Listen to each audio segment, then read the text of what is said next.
Good morning, everyone. Welcome to Trader TV Live. Futures mix to start the morning over here with the NQ down 0.17. The ES a little bit green, up 0.4%. The Dow flat, essentially 0.03. And the Russell 2000 lagging behind all four major averages, down 0.4. Gold continues to bleed, but holding 4,000, down another 1.25%. And Bitcoin trading below 110,000 for the second straight day. But all focus will be on BYND as it gaps aggressively overnight, taking out $7, almost making it up to $9. The short squeeze continues as it expands its product lineup into Walmart and gets added to the meme stock ETF. Netflix also in focus as it missed mixed earnings bag yesterday, down 7.75%. We'll be keeping an eye on that, as well as Texas Instruments down almost 7.5% here to start the morning after a mixed earnings report. Likewise with Mattel down 5 2/3. Applied Materials as well getting a bump here early in the pre-market as they're announcing a $5 billion investment in an AI factory just moving moments ago. Google and Samsung as well coming out with a Vision Pro variant. Good morning, Adara. Yeah, good morning. Tons of catalysts here for sure. That gold drop, certainly something to be aware of. Apparently it's poised for the worst drop in gold in 2 days. With regards to Beyond Meat too, this is not the only meme runner, quote unquote, in recent days. We know DNUT or Krispy Kreme had a really nice push into the close yesterday as well. It also gapped up pre-market. So if you like these runners with smaller market caps, there's certainly no shortage of options for you.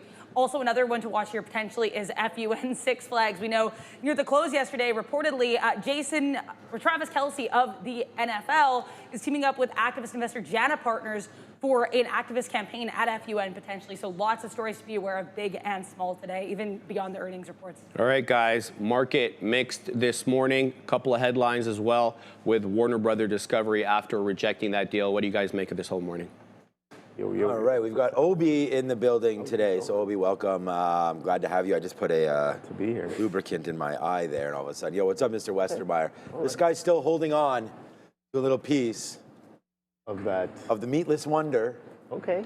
That is Beyond Meat. I almost feel like they discovered meat all of a sudden. All of a sudden? Like all of a sudden they're like, wait a second. It's almost as if what they discovered was Beyond. Yeah, it's like now we've actually found beef, finally. We've changed into a beef company, it seems like. But wow, look at this. I just looked at us, 666. Is this ominous right here? 666 as we open the show. But there it is. Nice move up, another 83% for Beyond Meat. Oh, I was going to ask everybody if I should be like wearing hat or no hat because I have the... Okay. I mean, the hat goes with the fit for sure. Done. For sure. Okay, it's hat. It's hat time. Yeah, we're ready to rock and roll. Neil with the day off. It's per usual. I may have a day. I was saying, well, no, I'm saying a lot of us have been not just Neil. I was going to myself next. I was like, my... Stone Cold? Stone Cold's here? Oh, man, I love that one. No, it was, I was going to say, because I just asked Obi, my daughter may or may not participate in cross country tomorrow. She banged up her knee a little bit. They're playing hockey there. So, hey, Sharif, don't get to see that guy too much in the shot like that there over there. Now. Yeah. We have to tell everybody, our breakfast was a little late. Yeah. Oh, look, Obi, you're like fine dining over there, my guy. What do you mean? You've got what do you mean? What do I mean? Cutting it in half. You've got the salt and pepper over there. Yeah, you gotta do it right. I mean, you think I'm? Well, yeah. Sometimes when I'm in a rush, I'm just like, just boiled egg, boom, let's go. And then today we had the weirdest of sides. So they just brought like a bowl of. It's like how you did that so slowly. Speak of the devil. While we're just talking about food, and we've got some plums going on here. We've got. And I was just saying, Randy, please pick up the mic. I have to ask you and Obi both a question here. Yes. So today for breakfast came a bunch of eggs, right? Hard-boiled eggs. Right. On the side of the eggs was what? What was there? Guacamole. There was a big bowl. Huge bowl of guacamole just beside eggs. I halted when I got but no bread, like no toast, like to make, like avocado toast. Yeah, I mean, it's fresh guac, and I love guac, and I love eggs, but do they go together? I don't know. That's what I was trying to find out. I didn't want to put that much risk on this early on in the day. You don't want to get shut down early? Obi's I didn't want to put down that much Obi's risk. breakfast risk averse. Do eggs? Yeah, very ketogenic or whatever they would say on that. But is that something for everybody in the crowd? Eggs with side of guac? I don't know. Maybe we can put up a poll or something. I don't. It doesn't seem to. The math doesn't work. But you know what? Separate, they're good. But eggs dipped in guacamole we need to is. Get those Tostitos over yeah, there. I don't know. Yeah. All right, thank you. You want coffee? Yes, I do. You made it home okay last night, obviously? All right. Nice good stuff. Make sure we didn't have too many Jack and Cokes. You can't get Jack Daniels here at the bar. Oh. Because it is American. Wow. They're still doing that? They're still doing. LCBO does not sell certain like U.S. Yeah, not anymore. Yeah, like. Yeah, I heard they were doing that. I thought they went back on that already, but I guess not. Can't get your favorite beer Budweiser at the beer store anymore. Favorite? No. I would if salsa and eggs. Yeah. Love salsa and eggs. Now I'm curious. People are saying, a lot of people in the chat are saying guac is good with eggs. Now I'm curious. Now I kind of want to run back there and put a scrambled eggs. spoon, The whole idea to me was that it was hard-boiled eggs. Yeah. And it's not. To me, it's not the right guac for me. Okay. You know, it's like that processed, kind of like the guac that you buy in the store and the. This is not the right This guac. is not like the homemade, like thick guac with fresh. It's more like, you know what it is? It's more it's like the guacamole paste. If that makes any sense. That guac I have no idea what's guac. going on. Beyond Meat. I don't know if guacamole goes good with donuts, but there's DNUT as well. We talked about this, and actually yesterday at said bar, I was talking, and I was like, you know, the next one that runs is going to be donut. And we talked about it yesterday live on the show. It's not like it's running that much. I mean, it's up 20%, but you had to get it basically yesterday during the midday or so. And then Adair brought a story there near the end of the day, and it started to rip up, and it just continued into the pre-market, hitting a high of 5 and change. This one is on my sticky note today. Like yesterday, we had that Beyond Meat rip through $3, right? So we had, as soon as it went through 3 at the end of the day, we had that break. We missed the break. Neil had the break, and I just wasn't on it. And then it came back in, and we got 06s, and that extended out to $5 near the close. You know, so I just, you know, day 1, day 2, like there's many days involved with Beyond Meat here. So I'm sort of thinking, D-nut, if it's going to go, will there be some traders that put their money? And as we've already heard, like, thank you so much, Randy, that we had some traders in our chat here up 4 or 5x on Krispy Kreme, on Beyond. Do we go over here to Krispy Kreme and see what's happening on this one? The daily chart for this has a lot of expansion available to this stock as well. So the 200 period moving average meant nothing at all to Beyond Meat because that was $3. And right now you're also at a good breaking level here of 450. Obi? Yeah. I like the stock. I like it too. I literally just checked if we need borrows for this one. Do we? I didn't even. I'm only going long. For Krispy Kreme, we don't need borrows. But yeah, no. Everybody's looking for the next BYND, maybe. I don't know. Nice little move on this one, but BYND definitely one of the top names here. Bit of a multi-day runner. We saw a lot of people kind of talking about it. And you know, funny enough, you know what I said? I was talking to the boys about this as well. When I say the boys, my pod members. And interestingly enough, Sean, yes, you can see how the volume starts coming in on the hourly, right? And you know what Beyond Meat has done. We've been all the way at 250s. I don't know if you remember when it was at 240s, 239.70 is a high. So it's just, you know, ballparking there, but it was in the 200s. Yep. Just a few years ago there. And no splits along the way either. I went back and looked in, no splits along the way. Beautiful kind of a swing short as well. Interestingly enough, Sean, I saw BYND being marketed as an Instagram ad over the weekend.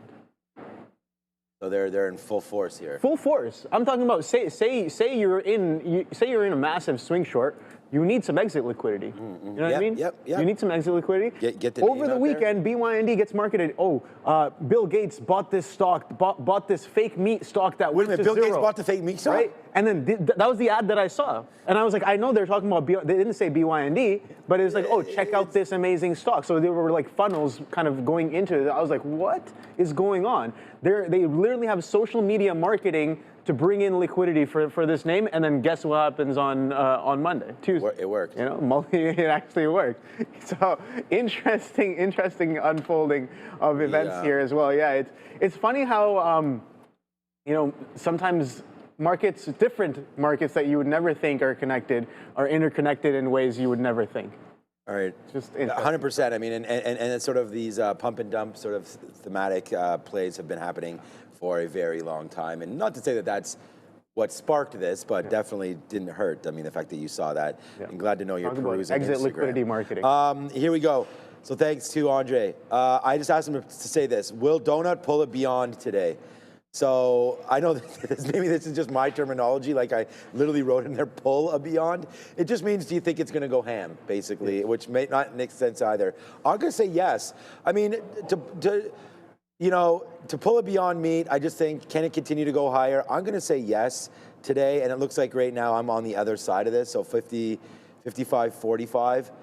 Sometimes we see other names go in sort of sympathy, right? And I just want to see if it does go today. I'm going to be there for it if it does hit right now. It's definitely not reacting the same way that Beyond had reacted when it was going nuts, because you're already pulling back.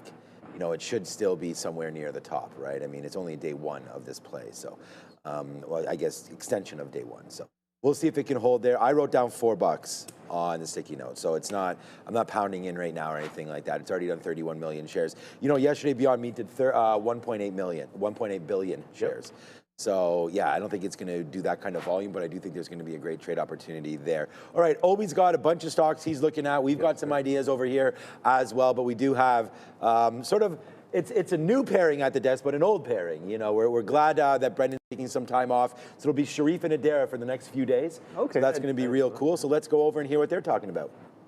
Yeah, let's talk about Netflix reporting after the bell yesterday. A bit of a mixed report. Really, it was a miss on EPS. The company blaming a 10% Brazilian tax dispute for the miss on the bottom line there. 587 they printed. The street was looking for 696. Revenue did come in line with the estimates, $11.5 billion, which was a healthy 17% year-over-year bump. And here's what the company's saying. They're saying the tax expense, which is related to payments from Brazilian entities to foreign operations, was charged in Q3 after Netflix deemed it reasonably likely to lose its legal appeal. They say the tax issue is non-recurring, so they don't expect it to show up again on its balance sheet, but they did report, Adara, their best ad sales quarter ever. Ad revenue expected to double for the remainder of this year. Yeah, I think the ad sales are really key. Like, we've been talking about this with Andre before the show off screen with regards to the different tiers that Netflix has. And it seems like this ad tier is actually doing super well for the company. Now, analysts, I guess, reactions to this, I haven't seen many. These are the only two I've seen, but as you can see, kind of mixed.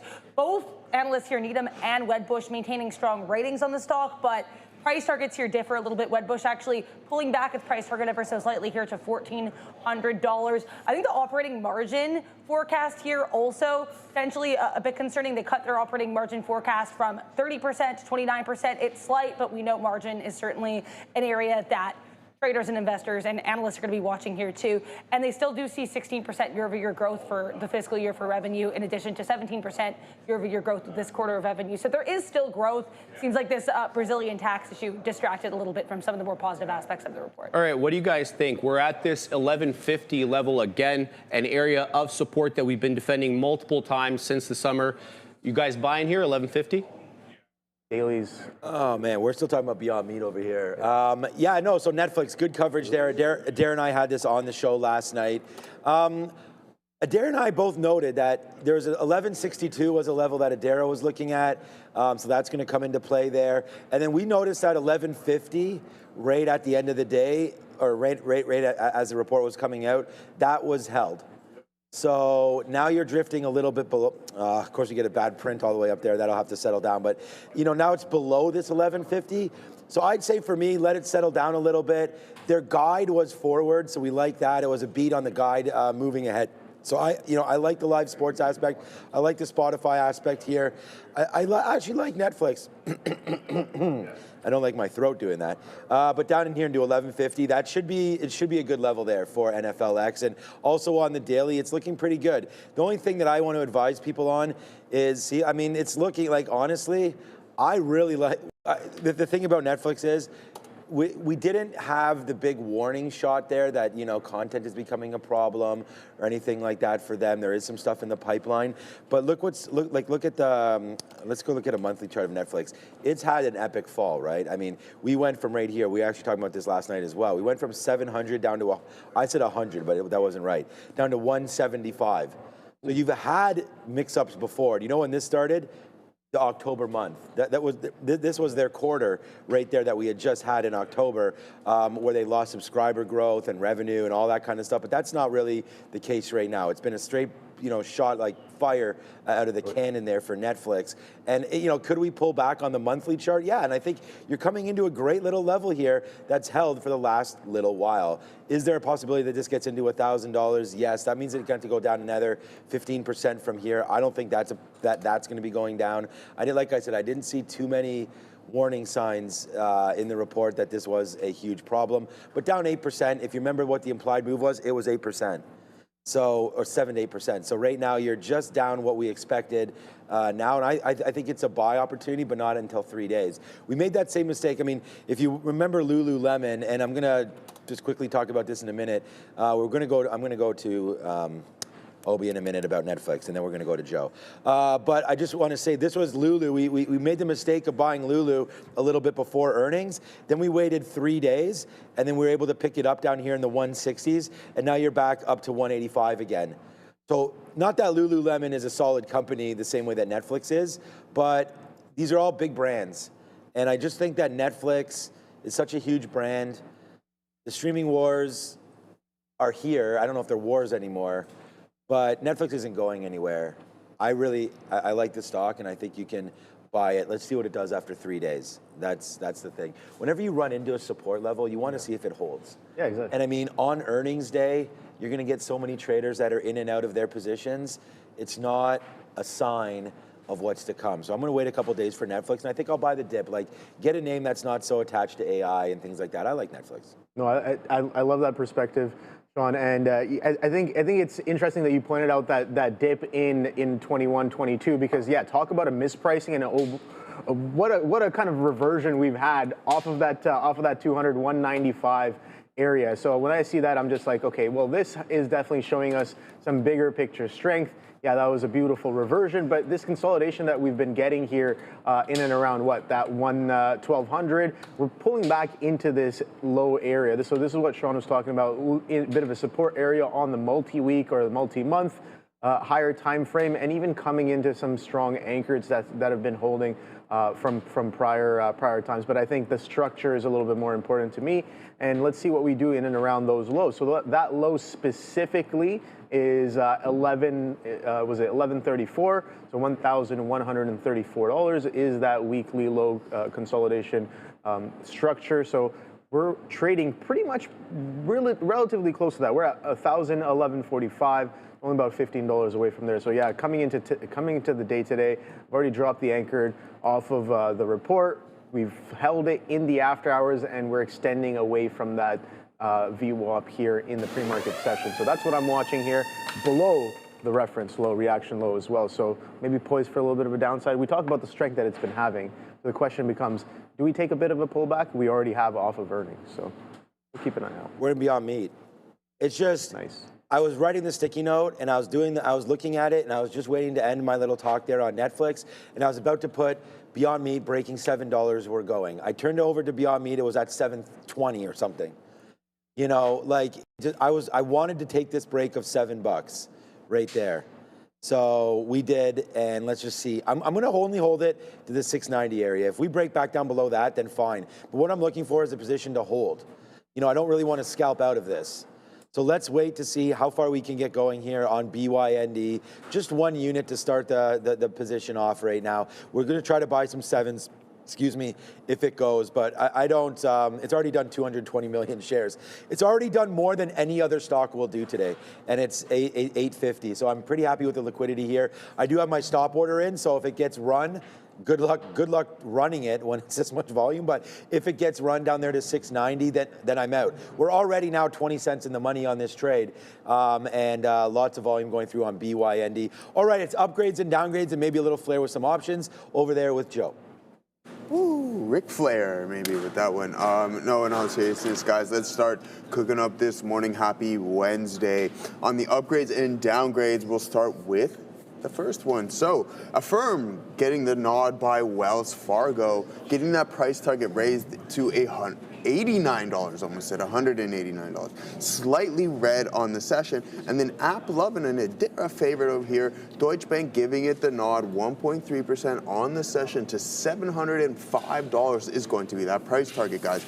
Now Circle by Wells Fargo as well, getting that price target raised to $160. Now Dell, Piper Sandler, slightly positive on the session, $172 is going to be that price target there, guys. Now on the downgrades, we have Hewlett Packard, Piper Sandler giving it the downgrade, going from a sell to a hold, $24 or hold, sorry, is $24 is that price target. Texas Instruments by TD Cowen, lowering that price target to $200. Caterpillar by RBC Capital Markets, getting it lowered to $560. And Unity Software by Deutsche Bank, getting that lowered to $39.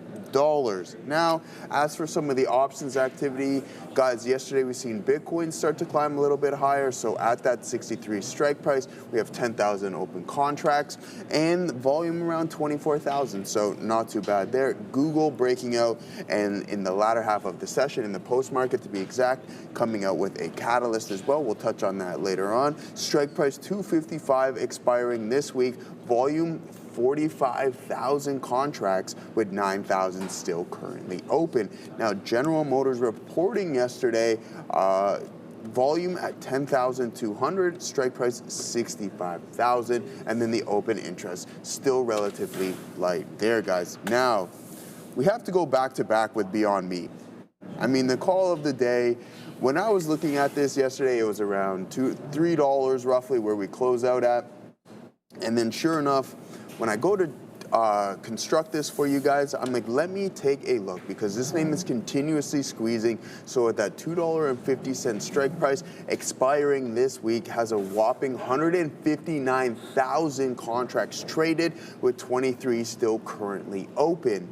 Now, what I want us to focus on is how substantially the bid and the ask have grown from what we've seen yesterday. The delta has relatively cooled off, but the gamma has substantially cooled off. So what we are experiencing on yesterday's, on Monday's strike prices, which we relayed on Tuesday, is that gamma was extremely high, and that's why you can see that continuation in price appreciation and where you get those gamma squeezes. But I think something that's really important to note here, guys, is the implied volatility sitting at a whopping 713%. Now, for all my veteran options traders, you know to avoid that at all costs unless you are writing. That is going to be your call of the day. Thank you, Rick. We love calls of the day. We've averaged into our call of the day as well with Beyond Meat. So now we're long at 7-11. Shout out to Adara in Winnipeg. There was 7-11. There it goes. See, I pay attention. So we just got out there at a quarter. So 7.25, I got out of 3%. I said I want to try to hold something. We've got a position on right now. I'm a little nervous. I mean, Joey was mentioning that it's not looking the same today as it had the last couple of days. So we're very cautious of all of that. And this could be a losing trade. It doesn't mean that we're going to not look at this if we stop out. Our break is a break of 7, right? We talk about that if it breaks through that 689 or so area right into here where we kind of based out at. If we break through that, then we can get out of this trade and we'll just put on another look, right? We have 2 units right now. We could take a 20-cent hit, but if it breaks back down through 7, then maybe perhaps this trade needs a little bit of room, and we'll wait to see if there is a downside sort of swing to this trade, right? And if that's available, then they'll try to make that as well. So that's Beyond Meat doing Beyond Meat things lately, I guess. And then, you know, the name that I was excited about a little bit more was Krispy Kreme, but yet I'm in Beyond Meat. This could get going as well. Over 34 million shares right now on DNUT. So yeah, anything else? Oh, you're looking at GM. Yeah, GM caught my eye there on that list, Sean. So yesterday, absolute strength here. I did try a bit of a reversion here and just gave it right back to the reclaim of the trend. or I guess if you're looking at a higher time frame, the trend really didn't break down until about 12:30, where we did start to go sideways. We didn't revert, but sideways action. We held a decent chunk of that bid from the morning session. So that end of day low coming in at 66.42 is currently trading at 67.30s, prior day high at 67.50s. So yeah, maybe a potential continuation. Day one, gap up on strong earnings, and their earnings report was absolutely solid. And it seems like the market took that sentiment pretty well as well. So a multi-day run potentially on GM. We saw Joe talk about those $65 calls, and it seems like those $65 calls are still are going to be continuing to print going into the end of the week here. So bigger picture, I like this for a potential continuation because of the structure that we're holding above. Again, this was that 65 area as well, so it makes sense why there's some potential volume there. So as long as we can hold above that 65, which has strong confluence, I like GM for a potential multi-day continuation as it gaps up on strong earnings. I like that look. All right, let's go back over to the desk. We got a rundown to start with. We got a few other discussion points. It's Sharif and Adara. We start the rundown. Let's talk a little bit about Beyond Meat and some of the metrics here that traders may need to know. So the short interest now sitting at 81.8%. Ironically enough, it's actually higher, the short interest that is, than it was last week when the stock made all-time lows, breaking to about 50 cents. It was actually short 64% of the free float was shorted last week, but it's really been a case of retail traders buying about $35 million worth of Beyond Meat stock yesterday as it soared about 140%, getting a lot of love in the Wall Street Bets subreddit. So retail really piling into Beyond Meat. Keep an eye out on that as Sean is in it right now. I also want to mention quickly here, DraftKings, very interesting look with DraftKings. We know that they're getting into the prediction markets by acquiring Railbird Technologies as well as its exchange. This gives them the opportunity to take on traditional betting or the poly markets and the Kalshis. But for their own part over here, they're actually teaming up with the NHL. And poly market, actually the first prediction markets to be able to use a trademark of a professional league, and obviously putting pressure on DraftKings and FanDuel, Adara. So interesting take here for some of the betting markets. Yeah, I think too it'll be interesting to see, like, even just this morning I saw these betting markets are making deals with the NHL. So I think it's very admirable that DraftKings wants to get into this space. I think it makes sense for them to do so. My one concern is, are they going to be even too late at this point, just given how much stride these prediction and betting markets have already made, and they're brand names, right? We don't, at this point, associate DraftKings with betting markets, but that doesn't mean they can't step into the space. I just do think that they could be a little bit behind the curve as of right now, but this acquisition of Railbird, certainly an exciting first step. All right, guys, let's have a look at the futures and start the rundown. We closed out at 67.73 yesterday on the ES December contract. We're marginally green right now on the ES, up 0.9. But take a look at this consolidation area as we consolidate. Yeah, below all-time high, 68,000 or thereabouts is the level that we put in early this month in early October. We'll have to keep an eye on the overnight high. That's around 67.88, but we'll be looking at 68,000 as that first level of resistance. If we sell off, we're going to look to that 50-point level, 67.50, that we've been defending for a period of days now as support. All right, guys, make sure to get the watch list every day. It comes directly into your inbox. Adara prepares it, and we all use it. And no good morning routine is complete, of course, without a good watch list. Helps you organize your day, let you know what is running in the moment. All right, guys, let's start with the first ticker as decided by you, TSLA, or were you doing Netflix or Tesla? I thought we were doing Netflix. Okay, first. we're doing Netflix. Netflix reporting after the bell yesterday, and as we spoke about to start this show, EPS was really affected, profitability that is, by 10% Brazilian tax. Revenue was in line with expectations, but despite growing 17% year over year. The content and pipeline engagement, looking at new releases this year, they're talking about Stranger Things coming into the final season, The Diplomat Season 2, Wake Up Dead Man, Knives Out of Mystery, so keep an eye out on that, as well as expanding into K-pop. Demon Hunters continues to dominate, as well as new sports acquisitions and live entertainment. We'll have to see how they do the rest of the day. Yeah, certainly lots of content there on Watch Your Shirts. We're doing as well. They reported year-over-year revenue growth in all 4 of their geographical regions. They also, as we mentioned earlier, their best ad sales ever there for Q3, so that's a good look for Netflix. Their GAAP EPS guidance and sales guidance for Q4, both beating estimates, but they also narrowed their fiscal 2025 sales guidance. The new guide of $45.1 billion does meet estimates of $45 billion, but it's interesting to see that guidance narrowed there. As mentioned earlier as well, operating margin guidance taking a little bit of a hit amidst these concerns here with Brazilian tax legislation. So interesting look here for NFLX. Certainly to the downside, though, in trading near pre-market lows. Yeah, co-CEO Greg Peters actually highlighted or actually refused to disclose the total ad revenue figures. So analysts taking that lack of disclosure as an implication that subscription revenue, not ad revenue, remains the main growth engine, despite, of course, the growing advertiser demand. So guys, do you guys have a Netflix account? And do you guys have the ad tier or the non-ad tier?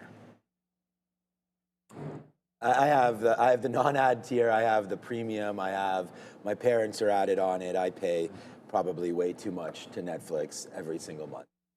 And we don't even really use it that much, to be honest with you. I mean, what are we watching now? Oh, Alice in Borderland. Right.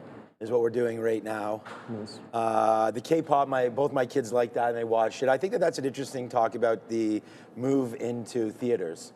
You know, I think that if they do find hits like that, and they're hard to come across. I mean, you're not just going to produce a blockbuster movie like that, you know, every quarter or every year. But getting into the theaters, I think, is a nice windfall for that idea behind Netflix and give them some sort of an extra revenue stream. But for right now, I mean, we've broken below. I'm disappointed. I'm not a big shareholder. It's out of all of the initial fangs, Netflix was the N in the first fang there, and it's been one of the best names. If you're going to talk about holding this name from 2015 or 14 or wherever, but right now it's maybe had its fun in the sun a little bit.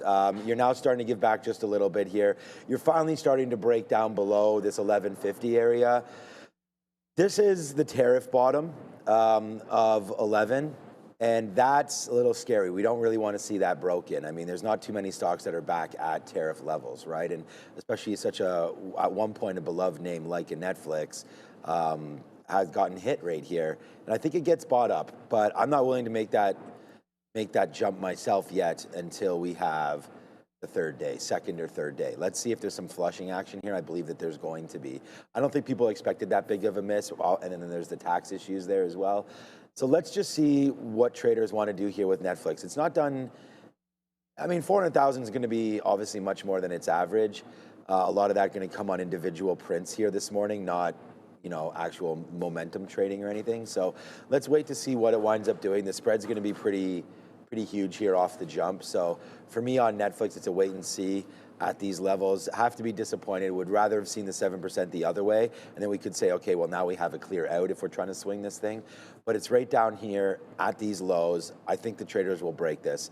And I think there is a chance this to get to 1100. So I would say look out today for 1115-ish, something like that. I think that's a possibility, and it's going to hurt for a little bit. Netflix could go SSR today down 10%. I think I definitely agree with you there. It's in that range of selling that it can definitely go SSR. So right away, we talked about Netflix a little bit earlier. I want to define some levels here.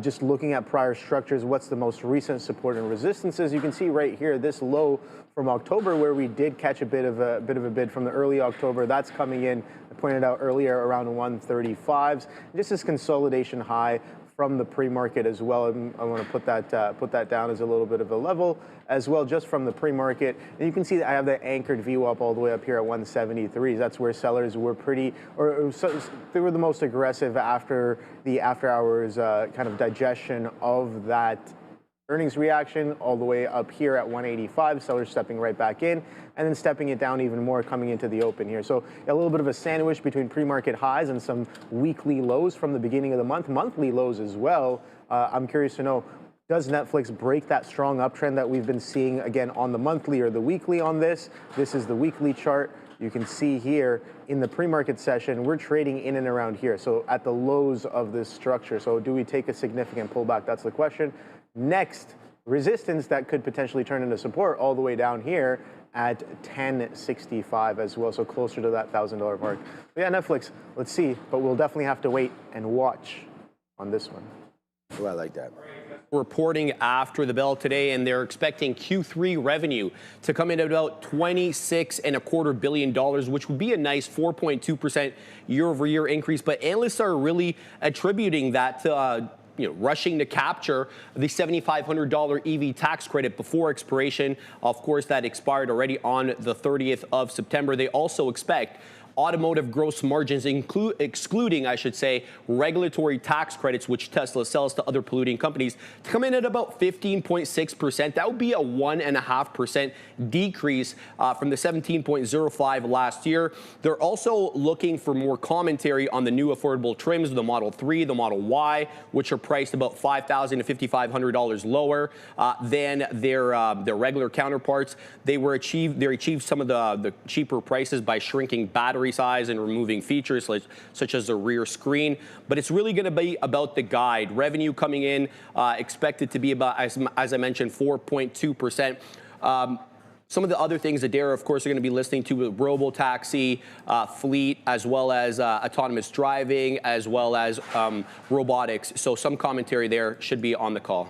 Yeah, I think the call is always really interesting with Tesla because Elon Musk does have a bit of a propensity to sometimes make comments that investors and analysts don't always like during the call. In fact, for the Q2 2025 calls, the most recent earnings report, he said the next few quarters could be bad, but they won't necessarily be. So we'll have to wait and see here. I think given how strong these Q3 deliveries were, especially as you mentioned there, aided by the EV tax credit, could be a case where we see something similar here with Q3 earnings, echoing the deliveries. But as you guys saw, the deliveries stock move was really volatile. Either way, I think both the stock and the report here for Tesla is certainly worth watching, guys. All right, guys, what is your look on Tesla? And are you expecting an earnings curveball from our friend Elon Musk? All right, you got any decent levels here for Tesla starting today? I mean, day of earnings could be an interesting one to trade. Yeah, so interesting stuff here. We got past that 441. I was talking about 441 just last week. If you guys were here, a bit of a held offer or seller, kind of had to, I was like, okay, whoever is kind of doing some selling here at that 441, buddy's got a lift. And lift they did, and we started to step up. We stepped up, and funny enough, we stepped up and started to consolidate. So we held that 441 pretty well for the past couple of days, coming into it once again today. So the question becomes, are we actually stepping up? We've made this bit of a smaller range over the past couple of days, can't really get past that 450 with the high being 449.80. So this consolidation I'm watching for sure. If we go back below 441, I think we can definitely enter back into this range, and that range goes all the way down. I think the range lows all the way down into 420s and 415s-ish. So yeah, that's a little bit of a travel there. But we'll see. 441 seemed like it was interesting all of the beginning of the month, and now let's see going into the end of the month through their earnings, will it hold as a bit of resistance turn into support? That's basically what I'm watching for, not only on the intraday but on the higher time frame as well for Tesla. All right, yeah, I mean, I think day of earnings here, it's going to be difficult to look at it, especially as we get on in the day. I mean, it should move with the market. We've seen a lot of early moves in Tesla that have given us, that rate at the end of the day on the imbalances. I didn't even realize that it did that. But right here off the open, I mean, it's always pretty jumpy, right? And I mean, and then you get a chance to revisit levels. Like this happens all the time on Tesla, where it gives you trades, right? I mean, we didn't know that this imbalance was going to come so red there. So there's the turnaround there on Tesla at the end of the day. But if you're looking down right in and around here, there's definitely something about it. We just got hit real low-like on Beyond Meat right here. I don't know, Beyond Meat is cracking pretty bad right now. We got out of our first trade and just put on another one right here, Obi. So we have actually many more shares than what we initially had here. I'm offering some 75, see if we can get, okay, there it is. See if we can get out. So to have about 700-800 shares, we're starting to get back up to the upside right now. Let's see what winds up happening here with Beyond Meat, as we just got, like, we were waiting at view up there, 655. So that's apparently going to be a good little look. I'm going to get out of about 5% more here at 80 if we could do that, and then see maybe if Beyond Meat does want to. Well, I'm on ARCA there, and it's the only one not printing. That's crazy. Give me those. Am I not getting that 80 there? Okay. Well, look, ARCA's the last one. Unbelievable. What am I even doing on that? But there it goes, a little bit more out there at 80 as we turn our frown upside down now on Beyond Meat. But yeah, no, I was going to say, let Tesla sort of settle down. There's not enough stories here initially off the open for me to be super excited about TSLA. So we'll wait. And I'm just so excited to trade it tomorrow. It's going to be earnings day one. We'll see where it goes. Implied move on earnings, I think, is 7 or 8% again. We'll double check that one. But I like Tesla there and would rather, I got excited because I was on Beyond Meat there. We just got that crazy fill down there, which was pretty profitable at the end of the day. It might still tank down. But here's Tesla. I just want to look at a little bit of a longer time. It's right here. It's that 440. So that would be a level that if I'm going to go long, I think you want to wait for that. But that's probably going to come right off the jump. So between 440 to 450, you could see the last 2 days it's been really choppy within there. So it's just waiting to break out. So yesterday we saw Netflix do nothing all afternoon ahead of its earnings call and then down 8%. Let's just wait to see if Tesla gives us a range today. That's going to be my look over there. We're still trying to focus here on some BYND. But all right, let's go back over. Oh, Texas Instruments, again, another big name that we had last night and not performing overly well. It's Texas Instruments. Yeah, Texas Instruments down here 9% and change in the pre-market after posting mixed Q3 results, and they issued softer than expected outlook. Analysts highlighted a weaker revenue forecast and ongoing margin pressure. EPS and revenue, they met the street's expectations, but as I mentioned, it was the guide, and specifically, it was analog chip demand, which remains sluggish. And so analog chips have gained favor recently as they're included in AI servers. For their part, Jefferies maintained a hold, but they did cut their price target by $5, 185 to 180. Morgan also trimmed its target from 192 to 175. And management's outlook here points to continued softness right through March into Q2 of next year, suggesting no immediate demand recovery. Jefferies also expects the analog segment to underperform through the first half of 2025. And then, Adara, they're seeing possible recovery into Q2 of next year at the earliest. Yeah, I think it might be more concerning here for TXN. As you mentioned, there is not just that demand is weak, but they're seeing continued demand weakness. Jefferies not super positive there, but neither Goldman Sachs or Stifel, both lowering their price targets on the stock. Now, as we mentioned here, and Sean and I certainly mentioned this when we went through these earnings yesterday, they did have that slight EPS miss. Sales beat, though, 4.742 billion versus 4.645 billion expected, but the guidance, too, being weaker than expected, especially on the GAAP EPS side of things, probably didn't help the stock at all. Even when we talked about Netflix, stock is down, earnings were mixed, but that guidance was at least relatively strong. Not the same here for Texas Instruments. Let's see if this thing keeps dropping. All right, guys, 1% possibly here on the precipice of going short, so restricted, down 9%. Yeah, we don't. Okay, we just got some more out there on BYND. I'm still waiting for 680. 883 is my next out here on BYND as we turn positive on that trade. Yeah, I mean, just a couple talks there. Jefferies maintained a hold, but cut its target there to 180 from 185, so that's not great.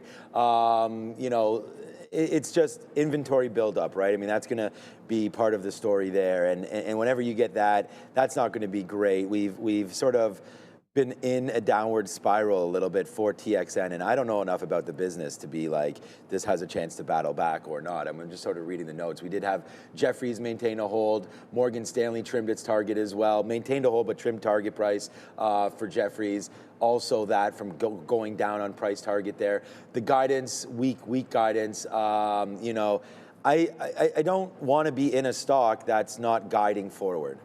So they're kind of telling you that there's going to be a problem here, and that's a problem for the stock. Its implied move was only 5 or 6%. You're now down 9. And generally speaking, Obi, as we've talked about many times on the show, if the implied move is less than the move that happens, it's most likely that you're going to get an extension on this move. So I would say today, Texas Instruments, I want to short it. And the only thing that I can do right now is the 200 period moving average. That's what we generally will use when a stock is gapping. We do have the VWAP gap play as well, but I have to wait because the VWAP there is not right. I'm gonna have to get it up on another stock, so another charting platform. But right now, I'm gonna play the fade or the rip if it does get up there into like 168 to 170.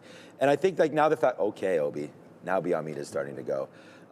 Again, we'll hopefully make a couple $100 on it, not the end of the world there, but see if Beyond Meat can extend through and we can really get going on it.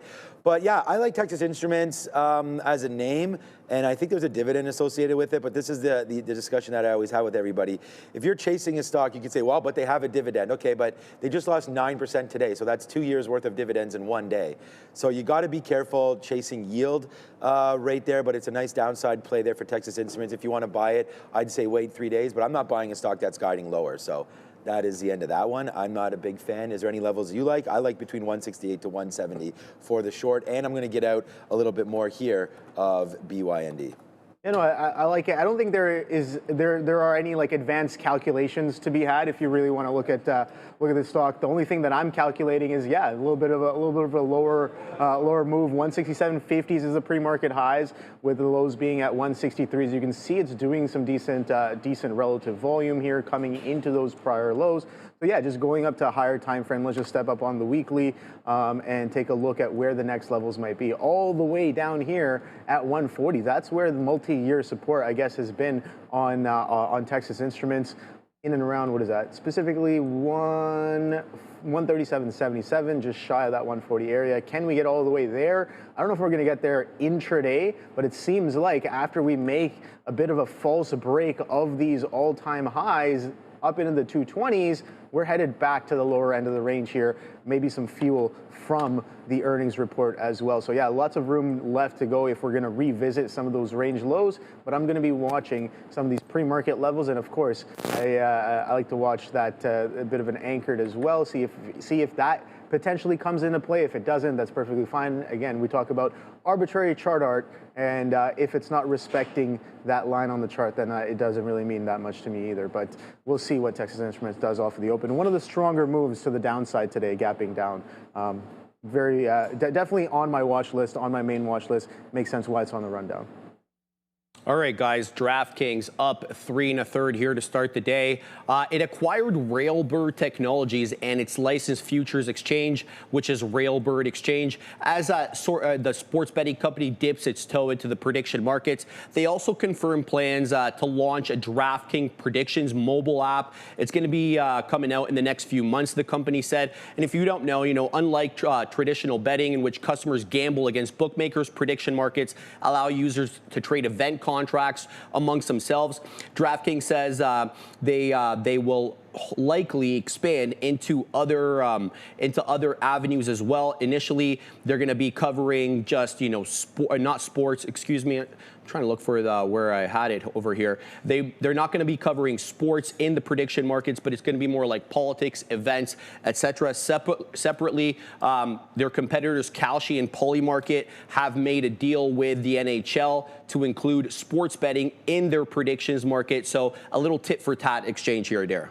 Yeah, and I think that NHL deal kind of emphasizes why, while I think this is good news for DraftKings, still could have some issues going forward, right? It's very clear that they make this deal here with Railbird to hopefully create this DraftKings predictions, but they're still behind the game. We have these deals still coming out with their, I would say, biggest competitors, their Polymarket and Kalshi. So I think it emphasizes, well, it's great that DraftKings is getting into this market. Maybe they have the concern of already being behind here. It might be too little too late. All right, guys, we have been in a consolidated phase on DraftKings here since, I want to say, March of last year, 50 in the high, about 30 and change in the low. You guys trading this consolidative look. Oh, man, I took my earpiece out. I went to go get coffee there. I took my earpiece out and left it over there. That was pretty sweet. Okay, so my AirPod is in the kitchen. Oh, no. As we speak. Okay, so I heard the DraftKings talk right there, and I'm going to obviously give this to Obi in one second, but I do have it on right here. I need a new one of these. I'm going to have to adjust this. We have over 550,000 subscribers right now. I have DraftKings down here as a $34 long. We also have Donut short $4. Oops. That's a mistake. I must edit this post. This is long $4 right there. Whoops. Okay, we're trying to go long D-nut, not short. Okay, so probably maybe people have commented, but most likely not. There's only 3 people. Yeah, long $34. I really, ooh. Thank you, Joey Options, right there. Brought me that earpiece. Now I can hear everybody clearly, which might not be a good thing for me because sometimes this disconnects when I leave. Okay, so anyways, DraftKings, they're long $34. I think it's about time, basically, that DraftKings did something. Beyond Meat just bounced off. We got a little bit out there near $7, but it's coming right back in quite nicely. If this breaks VWAP, we're out. That stop order is already in. So that's like, woe is me there. We should have got out more at the top, but we got out of half. I was actually telling that to Joe in the kitchen there. All right, so DraftKings. It is getting a little bit of a bump now. You know, it's, again, not too much volume. I thought that there would have been a little bit more in this name here today, a little bit more action, you know, on the trade. But the 200 period, it was a little bit too close. Now it's a little bit of a pullback. You know, this spread's going to get juicy. It's already 10 cents. If this opens up a little bit, I'm going to try to take a 34 long and maybe use it against yesterday's closing prices of like 33.70, something like that, and to where we're going to be wrong. So my first bid right now, I'm staring right at it right now, is at 34.25. So I like the fact that they're getting into, and we were with Intercontinental Exchange last night, ICE. We didn't want to call them ICE, Neil did yesterday, but that is what their symbol is. And they put $2 billion into Polymarket a couple weeks ago. Okay, so DraftKings obviously making that same step as well, and getting into the predictive market. I really like that because, you know, legislated gambling, certain states can, certain states can't. The guys are from New York, and they were saying that in order for them to bet like on the Giants game or any Yankees or any sporting event in New York, they have to be located outside. So depending on where you're you know, registered, you may not be able to bet certain events within your state. That's crazy. But it was Kalshi or Polymarket, it must have been Polymarket, the guy was saying, did a record amount of volume on Sunday with the Giants game because now they've added sports predictive market to their platform and they don't have that geocaching or whatever restriction to it. So I think DraftKings solves a little bit of a problem here by this acquisition, and it's just been so beat up again on the daily chart that it's right into a spot that I think it's, if you come over here to the chart, Andre, I think that this is a buy zone anyways, and now you get the good story. So let's just wait to see. I'm not willing to smash in long here right off the jump, but we're in it now. We're looking to get in around $34. I like the idea. Yeah, I think I like it as well. I think you bring up a good point. And it's just like, if they're going to supply that demand, you're saying that people are geocached, people are limited. And if they're going to supply demand, the beautiful thing about markets is when you supply any sort of a service, the market will definitely, you know, reward you in many different ways. So yeah, DraftKings is looking like it has, relative to the price action, maybe looking much, much better here. We did kind of step up off of these 03 lows, nice consolidation lows at that $30 mark right there that Sean just pointed out. That is the multi-year kind of bottom. So we'll see if we actually hold up well and step up on top of that near the lower end of the range, right? We've been selling off pretty aggressively over the past few weeks on DraftKings, some increasing volume as well on those flushes. Let's see if that 35 can finally hold and give us some continuation. We just I want to bet on it though. Beyond Meat just broke below, so we won't be up on the stock, but we made money back, which is fine. Our best out is 90s right there. So we were long basically at that 60 marker and just lost it at 50. So now I was like, now that we've taken down VWAP, probably too many trades here early on Beyond Meat, but it's still hovering around VWAP. I feel like there's going to be a big, huge move here off the open, and I just don't know which way it's going to be. I feel like Drake here. Which one? All right, we're going to wait on DraftKings. On Beyond Meat here. Interesting morning there because of where we just went up to. We were long 660. It went to 690. My best out is 691. Ah, shit. There goes the break higher there. Right off VWAP again. I wanted to stop out there because, you know, it printed down to 40s. So, like, if I don't take that 49 there, I probably get stopped out even worse than that. So it does go 40 exactly. Interesting level there. I got everything bagel thing stuck. All right, let's go back over. We still have Warner Brothers. Interesting there. Let's go find out about that. And then I feel like I want to get back into Beyond Meat. Yeah, big day for Warner Brothers yesterday, up 11%, another 2 this morning after the board rejected a nearly $60 billion bid from Paramount Skydance. The offer, which was valued about $24 a share and mostly in cash, was deemed too low given the company's media assets and future restructuring plans. Their assets include, of course, Warner Brothers Films, TV studios, HBO Max, CNN. The company said it will now explore all strategic options, including a sale, a split, or alternative separation structure. They had previously announced plans to split into actually 2 divisions, a studio-centric unit and a cable-focused arm by next year. Now they're actually looking at proceeding with the planned split. They may actually sell the entire company. They may sell separate units such as Warner Brothers or Discovery Global.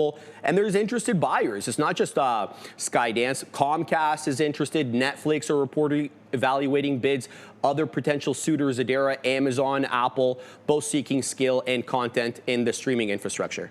Yeah, I think just the way that all of the news unfolded on Warner Brothers yesterday was super interesting. So first, in the morning before the bell, we get this article. This actually is a press release from Warner Brothers itself. Never mentions Paramount or Comcast for Netflix, but they do say there were some unsolicited bids. Then about an hour later, we get reports that Netflix and Comcast were amongst those interested parties, as just mentioned by Sharif there. And then hours later, near 3 p.m., Wall Street Journal reports that, Reuters, I guess, reporting here that WBD rejected that Skydance offer. So Paramount, just a steady stream of news around this name. And it's worth noting, too, they are very likely to face regulatory scrutiny if and when any potential sale or merger happens, because we already have Senator Elizabeth Warren saying that this deal should not be allowed to happen and it would create a massive entertainment monopoly. So lots to watch here. All right, guys, you going long, or are you looking to fade this 2% bump here in the pre? Well, Warner Brothers. To be completely honest with you, Obi and I were still talking about Beyond Meat. Yeah, Warner Brothers. Oops. Wait a minute. WBD. WBD. I was going to say, what am I doing there? Because I was like, that's not the right symbol. Yeah, look, I don't know. It doesn't really have as much action in this stock as maybe you would be looking for in a day trade. I mean, it's again, some big prints went off around 9 o'clock there. That gave us the volume that it has, over 2 million shares. Obviously, right now, there's not much action in this name at all. So I don't know enough about this whole bidding, Paramount, bidding war, all this kind of stuff. I would rather, like, the move has been there, and it's been a good one. So I like Warner Brothers. I think a pullback into $20 might be something. I think we'll just keep our ear to the ground on any possible news here for WBD. Like, Beyond Meat is still, all right, so Google also today had some news about it with Anthropic. Oh no, why is that not going? Okay, ooh, quote's a little slow here. I wrote down Google long at 253 if we can get back in there. Now I know that's going to be a minute to get into here, but that was sort of that level that we dropped off from there yesterday on that, I almost said a bad word, on that story about Anthropic that we already knew about, giving their, Neil and I were watching this and we were just trying to, I think Neil tried to go long and maybe took a swing and miss, but not a big one. At the end of the day, we were looking for that long on that story. That was a great opportunity. Now today you're up another 2.5%. So I'm going to see if we can fade it back into here. The Nasdaq down 0.1. I don't know if that's, I don't think the Nasdaq's going to crack too far today. But if Google can get back into here, I like that. Again, a big cloud deal with Anthropic backed by Amazon. So we know that there's going to be some money available there. 257 as well could be a possible breakout for Google. We've seen that sort of high made a couple days ago, so we're going to look at that, or I guess 2 days ago, right at the close for 257, but it's pulling in right here. Is there imbalances that have gone awry? Well, yeah, someone was talking about this. YYAI right now, up 130%. They've got a bid imbalance underneath it. Wow, quantum names getting hit again here maybe today as QBTS down another 7%. We're really glad that we sold our SMR. We were never in quantum. I was in Rigetti from $6 to $9, and then I got out, and then I was thinking about it like, wow, crazy. Yeah, thanks, Joe. That was a good money trade, but Rigetti did go to 50 or 60. Yeah, any day anything can happen. So we're happy with those kind of trades. No big names on here of any sort of value. So that gives me a little bit of pause. Wow.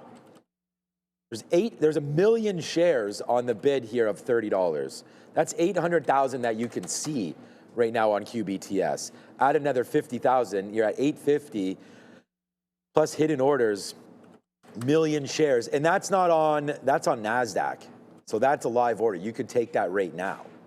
So someone is willing to do something on QBTS right there at $30. I think that's probably what Joe's. Joe, man, take it. You have too many shares bidding here on QBTS right now. Take a 0 off of that, my guy, right there. But yeah, so that's it. So I like Google possibly for a day, but it is breaking a little lower. So I'm bidding Google right now $253.50. I'm bidding DNUT near that $4 mark. We'll see if that can come in.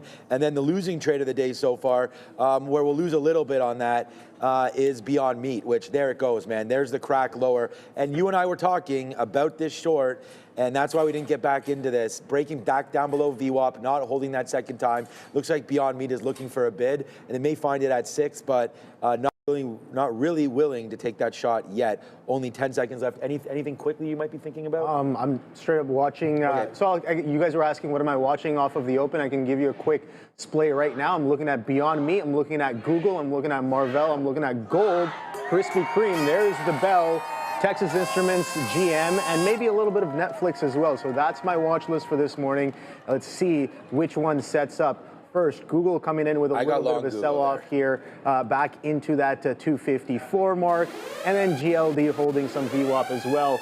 There's Beyond Meat coming into that $6 level. Let's see if that sustains at all. Krispy Kreme still holding that uptrend pretty well. I'm curious to know whether or not it can get through that $5 mark on DNUT. So kind of came into that $5 mark, but didn't quite make it through just yet. So just waiting, just being patient and waiting for potential. I mean, the market is tanked. But the market is definitely pulling right back in, Sean. So I'm gonna ask the same question. 25,200. We're at 25,200. What are the chances if we have strong sell-off today? What are the chances we kind of come in and clip 200 points lower for that 25,000? I don't know, but we shall see. Gold has been selling off a little bit for the past couple of days, so I'm watching that. Maybe a bit of reversion, maybe a bit of continuation, but Beyond Meat through that $6 level. Oh boy. Here we go. Let's see. Maybe that could be interesting, but wiping right back up through 625s now. A little volatile. Got to be patient. What's going on there?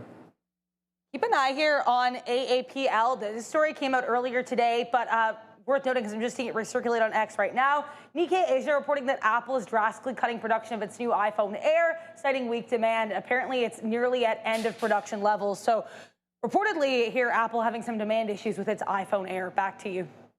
Hey, thanks, Adara. We're only in the one stock, we're in two stocks, sorry. We've only taken profit on one. Google right now, 253.50. We said we were waiting there. It does bounce off of 253, which was our bidding spot there, but I didn't want to get too excited about that trade in case it did fall through. Like, it was just at 254.40 there, and now it's 60 cents lower. There it is now, 60s, 50s. So now back up to the 80s and 90s. Google trying to figure itself out, man.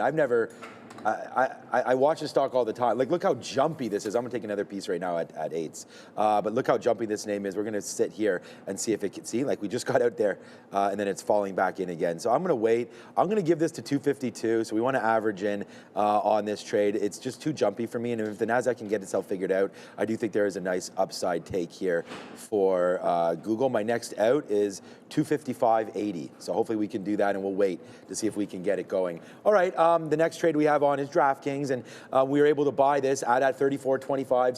So far we'll go 2 for 2 here off the open. We do lose on our friend Beyond Meat, but that's getting to the downside. Are you short yet? There you go. Good short there for you on BYND, but it's DraftKings right now that's starting to go a little bit higher for me. I'm going to put an offer for 10% at 50. Then we'll see if we can get a lot higher than that, because I think this is a good win for DKNG. We'll put another offer at $35. But oh boy, Obi, it's already your Dollar Club member right there with Google as we rip to the upside. And again, our number one trade idea on here says Google 253 long. Google's low of the day is 253.50. 13s. So a good little level there, $1 in the money there, 20 cents in the money on DraftKings, and a damn well good trade to get out of Beyond Meat. But Obi's got the runner right now, short 615 Obi, good trade there. Yeah, and that $7 level was the actual, I think $7. We talked about that $7, and I was like, oh my God, that's the place to get in. You can see I'm not even looking at my charts here. I'm staring the tape down, just looking for that momentum to continue. I want to see more of the same. Sellers just pounding into the bid. The great thing was in the pre-market, I looked over at Sean, and you guys might have heard this as well. I was like, size kind of getting taken out on the bid, not chasing it down, but size showing up as buyers and then getting taken out back to back. There's the halt down, Sean. Yeah. Halting down right now is Beyond Meat. Oh boy. Hopefully we don't open a little bit higher. I'm trying to get short. Fine. Oh, I did not Talk get about short. a day 3 short. Oh, man. I don't know, man. That's absolutely wild. There it is. Market confluence is there as well. A little bit of excitement, but yeah, a little bit of a backside move as well. 3 days. It was marketed well. Exit liquidity was brought in. That's just me. That's just me in my tinfoil suit. Because if I mentioned, like you guys know, I mentioned earlier, Instagram was advertising Beyond Meat in a sketchy way over the weekend, and I saw these posts, and sure, people were saying, "Oh, you see financial posts because of your profile and everything that you do in Google search." That's great, I get it. But here's the thing, like that kind of marketing is absolutely ridiculous. It was like a picture of Bill Gates, and it was like, "Oh, Bill Gates bought this fake meat stock that went to zero. Click for more information." I was like, all right, cool. This is absolutely wild, the times that we live in. And yeah, multi-day runner. Yeah, everyone people made some good money. You got in around that $1 mark. It went all the way up to $8 this morning. And I was telling Sean, I was like, look at that. Look at some of the candles and some of the price action that happened at around 5:30 this morning. That's the place to kind of get up and get it and get short, right? So I think that kind of a chase coming into here. Also in the pre-market session, right before imbalances came in, there was that bid breaking that was happening. Size on the bid, nothing crazy, but relative size. And we didn't see that kind of size there before for the past 30 minutes. Size on the bid coming in and getting taken out, showing us a little bit of sentiment of who might be in charge on the tape. And the market is selling off as well, so that gives some good confluence. Yeah. I don't know if it's going to open up lower. It is going to open up. It's going to open up a hell of a lot lower. Oh boy. So nice trade right there, and you could just see the different styles, right? I mean, Obi and I trying to catch bigger winners. Neil talks about his style, and there it is, man. Good job there, Obi. Obviously, cracking that. So that's going to be more than $1 for you on that as that continues to break lower there on the halt. So we nothing to look at now. It should be 5-minute halt. We'll see when and if it opens back up. Okay, I'm at DNUT at $4.20. If this one has a similar fate there I just missed it. That's crazy. What's the low there? I'm at 420. It went to 422. We'll see if this can come in. Not a great sign that we're halting the other way now, obviously on Beyond Meat, but let's just see if DNUT is the one that maybe potentially wants to get going here.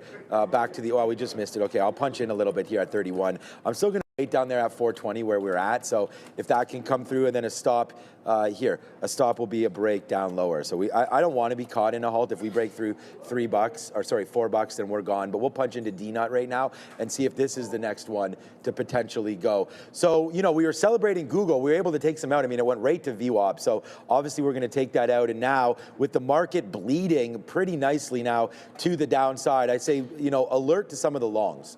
Right? I mean, if you're long right now, the market's seen 25,000 a couple times. Maybe it gets back into there. You're only at 25.2 right now. So the NASDAQ to drop down 200 points from here isn't absurd or anything that's an impossibility. So let's be careful. We just averaged. Okay, Google, thank you for that trade. Let me get something out here at 50s. Okay, there it is. We'll get some more outs there on Google. We'll see if we can get something out in the 70s. But that was a good little reload down there at the low of the day. We like the stock. If it's going to drip down a little bit, we'll take it and hope that the market can bounce back. And a lot of that is hope, right? You're waiting for something to happen, and hopefully that can extend through. All right, let's take out 10% here at 41 on DNUT if we can get that. I don't really want to be still in this name too much if the market's going to open up on Beyond and start to tank. That might give some bad juju for this DraftKings. There's another one. So right now we're in Donut. We're in Google, which is $1 off that reload. Okay, I got to get some orders out here. As that just ripped up high there. I mean, look. I mean, there it goes again. So that's a nice little move there for that one. And there goes DKNG. Let's go DKNG, man. We'll fire off the hot dog cannons for this one as we get right back into the 50-period moving average for DraftKings.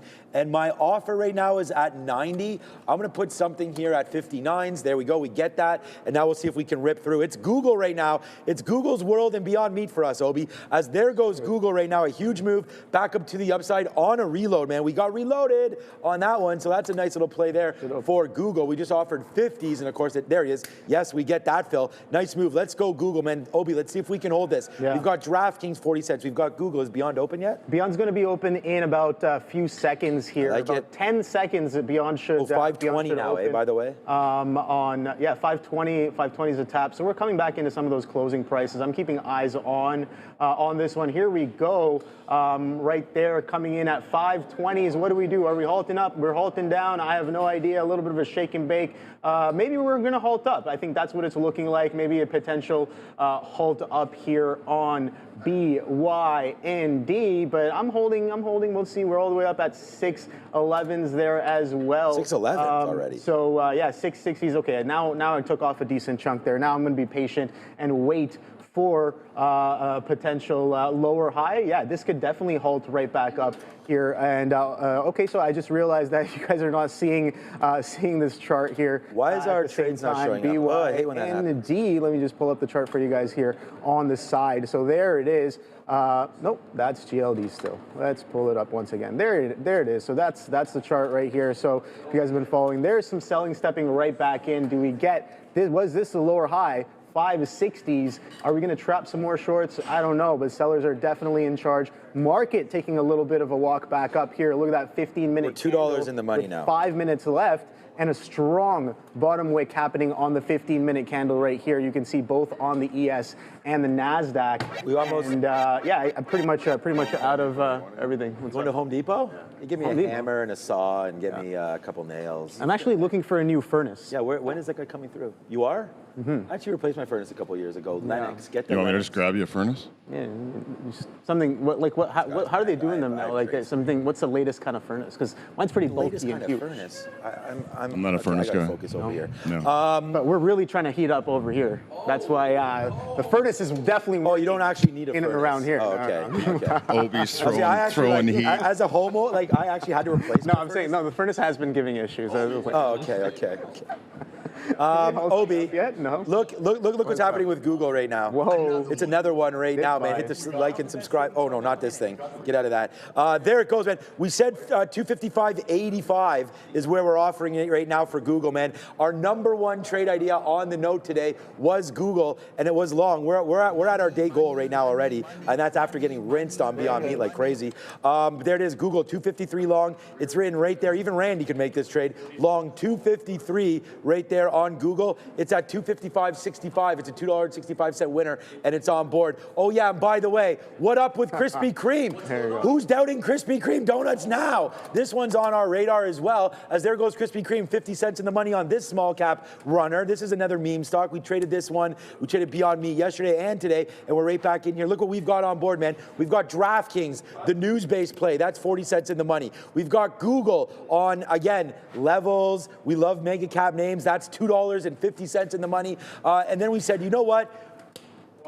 We like meme stocks around here. I've got my guy Obi right here. We've got lots of energy today, as you can clearly see. We've got me twice, which is never a good sign. And then there goes DNUT. Nice move to the upside. And again, Obi, Ramin, you good over there? By the way, happy birthday. Happy birthday, Ramin. Happy birthday to Ramin. Thank you for messing up our stream right there. Ramin, you can have some fruit salad there on your birthday right there. She's wasted early. She's wasted early right now. Never switch the show if you've... Yeah. Especially at 9:40 in the morning. I mean, it's a birthday, so, you know. It's your birthday. This doesn't really matter. She's on one. Boom, boom, boom. So I think she's trying to go with like the quick Look fast at content. Donut. You know, the quick content, short form She's the content really queen. well. There it is, right there. Yeah. Boom, Ram. There it goes, man. That's a Sharif classic right there, the Ram. I got my kid some more Ram the other day, and now his computer is working a lot faster. Yeah.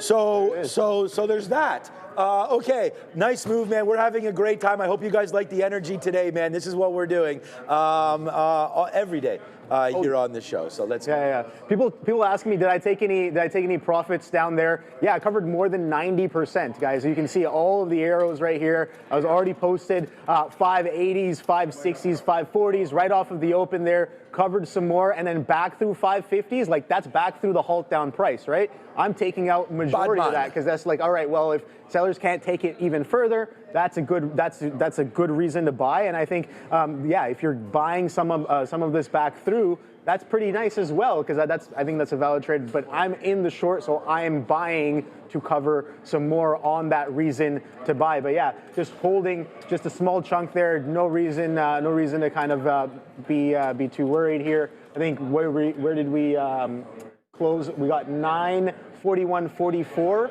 It's currently 944.30. So give it about roughly a minute there for that to open up. 946. 946.45. It should open up on Beyond Meat. Dangerous saying made a few G's on Netflix. I didn't even. Hats off to you all. Let's go, Dangerous. Keeping it real here. What did Netflix do?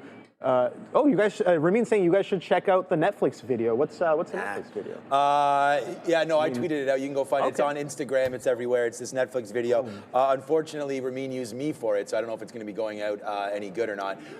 But here it is right here. It is Netflix. That's our Google trade, by the way. We also have D-Nut over here. I retweeted it, of course. If I don't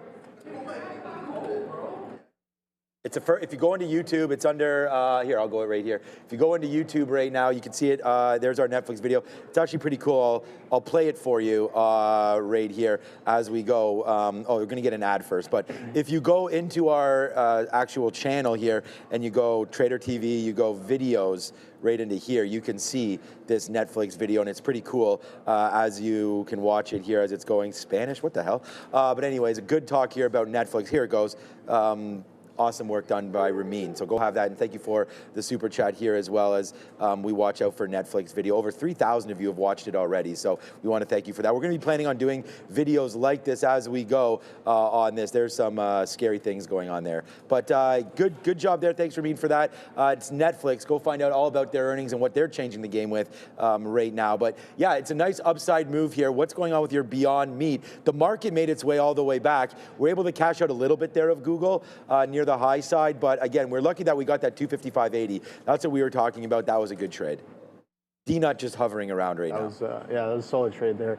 Okay, so we should be opening up in about 20 seconds here. So you guys will see the book populate, and then we'll see where it opens up. Right now, tapping 638 as of right now. So yeah, we'll see where it opens up if it kind of does anything interesting. I'm waiting to get out here, but 630s, that's in and around VWAP. So we've got to be a little bit patient and see if it does anything interesting here, maybe even looking to get in some more VWAP. That's where sellers were off of the open. Seems like that's where sellers are coming in once again, but I'm gonna give it a little bit of a consolidation here. If we halt up again, then I'm like, all right, cool. I'm gonna give it some more room. But lower highs was what I was looking for here anyways, and you can see that some sellers coming in back through that $6 level for now. Don't want to get too aggressive on the halt up because bigger picture kind of coming in right here. So yeah, guys. That's the same percentage it was yesterday, though. It's the same as it was yesterday. Is this thing working? Come on. Fabian. 21.5? Is Fabian here yet? 21.5% of you guys are not subscribed. Hit the subscribe button if you're watching. I think that makes about sense. If we have, hit the subscribe. Hit the like, hit all of that.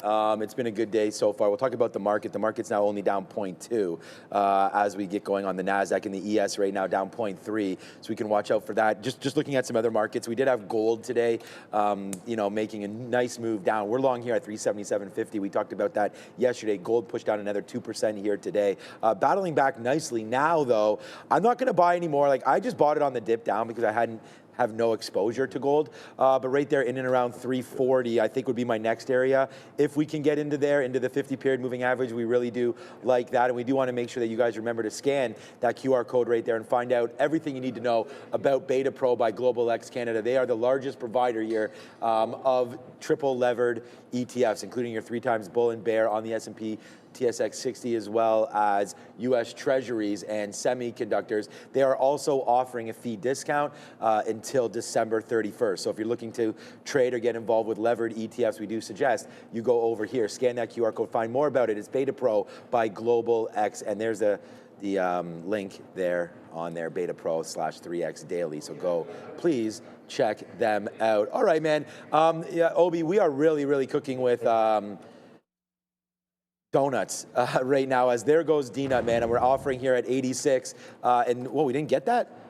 Oh yeah, we did get it. Okay, so nice little move there at 86. Now it's trying to go through 90s. But DNUT is really leading the way for me here. And again, it's posted up here. We put it at $4. There it goes, D-Nut right there. Nice move, getting higher. And there goes Google again. So we're holding on to this. We're having a good start to our day so far right now. I have to apologize. I haven't been watching Beyond Meat because we have this donut there and we have Google. We have 3 trades on right now. So why don't you give us a little bit of an update there? I see you're flat on Beyond Meat, but so we came right back in. So I'm like, all right, well, I like the selling that came in on the initial test of VWAP. I was like, all right, VWAP's kind of showing me that sellers might still be in, but we reclaim that that level here that I did like to sell, that I liked selling earlier as well. So I was just like, all right, cool. If it's going to chop around here, I'm going to be out of it.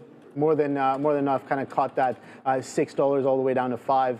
Where's the next trade? That's what I'm looking at. But yeah, it could very well be here. Sellers are definitely coming in here at VWAP.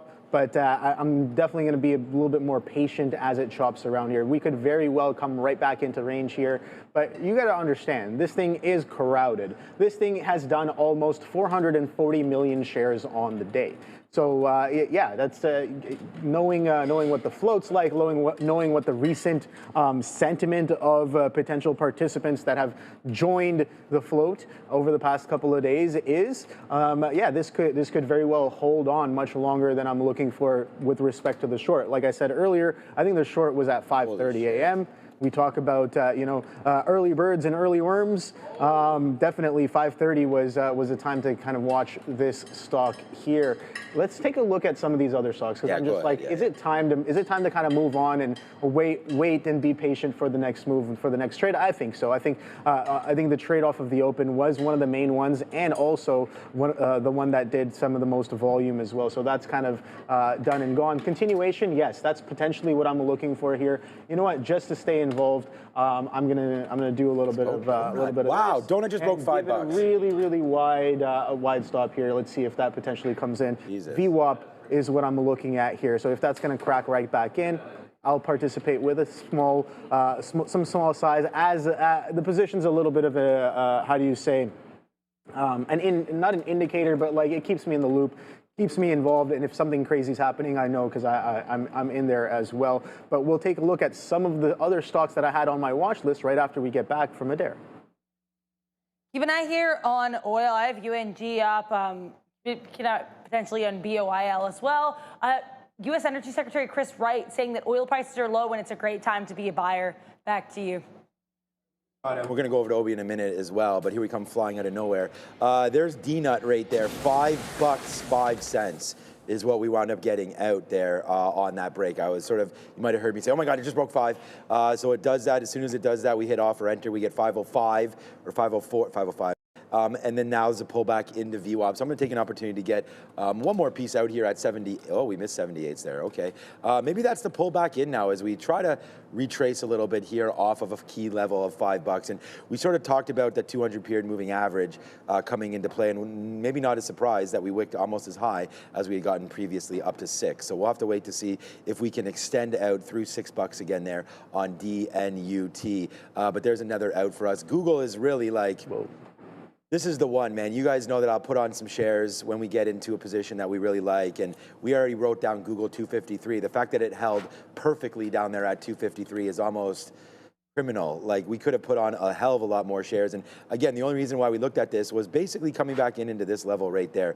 250, 280. We had some 253 action. We discussed it in the pre-market. Make sure you join us live every single day and hit that like and that subscribe right now, because we got to get this number a little bit higher right there. Although I'm pretty sure this is but the idea is to hit the like and the subscribe at all times anyways. So good out there again on DraftKings as we push into that area one more time there. We're going to wait to see if there's anything going on with 3460s. Nice break there. DraftKings, Google, everything's working out for us, man. We're heading now 256. We said 257 was in play there for Google. So I'm going to put an offer.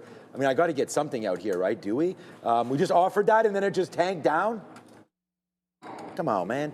So hopefully we get that fill, but so far so good here on the day. Anything for you over there? Yeah, no, I'm just watching this BYND, and I'm just like, oh boy, I might have a little bit of a sizing issue here because there's an office quote that I was going to use. Yeah, exactly, exactly. But no, I'm just like, all right, like you got the trade, but not really paying enough attention to really get aggressive with it.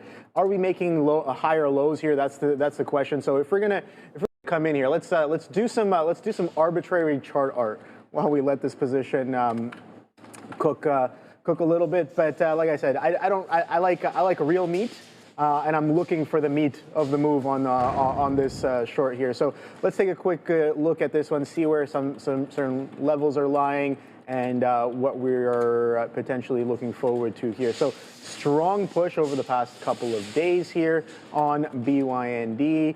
I'm looking for lower highs. This was lower highs, but look, we can still consolidate. We can kind of chop around here for a while. It is doing a significant volume. It has the potential to being crowded because I think the short is definitely up here in and around for, what is this, 530, like I said before. You can see anchored VWAP from the highs. I have that on there, and that has held pretty well, right? That's held pretty well. Lower highs, and then coming into the opening session, we can't even get back to VWAP here. My P-Pro VWAP is a little bit lower, and we kind of come back into there and pull a little bit down as well. That's through a down halt and through an up halt as well. So down halt, up halt, shake and bake, can't get through VWAP. VWAP sellers still dominant. Okay, all right.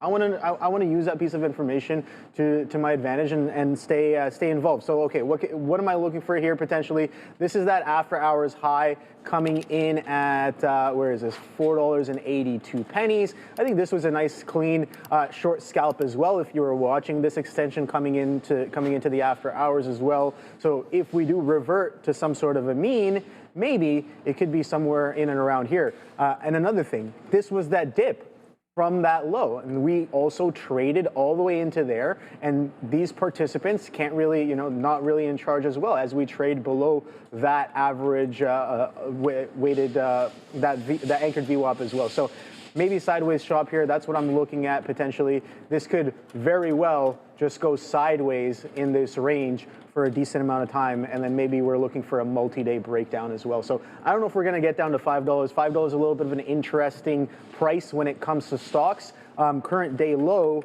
on Beyond Meat is sitting at $5.21, and yeah, I just don't have didn't get enough off of that sell-off there. So I'm doing my best not to say oh boy. I was told may have maybe not the best, but if you guys know, I say oh boy on the show to kind of replace I've never my potty mouth. I never noticed. To replace my potty mouth because I do swear a lot, dude. You can swear. I swear quite often especially when I get excited. So that was my filler word, but maybe we can just gotta do it live sometimes. Sometimes we can just that's give it what we to have you like bang, it is. bang and bang. And That's why you do the bang. No, Oh sometimes my it's like, I kind of want to, and I'm just like, hopefully we're not told to not say bang too much anymore. Yeah. Yeah. Don't. We're not going to be swearing on this show. That's for sure. No. So, all right. Yeah. Just it's very emotional. I need to come up with another one. I'd be like, oh. I thought GE Vernova put up a good number there yesterday, but I guess not, as it's heading to the downside right now. I'm going to try to find some notes if we have anything on GE Vernova today, but there it goes to the downside right now, down 1.85%. Halting up. I was trying to look through our morning note. Yeah, we don't have GEV on there. I know this is a name that Neil really likes, and it's on the which?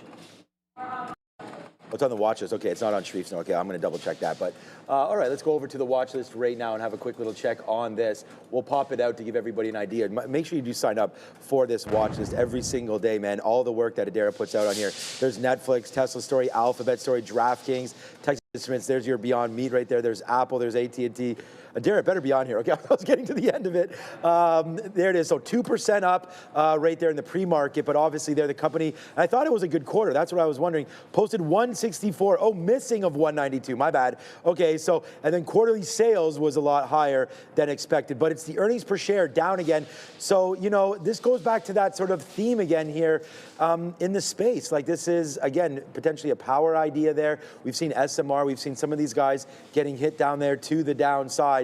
And GEV right now is at a slip-up spot, that's for sure. Nice pullback. This high of 670 right there down to 570. You're now down $100 on 670. This is approaching bear territory. This is why you got to get in and out of some of these names, especially if they're part of this sort of thematic play like GE Vernova is. So you got to watch out for that kind of a play as well. I'm debating shorting the market, man. I know I'm long. On Google, I just want to refresh everybody here a little bit. We just took many. My chart just crashed right there. I wasn't even looking at this chart. We had gotten out there on some of these breaks down below. So right now on Google, I have about 20% left. Probably a little bit more than I'd like to have left on this play. But right now, Google's coming back in. We'll reload this thing down here at 253. But honestly, the market's not dropping that much, and Google just hit the skids there pretty good. And then DNUT. Just to give you an idea here, we have 20% left of DNUT as well, as that made its way up to $5. I mean, we got 425 up to 5. That's a 30% move or so, 30% move, 20% move on the high side there for DNUT. So we are taking profit there, especially when we broke back down below VWAP. And then DraftKings, we have half left of DraftKings. We have a little bit more of this one, letting to see if this one wants to run. We do have to go to Adara. What's up? It's happening now time, guys. This is the 15-minute chart here on the NASDAQ. As you can see, it's been pretty choppy over the last few days. Today, initially pushed to the downside. Then we get a bit of a flat candle. Let's see if we can push back higher here for the NQ. Let's take a look at Netflix NFLX, of course, on watch here after the earnings report. EPS miss, sales slightly below estimates, but more or less in line. But ad sales strong, and they're still doing well in all of their regions. If you guys want more details on this, definitely check out our video on YouTube, but also, I believe, Instagram on this video for NFLX. So if you want more details, definitely check out that video. Take a look here as well at TSLA. They're reporting earnings after the bell, and we'll have to wait and see here if the EV tax credit ending, which certainly led to an increase in Q3 deliveries, also positively impacted their Q3 sales. Last but not least, DraftKings on watch, announcing the acquisition of Railbird Technologies. Of course, also there's been the resurgence of these quote-unquote meme plays like BYND and DNUT. So lots of stocks to keep an eye on, guys. Make sure to stick with us every single day. Hit the like, hit the subscribe as we send you back to Obi and Sean. Thanks, All right. Adara. Thank you very much. Yeah, no, we got a bit of a super chat here. Yeah. I just want to, look at this. This Beyond Meat keeps on coming back into the $6 area here. This is where supply has been over the past, I guess, 30, 40 minutes or so. So I'm continuing to watch this. As long as this the selling can't really lift, I think we're not really poised for above VWAP. If the seller does lift, or if the selling does lift, then yeah, of course we can kind of range a little bit higher. But that's kind of what's been coming in here. All right, so we have a bit of a super chat. So a WCM Good Tune saying GME. The OG meme is about to crash the party. Okay, let's take a quick look at GME here and see what's going on. Okay, all right, so a little bit of volume. Blast from the past. I haven't really played on this one in a while, but decent relative volume in the pre-market session here and giving us a bit of a pop off of the open. So relative volume-wise, we did about 6 to 7 times in the pre-market, and then coming in for 3 times in the open market here with a little bit of a pop. So let's see. I just want to take a quick measurement. We know what the pedigree of this one is. When it does get moving, it can be pretty aggressive, about a 2.3% move off of opening range lows to the highs.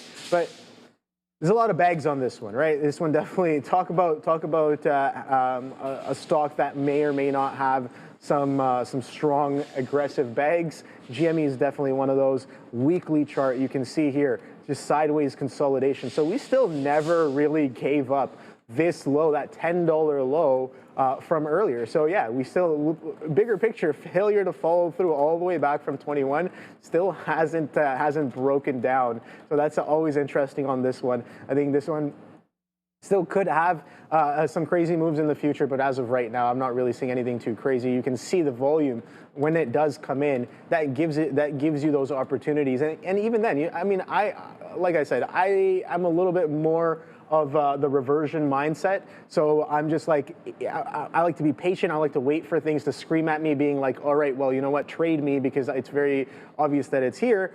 So just gotta wait for the volume to come in. When the volume comes in and it runs from $30 all the way to 65s into prior resistance, I'm just like, okay, well, there it is. It's showing up. I don't have to be involved in the long, but the short is absolutely beautiful when it does come in, right? So just being patient for that run to do its own thing, and then getting on the backside of that when everybody else has exhausted themselves, I think is a little bit more closer to how I like to look at things. But yeah, beautiful, beautiful backside on GameStop whenever it does come in, and the longs are pretty nice as well, right? If you like chasing moves, and some of the breakouts are absolutely crazy when they do come in nicely on GME. So that's the look there.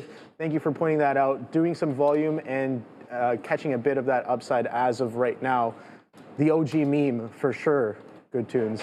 GME, that is the one. So let's quickly go through some of the other stocks that I was talking about here on my morning watch list and see how they're doing and what they're up to. GM was one of them. Looking for that continuation off of the open, not really there. Aggressive strength, this is a 15-minute chart. Aggressive strength off of earnings yesterday and throughout the day as well, but a little bit of a breather. So question, leg, consolidation leg? I don't know. Gotta keep an eye out on that one there. Netflix as well, NFLX. This one, it seems like a little bit of a flop on the release here off of the open. I like that. Chopping sideways, opening range, but sellers definitely in charge, as it was seen that they couldn't get past some of these consolidation lows from the after hours on Netflix. So if you're looking at some of the, we talk about support and resistance, man. This was support from last night. Sure, you can go off the wick low, you can go off candle close, you can go off of next structure, but regardless, it's showing you that there may or may not be something here in the 150s, 160s, comes into that area off of the morning dip and finds some supply there. But sideways consolidation as of right now there. What else did I have on watch? Beyond Meat, you know, we're kind of participating in that one right now, so you guys already see that. Google as well. Google was nice, but a bit of a shake and bake here as it's still trading within its opening range. It did bid up pretty nicely and it's holding up. This might need longer to kind of push. I like the story, I like the catalyst, and I like the bid on this one, and the uptrend is definitely something. Google's strength has been something interesting as well. GLD is the next one. This one is just grinding, man, just grinding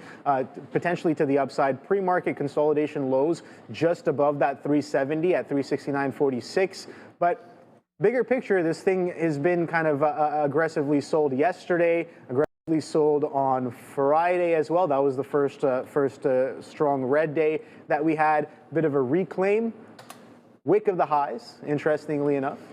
Grab some liquidity, coming right back in on Tuesday, and then maybe a potential for follow through on a bigger picture, right? Intraday, it's easy to get chopped up on this mess, I think, but if you're keeping bigger picture in mind, I think that the lower highs overall, even on an hourly chart, can point you potentially in the right direction. That's what the chart is kind of showing me, right? So that's something to watch out for. What else did we have? Marvell. This one definitely didn't do what I was looking for. Marvell, it was kind of the opposite story to that of Google, right? It's like they sold, Google shot up, and then Marvell kind of shot down on the same kind of news, but we're getting a reversion off of the open. I'm looking for that continuation, and that didn't really come in. We got an aggressive bid, so as soon as I saw this bottom wick coming in off of the open, I took it off of the watch. I'm like, this is very likely not going to do what I'm looking for. So yeah, Marvell, maybe now with a lower high against prior day's consolidation lows, that's a better place to get involved as that support turns into resistance, and it's showing us that as potential resistance. But yeah, that's the watch. That's what I was looking at off of the open. Not everything did what I was looking for. I think Beyond Meat did the most. It went beyond expectations for sure. Yeah, good one right there. We have a new position. We started shorting the futures a little bit just against that high. We did get something out there at 20, so we are short right now. We only got out 15%. We're short at 35s. We did get a 20 there. I'm going to try to go short against this level here, 75. So we'll average it up as we get going here. We do have it on the 5-minute chart. We have a 200 period moving average right here, and then some high ticks to break through 108.50. So we're going to wait to see about that level, but I'm still stopping out if we break 107.85 right into there. Let's see if there is a downside push here today in the market. We do have Netflix earnings, of course. We talked a little bit about that early. We haven't had too much. We had that great super chat there from WCM Good Tunes. You just talked about that with that, and we also had one with Netflix, but there goes Netflix, kind of flat on the day, right? I mean, has a good move up to 1150. That's that 1150 area, the 200 period moving average. We said when there's a gap, you always play a VWAP. A VWAP today isn't playing. It's the 200 period right now at 1150. Nice move down into 1130. I said there's possibility we get into like 1115 or so. Looks like the low of the day was 1128 there, so 26 or so, a good little level there for it. Yeah, we show it there as 2630. I don't know if that was that little wick bottom. Yeah, I don't know. Anyways, good move down there for Netflix today, and we got to wait. You got to give this a couple minutes to see where exactly we float around to with Netflix. I did take some more out on Google. Let's go on over and see what you guys want us to trade here today, because this is the stock visualizer. So this is going to give us names. Obviously, Obi's done work today on Beyond Meat for you. We can look at this YYAI. I mean, it got as high as 18 cents, now hovering around 15 cents. NVIDIA now 1% upside. That's nice. Donut has been my number one. No, Google's my number one stock today, but DNUT is actually. Yeah, okay, it is, but Donut's right there as well. Open Door down 7%, finally breaking that $7. That's an interesting level there. GSIT right now down up 6%. BBAI, we're not worried about that name until we get a little lower. We talked about the 200 period moving average being at $5 or so. We'll wait for that. BlackBerry today on a little bit of a run, up 3% there. Netflix on this side, we just looked at that again for NFLX, down 8 on earnings. Very tough to trade earnings names, right? I think Obi and I, we sort of identified some key levels that we may be looking for on Netflix at some point. Vernova is really interesting, man, down 5 in a bit. I would buy more if I was trying to get more into that, but I'm not in it at all. So want to see about Vernova maybe to the downside there. Air, nice move up, 50%, breaking through that dollar. That might be something to look at. It's Tesla day today, so we have to wait to see if Tesla earnings, what they're going to mean, but it's at 440, Obi. That's a good level. Oklo, man, we sold SMR at $57, and I think that that's going to play. We are still, wow. Okay. Let's go. We're at VWAP now for the market. So we got to have some sort of outs right here right now for that one. Good trade lower. Let's bid 13s. There it is. We get that. We're already at 10s, but it's a nice pull right there for the futures. So we're going to go short there. Again, today we traded meme stocks. We traded mega cap names. Beyond Meat halted up? Halting up right now. Okay, so we'll go over. Do you have it on your screen? Yeah, I got it open right now. Yeah, it's just so I literally was just like, okay, well, those buyers through 6 were distinctly different. I punch out of it, and it just slaps up another 30 pennies into the 40s, into VWAP. Past this point, I'm just like, all right, well, that was a great reason to buy, maybe even a better reason to flip, but I didn't really do that. But it halted up on top of the morning structure now. I like that. Yeah, strong reasons to buy, and buying we did, but not in the long just yet. So we'll see. We'll wait. Halted at 10:11:26. So this should open up at 10:16:26. So we'll just wait 5 minutes for that one there. But yeah, great reason to buy. You can see I kind of, as soon as I punched out, boom. Those these algos are all over some of these stocks, man. As soon as some of those events happen, they're just all in there. You could see it coming in, and I was just like, all right, well, I don't want to be in here anymore, because this has the probability in my head just shot up like crazy with the level of buying, or the kind of buying that came in through that 6. I just got to maybe do a little bit better and be nimble, being like, all right, cool. Well, I know I like the short. But in the moment, the market just showed me that very high probability we can take out at least 640. We take out 640 and then blast through, halt up into 673. So maybe we do see that $7 mark. You know what? I like it. The higher, the better. The higher, the better. If I'm looking for that bigger picture backside and bigger picture reversion, I think the higher it can go, the better. I just got to do well to kind of be nimble and stay executing in and around kind of like this and managing risk well, because yeah, I'll take those paper cuts and maybe take those small wins when they do come in, like the halt down that we got. But when it does actually manage to unfold and really fall apart, that's when I really want to get involved, not for $1, for at least a $2 or $3, like a significant pullback here as well. That might not happen on the intraday, right? Or in order for that to happen on the intraday, we might need to be even higher, right? We need to have some real kind of exhaustion of the move there. And I was like 530. Dude. That was a bit of exhaustion of the move, but we could definitely get a little bit lower here. Nice short there. Nice Go right now. There goes the Qs, man.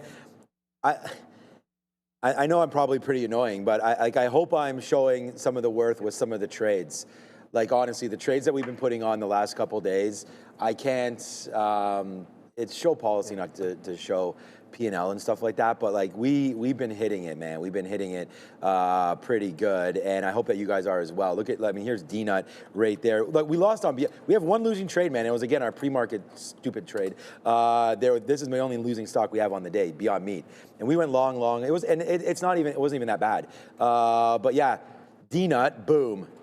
DraftKings, let's go. And these are all posted names. It's not like these are names that we're just flying by the seat of our pants right now, which I don't mind that strategy at all. Look for names that are moving, play news-based names. But right on here, we have Google, we have D-Nut. You can go find the sticky note right now on Instagram, on Twitter as well. We have Beyond Meat, we have DraftKings. We have all the names that we're in. We don't have the futures. Well, we will. Oh boy, we still have 70% of this trade. I'm going to take out another 5% right here if we can get 78s. So good. All right. Sorry. Oops. That was D-Nut. I just put a 78 bid on. My bad. All right. Here it is. Okay. Now it's really starting to get back in. So I think we're going to leave Google alone. I'm not going to average back in. Hold on a second. This is really all right, man. These TQQs, man. We're almost a dollar club right here on the futures. Let's bid some 62s there and see if we get those right now. Oh wow. Nice move higher. Bid some 72s there. Oh, wow. Okay. Wow, we missed that little, what happened there? I don't know. That was a nice little flush on the futures. Stupid of me not to be there. Damn it. We did miss that opportunity, but hopefully we'll be able to gain that again. I'm not, and what I was trying to get at, damn it, man. Obi, that was a missed opportunity there. Like, I should have been on that futures trade for a downside play there. Yeah, if I think the futures are going down, it's not necessarily what I'm getting at here. Long story short is, I don't think it's something that I want to be long Google if I really do think the futures are going down. So I've pulled my bid now on Google down here. I'm not going to reload it. You know, you don't want to put good money after bad, or bad money after good. So if I'm changing my mind on this, we're definitely allowed to do that, and we're going to wait. And it could be completely wrong, but I'm not averaging in here anyways. I'd average in at 253. So if that can come in, good, honest. But we missed that low take there on the TQ, so I'm not super pleased with my execution. So I'm going to put out 2 or 3% there, taking 84, Phil. We should have got, I bid 62 and it ripped off me. And then 72s we missed also. Should have been more aggressive at getting out there. So again, copy trading is one thing, but make sure you have your own outs, because when I'm in 4 trades, you're in none right now. So I think the better thing to do is, especially the problem is donuts ripping. So that's also like got my attention here. Better to focus on individual trades rather than like trying to manage 4 or 5 at a time. It's difficult, but there goes D-Nut though right now. So yeah, Krispy Kremes be damned, man. I know they're not good for you, but so far the money that we made on this stock has been pretty good for me. So far so good. Upside, take another out right here at $5. It's been the high. Beyond Meat, is it open yet? Yeah, it's open. It's open. Yeah, there's $7. There was some size there at $7. So we halted up. We pulled back in. There was some absorption that happened here in the 30s, I think in the 40s, if it actually dipped down there. Again, we saw kind of rainbows on the tape for me, but yeah, there was some absorption that came in right off of the open there, and we started bidding right back up. So I'm kind of watching, observing. Yeah, there you go. As soon as that kind of buying is done, that might be over. But I'm watching it. We're above VWAP right here. It's going to be a little bit crowded, right? We've done almost 600 million shares as of right now, wow. And it's not even 10:30. It hasn't even been an hour. So I think very easily, Sean, this can very, very easily do over $1 billion by the end of the day, maybe even a 1.5 if we did 1.7 or 1.8 yesterday. 1.7, 1.8 yesterday? Yeah, Okay, I don't remember so it the makes exact sense. number. Yeah. So it's well within range. If we're going to continue expanding volume on the daily chart, then yeah, you're expecting and you're looking for more than 1.7 on the day today, and we just have to do $1 billion more with about 6 hours left in the trading day. Wild to think about that. Just $1 billion more shares. Yeah, just $1 billion more shares. I mean, we're almost there. We're more than halfway there. But yeah, 675's coming in now.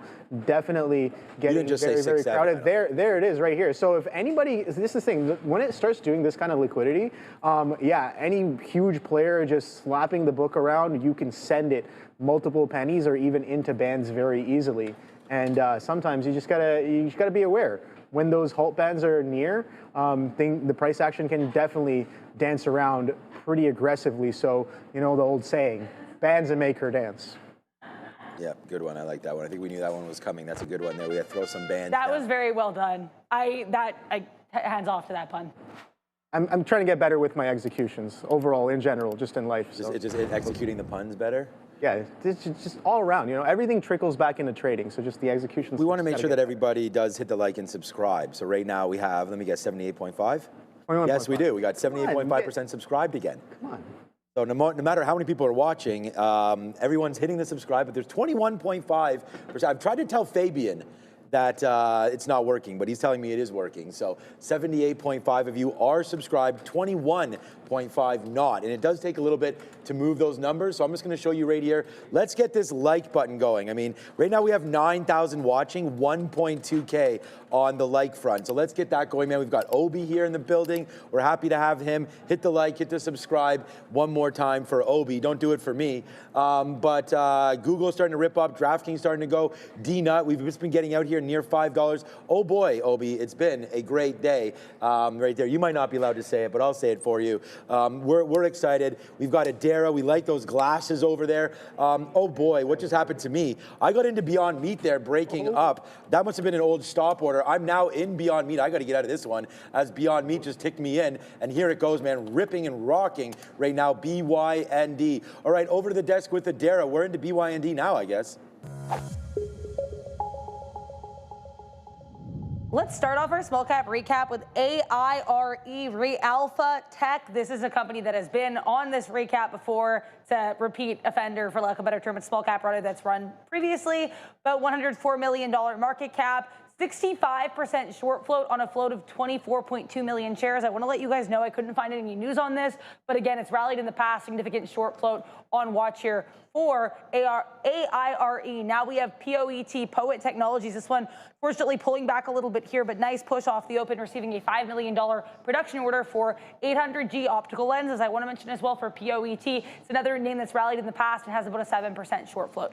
Last but not least, BYND. Now, of course, we have to mention this one, I think, given its parabolic move. This one and DNUT, not necessarily small caps compared to a lot of the other market cap names you talk about here, but certainly on watch as we get this resurgence of meme attention, with BYND even being included in the Roundhill meme stock ETF. So lots to watch here today in the small cap and even just large short float space. BYND, for its part, is roughly a 65% short float.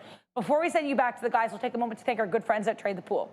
For too long, trading meant risking your own money or never having enough to start. Fear of losing. That's what kept so many traders on the sidelines, but that's changing. Trade the Pool is transforming how traders access the markets with its limited risk trading model. Traders use funded capital, while Trade the Pool absorbs the downside. This allows traders to focus on what truly matters: discipline, consistency, and growth. When you hit the profit target, you keep 70% of the profit, so there's no fear nor barriers, just real opportunity.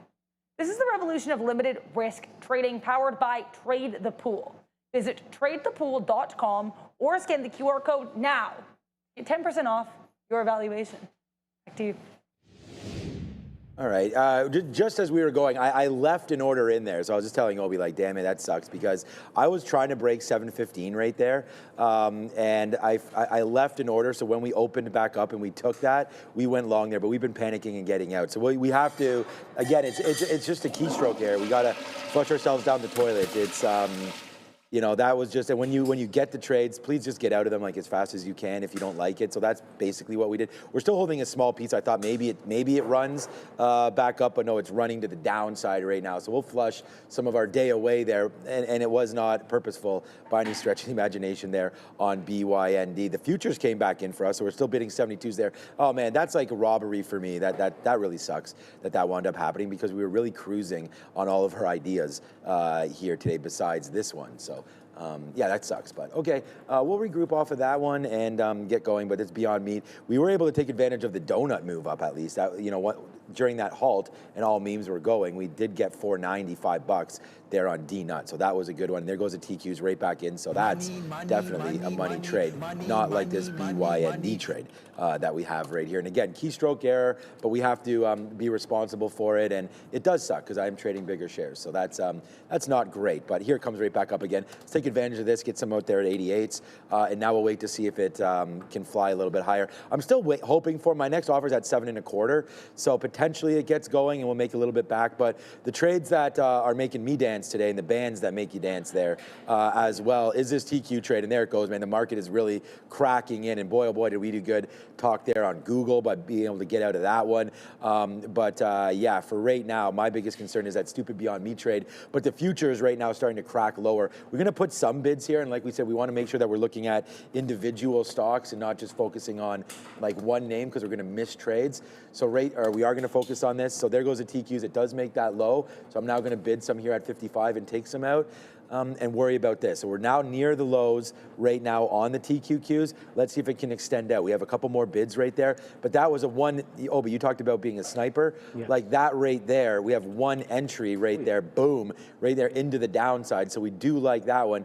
And so far, so good as we wait now for Beyond Meat. It looks like it wants to bounce off 7. Like, I'm comfortable holding this. Like, it's 30 cents. It's not, even if you have 1,000 shares, it's $300. Like, it's not, for me, the end of the world, but it was a keystroke error, and we're doing our best to get out of that here on BYND. So we're long right now at 7.15. Wish we weren't, but we got to deal with the position that we have. So far, so good here on BYND if you're long anywhere near this $5 mark, and the short's been really good right here at 7.30. So let's give it a chance to breathe. 700 million shares only today. I say that sort of tongue-in-cheek. We'll see if it can get to that 1.5 billion like it did yesterday. It's Beyond Meat, and it's trying to go higher now. Adair, you got something for us? Yeah, I have Meta. I want to mention, this is reported earlier, like around 8:05 a.m. today by Axios, but Meta reportedly, and we're just seeing this circulate again, which is why I'm mentioning it, Meta reportedly set to cut roughly 600 jobs from its AI organization. Apparently, its newly formed lab group is not going to be affected by these cuts, and they are continuing to hire AI efforts. So again, this report circulating once again for META. Back to you. There's just so many big sellers on Beyond Meat right now underneath $7. I'm starting to get more out here at 92, 93. There's just, if you see here, they're kind of layered sellers right now. You see the bid is pretty weak, but look at everybody here on the offer. So you're going to have to go through a couple million shares for sure, which I know isn't that much, but it's a lot when you think about, like, you know, the options and all that, and we got to get through there. Someone has to push the button to wax all those orders here near $7, and I'm not going to take those out myself. So hopefully, oh, there you go. Somebody's okay. Somebody, all right. So, all right. Someone just did it right there on BYND. So let's take advantage of that move up if we can. Nice little swipe through. Okay, we'll get some 9s there. And this is starting to look a little bit better. We're still not taking profit, and we'll still take the big L on this one. But nice to see it bounce right back there, Obi, off of those levels. Yes, sir. Yeah, no, swiper, no swiping is sometimes what I say when I see the participants swiping against me. But, you know, just something fun in the market here. So just taking a quick scalp here on Amazon. I was just looking across the board, and I was just like, all right, well, Amazon's looking a little bit relatively Micron weak. tanking? oh my God, I covered most of it really quickly, but you know what? It is what it is, man. You read about like how different players kind of style their trading. One style that I'm kind of like reading about right now is just being in a lot of size on the initial push and then getting out of a decent chunk of it like almost right away for like, for 10, 15, 20 pennies or just like a certain percentage, and then letting it show you that, okay, now it's working for you to build back into that position. We got out of Google right there. Like that. But yeah, I think the market's tanking, Obi. I mean to interrupt, but don't really mean to interrupt, because right now you're starting to get a nice pull down side right here, and the futures trade, Obi, is really extending right now. So we'll ring registers on that one as we get lower, and I think we got to go to Adara, but MU right now, Micron is having itself a day. Nice move to the downside right now. Just whoa, like that looks like a cliff that you don't want to be on, man. Micron downside. Nvidia looks like it's trying to get lower as well, down into 181. Was it a call for Adara, by the way, Andre? Okay, let's go over to Adara. I just want to let you guys know, Meta spokesperson actually confirmed that they've laid off 600 AI employees. I just want to confirm that. But Micron, only news I saw in this was well before the bell. They're announcing customer sampling of their 192 gigabyte SOCAM 2 to enable broader adoption, I guess, of their low power memory within AI data centers. I don't have any news on this push to the downside, likely dropping with the market, but if that changes, I'll let you know. It's also worth noting here, Netflix still to the downside, actually at days low now, guys. Back to you. All right, short again the market. I'm just tweeting this out because we got it on again here with the TQQs. I mean, Obi, this is just what we're doing, man. We're doing it every day here, and we're doing it live. Every day we're doing it live, Obi. Obi, are we doing it live? Oh, this is live? This is live. Every day we're doing it live. So if people are wondering, like, where are these trades coming from? Is this guy putting these on? Well, just join me tomorrow, and you'll be able to see if we could do it again. I mean, this is what we're doing. And there it is right now. The future's nice move to the downside. So we shorted right here at 10.05. So, yeah, we have about, that's 25,250. It's at 25,120. We have about 130 handles right now on the NASDAQ short. So it's an absolute monster trade right there, despite screwing up pretty aggressively on Beyond Meat. Look what we got now there. They have discovered meat, and there it goes up to the upside now, 735. We made a mistake trading this name when we got punched into it right there at 715, but then we sort of were absorbing that hit, and now it goes upside. I'm going to say we net do not make money on this, but I'm not sure. Trade is not over yet, and I'm going to have to do the math afterwards. My net is at the highest spot we've been at all day, so that's good. Let's go, man. We're getting some out at 48s. Break that 50, man, right there. It's a nice little size level there. And oh boy, man, these futures, Obi, are tank city right now. We're in this name. Whoa. We've got it, man. No Neil, no problem. We've got Obi. We've got these trades on. We hope that he's having a day off. He'll be back in tomorrow with him and myself. But yeah, so far so good here. It's Beyond Me time. It's Google time. It's DNUT time. It's DraftKings time. We did get out of our Google. Why? Because we told you we were getting out of it. We don't want this 253 long. Nice little downside move right now in the market. And oh man, there goes Beyond Meat. It is beyond my belief right now that this name just continues to climb higher through 50s. We'll get some more out here at 50. Let's go Beyond Meat, man. Now it starts to go up. Little bit of an accidental long here, right? We've talked about that. But we did like it's an accident to the time we took it, but the order was in because we wanted this break.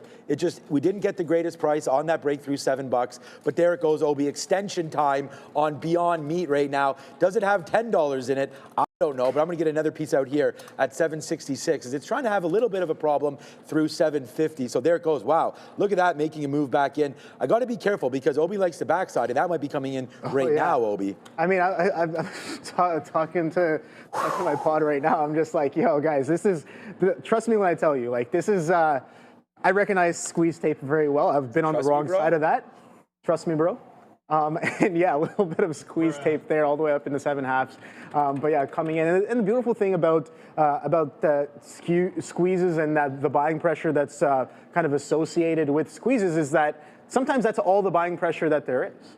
Right? And what happens when that demand is kind of gone? When that person who is, they're price ignorant, they're price indifferent, they don't care what price, they care about just getting out of their position. What does that tape look like when that participant is done buying? Right? If that's the only buying pressure that's there and it's aggressively excessive, when that order is done, it's very, very obvious at times, but no real exhaustion just yet. That's what I'm waiting for. But we'll be right back from Madeira. Markets to the downside. Yeah, I just want to let you guys know here for UNG or oil, we did get the EIA crude oil inventories coming through here. Crude oil inventories negative 0.961 million versus positive 2.181 million expected. So yeah, again, negative 0.961 million. We also got gasoline inventories and distillate inventories. But either way, these inventories numbers have just been released. Back to you. Obi, the donut trade was pretty decent, but I'm going to try to get some out here before we have too many donuts and you know, can't walk straight. All right, 458. I just offered and we haven't printed it, so trying to get out of some more of these names here. And I was going to say, like, I feel that we got pretty lucky there on Beyond Meat. If this breaks 690, let's get out of it right now. Oh wow, big seller there. I mean, yep. Obi and I just sort of. That's why I went over to Obi to talk about it when he was looking to potentially go into the short there. But yeah, good save. Honestly, it's a save.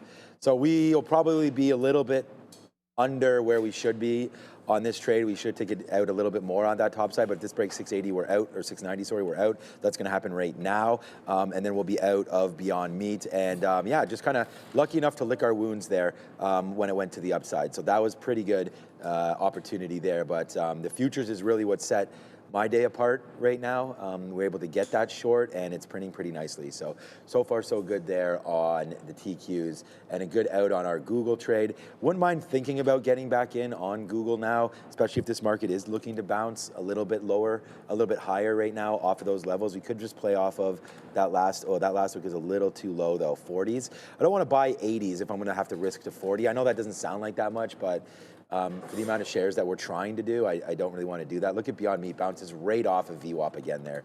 All right, let's try it at 16. Maybe not. Where do we, oh no, sorry, not off VWAP. Let's just use, that was 7, that was 690. Let me get a little bit lower.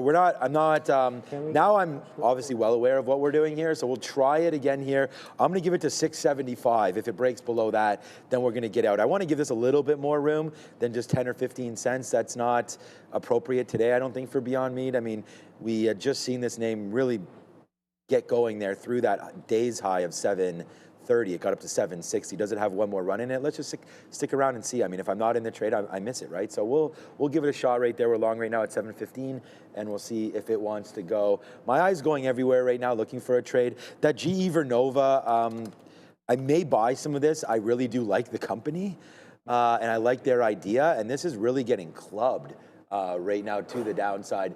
I'm just so I can hear it from Adara. Adara, give us another update on what GE Vernova's earnings look like when you get a second, because this is a nice downside pull. We know they missed, but I'm just wondering if there was a guide issue there, Adara, or if maybe some analyst. Yeah, if you don't mind, I'll come in right now, Sean. They did miss on EPS. Sales were a beat. Guidance, they reaffirmed it was below estimates. 36 billion to 37 billion is what they're guiding for fiscal 25 sales. That's below estimates of 37.186 billion. So guidance-wise, I'd almost compare this to what we saw with TXN yesterday. Right. Now, they did say their orders here are at 14.6 billion for the quarter, and their backlog grew by 6.6 billion on a sequential basis. Okay, so they got the back orders. It just down 7 seems a little bit much, because when we came in today, I was actually thinking to myself, I know Neil has this stock, so I mean, I don't hope that, we lose on a stock or anything like that, but I was hoping it would be down because I wanted to buy some. But like, this movement today is pretty aggressive. Like, from being up 2% to down 8, it's basically a 10% swing. Not basically, it is a 10% swing there on GE Vernova. So we just get stopped out of our last little trade there on Beyond Meat. We tried to hold that. I do think now may have exhausted out there. I'm looking for that one big exhaustion candle. That just hasn't happened yet one way or the other. There's been a lot of volume, but looking for that one like outsized kind of a wick that gives us an idea of what we want to do here with BYND. I'm looking long, you're looking short, so I think we have different ideas, but at the same time, levels have to hit for us to hit these levels, to hit these trades. We just lost there on Beyond Meat, so we got to flush ourselves down the toilet. We have one red name today, it's Beyond Meat. So. Maybe we should stay away from it. Donuts come back a little bit here. We don't have very many shares left. We tried to get out in the 50s there when we broke below, but we missed that as well. So right now we're going to watch out for D-Nut, and we're still green on the day. Green days are good days, right? Yeah. And we're happy with our performance, but could do better, always do better. And so we're going to look to do that now. Beyond meat, I still want to get back in, just trying to figure out where and when. Yeah, I think just this market flush got me involved with this short, man. I know you're involved with the TQ short. Yeah, and you sent me that TQ short yesterday too. That was absolute snipes as well on that. And both those on the sticky note. No, so TQs yesterday may have been. I'm not sure, but we had a great AMD trade. Because you had it right off of the open. Yeah, we had yesterday. So, yeah, that was absolutely solid. Here, let me just show you yesterday, and I know we're gonna. I mean, I don't always want to talk about it, but yesterday we actually had multiple trades on the TQQ. So let me try to see if I can find the damage that we did yesterday on this. No, I don't think. Oh, here it is, right here. So yeah, we had that right off the open again, sort of. I mean, it was about 950, nice move. Then we went up to the 200 period. We shorted that again. That's another $1. Then it happened again. Then it happened again, and we have more throughout the afternoon. But yeah, we were to your point, Obi. We've been favoring short for a while in this market. We did sell out of some of our longer-term trades as well and trying to raise some more capital. So we've been doing that, and now I'm looking to actually deploy capital back in the market a little bit. NASDAQ down 0.7 right now. Yeah, I think TQs is just... Yeah, more selling happening on the day today.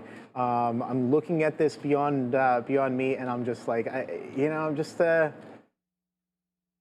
Thinking about it. I'm just thinking about it right now. I'm like, things haven't really set up. I wasn't paying attention. Well, the thing is, if I want to short up in here, I got to really be staring that tape down pretty aggressively if I want anything above 740s, I think, because that tape comes in real hot and the scalp is potentially down into this prior structure unless and until it can kind of break down. You can see we're holding above that halt up price as well. That halt up price was, we referenced that. I think it's around 70s. I think 73, if I remember correctly, was 673 was some of the last prints onto that. So I'm going to use that as a bit of a reference. We did kind of pull back through that, held VWAP down at 630s for another push right back up. But if this structure can hold the 680s, I'm going to stay a little bit patient. I do like the short idea, but if this is going to show me that people are still getting squeezed, people are still kind of stepping up and holding or kind of the price action is holding higher above prior structures, I'm not really going to fight it. The market as well is kind of on the opposite side there as well, and we're just making jokes about sector rotation and how people are moving out of those and into Beyond Meat. But all jokes aside, as long as the price action is kind of showing me that it's willing to step up on the day today, I'm going to be a little bit more nimble. Still haven't gone back to those 8 or 5:30 a.m. prices just yet, right? This was a nice pullback into the 7/2s. And we're taking a bit of a breather, but still holding that $7 or that 860, that 870, 880 level pretty well here on Beyond Meat, holding up beyond the rest of the market as we crack a little bit lower. Netflix to the downside as well. Still, eh? Remember this morning I was like, yo, if Netflix cracks, that could bring the whole market as well.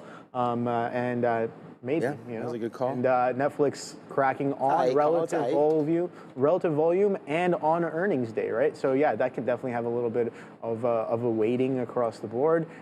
It has been relatively strong, right? If you look at the weekly chart, if you look at the monthly chart, very aggressive strength on that name, bigger picture. And yeah, that's not the only one that's selling off, right? Tesla pulled back into that range as well. We talked about that 441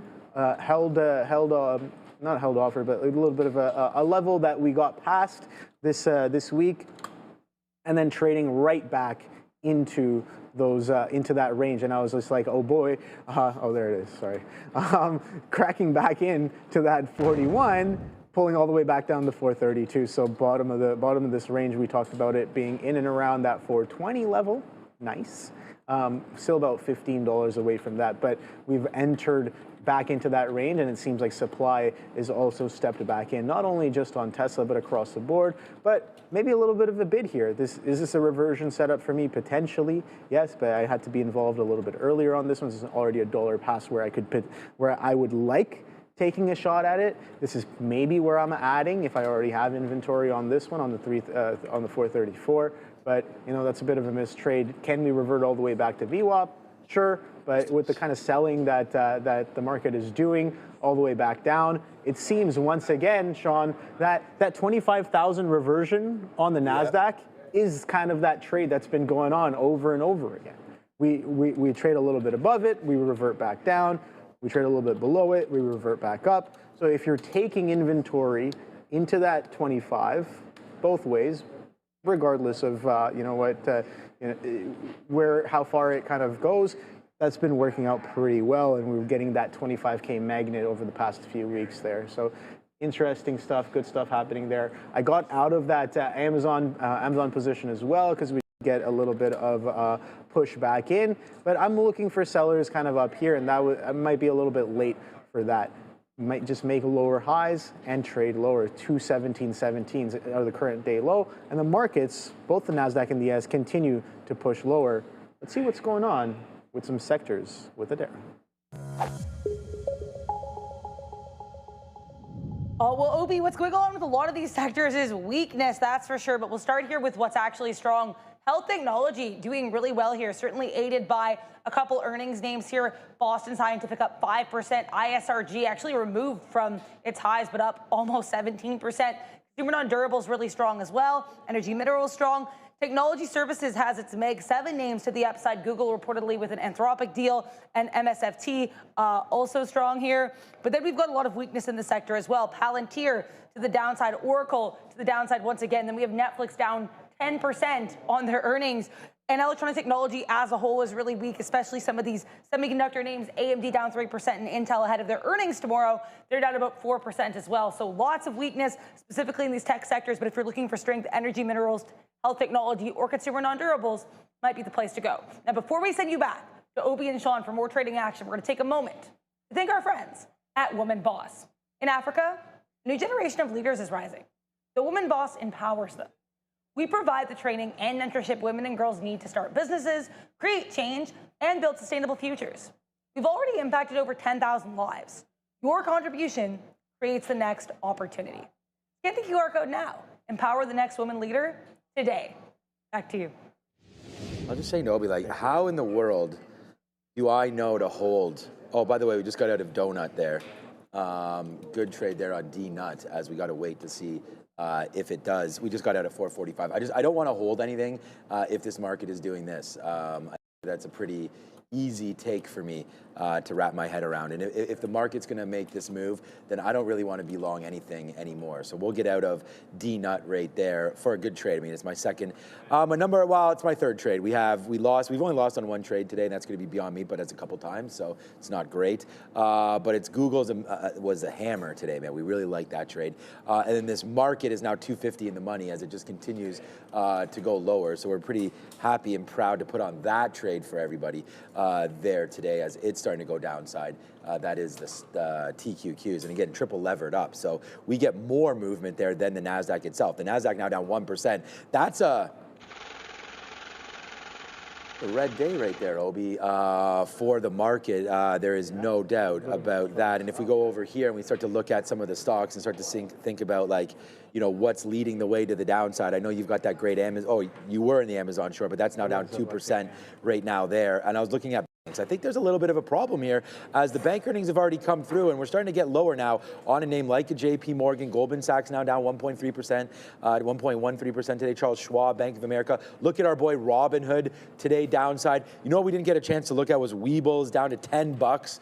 Sorry, 10.75 right now. I don't want to scare people. 10.75 right now on Webull as that's been straight fire to the downside. That's probably I might buy some more Webull today. I don't mind that stock. We'll see if that can get going as well. SoFi probably down today. Coinbase down. What is Bitcoin? We haven't even looked at that. 108 right now for Bitcoin. The last time I bought was right here. So you guys can get involved in that if you want to. The NASDAQ too down 2.6% today. That's not great. Let's go to healthcare technology. The only green sector right now that I saw, maybe energy. Eli Lilly still up that 1%. I think Eli Lilly needs something a little bit more than Ozempic to get going right now as there's just so much news around that and Novo Nordisk and all that. Let's wait to see if Eli Lilly, I'm not sure what their next couple pipelines look like, but that should be a positive get for them if they can get going. Danaher, ugly again. Danaher was good yesterday, but a position that hasn't been working out for many. DHR downside there. And then honestly, man, I mean, you know, dog that wags the tail, all of this. Wow, what did we just get right there? Oh, DraftKings. Okay, we got more DraftKings. We'll talk about that in a minute. But look at this, man. AMD down 3, Apple down 1, NVIDIA down. Not a great day if you're swinging anything long in the tech sector. I think I've been sending out warning shots about my feeling on everything right here. We've been really short the NASDAQ the last 2 days, as Obi's brought to our attention, that one. And, you know, the market now falling down. We were short AMD yesterday, huge. We were short AMD yesterday at 240. We had 242s actually yesterday on advanced micro devices. And look at this name just bleed to the downside as well. We got out of Oracle at 319. I have no idea what that's at, 270. So, you know, a lot of these trades, we got out of AMD last Thursday. We got out of Oracle last Thursday. We got out of SMR at $57 last Thursday. And that's that. We bought gold yesterday, which might be a problem, and then we bought Bitcoin on that Thursday as well. So we bought some gold at 377. That's still in the pocket. I'm still happy with that trade. Just a quick little review. DraftKings comes into our lap there a little bit. We did write down on our sheet that we liked 34, so we'll see if we can get that back up into 34.50. Put an offer at 34.20, see if we get that. But so far so good here, Obi. It hasn't been horrible. The move down has really helped our net, so that's been a good one there. I know you're flat, but is there anything that you're specifically what you're looking at? I'm watching this Amazon here. I'm watching the BYND. So I got a little involved, but didn't really show me what I was looking for right away. I was looking for a potential bid to step up on top of this VWAP.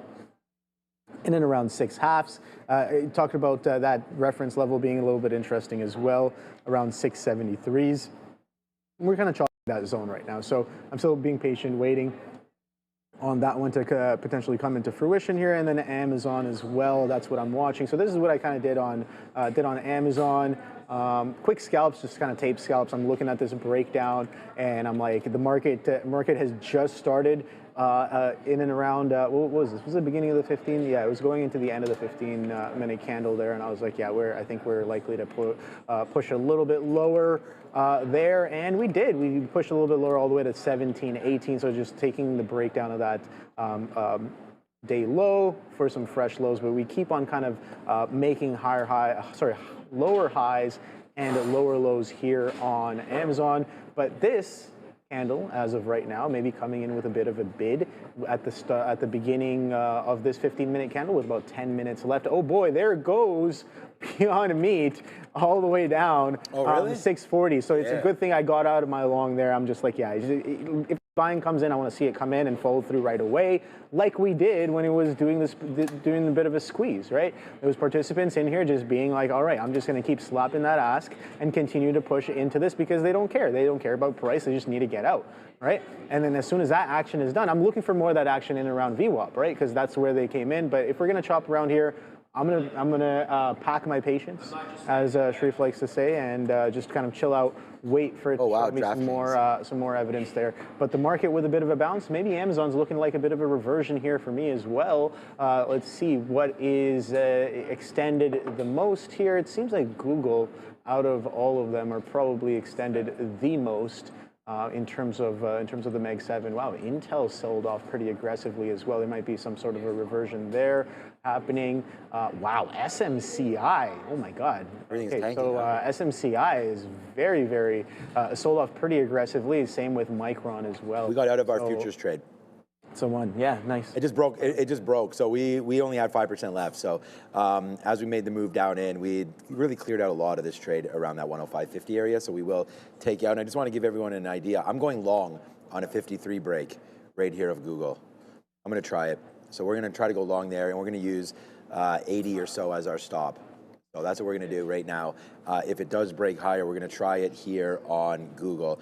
All right, let's go over to Adara. It's only 10 minutes left, and then Obi, now I'll pass it over to the Midday show. But it's been a great show. I hope everyone's enjoyed themselves. I know I definitely have here today, trading with Obi and trading with all of you. And just a quick little look here. If you're not subscribed, do it. Let me see, 78.5. 21.5% of you still not subscribed. So hit that subscription, get that going right now. I mean, you definitely have to. Okay. Hello? Yeah. I know. I mean, 21. I know it's way too high. Yeah, it's way too high. Yeah. No, I'm not telling you. Undervalued for sure. Hey, I'll buy more BRKB. Don't worry. All right, see you. Bye. Right there. Yeah. Do you know that Berkshire does not give a dividend? At Berkshire, BRK.B. They just keep putting it back into the stock, yeah. So, okay, going long on Google. If we hit that at 253, that's what's happening. Might happen now, but let's go over to Adara, and then we can get back here faster. Here's the US dollar continuing on this uptrend on the daily chart, but potentially a slightly lower high with a topping tail candle here. Now, 100 was previous level of resistance on the daily going back to early August, but now it seems like we're also struggling with that 99 halves level. Most recent high there made on October 9th. Let's see if we can break above that level. Again, a little bit hard to talk about the US dollar when we really don't have any economic data out, but that's going to change on Friday. We do get a whole slew of economic data on Friday, including the BLS, Bureau of Labor Statistics, has confirmed or said anyway that we're going to be getting the CPI coming through on Friday. So stay tuned for that. Certainly should be exciting now in terms of rates, because we do have a Fed meeting in 1 week from today. We still have 25% rate cut highly expected here by this Fed fund rate. 97% of participants, almost 96.7%, expecting that cut. Only 3.3% expecting rates will be held. So it seems like even if we don't get any more economic data and the government remains shut down, looks like this rate will likely be cut by 25 basis points. Back to you. Make sure to like and subscribe. All right, thanks, Ms. Adair. Google is, we did not break yet, but it's trying to right here at 353. So when it does, okay, there we go. Now we're long. Okay, that took a minute. All right, we're just going to use 70s as our out on the way back in. So this could be a fake and break. We've talked about this a couple times. I thought that it could be a little different because it's in the middle of the day. Right here, it's 11 o'clock, but here it comes in. Maybe we average into this a little bit. We didn't take a huge amount of shares on this kind of a trade right here in the middle of, like I said, it wasn't an early break. This is one that we thought maybe could get going there. We'll average it in a little bit. We're long right now at 253.0. Because we broke out a little bit there, let's see if we can get back up through 253, start to take a little bit out on that bump up higher, and then I don't know, but right now it might not work out for us. It did bounce through that 253 and back in, and it just bounced again off that. Oh boy. All right, let me put some outs here. If we can get an out, like it just bounced again off 99s or O's, so we'll see if we can get something in play here for this name. So let's go Google. Let's see if we can break above 253. That'd be nice if that does happen. So a little bit of an out here, breaking back higher. We'll see if we can get it. We just bounced off 99 again. Here it goes, O's into 10s, Obi. Nice little move higher here so far for Google, but nothing really going on. Need a little bit of a break here on that name. It's having a problem now with this 253 area. So we tried it, we're in it. We're gonna see if we can get something out. 253 10s, 253 20s to the outside, looking out here. Hopefully Google will give us that trade, but right now, not much here on the 253 break for GOOGL. We need this market to go for sure. It was a great out for us on the TQs. Like, I couldn't be happier with that play, but now we work with Google. Yeah, I like that for a bit of a bounce here. Market coming in, pretty much engulfing that prior 15-minute candle, poised for a bit of a break of prior candle high here on the NASDAQ. And I like the long here on the Amazon as well. I did get involved. You guys look at a shorter time frame here. One of the strongest volume bars, one of two, I think. One of a really strong bar kind of coming in here at the bottom, giving me a little bit more conviction for a potential reversion back in towards, maybe not all the way to VWAP, because sellers have been pretty aggressive. But let's see how far they can take it here, all the way to 218s maybe. That's what I'm looking for, potential push into 218s here. But I did aggressively kind of piece off above the half, and added right back on when we did kind of sustain a bit of trend. So that's what I'm looking for. I'm looking for that continuation, sustaining this little bit of a trend that we're getting. Do we get that reversion back into VWAP, or do sellers just find a lower high to kind of step back into as well? Those are all the questions I'm asking here. The futures, though, still have about 4 minutes to finish printing this 15-minute candle, so that's what I'm waiting for. Let's see if we close strong, maybe poised for a bit of a reversion after back-to-back jacks. Yeah. With red selling candle. It is. This is the Obi is 1, 2, 3, 4. Obi is upping the game. Obi is up his damn game. You just gotta. Someone told me to get good, and I was just like, all right, well, maybe I should. Maybe you should get good, Obi. Sports references, yeah. I mean, that's been my whole. Dude, I'm a gamer for life. Life's purpose is to get good. You know what I mean? Gotta get better. Eventually, you'll be married, and you will not be a gamer anymore. So once that happens, what if I marry a gamer though? Is that what you really want to do? Is that a loophole? No. Yes. Yes? No, I'm just joking. You could be married and play games. Come on, man. Right here. All right, man. The rich get richer with Google, and what I mean by that is this was my #1 stock, and there it goes again. And look, you guys can whatever, man. We're gonna have all have different stocks, different styles. But I just came in here and I said, I'm going long on a 253 break, right, Obi? Yes. We said that when it was at 250, 250. Right now it's 45 cents in the money, and there it goes on this break, man. And we're not playing around. We're trying to put up some shares, and we're trying to put up some numbers. We will end the day at our highest spot. So get some glizzies down there, and let's get going on that one. Let's hope that's not what's for lunch. But Obi, we got a segment that we got to do right now. Which is? Grumble, grumble.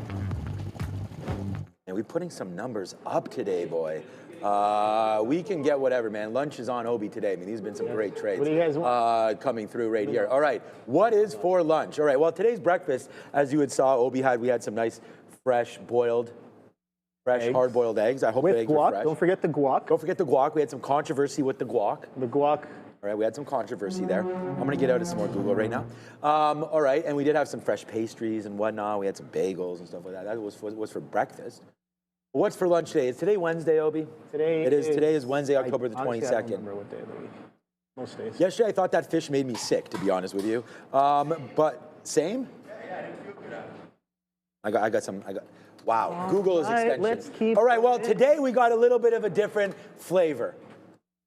All right, you like Thai food? I love food in general. Then today you'll have a winner for you right there. Today is Pad Gra Prao. Yeah, Thai beef basil stir fry. Thai beef basil stir fry. That's been a winner around these joints. Bye-bye DraftKings, by the way. You got a good trade there. With steamed jasmine rice, stir-fried vegetables, and a cabbage salad. To me, that's we'll take that. Let's go Bitcoin. Let's go. Let's go. We just put this on. It's now $1 in the money, and we just gave this to everybody 5 minutes ago.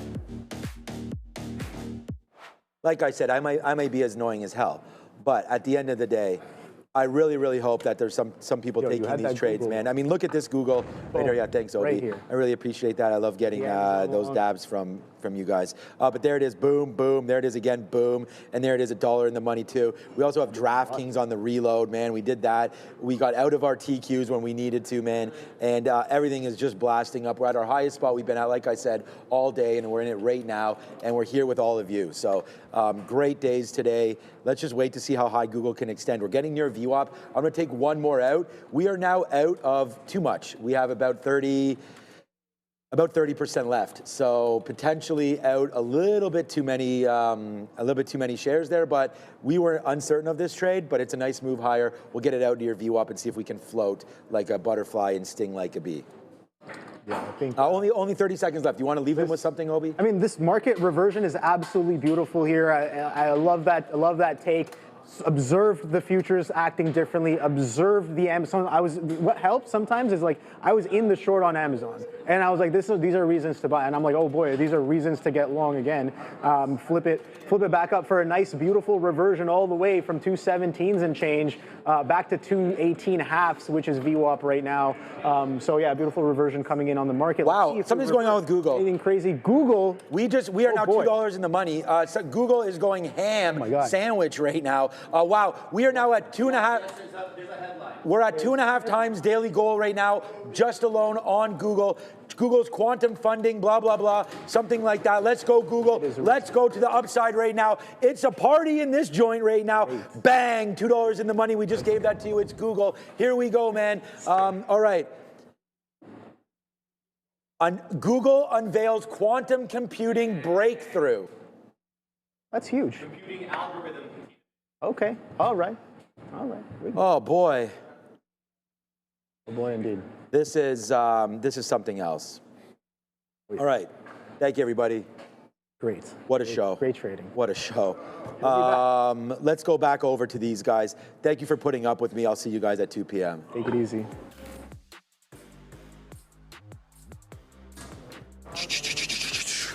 Boom, boom. Greetings and salutations, beautiful people. Welcome to the Midday Show. That's your boy, Joey Options, and I'm Sharif. And let's just cut the crap, Joey. Here it is. Let's get to the headline right away. Here it is, Assassino. Google said it has developed a computer algorithm that points the way to practical applications for quantum computing and will be able to generate unique data with AI. The algorithm called Quantum Echoes, which runs the company's quantum chips, is 13 times 13,000 times faster than most sophisticated classical computing algorithms on supercomputers. So we're going to keep an eye on that. Google is rocketing up as we speak, Joey. It is about to take out 257. We've seen this story before with Willow. That wasn't that long ago, so we're going to keep an eye on this story, but this is the headline right now being reported by, I don't even know who this person is, Max Cherney. In any event, it's hitting what's called the wire right now, and the market's reacting right to it. So let's just get to what we're supposed to do. Regular scheduled programming, rookie, trader, why not? And Gary F. We got Charging Bull. We got Mimi P. Shout out to Kirk D as well, and all things Trump. We got Nygaard and Jaguar Nut. We got Kirk D and P Mac. Who else, man? Brian Fritz, the Tranquil channel. I've told you many times, you know, between the Katina man and myself, there is going to be no Tranquil on this channel. Shout out to Benton. Come on, you Gunner. Your boy scored a brace yesterday. Yokeresh. Safe. We got Matthew Moore and Yannick Nesbitt. Dr. Darkroom, Grey Worm, and Black Hawk JP. But Joey, we have some business to take care of right now. It's somebody's birthday, right? Ram, come over for a second. Just come over for a second, Ram. We have to gift you something. So it's Ramin's birthday. You guys may all know her as Ram. So very seldomly do we actually call her Ramin, right? It's Ram to most of us. So Ram, remember when you went to Saudi and I asked you, please bring me back some Dubai chocolates, and you came back empty-handed? Yeah. Well, here you go, girl. Here's some Dubai chocolates for you. Happy birthday. Happy birthday, Ram. What are you eating right now? And if you want to feel like sharing some of those later. You guys already eating. Well, I've never even tried those. Okay. So, like, I wouldn't mind having some. Ram ate the full bag of chocolate. Throw up your love for Ram in the chat. She's obviously some of the brains behind the operations. We want to shout out Ram and wish her a happy 25th birthday. It is her 25th, so show her some love there in the chat. We're going to pause for a quick second. We got to go to the big desk. Yeah, I have a whole bunch of news specifically for Meg 7 stocks that I just really quickly want to run through. Here, Apple releasing some new products, including the iPad Pro 14-inch MacBook Pro and the Vision Pro headset. So some Apple product releases. Of course, Google with the quantum story. Sharif and Sean certainly ran over that, but it is worth noting this was actually published here in Nature Journal, which is a British science journal. So it looks like Google actually doing this themselves, not a report. That's always a good look here. And then last but not least, Microsoft apparently confirming that its next generation Xbox will be premium, high-end curated experience, quote unquote, and also likely to be a little bit more expensive. So MSFT, AAPL, GOOGL, all with some announcements as we send you back to the Bash Brothers. Right, Joey. Spots. Let's just get right to it. BYND is halted down. Okay. So this is going to be one of the ones I'm focusing on today. Bottom right of your screen, BYND. I'm going to have to put the 10-minute on here because the 5 minutes not fitting it in. Sorry, Assassino?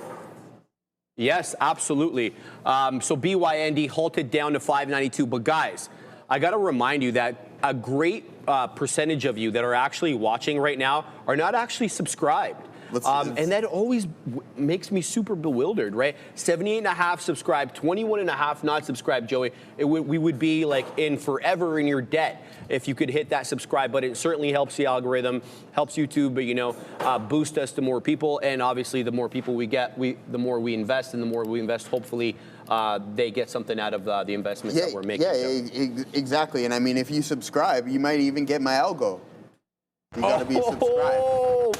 This guy has been nonstop talking about his algo, but for good reason. He's really making good refinements. I want to shout him out. Shout out. Good look there, Joey. Joey, what are you looking at today, man? Yeah, man, I got a lot going on. Full disclosure, we were rocking and rolling earlier in the day, but we're like, hey, man, let's shooters got to shoot in, and we're red now on the session, but we got some pretty good trades on right now. We're not going to complain whatsoever. First, we're going to go to Adara, then we're going to get back. Let me center this here and get more in the game, and then we'll talk about my trades. Now let's talk about General Motors here. GM, as you can see, did have a little bit of a push up, though it's given some of this back. Now, this story does partially include Google. We know GOOGL just popped on that quantum news.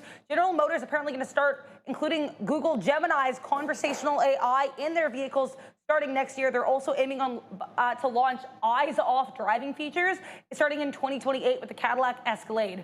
So interesting look there. Hands-off driving and a Google AI conversational feature team up there for GM. Going to be on watch here. Back to you. All right, cool. Good stuff. Thank you very much for that, Adara. All right, let's break down some of these trades here on today's session. To start it off, we were thinking long. Google, I heard some news on it last night. Why is it popping? We take it, boom, get stopped out. But then, no hesitation nation around here. We get right back in, bam, bam, bam, bam, and take that up. So that's how we started. And then also, tried something on the TQs, and I'm like, you know what? We'll take one stab at this to see if it works, and it did not. But beautiful signal there. You got to go with the flow on that one. Came into VWAP, rejected, tightened up the stop a little bit, got out of that one. And then Tesla doing your boy a little dirty this morning. Crazy. Literally liquidity grabbed me right at the lows. See, the correct stop loss here, guys, is at 1949. So 1950, we'll call it flat, and then you get that move up there. Here I was super, extremely aggressive. Really, really aggressive on that front, and that didn't work out for us. And then now, we're in some M's on. Excuse me. And we added, just because a little bit below the volume weighted average price. But off of those lows, bang, bang, bang, you take a little bit off there. Now we're rocking and rolling. And I mean, this is definitely saving a big portion of the day because that gives me a little bit more breathing room. So let's see if we can break this downtrend here on AMZN. I'll pull it up here so we can see it on a better chart. What's up, brother? Yeah. Here we go. Joey, have you ever tried these? No. Never tried them? They're stuffed with pistachios. Oh, I'm not. Is that another thing that you don't like? No, Okay, no. My bad, bro. I didn't mean to dunk on you. See, like the thing is, that's all right. Hey, man, once in a while you get dunked on. But again, we try to do most of the posterizing around here. What's up? What? Ramin's asking what's wrong with him. That's nothing wrong with him. He's just peculiar with his food. Yeah. This is really good, Joe. I'm gonna try it. I'm gonna try it. Try that I'm gonna piece, try Joey. it here. This is really good, listen, dude. Okay, boom. Katina Man, hit the what's for lunch there for me. Katina Man, are you? Hit the what's for lunch, brother. He's locked in. All right. I remember that, man. Then we'll do this even better than what's for lunch. What do you got, Joey? Boston again. Okay. You've been loving that one lately, Joey. It's not bad. They're good. You don't like pistachios? I don't mind pistachio. All right. As Middle Eastern man, I'm contractually obligated to like pistachios. Okay. If I was Turkish, I'd be even more contractually Those obligated. guys love it, eh? Oh yeah. Okay. all So about yeah, that, there it is. There it is here. Probably doesn't like. Oh, whoa. Chill, high tech. They coming at you in the chat, Joey? Boom, now you know. They're coming at you, aren't they? They're always coming at me. That's all right, man. But see, the thing is, though, I just dodge everything all the time. So there it is. He's Joey Hands, but he's also, Joey Slick. Amazon there with the ad. It's starting to climb a little bit higher there, Sharif, coming back in. But I like our chances to potentially break the volume weighted average price. Let me get back to what I initially started. What's up, Lil Mama? Joey hiccups. Yeah, I know. I'm always hiccuping. You noticed that. So, but here it is, this trend line. Let's see if we can break this to the top side. I'm glad that we got out of that trade yesterday on AMZN in the 20s, and then now it's just slowly starting to cool off a little bit. But I like our chances for somewhat more of a recovery, unless VWAP's going to act somewhat as a brick wall. Then we have to be cautious about that trade. All right, Joey, a couple of positions here. Let's get right down to them. BENF. This one came into VWAP and it started showing me a rounded bottom. I do perceive resistance between 120 to 125, so I'm on the lookout for a rejection. We are at resistance right now on BENF, and this is a big boy. It's up 136% on the day. It's a dollar stock. I feel that it's cleared a dollar, though, by a substantial amount. It's $1.37. It drops from that 37, holds the dollar and the volume-weighted average price. And that's the beautiful thing about this one. The volume-weighted average price and the dollar are overlapping. That means that they're basically at the same price. So hopefully that gives us some more support. Whether or not we get it, we'll have to wait and see. So we taking a couple of prints on this one. BENF, the one I'm talking about right now, but finding resistance at that expected area at 120. The other one that I'm involved in, NUAI. I was involved in this one multiple times, I believe last week, and maybe even earlier this week. Shout out to the person who called this one out in the chat. I didn't actually have eyes on this one until it took out that high of the day. Or sorry, until it got into Greensville. And the reason I say that is it was trading below 4 1/3, and that's the break-even point. That's yesterday's closing print on NUAI. So those are the ones I'm keeping that I'm involved in right now, but I'm keeping an eye on many others. Let's talk about the ones that I'm most optimistic about. PLTZ or Z, shout out to my Americans out there, as well as GSIT. PLTZ I like because it came right into that 10 EMA, showed me a doji candle, a candle of indecision and or a reversal candle, and then put in a green candle to make a new high. It looks like it's a few pennies away from that 765 high of the day. That interests me greatly. GPRO as well has been generally respectful of the trend over here, save and except for this area at 1030 where it lost the 10 EMA as well as the volume weighted average price.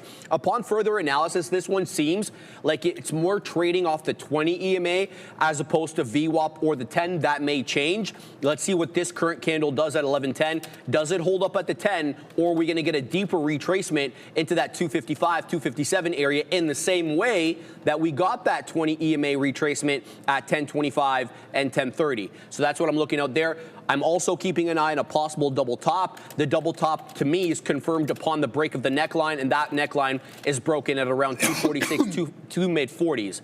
So that's what I'm keeping an eye on at the moment.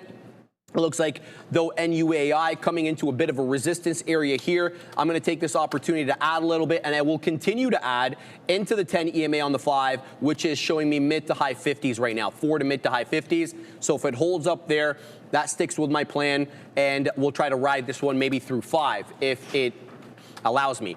Last but not least over here, GSIT. I'm interested in getting into this one, as I mentioned, so let's go ahead and look at this one on the trading screen. It's putting a bunch of bottoming tail candles all off the 10 EMA, which is around 12 and 2/3, and now it's breaking through 13 again.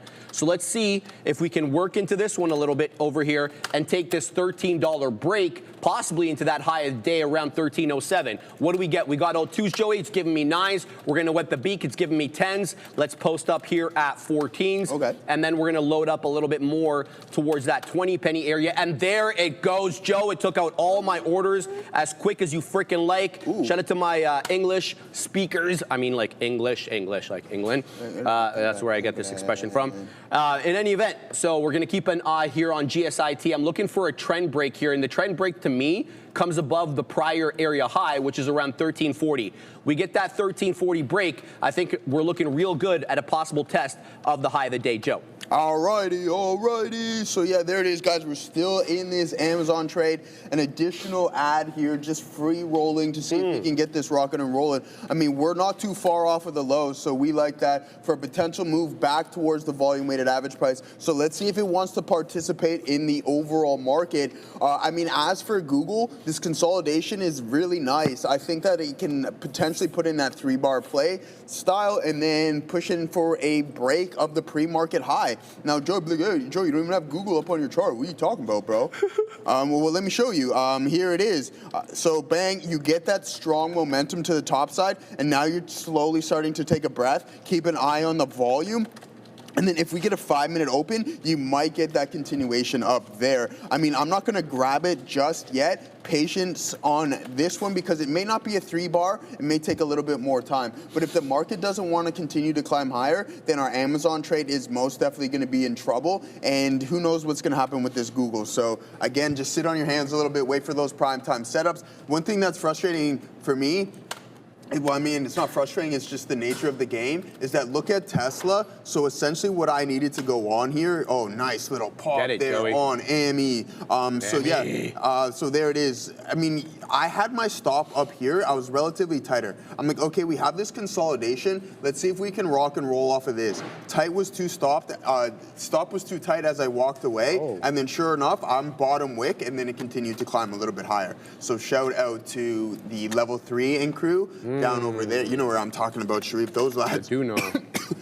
But yeah, I mean that's the nature of the beast. Stop should be down here, and I'm still definitely in play on that one. Back to the Zonian life and back to reality. But yeah, so there it is, guys. Back to VWAP. We're gonna piece a little bit out there just because we might struggle to break it. But I still have my eyes on Google, Sharif. I like it a lot, and watch out for Tesla as well too. Running into the earnings report, you might get an additional push leading into it, unless somebody everybody already knows something. I keep punching NDLS as NLDS because we just got out of the NLDS. Well, not us, obviously, because we're not involved in that. But shout out to Marta Leah. Thank you for the $2 super chat. I'd hit the animations, but we still don't got them. I don't got them. The other boys got them. Yeah, sure, absolutely. Let's check NDLS. Let me throw on the ticker quickly there. And as I told you in the chat, Marta, the reason I took this one off the side charts is because it's straddling VWAP as resistance. So I have a rule, and I won't trade these small cap gappers long if they're trading below VWAP or they're trading below the pre-market high. This one definitely took out the pre-market high in regular trading hours. That's that $1.25 bump there. But look at the price action. Holding the dollar, so that's kind of good, but it's straddling VWAP as a level of resistance. I need this to get above and stay above VWAP, and then we can have a conversation about this one. I will take out SMX for NDLS because I think that NDLS looks a little bit more promising. So we're going to remove SMX from the side one, and we're going to throw this one on there as well. So we'll see what we get there. If I execute, Marta, trust me, you'll know about it because I certainly will announce it. All right, NUAI is the one that's giving me trouble. You all right? Yes, because it's coming into the 10 EMA and it's going to have to hold the $0.50. I see price action support at around the $0.50. I won't give it to break even to 4 1/3. I think that's crazy time. I won't be doing that. So let's see exactly what we get here on NUAI if it holds up at this level. BENF working right back up again, looking to take out 20s. But look what GSIT did. Right back into that 10 EMA. It's still putting in higher lows. So this is my invitation to add a little bit more on this one since I've exhausted a substantial amount. Joey. I hope not, my friend. Wow, man, this thing just rocketed up. Boom. I tried to punch in at 12.89. It rocketed up to 13.15. I mean, like, that's just, what the hell? I was trying to get in there, but it didn't let me get any more. It's only up 20%, guys, so be on the lookout here. GSIT, not the biggest name on the day, but looking okay. Good look there, brother. All right, let's rock and roll here. We're back to where we were talking about not too long ago on those dip buys. Bang, bang, bang, bang, bang. Whoa. Get it, Joe. Whoa. Hold on. What happened over there? No, but in all seriousness, like, listen, Jamie. I mean, BYND has been absolutely pretty cool as of late, but I mean, we'll talk about it. Those guys were talking about it all morning, so I don't know how much more you want us to ramble on about it. So again, if it breaks through that 539, watch out. This thing might continue its downward movement, but I think it's smart of me to take a little piece off of Amazon here, especially at VWAP. Starting to see a little bit of a rejection, nothing substantial, but let's piece some out here, guys, and just be a responsible trader. Bang. Right there, as quick as you like. It's a fact, Jack. Where's our boy at? I don't know. This guy's been up to shenanigans as of late. Mike P. DeRider. I know where you're at, brother. If you're listening or on your phone because of what you said yesterday, get the let out. I mean, hey, man. Anyways, what I was about to say is probably not appropriate for the show. But BYND, let's pull up the options chain here and see what we got going on. This thing is just growing in increments. So. Listen, at the money IV, 991%, 1,000 times. That's crazy. You want no smoke in the options game with this. Look, I brought to you this morning the $2.50 strike price. That's 3 times higher than what we were looking at it this morning. That is absolutely insane. Bruh is right. And here it goes. Now they're starting to print some 9s. Volume coming in on that specific level. We've seen hundreds of thousands of contracts through some of these strikes. That's slowly starting to cool off. So, I mean, hey, be patient.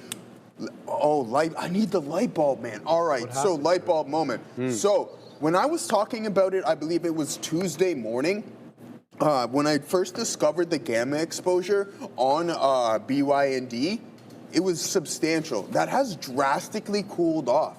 But now that I've seen that and recognized it, when I see gamma that high, Sharif, the chances of a squeeze are there. And that's exactly what we've been experiencing as of late. So 1,000% mental note on that. And next time I see it, I'm most definitely going to try to take advantage of it. Also, what I'm about to take advantage of right here is a little bit more Amazon. Oh, we didn't get the fill. Oh, there it is. A nice little pop. There it is. We have to take a little bit more there, Sharif. As we're climbing higher. Nothing substantial. Come on, give us that feel that we're looking at. Bang. There it is on Amazon. Joy Bones, guess notice what I did today. Still holding nice, brother, as it's going right back in towards the low of the day. Sounds like Tracy Morgan's character, Brian Fellows from Saturday Night. I don't know. I don't know what's going on, man. This cough's been lingering, and it's that time of year as well. But anyways, aside from that, Sharif, we're going to post up at 70s here on Amazon to see if we can catch anything along those lines. Okay, we have everything implemented that we need, so now it's just post up, stay in the paint, and see how hard we can go. All right, man. Looking good, looking good. Joey, just getting my orders ready over here. Okay, so we got stopped out of the remaining amount, sadly, on GSIT, as it did lose a 10 EMA. I want to see if this one holds up at the 20. It's got great support at the 20. That's around 1240, 1250 or so. It's found a bunch of support there. This is kind of what I'm seeing on the side chart. See that yellow line? It keeps coming into that yellow line and then finding support. So that's a 20 EMA on the 5. So I'm going to be all eyes at that level for another entry into GSIT. But if it doesn't come into the 20, I'm going to have to give it a little bit of room before I get back in. It'll have to print the first 5-minute candle to make a new high. So that's my look there. And we'll talk more about NUAI when we get back from the big desk. Let's talk here about AAPL, pushing a little bit lower here. AT&T CEO apparently saying that the company's iPhone 17 is not record-breaking cycle, but it's still a strong cycle. Not sure if that's why this is pushing lower, because the market, of course, is dropping as well, but it is something worth noting. Also, keep an eye on Moderna and Pfizer. Only Pfizer is moving on this, but apparently an article coming out suggesting that COVID vaccines are actually potentially helping cancer patients fight tumors. So potential benefits outside of COVID vaccines, or I guess COVID fighting here for some of these vaccines. PFE on watch. Back to you. All right, Joey, what do you got, my man? We don't want to make light of it because it's very important. But all right, guys. All right, so there it goes, man. A lot of these big names starting to sell aggressively. I'm in Amazon, and obviously with the market continuing to bleed, I have to be cautious on what's going down. Just in case it decides to break down aggressively south of this lower end of the range, then we're just going to have to hop out of the trade. 218.05 is our average, so we got 50 cents, and I'm sitting on about 33% of my position, so not too bad. I'll more than happily get stopped out of that break even. But as for Apple, I don't know what's going on. I think at some point we're going to be able to rebound. That volume's really starting to pick up, and I think that's important. So if we get any form of indecisions, we're going to get involved. Also, keep an eye out on Bitcoin as we're starting to head towards some key levels. 61 break, more potential downside, and I'm thankful to be in the one name that is still holding up relatively strong as the market just put in a new low of the day. Shut up, my Charlie Taft. Bang, bang, bang, bang. You're short that market. Let's go. NQ closing on 25K. I know you like that one, my friend. Nice work there. And Amazon, potential double top on the 1-minute time frame. We have to keep an eye out on that one. We're going to be talking about it a lot. But if Bitcoin breaks 61, Sharif, I might look to get involved. But what I really like seeing right now is that aggressive momentum to the downside. And what do? We look for indecision prints south of that. Oh, you know what also looks for indecision print, Sharif? What? The go. The algo, baby. Also, this is what I want to bring on. I picked this up this morning. I'm really, really happy about it. Again, it takes a loss on it, but the entry is just picture perfect and it gives you points. So I added a little bit more criteria to it. Not going to give it away or anything like that because, I mean, this is, at the end of the day, this is 5 years of what's up here and put onto the old go there. So at the end of the day, let's see if we get this move. Amazon's starting to recover a bit. I like iBit putting in a potential doji there. Tesla put in an additional print. This can get rocking and rolling. NVDA doing the exact same thing. Let's be patient to see if we get any form of a rebound in this market, Sharif. All right, right back into GSIT at 63s. Just took out 83s now. Looking for continuation in the 13. Nice bounce up. Generally a hold of the 20 EMA. Doesn't quite make it down all the way into the 20 EMA, but a good move nonetheless. Looking for more, showing me 84s. I'm waiting at 88s for the next beak wetter. Seller at 84 here, local seller at 84 that we can't shake, sadly, for the moment. We're only up 17, almost 18%.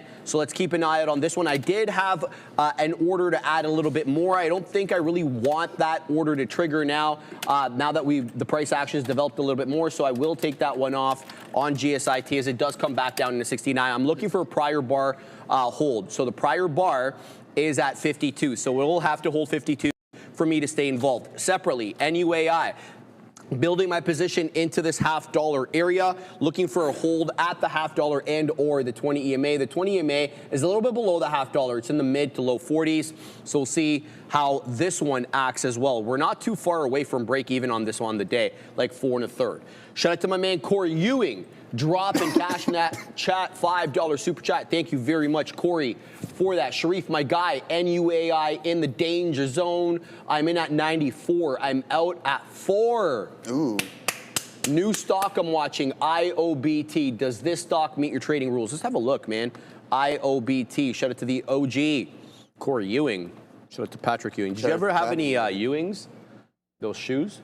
No, Patrick Ewing shoes? You never had any Ewings? What I had was That's crazy. and ones. You had and ones? Yeah, I like those too. Yeah, I had and ones. I like Ewings just because, I don't know, they were hot when I was young, but. I don't think they were around probably when I was there.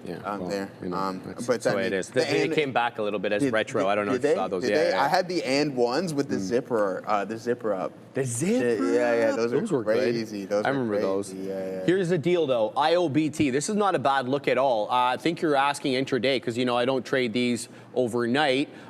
Sure, 3.16 million shares. It's above the pre-market high. It's above VWAP. It is a little bit light on volume because it's $1.14 and it's only done less than 3.25 million shares. So I see where you're going with this. I'd like a little bit more volume, especially sustained volume. We've got these bursts of volume, like the one that 11:10 it came in. This one had 830,000 shares print, but you look at the subsequent candle, right back down to 150, dropping down now into 50,000 shares. So I like the chart pattern, Corey. I don't necessarily like the volume, though. I'll keep my eye out on this one. I just got to go back here to GSIT because we got a whole bunch of prints ahead again as this one popped into 13. So we were able to de-risk a little bit from this one, but it is coming back down again. So I am a little concerned here about GSIT and the price action because it's kind of indecisive. You look like you have something to say, though. I do. So go ahead. I got something to say here. There we go. Bang, bang, bang, bang, bang. Siren. As we're starting to cook up on Amazon, broke downtrend. So that's a big time positive sign. And I think there's going to be a couple prime opportunities here, guys. So bang, we grab it off of those lows. The indecision print. Sorry.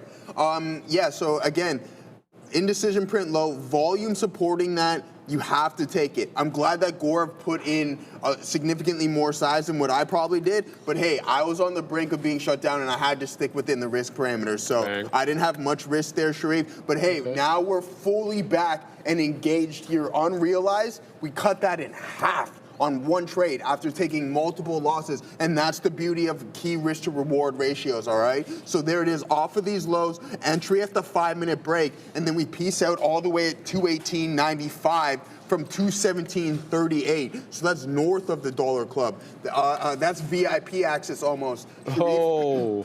That's booth and bottle service.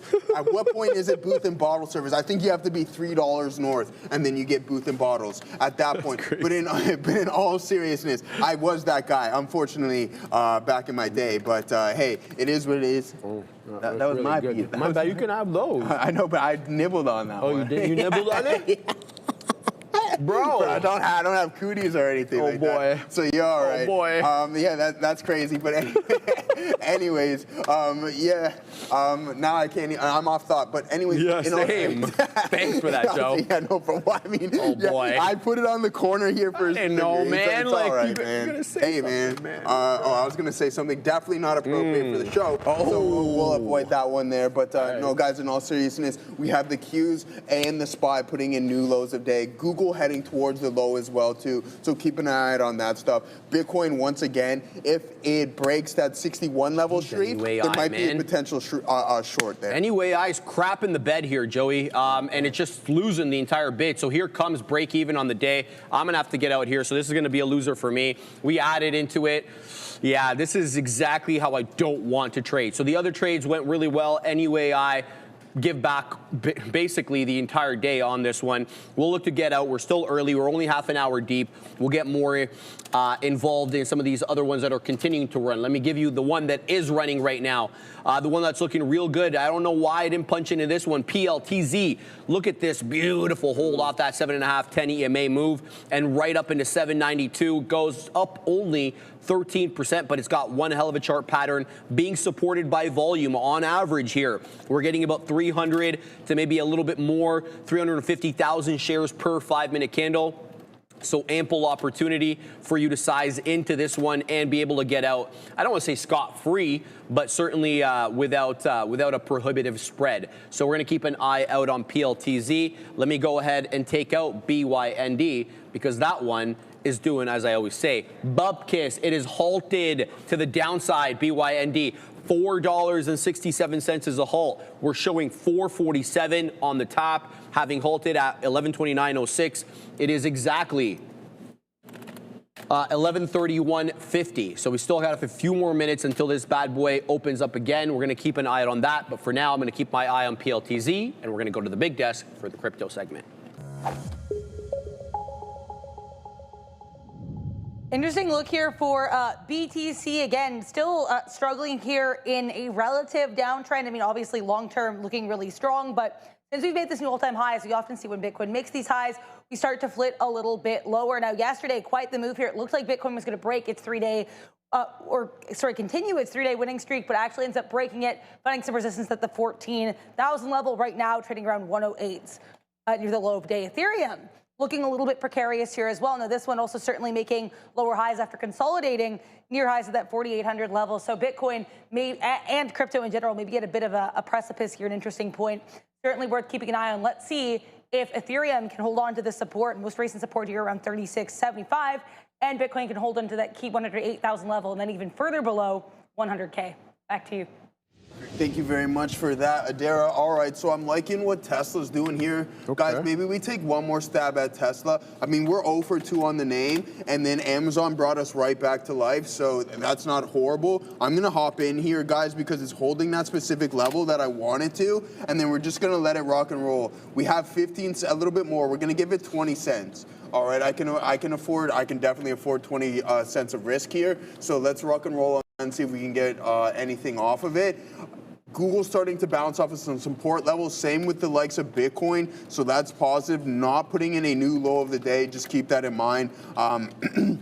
Maybe you get that move back into VWAP, and the exact same thing is what I'm looking at, man. There's a lot of prints being formed here that would attract me personally. We got NVDA, sorry, you can't really see that one. The Q's starting to print up a little bit as well, too. But I'm in on Tesla. Like, we had these signals across the board. I thought at some point, if I gave myself the lower end of the range here, that it's like, okay, hey, we'll curl over and break through VWAP. But no, it's needed to absorb drastic amounts of liquidity, but now we're starting to get a little pop. More indecision prints. It did put in a new high, but this engulfing candle right here, I like that for our chances back into the volume weighted average price. But by all means, I think that if someone knows something about Tesla, then they might not rally the name into the earnings report, and the chances are there is. So yeah, just keep that in mind.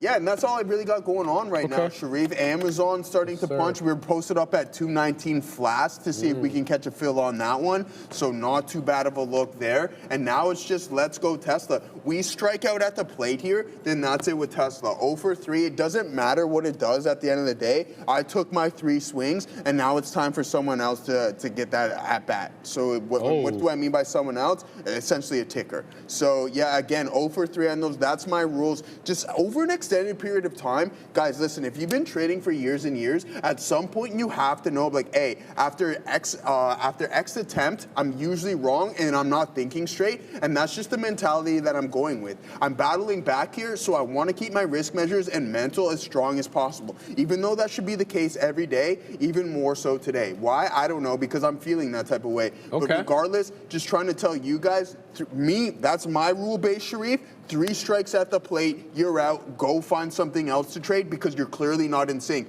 And guess what? If you're frustrated and mad, well, then now you have to be more patient. Learn to be more patient, because if you continue to do so, you're like, oh, I'm wrong. Eventually, you're going to get shut down. You're going to lock yourself out for the day, and you don't want any of that nonsense, all right? So just keep that in mind, and hopefully everyone abides by the rules on today's session, considering the market is selling aggressively. All right, man. Keeping an eye here on GSIT as it's about to make a new 5-minute candle, make a new high. I got shaken out of this one. Yeah, it held the 20 on a closing basis, and here comes again, looking to take out levels. What do we get there, Joey, on GSIT? We got 90s. That's not the most advantageous print, obviously, but we're going to go ahead and post nonetheless. My second here, going to post at 95. Let's see if we can get that continuation through the whole dollar. Look, it feels like there is selling into the whole dollar. Looking at 94 again, 94 local seller here on GSIT. Can't shake the local seller at that mid 90s print. Looking for a pop back up, but this is a good candle here, the one that we put in at the 5. It just has to continue with this $13 attempt right now on GSIT. So just watching, looking at the time and sales. There we go. Nice price spike up into 97. Looking for continuations there as we take profits. 98s, 13s, nicely. 1302, 1303. Looking for more. Looking to wet the beak over here. We got shares on this one, but we need continuation, not constant resistance into the whole dollar level. And the spread on this one, sometimes it's a little bit tricky. Right now, it's not bad. 3 pennies opened up right there to 7. So keeping an eye here on GSIT. Good hold off VWAP generally, but no real continuation there. Got stopped out, sadly, of BENF. I tried to take the VWAP trade there, so we'll give back a little bit on that one, as this one is on my crap list now. We'll have to take this one out, and we'll put in PLTZ. We'll see if we can get execute on this one. It's got a topping tail candle for PLTZ into that 792 area. Look, it's not a bad candle, especially if we hold up at 770, and that's exactly where I'm going to wait. 770 is generally a breakout area. It's also the 10 EMA on the 5, so we're going to wait around there. Actually, I'm going to front run the size at 75. Oh, I can't punch in on this one. Let me just double check that again. Just use small shift size. Yeah, no, this one's blocked on it for us, Joey, so it's all good. We'll comment on it, obviously, because some people could be keeping an eye on it. So, yeah, that's basically all. I'm keeping an eye out on that.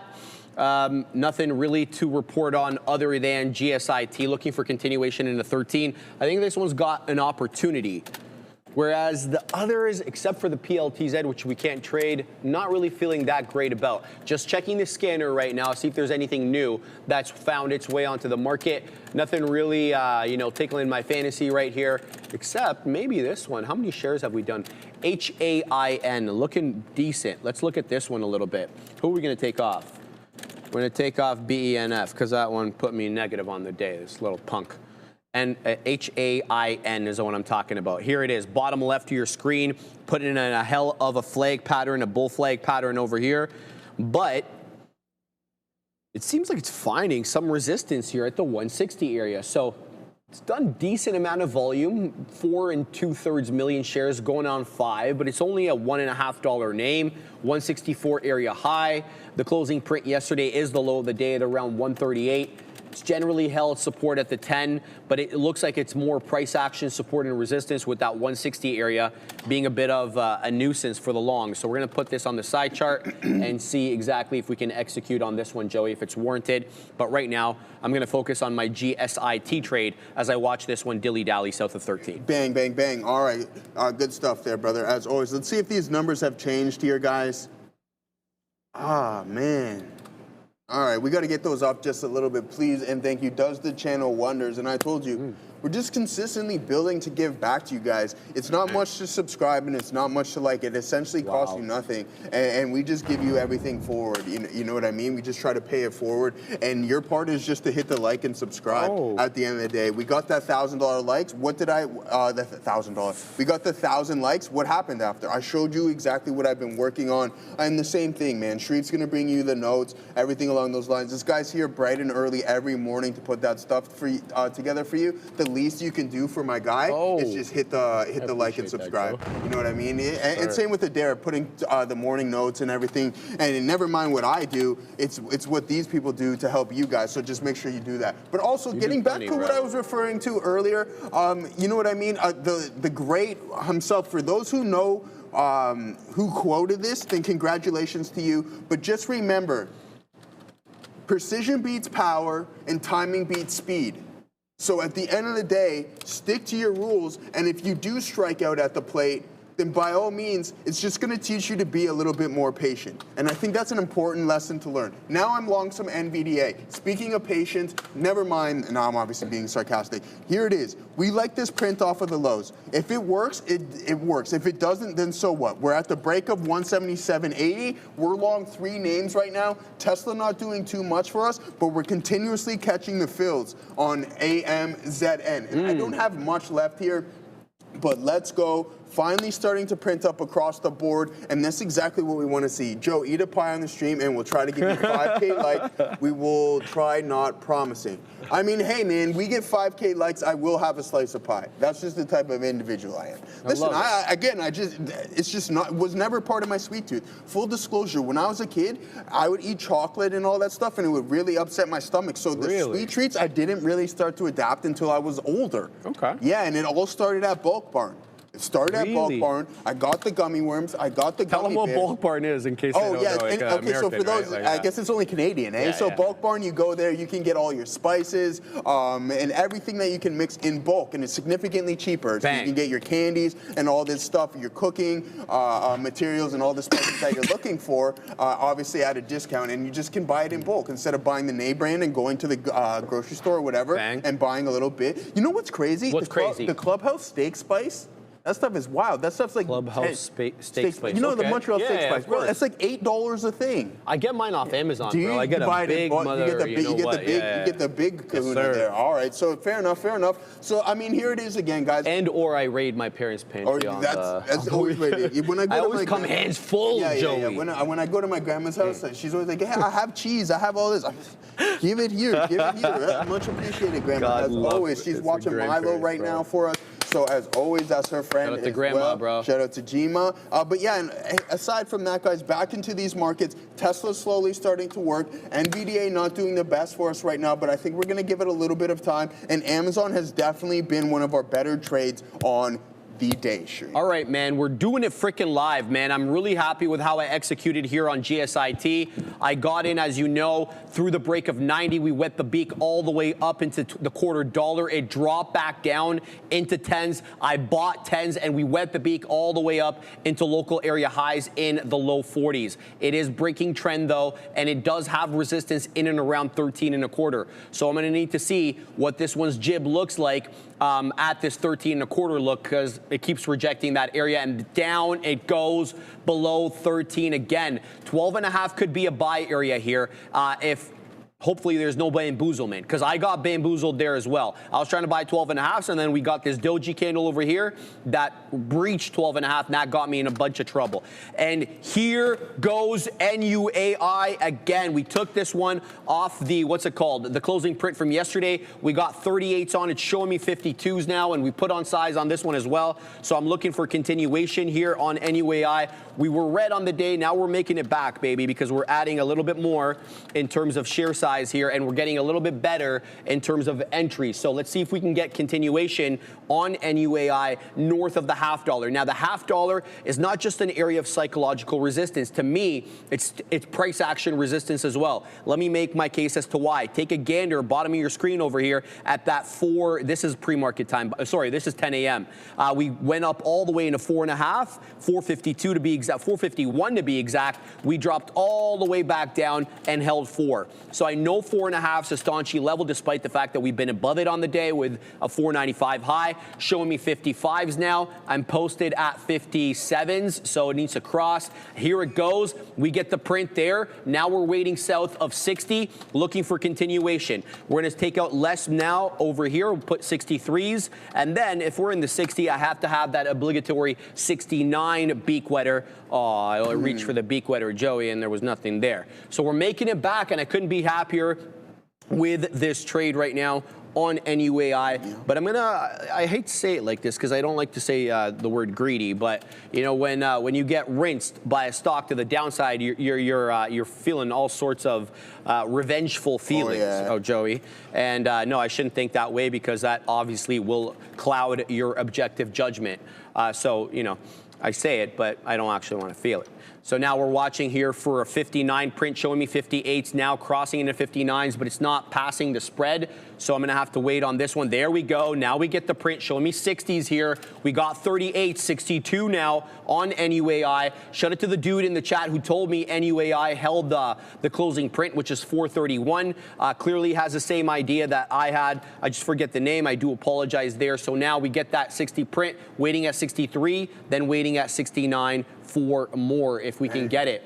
As I mentioned, PLTZ, we won't be able to execute on this one, but I want to make the point for those who can that this is right back at that 10 EMA on the 5 where it had a 2-bar hold at 11 and 11.05, and here it is, a bit of a deeper retracement, 770. I was going to say 7 3/4, but that's 770. I would be giving this to the break of 65. And the reason is the 10 EMA is at 70, sure, but look at that breakout level from 1045. That's 765 to 760. So I would be giving it a little bit of room here, 10 pennies maybe to make 30. So that's 3-1. That jives with me. And if I could execute it on, I would. PLTZ, Joey, in focus for me. Just call me a jive turkey? No.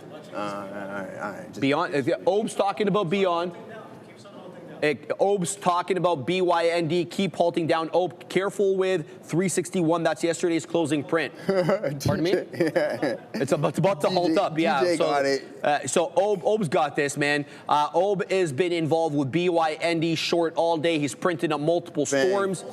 False halt. That's normal, Obe. That is absolutely normal. Keep your eye on the what's it called? The prize. The time and sales to see if there's any non-halt level prints coming in, because if you're not getting that consistent, like if it's going to halt at 62s and all the prints are coming in at 62, you know no false halt. It's when you get a different print than the 62s and you know, oh, it could be false halting here. Anyway, it's holding 361 quite well, which is yesterday's closing print. Go ahead, Joey. All right, man. Listen, here we go, guys. There's Amazon really starting to cook up for us here. I don't have much left, 10% to be exact. He doesn't ask for much either. I don't ask for much either. Hold on.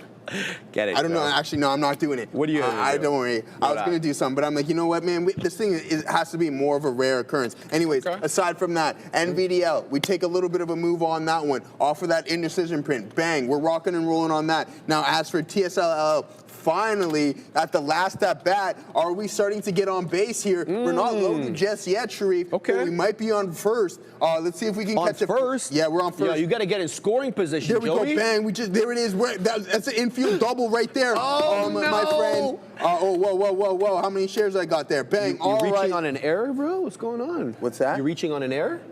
No air around here, man. We don't air around here, baseball brother. metaphors. Yeah. Oh, I'd understand, but you know. No air around here, man. We're straight. We're Golden Glove back there in the outfield there, Sharif. No, bro, you're reaching on an error. So somebody else made the error, because if you know, like, okay. Okay, maybe I'm a little slow, man. Come on, bro. man, get with it. But no, in all seriousness, guys, continuing to take the prints on Amazon, catching prints on Tesla and on NVDA off of those bottoms. It was a rocky start this morning, but now we're starting to cook up a little bit, guys. Just a chip in a chair. That's all your boy ever needs, is just a chip in a chair, and then we can rock and roll. So nice recovery on Apple, indecision print, hammer candle off of the lows. The algo won't pick that one up because it won't fit the criteria. The wick, I'm not going to give you the specifics on that. I had to stop there, but that won't pick that up. But a nice move, rebound, engulfing volume print. That's going to be the second largest of the session.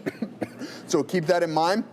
And now you're starting to rebound. Lots of indecisions around the lows, and now you're starting to climb a little bit higher. Full disclosure, guys, still red on the day. I told you that I was on the brink of shutdown, but now we're starting to really cook up here. And I mean, by all means, I find one more quality setup, I'm going to have the ability to hammer it with the size that I want and go green. So I'm manifesting that in my head, and hopefully that comes into play. If not, I'm going to do everything in my mental capacity to do that, because physically I can't do anything. All I can do is just put myself in the right place at the right time. Shout out to Bryson Tiller. That was a sick jam. I like that. You know that song? You always set me up for failure, bro. Sorry, man. Why do you do this to me? Joey, man. Dragos told me breathe. I'm sorry, Dragos. All right, guys. What's up in Chicago, my friend? Yannick, talking about NDLS, brother. Yeah, we were talking about this one as well, but it's holding on to the dollar, Yannick. But this isn't the chart pattern that I want. I don't even want to be dealing with these stocks that are zigging and zagging a little above a dollar, a little bit below. That's not the look for me. It's got to clear the dollar and stay above the dollar. And the last time it tried to make an attempt to regain the volume weighted average price, NDLS, that is, it dropped right back down again, man. So, look. I'm going to keep it on the side chart. I know it's up nicely on the day, about almost 39%, 40% now as it bumps back up into 101, but it's just not setting up in the way that I like. So I'll keep an eye on it, though. I had to get out of my NUAI trade. We took profit on that one in the high 40s. We were in at 38 because it's losing trend. Right? So this isn't what I'm involved in it for. I see the higher lows, I get that, but it's also putting in lower highs at around that $0.50 as well, which we targeted as a possible area of resistance. So NUAI had to get out of that one as well. GSIT lost VWAP and now is regaining it as well. It's super choppy today, man. In small cap gapper world, I'm really not seeing much with good continuity. I'm just having a look, sorry guys, at the top screen to see if there are any new small cap gappers. And I just got to tell you, the pickings are slim pickings, whatever. It's not the day for them today. So if that's going to be the case, and we have to size in accordingly and definitely look to take profits a little bit earlier than we may have, because you're just not getting that continuation. So. Oh, I know why PLTZ is blocked for me, because it's the inverse quantum ETF. Oh, is that what it is? That's why. So it's not one that we have. It's an inverse ETF. You can only trade I totally forgot about SQs. that. SQs? And then, yeah, SQQQ is the inverse. Yeah, but this is quantum. No, it's quantum. I'm just saying. Everything else is blocked? That's it? No, you can use SQQQ. And then there's, I remember Dara told me an inverse Tesla, I think, at one point or something. But what do I want now? This is quantum? TSLS. No, I'm just saying we're usually allowed to. Sorry, say that again. We're usually allowed to trade the inverse. I thought. Oh, I got you. I got you. Yeah. What were you saying there, Dara? Sorry. Oh, you were talking about the inverse Tesla ETF. It's TSLS. Yeah, TSLA. Yeah, thank you for that. This is holding up nicely here, Joey, at the 10 EMA, and kind of this is what I wanted to get in. But I could get into something else, man. We can get into some quantum names. Assassino, if I can show this, brother. It's holding up nicely here, kind of a double bottom right into that 10 EMA, 768. I'd be looking for this to continue. So PLTZ is it's an ETF. It's an inverse ETF, 200%. The daily percentage change of the common stock of Palantir, not quantum, bro. Come on, get it together, dude. It's PLTZ. This is an inverse ETF for Palantir, and so we can obviously trade the actual product itself. But yeah, given the price, and I'm probably going to steer clear of that. Yeah, I don't have much, Joey. Sad to say, if BYND wants to wake up, then we'll get into that. Let's see what Krispy Kreme is up to, because I haven't had a look at that either. What's the ticker for that? KRSP or something like that? Krispy Kreme is DNUT. DNUT. All right, let's get DNUT. Let's see what this one's doing. Yeah, this is below VWAP as well, Joey. It's just not going to work out for me. There's support at 4 here. You saw that yesterday in the aftermarket at around 4. This morning, not that long ago at 11:30, it held 4 again. But none of these ones are what I'm looking for. So I'm going to stay clear of anything and then wait for a better setup. Beautiful stuff. All right, there goes Amazon. Definitely one of the stronger names on the day. We're piecing it out on Tesla. We told you guys, infield double right there. We'll take it. Full disclosure, still red on the day, but I've substantially eliminated. On my unrealized, it's like, boom, one trade away on that one. Let's see if we can get a new high on TSLL, and we'll post up. Actually, let's post up at 88. Shout out to Eric Lindros, I think. Anyways, so shout out to that. But CD, my guy, CD Lamb. 88s, is he not? That's crazy. Bro. It's the first time I've heard anybody shout out CD other than myself. All right, man. So There's I got to give you a shout out. Hate a lot of Cowboys hate around here. Yeah. The Leafs suck. That's okay. Sometimes it's just how it is. But by all means, let's see if we can catch a fill. Just being random, obviously, at all costs. Red does not matter. Keep taking quality setups, says Gorb. Exactly. I appreciate those kind words there, my friend. Do I take my last little piece out on Amazon here? I have one out left, right? So it's my last 10%. Do we rock it and roll? I mean, we grabbed it right off of the bottom, and it's continuing to climb a little bit higher. So we like that there. You know what?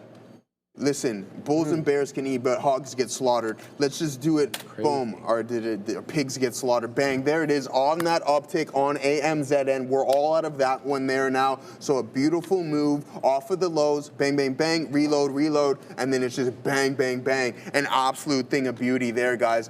So that's a good one. NVDL starting to work for us as well, too, guys. I put nothing on this trade just because it's been giving me a little bit of bamboozlement, as Sharif would like to say, as of late. So we went smaller than what we did on Tesla. And on my initial positions with Tesla, I'm only in a quarter of the size. Literally, I was pushing heavy on the earlier ones. I'll display it right now. But there's another little piece on NVDL. Only have a couple outs left on that one. And then as for TSLL, this is where I was substantially heavy, right? So we can zoom in on this area. Why? Because it was holding these levels relatively well. And then as soon as that support level crack came in, I'm like, all right, this isn't going to work how I want it to. So therefore, just get out when you're supposed to. And if I was holding this size, another couple of pennies, it's right away shut down. Right? It's just like done instantly. So when you're trading these leverage vehicles, you have to be really cautious and definitely hone in on your risk management. The price may be attractive, $20 or whatever it may be,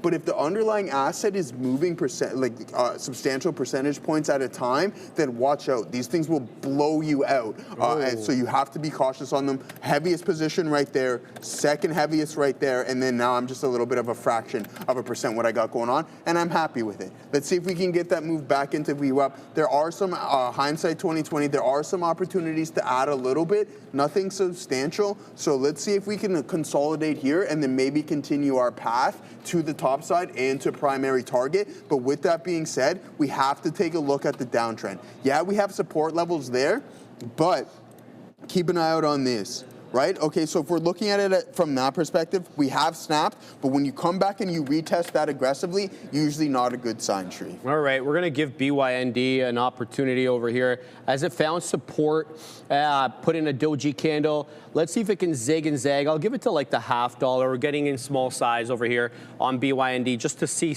something, because I don't really like anything that's going on right now.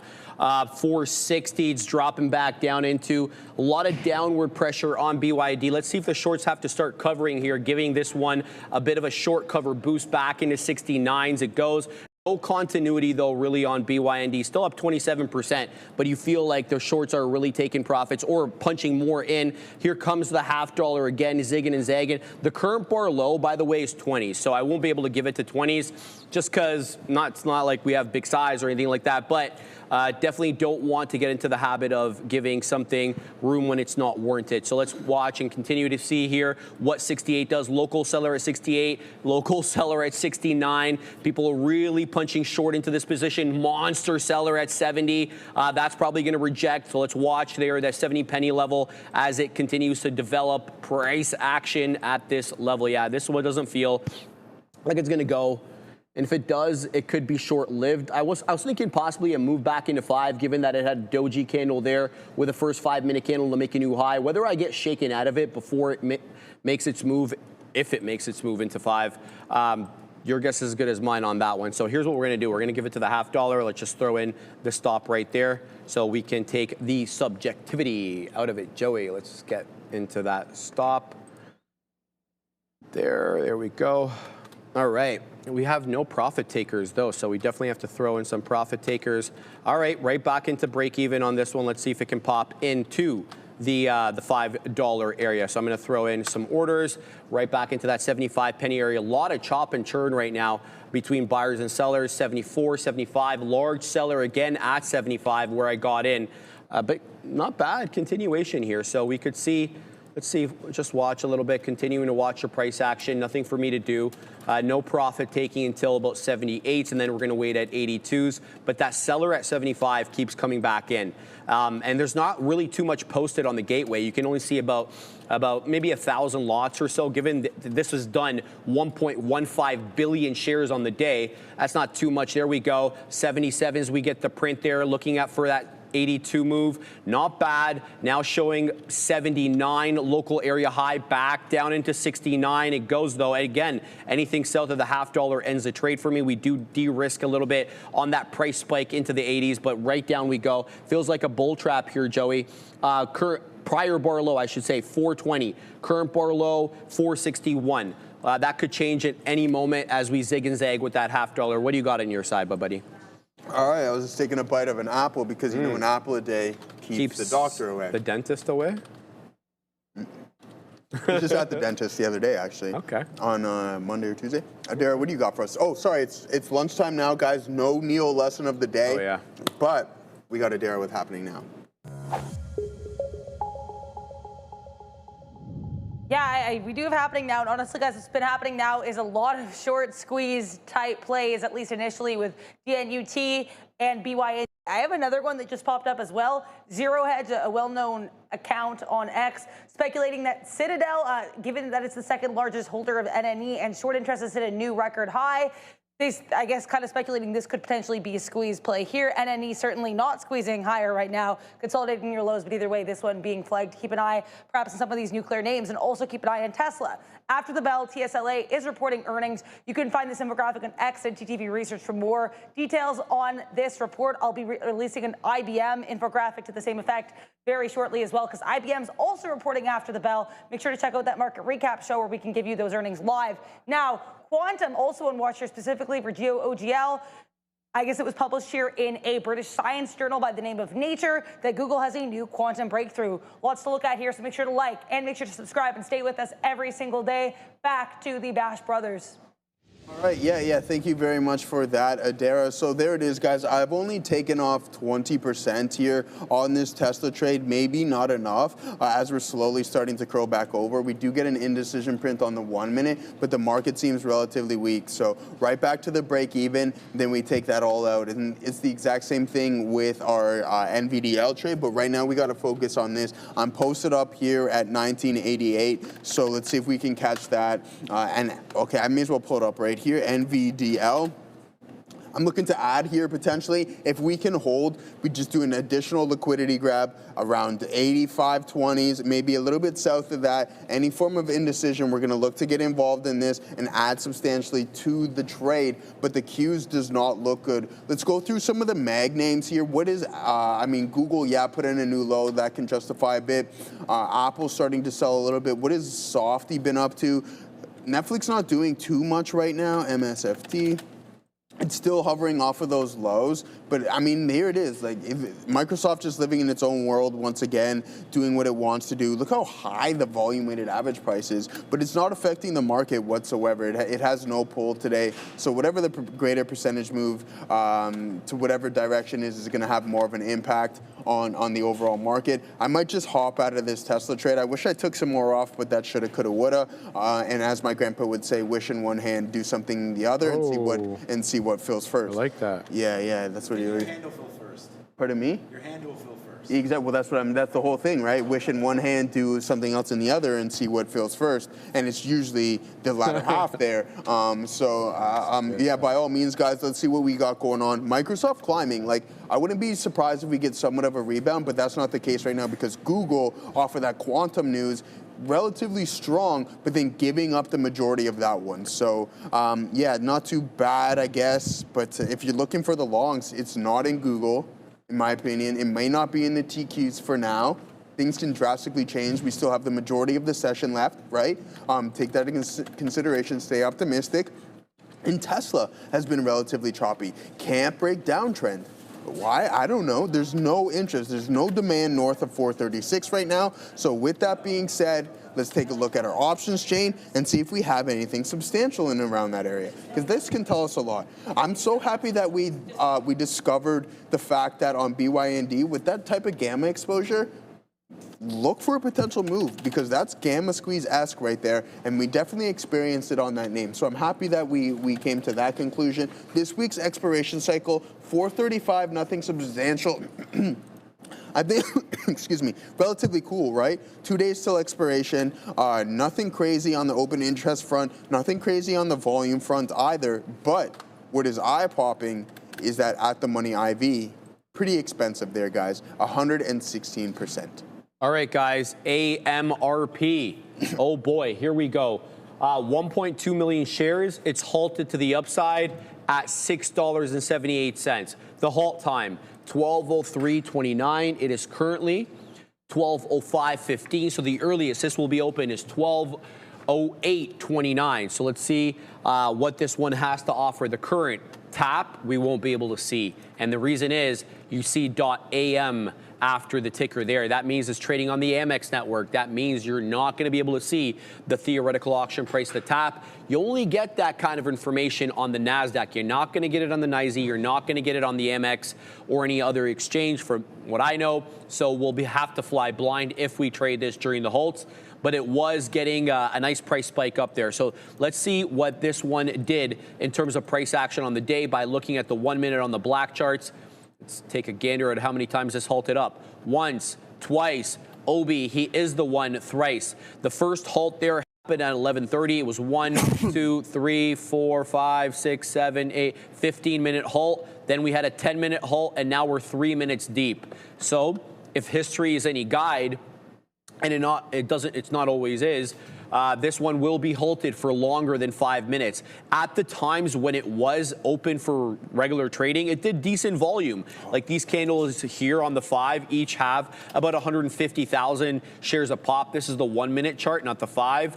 So you'd expect more obviously on the 5, and you certainly did get more on the 5 there. But good look right now on ARMP. Let me throw in the ticker. I'm involved in a really good one right now, IBIO, and there hasn't been a whole lot good in small cap gap or roll today, but this one certainly is. Shout out to the individual who called this one out in the chat. Sorry, I forgot your name. I do apologize about that. We'll keep taking prints there. 132 long. We just crossed 140. Let's go ahead and wait at 142. We'll see what this one has to offer. Look, there's it's not rocketing up or anything, but it's up decent, 26%. And as you can see here on the black charts, it's been quite respectful of trend.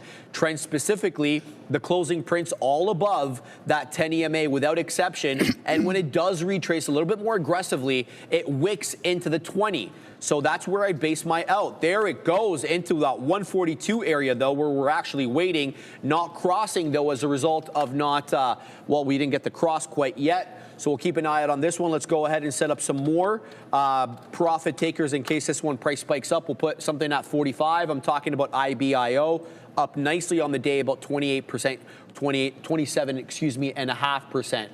Shout out to Bovin letting me know about SABR. There goes IBIO through my level. Now it's showing me 44s. We're waiting at 45. It looks like it might be breaking out here at least momentarily. Let's post at 48 as well to see if we can wet the beak around there. First profit taker. We're at 45s now. That is the new high of day. I'm waiting at 45s, but it's got to cross, Joey, and it is not crossing quite yet. So we'll have to continue to pack said patience. Let's look at SABR for the OG Bovin. Allow me a second over here. SABR, all right. Oh, this is a good one, Bovin. Nice call out. The OG Bovin strikes again. That hot garbage BYND is going to lose its spot on the side chart, Joey. We're going to put in Sabre. SABR looking to break out over here. So we're going to keep tabs on that. All right, guys. ARMP excuse me, is open, and it is going to halt down from what I saw. No, it didn't. It held VWAP, and now it's rocketing back up, Joey. Here comes 7 again. This is all sorts of insanity. There goes the new high of day, 743. AMRAP. You ever do any AMRAPs? As many reps as possible? CrossFit. Is that what they call it? Yeah, AMRAPs. Here we go, baby. 732, Joey. We're showing that halt perimeter. We're going to have to fly blind again, Assassino, on this one because it is an Amex stock, so we will not be able to see the theoretical auction price. And as quickly as we dropped into VWAP, we held it like a glove, and up we go. We're halted up again on ARMP, up 111%. And now it's doing a bit more volume. We're going to certainly keep eyes on this one, no doubt about it. And there goes IBIO, Joey. We take out the top there at 49s, pulls back into 45. We've got 32s on right now on IBIO. And shout out to the dude in the chat again for pointing this one out to me, the OG there. We're going to post now a little bit higher than 50s. The high of the day is 49, so we're going to go ahead and post at 52. And then we're going to wait in the high 50s. We're going to go ahead at 58. We'll see if we can get something in and around that level there. So that's what I'm doing there. Let's now look at SABR for the OG Bovin on a trading screen. So this is a NASDAQ stock, very good, very nice. Let's see what we're going to get here, Joey. We're at 2 1/4. We got the 10 EMA at around 216. Doji candle just closed at 12 o'clock. 225 high from that Doji candle. If it gets back above 225, we could have a conversation. But until that time, SABR's got a lot of potential, but I'm just going to steer clear for it for a second. I need it to pull back into a technical area, especially being at the $0.25. Now back again to IBIO as we zig and zag with that 50 penny area, 149 high, Joe, and looking to take out that level. Let's see if we can get through the $0.50. All right, guys. Yeah, so we reloaded up on the NVDL, but it's not working. We did take a little bit of a piece off. Tesla stopped us out as well, too. I mean, now we're just free rolling and we're slightly against us. And I put on some more size, so I don't want to hold this too aggressively. I have to give it to 85.20s. The chances of it doing a liquidity grab and then heading a little bit more south are substantial. This is what the market does. So you can see we're heading in towards that key support level. Now let's see if it's going to break or not. If we hold up, that's going to be an absolute positive sign. But we had buyers step in for a moment and then they disappeared. So hopefully they re-engage and we have the ability to hold on to this ad and then rock and roll and get that move back up to VWAP. Now as for Tesla, came back to my break even and now continuing to climb a little bit higher. So not too bad. We did get stopped out of what I only take up 20%, 80% of the position, but that's okay. It looks like it wants to break trend right now. Neil will like that one. So potentially a trend break on TSLA and then the continuation. What am I referring to? Well, let's take a look. You sit on the back side of this, well, guess what? You might be rocking and rolling on Tesla. So keep that in mind. Joey Hiccup's in full effect. I don't know why when I start talking. That's crazy. It is very much crazy. But as for that Amazon, not too bad of a pull out there, right? You know this is what I'm talking about. Right at the peak. Pull out. Bang. What an out this is. That's pretty good. So not too bad of a job on that one. Nice move. Definitely my best performer without any form of questioning. And we just held to target. So beautiful stuff. Ozan, 1400 December 2026 Netflix. Calls. All right, we like the calls. And there goes Tesla breaking trend. And now we're at the top end of the range on NVDL. We snap it. We're posted up. And let's see if we can catch that fill. But let's pull up. What was you just talking? NFLX. I was looking at it earlier. You got those calls. Bang. Did we just catch that fill on? Yo, it's SSR, eh? Netflix is? Yeah. Wow.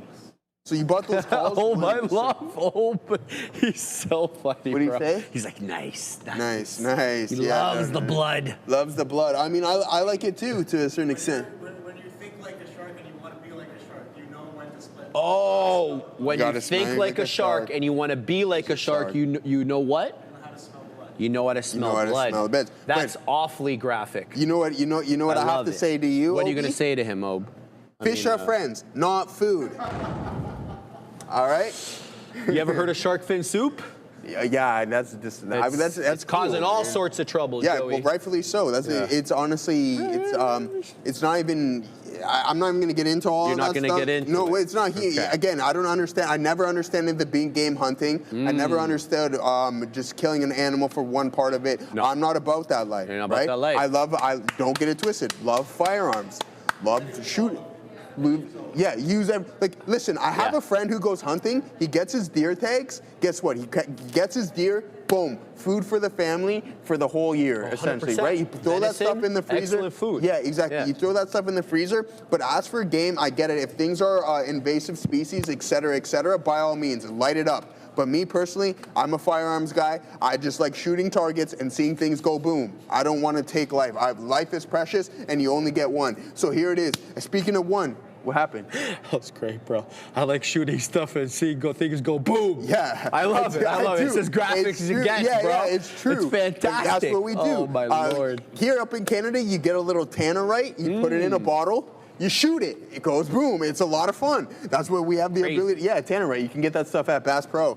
So that's lots of fun. But no, seriously, in NVDL caught that fill up here, guys. Not too bad of a yeah, Joey Boom, man. That's what we like. And boom. That's what we like seeing.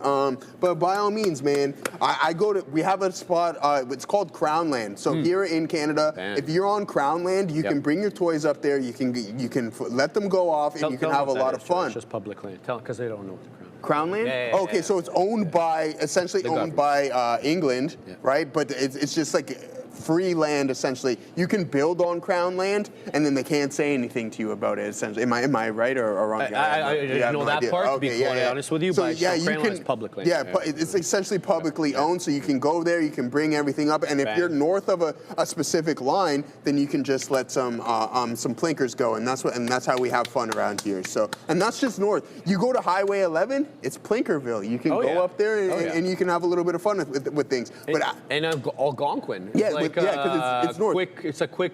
A couple hours, exactly. couple hours up there. But what I'm getting at, as soon as you hit 11, you know where 41 goes to 400 goes to 11. Then it's absolute Plinkerville. You can just go out and have some fun over there, and that's just how we rock and roll. I showed you guys the other day. We're not new to those. I know you Americans have substantially more firearms than we do, but a lot of individuals here because here, like we're in the suburban area, but once you go west and north, it's a lot of essentially nothing, and you got the bears, and you got all those. Yeah, and you can't be in certain parts of the country without a firearm. No, there's no way. If you're in the tundra, or if you're in northern Ontario, you got to be packing. You got to watch out for the polar bears, everywhere, and they'll kill you quick as you like. Quick, you quick as you like. Fans. So we do live in Toronto, guys. Yes, we are live in Toronto. The Greater Toronto area is quite large. About 7 million people live in the general area of Toronto, give or take. Yes, but like if you drive a couple hours north of here, we're talking wilderness, right? So we got all that and then some, baby. Let's talk about this trade, though. Joey, options, IBIO. We're in at 32s. I'm very pleased with this trade. It's been slim pickings today. But I did have, sadly, this order here at 158, which went unfilled. The high of the day is 157, so a little bit, unlucky for me at that level, but that's okay. We'll look to execute a little bit more on it. Now, the question for me is, what's the next move on IBIO? I just don't want to keep taking profits. We've got shares on this one, but am I interested in adding into this one? Now, this is a critical level. We're at the $0.50, but this is not other than being a psychological level, it's not a technical level quite yet until I see maybe more price action support at this level. But the one that I see price action support on right now is that 135 to 140 area, right? We have this area over here of previous resistance, and then the 10 EMA is showing me 140s right now. So I think I might be interested in adding into this one at around that level if it does drop back down, which it is. It's losing the $0.50 not right away, but currently. So if it holds a $0.50, we'll use the $0.50 as that support level. If it doesn't hold the $0.50, I'm looking for 135 to 140. So that's what I'm looking at there. And just before we go to Joey, I'm also keeping an eye on Sabre, because Sabre's got 2.25 high and it's been hanging out at 2.25 for a while. Sadly, it does have a doji candle that just printed at 12 p.m. So I'm worried that this one might be a bit of a reversal here. So what I'm doing is I'm waiting for that $0.25 break, and then we can have a discussion about a possible continuation, Joe. Perfect. All right, guys. And now for some exciting news out of Canada for the sophisticated traders on the stream. Beta Pro by Global X Canada, Canada's largest provider of leveraged inverse and inverse leveraged ETFs, has just launched 6 new triple leverage ETFs offering 3x bull and 3x bear exposure to the S&P and TSX 60, semiconductors, and on U.S. Treasuries. Even better, they're offering a special fee rebate, dropping management fees to just 65 basis points. Until December 31st, 2025, plus, the U.S.-focused strategies use currency hedging, offering the potential for pure performance and exposure. If you're a tactical, sophisticated trader looking to amplify your performance, check out betapro.ca 3x daily to learn more. All right, good stuff there, guys, and fun talks as always. who was it? Was it Grant? Grant in the chat was saying, hey, do you like Netflix down here as it's slowly starting to curl over? Nice round off the 1100 level, and then now you're sitting about just 1123 bucks. So not too bad of a recovery there. We still have Tesla on the opposite side of that trend. That's going to be positive. But if we look at the overall market, still fully intact here, right? So we'll just do our basic TA and see what we got going on. Get that garbage out of here. And then we put this here. So until this snaps, and that would be nice, right around the volume weighted average price, and the exact same thing for the Q, so we'll keep that in mind. We had NVDA, so essentially what we're looking for is this, right? If you get that downtrend break, then you look for another move to the top side. Neil's always looking for that. Apple's still hovering around these lows. This engulfing print might be enough for us to take a potential long on it, holding support of 258.11s. That's not too bad of an area, but Google continuing to bleed, and that's not going to be good for the overalls. So yeah, we took some more out. I have nothing left really of NVDL, especially after that reload. We pieced them up all the way up to 86s, and now we're coming back to where our entry price is, and that's going to be 85.42. So we go boom, pum, pum, pum, and then we add a little bit more and then climb a little bit higher. And now if I just cut it out right now, I'm fully back engaged in this game, and that's exactly what we wanted to do. Tesla is what cut us up this morning, but when you put on size, you tend to take a little bit. Obviously, that's just the nature of the beast. You take larger losses, and if you don't put on the same amount later on, it's going to take a lot more. Kind of like the example that I'm going through. I've had multiple great trades, but they were nothing substantially to the ones that I put on for losers.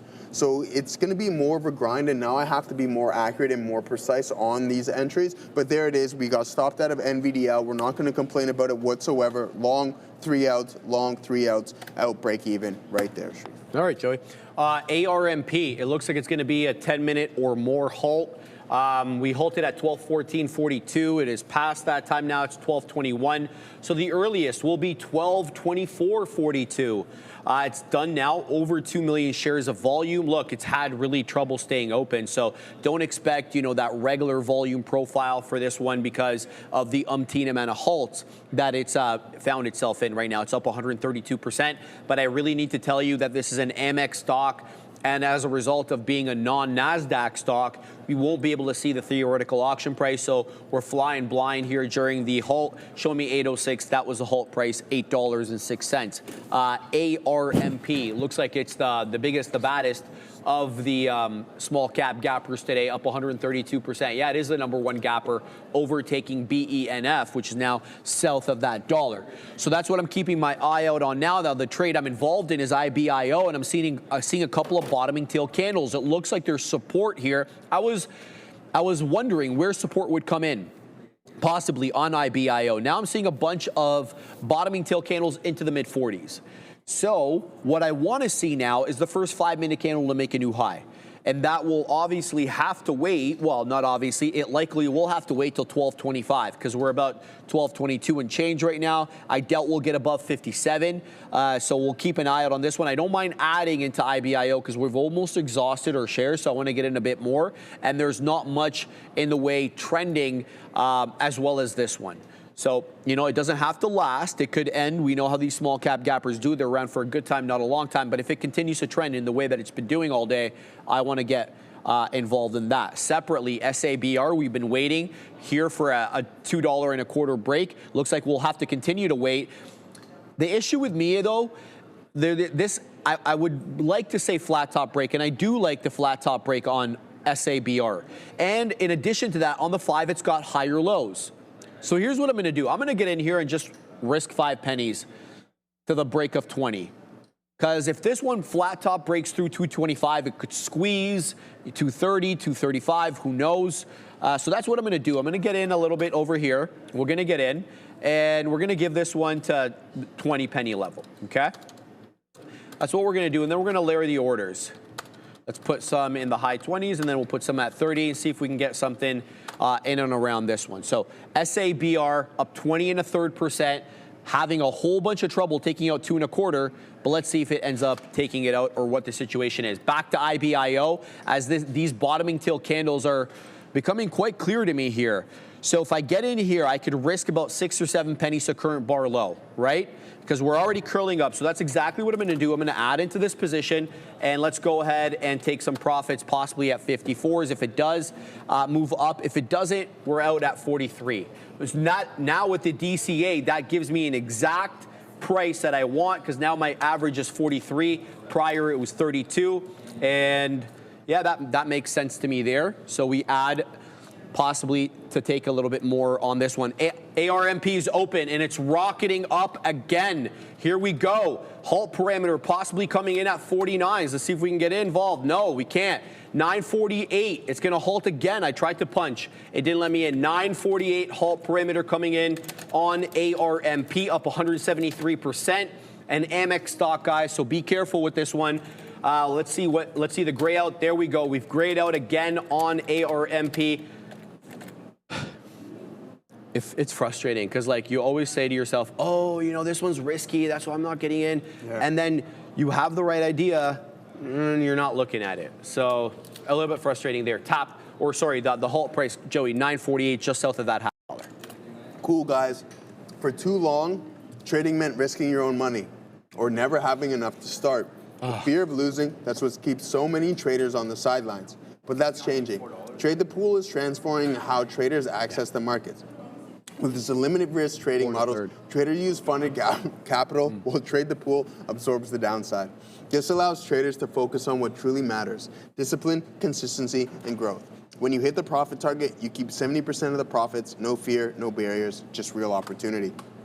This is the revolution of limited risk trading, powered by Trade the Pool. Visit tradethepool.com or scan the QR code now to get 10% off your first evaluation. All right, Joey, let me cover this. Go ahead. All right, guys, IBIO. I couldn't have been more pleased with how we entered this one again. So I was talking about, we saw the bottoming tail candles manifest on IBIO in and around the $50, and they went into the low 40s. I added there, and then rockets right back up to 160. But now we're getting a topping tail candle into 158. So this could be trouble over here, as that's the new area of resistance. Obviously 158. Let's see if we can get a little bit more here. I've got an order posted at 62s, but the deal is, if this drops down below current bar low and turns this candle red, current bar low is 149, that's over with. We're going to get out. Back into 156 we go. Let's keep an eye out on IBIO, and for the moment, we're going to go to the big desk. Yeah, keep an eye here on Carvana and Reddit. I'll start with Carvana. Jim Chano saying that he still sees lots of, quote, red flags with Carvana, and apparently he's still short the stock. A little bit of a spike to the downside here for CVNA, which is at session lows. RDDT, also on watch here. Reddit, right here on watch, apparently filing a copyright suit against Perplexity AI and others. So RDDT reportedly filing a copyright suit against Perplexity. Again, Reddit, Carvana, guys, back to you. Good stuff. All right, so did you see the back and forth thing between Reid Hoffman and David Sachs? No, what were they doing? Yeah. Oh, they're both part of the PayPal mafia, right? Yeah, yeah. And Reid was like pumping Anthropic on X. He's like saying, you know, we're part of the good one, like the good guys. Oh, yeah. And thinking, you know, he was trying to side politically one side, and that's the implication. So Sachs responded back to that. He's like, oh, you're one of the good guys. I see, thanks for telling us. And so then they were back and forth. He's like, clearly you didn't, Hoffman said to Sachs, he's like, clearly you didn't read the report and you know what I mean when I say the good guys. I don't actually mean it politically. I actually mean it in terms of, you know, LLMs and whatever. And so they're just going back and forth on there. And they're actually former business partners with PayPal Mafia. Dang, I mean, but Hoffman obviously is politically leaning one side, whereas Sachs is politically leaning on the other. So that's what it makes for good content online. Good Joey. online content. Yeah, I mean that Twitter finger stuff is crazy at times. People go back and forth on it, and it's just like, man, like, can't you just be like maybe like reading a book or doing something instead of? I don't know. That's just me personally. I never was really one to talk smack online, even though back in the day we used to talk. There's just Facebook. a lot of work. Yeah. It's like I've got to think of a response, and then I have to like respond to you. I don't even know who you are, bro. It's like people are getting heated. Like obviously everyone had. I remember back in the day. So I always found when I had Facebook, I deleted Facebook in 2016. Okay. So for those who remember the individual Joseph Kony. And it was going around in the earlier days of Facebook on what was going over there, atrocities. Everybody was happy. But everybody became some form of activist online. And I said to a couple individuals online, I said, yeah, I get it. I understand that you want to help and do all these things, but why don't you actually go and do something instead of posting it and talking about it online? You don't know what you're talking about. I'm like, watch this. In 3 weeks, there's going to be something new that you're going to be rambling on and totally forget what happened previously before with that. And sure enough, that's exactly what happens. There's always going to be a new trend and a new argument. Oh, yeah. But yeah, anyways. Well said. If that's, I shouldn't have said that. But anyways, You're okay. so I was reading what somebody said. Yeah, someone did. But luckily that didn't spill out. We don't want to say those words. Katina Man reloaded on the Google. That's how it is, man. Take your profits, rock and roll. Katina Man on the Google there. Hey man. Anyways, let's see if I get involved in this. I do like it at the lows, but for some reason it's giving me a little bit more of a feel that it wants to put in a new low. So with that being said, we just want to get our toes wet. We'll get involved in a little bit of Google off of these lows to see if we can get a bounce back. Again, downtrend still fully intact. Where is it on Google? Let me display it to you. If it puts in a new low, then that's fine. I'll get out, and then we'll take another attempt at it later, just in case it does decide. But nothing telling me as of right now that we're ready to do so. Boom, and what a big-time flush to the downside in Google. Okay. This looks like there's going to be some news or something on it, because that's insane. The volume really picked out. I'm out. Something is going to go on. That Google? Is an aggressive move. Something's going on with everything right now. Exactly. Everything. Bang, everything to the downside. Yeah. So everything aggressively to the downside. I was in and out of Google just clearly like something's that. Going on. Yeah, so there's something seriously going on. We'll take the hit on Google as it dropped aggressively right from 251 down to 250. So there we go. Adara's got us the news. What's going on? So apparently, Trump administration reportedly considering a plan to restrict globally produced exports to China made with or containing U.S. software. Apparently, the new export controls under consideration by the U.S. could curb exports on a wide range of goods to China. So again, U.S. reportedly considering this plan to restrict globally produced exports to China, which made with or containing U.S. software, and then this also could expand to larger export controls as well. Here's the NASDAQ dropping sharply lower here on this story. Back to you. Joey, what do you got? So essentially what I'm thinking at here, guys, we talked about this before, the antitrust in Google. Now we have this China tariff talks looming over the overall market. Has everything been priced in? Maybe, possibly, but once this gets sorted out, the market will find a specific direction. I don't know which one it is, but be patient and wait and see. It's the exact same thing with Amazon. We know the e-commerce side heavily reliant on China. Talk's not going so good, and you can see the aggressive selling happen right now. Apple is absolutely tanking to the downside. There's Google. Let's take a look at Apple. Amazon giving up everything. So those longs, you have to get out. MP, guys. MP breaking out. Let's go. We're long MP right now at 68.42. We're $1 in the money on this one. Watch out, guys. Here we go. We're taking out levels. MP reacting. This is exactly it. Anytime there's going to be beef between the United States and China, look at the critical minerals, because we know how China is going to respond. It's not a secret. If you've seen it once, you've seen it 1,000 times. Here we go. We're doing it live. Look, I don't typically trade these ones, but this one was just too good of an opportunity not to take. Keep an eye on MP. Sorry to interrupt you, Joe. No, man, I wish you told me a little bit about MP. So I'm just chewing on an apple here. That's okay. I mean, yeah, that would have been nice there. I mean, right off the bounce, way to grab that, man. Yeah, that was my first thought. Immediately. Look at the mineral or the critical metals. Share those thoughts, immediately. Share those thoughts immediately because we want to get involved in them as well too. But you can see the tech is just getting beat up across the board. Tesla to the downside, Apple to the downside, NVDA to the downside, Amazon right back, giving up all of this move in a span of 5 minutes, just like that. It's a fact, Jack. And then now, obviously, Google putting in a new low. I'm all out of that one, even though it's slowly starting to rebound. We took a little bit of a hit on it, but we won't complain about it whatsoever. How's that MP doing? It's good, man. We're putting our last out at 6969, Joey. All right, like, I mean, come on now. I want this fill, guys. Here comes 69.5. We want 6969. Let's go. Let's go, trading gods. So here we go. We just popped up. Where did we pop up into there, Joey? 69. I want to say we got into 69.70. Okay, that was a prior bar. That's why. All right, we're not getting continuation quite yet here on MP. Trying to pack the patience. There's 40 again. Looking for continuation through the $0.50 and then obviously into that 60 penny level, but it does seem to be met with some aggressive selling now, trying to push it down below 69. Here we go with another attempt into the mid 30s, being met with aggressive selling again. So no continuity quite yet. On the name into that $70 level. I was looking for a touch of the whole dollar level on this one. Seller at 35, 45. Now here we go. 45 seller getting taken out. 50 seller got taken out. Here we go, Joe. 63. I don't want to flatten out, man. Here we go. Let's just take out 65, bro. Come on. 68, Joey. Boom. We got 69, 69. Assassino, can you keep that? Assassino, can you keep that news headline up there, please and thank you for a little bit longer. All right. Adair, yeah, you can keep that up there for another couple minutes because a lot of people are coming. It doesn't stay. It stays. Brendo's programmed it, so it like stays 30 for like 30 seconds, something like that. Yeah. Or whatever it is. Okay, cool. Good, great trade there on MP, Sharif. And I mean. This is a dangerous world we're living in right now. And I mean, from a volume VPA signal standpoint, this is like, I don't even know what to do. Gorev, Los Polios, Jag, I'm stuck right now. Because why? Every single ticker that I'm looking at right now says, Joe, wait for that pullback and potentially go long. But the volume is to the downside. This could be absolutely detrimental, or we can continue to go and grind our.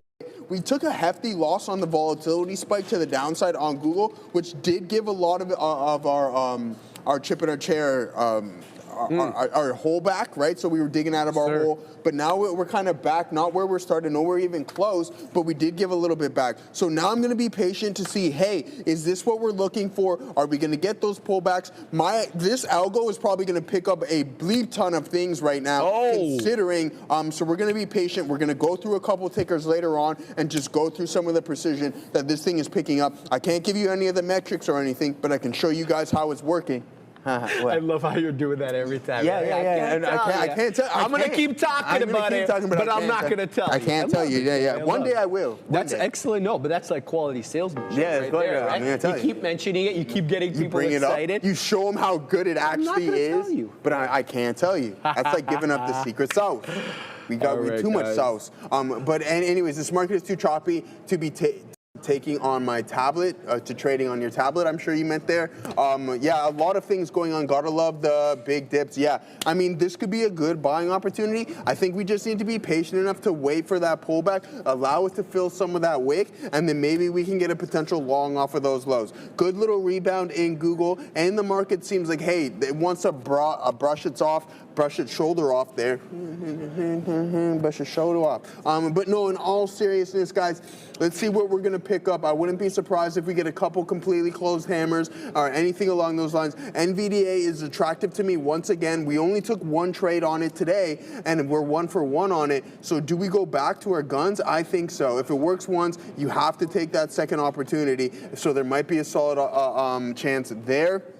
Netflix off of the lows. That thing's way too expensive for my liking, my cup of tea. Yeah, exactly, rookie trader.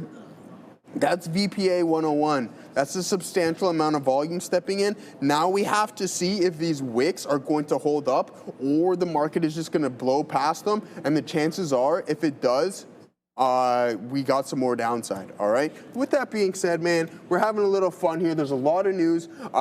For those who don't, Adair, if you can put it up for the people one more time, that'd be fantastic. If not, that's fine. Everything is fine. But at the end of the day, let's pull it up and let's run through some tickers and check out some of the beautiful things, thank you very much, that we've got going on. So there it is. This was on TSM this morning. Entry prime time Deion Sanders on that front. We like that. Zscaler, like we can go, if you put any ticker in the name, then we'll just run through it. It's doing exactly what we want here. And I mean, this is just a back test. I can't wait to forward test this thing. Another beautiful print right there on Zscaler. And I mean, look at the time. This is from August to October, and we can see from a profit factor 2.9 to 1. So for every dollar that you're spending, you're essentially bringing in $3 right there, which is absolutely fantastic. Performance is pretty good. That's really small size, but the percent profitability around 71%. Like, get that garbage out of here. That's fantastic. Yeah, get that stuff out of here. That's absolutely fantastic over there, Sharif. We love that one. What else do we take a look at our friend Robinhood. Bang, October 1st, it took one here earlier in the morning off of this low. So fantastic stuff. Once again, that trade analysis is going to be amazing. 100% winner on that one. You're not going to get that risk to reward. You're not going to get it. Or anything, but the percent profitability, Sharif, hundo, 100% on that one. Let's check our friend Amazon, on which we were trading earlier in the day. Not everything is going to be green all the time, but it's just the ones that work September 18th, and you want to just really hone on what is, and this is what we're looking for. Look what just happened in the market. Oh. And look what's going on here. You know what that's essentially what I'm getting at. So Amazon, an absolute thing of beauty. But I can't tell you the secret. I can't tell you all the secret. I promise that. I will one day, but not today. Oh, it didn't take anything on RGTI. That's cool. IonQ, I think, it performed pretty decent on IonQ. So shout out to that space. Only 2 trades, one yesterday that worked out really well. Bang, Gorev, look at this one here. What happened, Joey? 2 days ago on Monday. Look at that there. Bang. It's crazy. Insane stuff, man. Dude, I'm really liking the fact that you're getting pumped up about this, because this can only benefit you. Yeah, 100%, you know what I mean? bro. You can only get better from this. You can run these when you're out, be completely objective about it. So let me cut the crap a little bit here. I'm a little jealous. Why? Because I want to be involved in the algo game too, bro. Dude, man, you literally just type what's. I literally just thought dude, I know nothing about coding. Literally nothing. I literally know nothing. All I did was type in what was up here and put it into ChatGPT. But you have to follow the instructions, of putting it. Oh yeah, I learned how. I learned how to do that. Yeah, that's not that hard. But I literally just took what I had up here from 5 years of trading and put it into that, fantastic, and then refined it. Okay, yeah, I would plug it into the system. It didn't do what I was like. Okay, eliminate this, add this. Yeah. Okay, plug it back in. Didn't like it. Okay, refine this, refine that, and then eventually it got to do what I was looking for. Okay. And I'm like, I was at home, and I'm like, it did what you wanted. I'm like, no way. Yeah, have you back tested it? Yeah, but that's what that is. That's all back testing. So now what has to be done is that I need to connect that to TWS. Right. Interpret the API. That's super easy, though. So I can forward test it. Yeah. Exactly. But I mean, it still kind of does that. It's still picking up the thing, but I want to put it into simulation, run it for 3 months, and see what the results are of that. Because it's more refined. I have to go through all the tickers on this, but with that, I believe I can put in the basket of stocks, so I don't have to look at absolutely everything to see how it is. I select that 50, I select that 100, and then that's going to give me the data that I'm looking for. Great, man. That's great. Good look, man. Keep us updated. Yeah, absolutely. Guys, I need to tell you that ARMP is halted up again. So this one had a number of up halts. The red candle there where it halted below 10, that was the first down halt, and here we are again. Halted to the upside, continuing trend, 11:46 halt time. Sorry, 11:46 halt price, 12:40.56 halt time. So last time it was a 5-minute down halt. Let's see what this halt does. It's going to be 5, it's going to be 10, 15. We'll keep an eye out on it. It is currently 12:42.37. So we're going to open at the earliest 12:45.56. So just a little bit before 12:46 p.m. So yes, ARMP is the one, it looks like right now, headed to the upside. I got back into IBIO again. I'm going to give this to prior bar low to hold trend. Prior bar low is 145, so yeah, we'll give it to about 144. I don't like that number, but whatever. We'll throw that in there. And the reason I'm looking at this, it's bull flagging, it's above the 10, it's got resistance at the $0.50, but it's breached it. So I'm looking for sort of a continuation of higher lows, and then a decided take of 1.5. Whether it does that or not, we'll see. We don't have to risk too much having gotten in just right here. SABR, the other trade, we did add into that 20 penny dip into the 10. I'm looking for continuation. So prior area high, or the day high, I should say, was 2.25. It's now 226, but it didn't really breach with any aggression. And this current candle is red. So let's see how SABR does. If it loses prior bar low, that's going to be end of the trade, and we'll out of that. So those are the two that I'm watching. Of course, I am watching ARMP. I've been trying to punch into this, but we got to go to other stocks and or do other things regarding to the show. And then every time I come back, this thing's already in the halt perimeter and will not let me in. So we're going to keep tabs on that. And I already got stopped out of IBIO for the last remaining amount. So we'll give back a little bit on that one, as it is kind of losing trend. So I'll get back into this one if it decidedly gets above the 1.5, but it's clearly dilly-dallying with resistance at that $0.50. If that's the case, I don't have to fight with it. I'll just wait until it clears. If it clears, and then we'll get involved with that one, Joey. So that's what I'm looking at right now. I also want to mention AREB. Sorry, I'm late to the punch, Buvin. I know you've been talking about this one for a while, but AREB has had a bit of a range today, to say the least. And there's a whole lot of resistance at $2. There was $2 resistance yesterday in the aftermarket when this one started running. This one started going at around 440, and it has sort of maintained that same aftermarket to pre-market range today, right? It's above VWAP, so check there, but it's below the pre-market high, and it has not been able to take out that 7 a.m. high into 208. Technical high of the day during regular trading hours is 206. But you can see the characteristic of this one. When it gets into that $2 area, in and around 2, it drops. It drops aggressively. So play it that way until it shows you it's no longer going to do that. I mean, how many times do we have to see a $2 attempt and an aggressive retracement? You got it at 705, 710. You got it again at 810 and 805. You got it a third time at 1010 and 1015, and you're getting it again right now. A breach at 2 and down back, and we go into the 170s. So we'll see how this cookie crumbles. I'm certainly interested in getting into AREB, but it's either going to have to be in the lower end of the range or breakout above 2. I won't be trying to take the breakout south of 2. It'll have to decidedly clear 2 for that level. Tell me how you're trading this, Buvin. I'd love to hear your opinion on this one. You've been calling it out, but you didn't really give me your ideas. So give me some thoughts on there.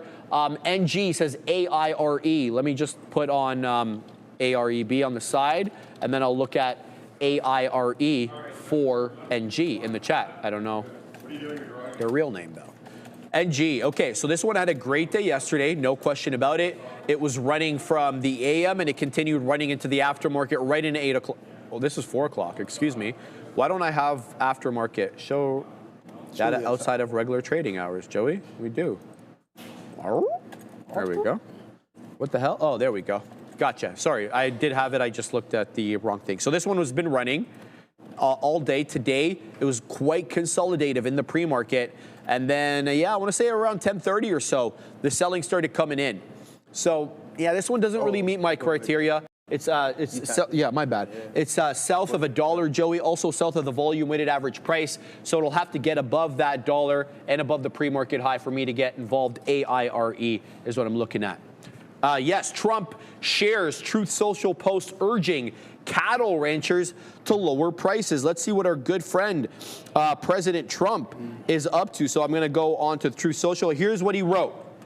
The cattle ranchers, who I love, don't understand the only reason they are doing so well for the first time in decades is because I put tariffs on cattle coming into the United States, including 50% tariff on Brazil. If it weren't for me, they would be doing just as they've done for the past 20 years. Terrible. It would be nice if they would understand that, but they also have to get their prices down because the consumer is a very big factor in my thinking also. Thank you, President Trump, for that message. Thank you, Mr. Joey. Yes, absolutely, guys. Let's pull it up. Someone in the chat was asking about Tesla's expected move after the bell, guys. So there it is. We're sitting around 7.1% with a high of around 436.94 and a low of around 402. So not too bad of a look there. I was going to pull something else up, but I completely forgot now. Oh, okay, yeah, that's what I wanted to do. We haven't looked at the top performing sectors of the day. And then after that, we'll just take a look at the earnings calendar, and then we'll head back towards some of the expected moves once we find out a little bit more. But I'm long NVDA one more time to see if we can get rocking and rolling. It's either it's going to work or it's not. We're going to keep it that simplistic. Seriously, 84.50, we're at a dodge on that one, and I think we'll be able to get a little bit of a better price. Jonathan Brown, welcome to Trader TV Live. Thank you. What's going on, Jonathan? Much. So, Mr. Brown. So anyways, guys, at the top of the class here, we have the healthcare sector rocking and rolling up 1%. Consumer staples, just about 9/10 there roughly. And then we have the real estate 4/10. And then the communication service down roughly about 0.8%. Industrials down 1%. And then the technologia down 1.4%. Now let's head over to our good old calendar and see what we got going on for after the bell. And with that being said, we're going to go through the expected moves. We just did Tesla. Great stuff. Now let's take a look at IBM. So yeah, here it is, guys. We're looking at a 6.2% expected move with a high of around 303 and a low of around 267.44. All right, so that is that. What's Kinder Morgan's ticker? I have no idea. KMI. Kinder Morgan, bang! Shout out to Katina, man, and Adair. She got it as well too. 2.4% expected move, 27.8 expected move, 26.5. It's always making me laugh. Wait, what do you say? Yeah, all right, man. That's all right. All right. QuantumScape ticker. Who's gonna win the race? U.S. Bang. Sharif won that one. The simplest one, bro. Give me the simplest one, Joey. Hey, man, it was a race. It was a freight. You won it fair and square, my friend. So, yeah, not too bad of a look here on QuantumScape. 14.98 at a low of 11.57. Why am I longing NVDL? I don't know. Why are you worried about what I'm doing and not what you're doing? So there it is. Let's see if we thank you for that, Katina, man. Just tell them to each their own, my friend. To each their own. So there it is, guys. 12.8 expected move, 14.97 and a low of around 11.56. With that being said, let's take a look at QuantumScape. And see how it's been, man. The quantum space has been taking it on the, actually hasn't been taking it on the chin. It's been knockout blows across the board, Sharif. $19 all the way down to 13. You're down 30% off of that high. That's lots of fun, isn't it? We'll take a look at what we got going on with RGTI. $57.90 down to $34. Okay. QuantumScape is batteries, though, Joey. It's is it? Oh, it's not. Batteries. Oh, it's not quantum. Okay, well there you go. It's so much. There you go. Not but so quantum much is getting rinsed. Yeah. So why is it called QuantumScape, man? We got to remove that out of there. Now IonQ as well. Is it vehicle batteries or just regular? They're like everything. They're trying to use the ceramic to charge faster and to degrade slower. And it's a science experiment, but it's like the holy grail in batteries, Joey. And like everybody wants them. They had a tie-up with your boys at Toyota to kind of try to get it out there. It's been years in the making. They got sued up the yin yang during COVID because take a look at that stock, bro. Take a look at that weekly during COVID. It was ridiculous. It was crazy. It was crazy. COVID, everybody wants that holy grail of batteries. Damn. It's hard, man. It's hard. Yeah, for sure. I mean, going on, I may as well continue on with what we got going in the quantum space. IonQ down 36%, closer to 37% off of those highs. So, I mean, these things of a QUBT have just been getting absolutely shellacked and beaten up here, guys. 14.22, high of $25. That's 45%. If this, hey, I was looking for a potential long on IonQ. Actually, let's pull this back for a swing trade. But yeah, it blew past my signal. That's good. Right at some support levels and continuing its momentum to the downside. Now, it's the exact same thing with QUBT. If it breaks, watch out for any forms of indecision. We mentioned you're down how many percentage points? 45% off of that high to where we're currently trading at. Watch out. It may be absolutely ugly. It may get uglier, but I like our chances of doing a little bit of a dip buying, considering we are down substantially across the board in a lot of these names. Yes, sir. Yes, sir. Yeah, I'm just talking to the OG Darwin. in the chat, but we were talking about the name that Bovin gave us, Joey. AREB did it again. It popped into new highs, so it's cleared the pre-market high. It's cleared the aftermarket high. It pops up to 215, drops back below 2. It's aggressive, man. It is an aggressive looker over here. But if I can try to discern some sort of trend, the higher lows may be operative here. Okay, now we know there's a seller at 2. And I won't be convinced otherwise. Whether it's a seller at 208s, 215s, 205s, there's a seller in and around this level. Topping tail candles prove it. But there's also a buyer. And the buyer, at least for the moment, maybe not outdoing the sellers, but getting more aggressive every time. And we know that for a fact vis-a-vis these higher lows. So if I get into AREB, I'm going to try to gauge this trend line over here, maybe at $1.75, $1.80, maybe even a breach of this trend line here and get money fills in the high 60s. Look, it's up a nice amount, 51%. It's a small cap gapper. It's a good price, but it's got this ugly characteristic where when it makes generally area new highs, it's met with aggressive selling, whether that's a product of the short seller at $2 or just sort of the algorithm that's trading this, which is, you know, when you get into area highs, get the hell out with aggressive selling, with aggressive size. I have no idea. We can try to put the odds on our side just by picking up on what's worked. And to me, what's worked certainly is the higher lows. So that's what I'd be looking there for AREB. We'll have to see if we can execute on it. And obviously, we'll keep you guys apprised. It's up very nicely, though, 55%. And the beautiful thing about this is it was an aftermarket runner, and it's continuing the same momentum today. So you feel like, you know, the buyers certainly haven't been exhausted, and these higher lows show us for a fact that the buyers still haven't been exhausted. We start making lower lows, I might change my tune on that, obviously. So that's my look there. I'm still involved in SABR. We wet the beak there at 27s. We've got 23s. It's nothing to write home about, guys. SABR is a slow, you know what, but there's, again, not too much other than ARMP, which is insane right now, and it looks like it will be a 15-minute halt, if not more, on ARMP. Let's do a little bit of analysis on that. As I mentioned, we did halt at 1240.56. It is now 1255 and 1255.24. So the earliest we will open up on this one is going to be another 5 minutes from now, right? Otherwise, we would have opened up already. Or I think we might actually open up at 56. So let's see. Let's see if we open up at 56 or not, what the situation is. We're up 230%. But I want to remind you guys, we will not be able to see the theoretical auction price because it's an AMEX stock. We're going to go to the big desk, and hopefully when we get back, this bad boy will be open. Keep an eye here on GE Vernova. CEO of the company saying to CNBC that he's talking with OpenAI Sam Altman as power remains critical for AI growth. So again, GEV's CEO saying that he's in talk with OpenAI CEO Sam Altman. A little bit of a spike here in GE Vernova. Got hit quite hard here on earnings, despite initially slightly gapping up. Back to you. Phil, like, did you see, like, I literally saw it. I tried to punch and we couldn't get in. Yeah, if you don't have a resting order, you're not getting in. Not getting in. Okay, we're halted up again, all right? We're halted up again on ARMP. It opened for all of 1.5 seconds. And I really mean that because once it gets into the halt perimeter, you can't punch in. It's only done about 3 1/3, and I shouldn't say only because that's a healthy amount for something that's been halting this many times. 3 1/3 million shares, halt time 1256.12, the last print that I see there, and then it's 1375.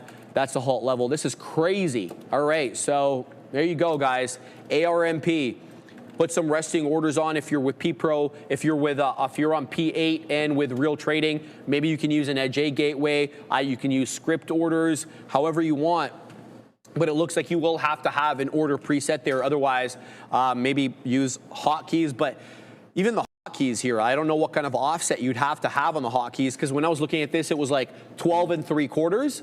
And then by the time I came to punch, it was in a halt parameter at 13 3/4. So make of that what you will. We'll keep an eye on it. We'll continue to respond, report on it, excuse me. Or Alpha, oh my God, Sharif, ARMP up 160% since the first entry, holding 25%. Katina, man, can you spin the money there for my man, Aura Alpha? What a fantastic trade by Aura Alpha there, man.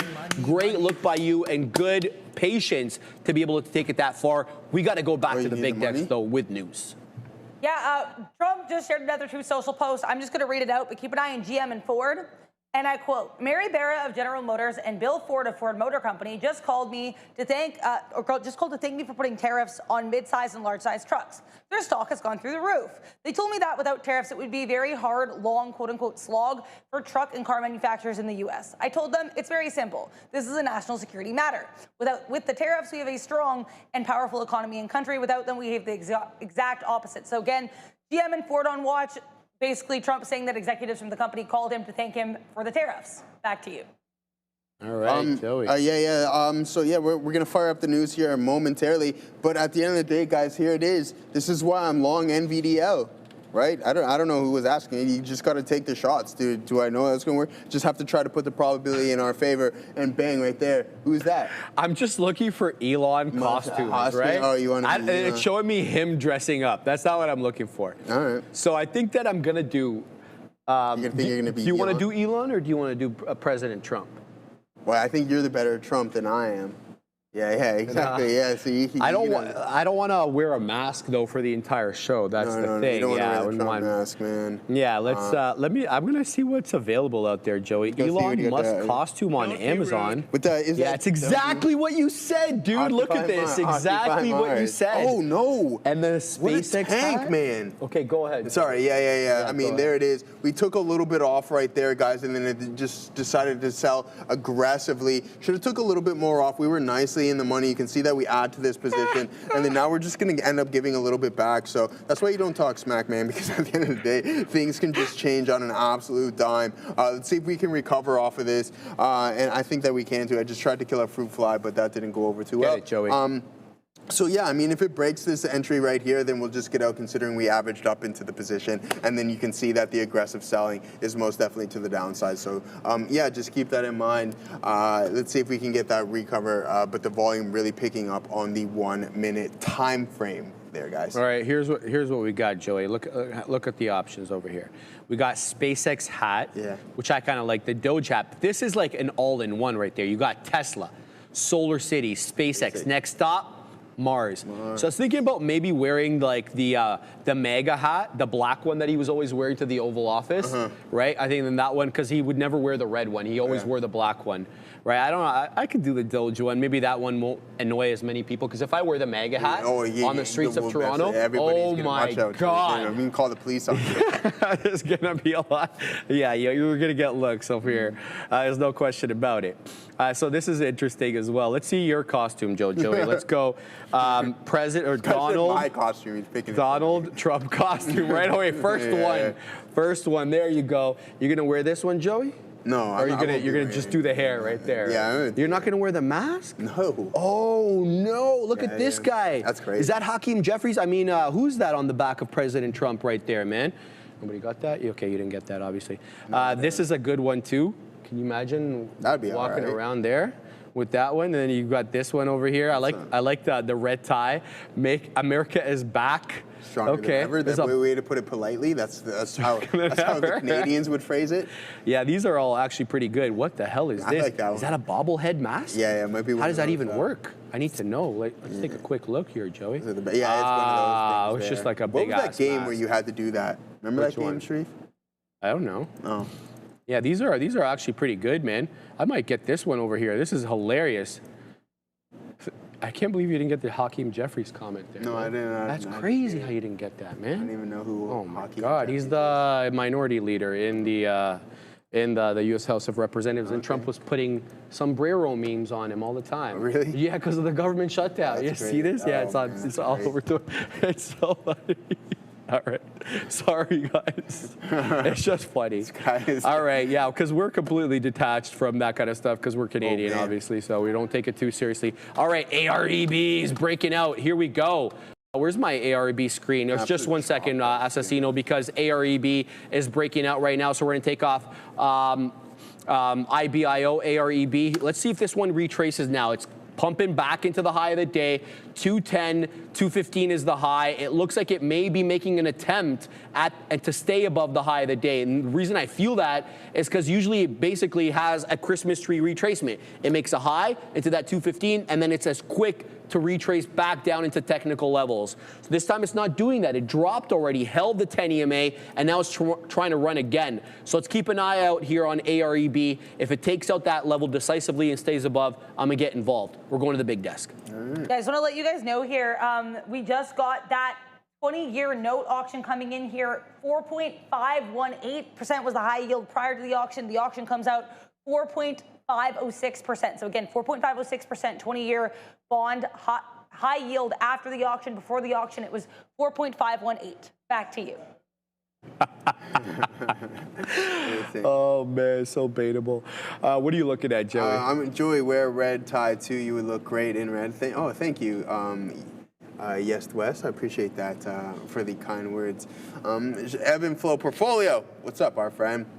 Sharif, Joseph, I have no problem getting in. Okay, I read I have a problem, but it's no problem getting in at the right spots. Okay. I'm in them a lot. I just take profits at $400 and close a trade at $30. What is happening? Take profits at $400 and trade and close the. I didn't take profits. Oh, okay. You had $400 unrealized, and then you close the trade at $30. Hey, man, it goes to the saying. Like I was talking to Katina Man earlier in the morning. I'm like, okay, we always say all the time, you have to let your winners run, but to what extent? Okay, I'll take a loss on this NVDL trade as it's starting to come back in. Again, as I was saying just a couple moments ago, I was talking to Katina Man earlier this morning, just in reference to literally what we've been going on, Amazon trade, everything, just day-to-day trading life. You want to let your winners run, but to what extent? You have to have a plan in place, and if you hit that objective, then you just have to just go with the flow and abide by it. Gore, if you see me the other day, I was like, oh no, Amazon hit my target, what do I do? What do I do? Why am I putting that much stress and making it that complicated? It shouldn't be. You want to try to make things as simplistic as possible. Trading is not perfect, nor am I, but again, I let it run a little bit longer and it worked out. But what if it didn't? What if I woke up this morning and Amazon was down back to my entry price? You know how mad I would have been at myself that I just allowed all that unrealized to go away? Right. I would have been so mad. So just stick with the plan. Extract profits from the market if you have the ability to do so. Carter's like, hey, this morning I hit my daily goal. Joseph, what do I do? I said, see you tomorrow, man, essentially. Oh. You hit your goal. If you want to risk a little bit more, make sure you have even stricter risk parameters. 10%, that's all I'm willing to give up. So what you have to do, essentially, ebb and flow portfolio, is have that trade plan in place and just stick to it. Don't complicate it. That simple. Well said, Joey. Well said. All right, continuing to watch here, ARMP, excuse me, still halted at 1375. Halt time, guys, I want to remind you, 12:56, we're 105. So if it's going to be a 10-minute halt, we should be opening quite soon. It is 105, almost 106 now. So if it's going to open up in 10 minutes, to be a 10-minute halt, then it will open up on the 12-second time. So let's see exactly what time it is right now. Here we go. Nope, it will be a 15 or longer minute halt. So we will not open up at 10 minutes. It is now past that time. So, okay, we'll keep an eye here on ARMP. Again, can't see the theoretical auction price as a result of it trading on the MX network. So we'll just see in where it typically would have shown us the top, it'll just show us the last price, which is 1375. So that's all I'm looking at there. I'm continuing to watch as well, AREB. I got in quickly over here, 205, stopped out at 2 as it lost 2, but it looks like it's holding the 10 EMA. It's not as quick to retrace this time around. And by that, I mean, when it was making new highs, it was quickly a wick into that level and then all the way back down. And did it multiple times. This time seems a little bit different. It seems to be finding support at the 10 EMA, which is generally around 190. I don't want to get caught up trying to guess what this one does. I'd rather pick it up, off that $1.80, $1.75, where I see, the trend line finding support. And if it holds up there, fantastic. But what I did this time around was, since it lost $2 again, but it's holding the 10 EMA, I've put in a breakout trade at around 201, 202. So if it gets back above there, it'll trigger me for a long. We'll see what that one does. Otherwise, we're just going to have to let this one go or pick it up again at the lower levels there. Again, 180, 175, in and around that area. D. The more I trade, the more I realize Matthew McConaughey was right. Fugazi, Wolf of Wall Street. Yeah, man, look, it's a difficult market, and a lot of people feel that it's sort of rigged in one direction. I don't happen to feel that way, but, you know, a lot of people have merit in how they feel because sometimes there's quite a bit of bamboozlement in the market. So I can completely see what you're seeing or what you're saying there, D. Sharif, can you please look at ARMP? Man, I've been looking at it all day, man. It's over here. It's halted at 1375. I've been nonstop yapping about this. The earliest time this will open is going to be, you know, basically 15 minutes after 5612. So you add on to there, and that's the earliest this one will be open. Otherwise, we're just going to have to continue to wait 5 minutes at a time until it does open. We won't be able to see what the tap is because it's on the MX. Network. IBIO's catching a bit of a bid here, and this is one that we had earlier. Where's my IBIO screen? All right, we're gonna put it instead of MP here, Joey, because MP's, you know, the trade is done there. IBIO, let's take a look there. Not on the NASDAQ, it's on the NQ, excuse me. It's on the NQ, not the NY. All right, here we go. Let's do it. There we go. We've had a whole bunch of trades today on IBIO profitably. It's getting back into that 145 level, and that's where I stopped out last time. You'll see right around that 1245 time frame. So we know for a fact that IBIO had support at 145. Now, look, if it clears 145, which is supposed to be resistance now, I'm going to get back involved. It's a good-looking candle right now on the 5, and a good defend of the volume weighted average price, which is at 135. That candle at 1255 bottomed out at 136, so it held it quite nicely. So that's what I'm going to keep my eye on. IBIO and AREB are the two ones that I'm looking at entering right now. SABR is still holding trend, but if it breaks down below 20, it ends the trade. We lose 3 pennies a share. But that's what I'm looking at, Joey. AREB and IBIO. All right, cool. I thought we were firing up the old news ski there. Yeah, we will in a second, brother. Yeah. Oh, you're still trading? Yeah, rock and roll, man. Let's continue the grind, brother. That's what we want to see. Let's get back into NVDL here. Just because, man, bang, a nice little pop off of those support levels, liquidity grab, and we just punch as quick as you like. Just like that, man. It's a fact, Jack. Let's see if we can get this to continue. If not, it's going to break down. This could just be a big-time bull trap, and then we'll be in a little bit of trouble. And we don't want to end up right where we were earlier this morning because we're going to grind. But at what point is it like, hey, all right, we grind to a certain extent, and then you keep grinding, you're putting on the trades, but then you just kind of just dig yourself back to where you were. So, I mean, I have plenty of risk left on the session. So maybe it's just like, if this trade doesn't work, wait until 2 o'clock, wait until 3 o'clock, and see if anything arises. Don't need to be in anything all the time. QUBT putting in a pretty good signal around the lows, which is slightly attractive. But other than that, Sharif, what do you got for us? All right, I want to tell them in Africa, guys, a new generation of leaders is rising. The woman boss empowers them. We provide the training and mentorship women and girls need to start businesses, create change, and build a sustainable future. We've already impacted over 10,000 lives, and your contribution creates that next opportunity. So if you're interested in helping out, scan that QR code and empower the next woman leader today. Shout out. All right, Joey, here we go. Ready? I'm good. Yeah. I'm just gonna throw in a trade into AREB here, Joe, because it's holding up at the 10 EMA, and I want to participate in this one. If it's going to hold up at the 10 EMA, that 10 EMA is at a very clear level of 190, so 188 gets me out of the trade. Okay. We have to profit takers, though, through into the 190s and the low 2s, and then we're going to layer some of these orders for a nice price spike up. Honestly, I would love a high day break here, and that would have to take us above 215. ARMP is open and is going to hold down. There's a parameter. Sorry, Bovin. I don't know why Streamlabs was blocking your comment. I unblocked it there, but we are going to hold down now. If we stay in this parameter for a few more seconds, and we'll get the gray out. There it is. Second hold down now on ARMP. What a move. On the day for this name, a little up, a little down. It's obviously up 285%, so the bull's still winning out despite the halt down, Joey. Shout out to Ninja Bread, 199 super chat. Do you see a buy level for Alclo? I thought 120. I'd love to know your time frame. Are you intraday trading? Are you swing trading? So that I know off which time frame to look. You said, I thought 120, but it's trading at 116.59. I'm just going to look at the daily here and see why maybe you were thinking 120. Okay, I see what you're saying. in and around this area over here? Sure. But it looks like it's magnetically pulling into the 50 EMA. So if we were to close at this level, this would be a healthy pullback for Oklo into that 50. Also, it jives with that 110 support. I wouldn't have been looking at 120, brother. I would have been looking at this area over here from the September 25th to October 2nd. We certainly held that 110 area as a level of support before we rocketed almost into 200 bucks.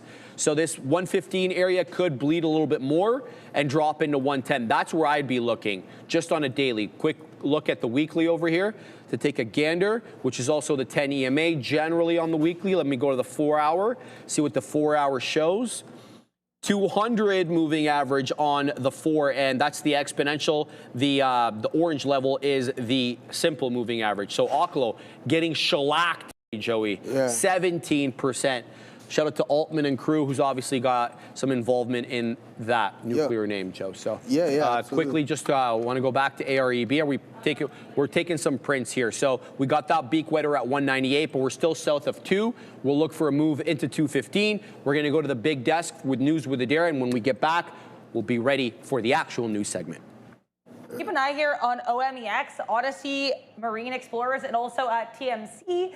Now, New York Times reporting that apparently people familiar with the deep sea mining sector are saying that the Trump admin has been considering further government investments and eyeing areas like rare earth magnets and deep sea mining. So again, looks like U.S. President Donald Trump reportedly, or his administration anyway, reportedly considering further government investments, not only just in rare earth magnets, but also in deep sea mining. Again, the tickers here, OMEX and TMC. I also want to let you guys know, apparently Elon Musk here actually congratulated Sundar Pichai, CEO of Google, on X for their quantum advancements there, saying, quote, congrats. Looks like quantum computing is becoming relevant. Back to you. All right, Joey, let's get started. Yeah. I'm just going to put this on a screen that I don't need. One thing, I'm probably gonna hop. I'm gonna hop out of here on NVDA. Not gonna put on any more trades. Full disclosure, getting slightly I'm frustrated now because I'm exactly right where I started the show, and that's not where I want to be. So I'm sitting on my hands for the remainder of the session, waiting for some primetime opportunities. All right, Joey, let's talk about Netflix because they reported yesterday after the bell, and they are SSR today, and they're down below 10%, 10.25%. And it's been a tough time for Netflix as of late. Obviously, Elon Musk took to X to attack them and some of the shows that they have on there, which dropped the stock a little bit, I think 15% off highs. And then we get another bit of negative news today with Brazil. So let's talk about it. EPS came in at 587. The street was actually looking for just below 7, 697 expected. The company's saying that the miss was driven by a 10% Brazilian tax dispute. Revenue was in line with expectations, just a little bit higher than 11.5 billion, but it is a healthy increase year over year, 17%, really led by subscriber growth. Oh boy, AREB is absolutely tanking, Joey. So did I get out of that? Yeah, I did. I got perfect. Okay, great. The stop triggered very well. We didn't lose that much per share, 5 cents per share. Not too bad, not too bad. Let's keep going over here. The tax expense was related, the company is saying, to payments from Brazilian entities to foreign operations, which was actually charged in Q3 after Netflix deemed it reasonably likely to lose its legal appeal. So they actually realized it on its books for accounting purposes. That's the bad news. The good news is this is a one-off expense that likely will not recur in the next year on the quarter or even next quarter. So not a bad look there. Let's talk about their ad business because it's been a very burgeoning part of their business model, the new ad tier, where the more you watch, the more ads they generate and the more they get paid, obviously. They reported that it's best ad sales quarter ever, with ad revenue expected to double year over year in 2025, though Netflix did not disclose the total ad revenue figures. Analysts still feel that, the fact that they're not showing you how much they're making in ads really means, and I don't happen to subscribe to this thinking, but this is what analysts are saying, it means that subscription revenues, not ad revenues, remain the main growth engine for the company. Whether you agree with that sort of assessment or not, that's what analysts or some of these analysts are saying. Let's talk about their financial outlook, Joey. They're guiding here net income to come in at $2.5 versus $2.33 billion year over year. The profit growth intact, despite some margin compression concerns. Yeah. I mean, I think it's great. Obviously, digital ads starting to pick up in Netflix. I read on the report. I mean, At the end of the day, I think they'll be fine. What's down the pipeline, I'm not enthusiastic about it. I think what they previously had, like Hunting Wives, I heard that was pretty entertaining. I didn't watch any of it or anything along those lines, but Wednesday season 2 wasn't very good in my opinion. And they got Stranger Things, the final season coming out. I know a lot of individuals being looking forward to that. So again, there are some attractive things. Obviously with Netflix, you're going to have the originals, so I'm looking forward to some more of those coming out. And obviously with the Brazilian tax authorities, not too good of a look. But I think in the long run, Netflix will be just fine, Sharif. I think maybe that had to do a little bit of the summer. More people are outside in this latter half of the final quarter of the year. Maybe you'll get a little bit of an uptick, even though they don't tell you subscriptions or anything along those lines anymore. But I think that's going to be the case. Summertime, people want to be inside, not watching TV. All right, Adara, this was sort of a mixed report. I mean, there were a lot of good things, but there were also some headwinds. Yeah, I think with Netflix, as you mentioned too, the sentiment around it going into the report was a bit negative because Elon Musk and also other people kind of in his, I guess, X circle were not super positive about some of the content there on Netflix. I think with Netflix too, though, like as you mentioned there, the fact that this is a one-time charge, I think does alleviate some spirits. I remember when Sean and I saw these earnings and saw the earnings per share miss in particular, we were both like kind of just waiting to see what the charge is going to be because it did seem, and that was actually correct, like it was something related to a one-time charge. Very happy that that is the case. Now, in terms of content, though, like as you said, Joe, it's kind of hard because they have a lot of Netflix originals, but one of their most famous, I think, Stranger Things, that's going to be coming to an end. And from what I've heard a lot from people who subscribe to Netflix or, you know, just in general people within the entertainment space, the issue with Netflix is a lot of their shows are getting canceled after one season now. So it's really hard if you'll get into a Netflix show and then you kind of, oh, you can't watch anymore because it's done now. So I think longevity of their, I guess, original product, that would certainly be something for Netflix to work on. But I mean, hey, I am not a Netflix associate. I have no reason to speak on this, I guess. Either way, though, I think that's maybe something for NFLX to work for in the future. Decent report, especially knowing that this tax issue is going to be non-recurring. Thank you for that. We've been talking about this, though. They've been moving into the live sports business. Yeah, the live sports. And I happen to like that. They obviously messed up with Tyson and Paul with the buffering, but that didn't happen next time around because I know that they had another event after that and it was pretty good. So they dealt with it quite well. Yep. Well, Canelo and Crawford. Yeah, that's what I'm saying. Yeah, I didn't get any buffering issues that time around. And here's the deal, Joey. Do you think this sports thing for them is a blessing and a curse? Because they're going to have to spend up the yin yang to compete with the Apples, with the Amazons, whoever else. The Paramount Plus. Well, they probably got more money than Paramount, Joey, because they're a bigger company. I mean, like the big tech companies, though, that are throwing their hat into the ring now for streaming. Oh, okay. So that's kind of what I'm concerned about there. There's going to have to be CapEx, not AI CapEx, but CapEx, obviously, to acquire these licenses. Yeah, absolutely. So it's obviously good in terms of user growth, but it's got to manifest some sort of way in profitability. I totally agree. Super Chat, do you want to put it up there? Absolutely. Right. There it is. Sharif, what parameters do you typically use for intraday screening? My trading style seems to be very similar to yours. I'm always a little late. Oh, me too, brother.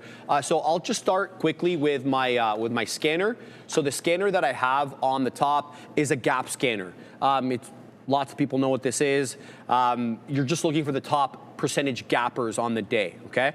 And what I do is I've got a couple of filters that I employ, and they're super simple.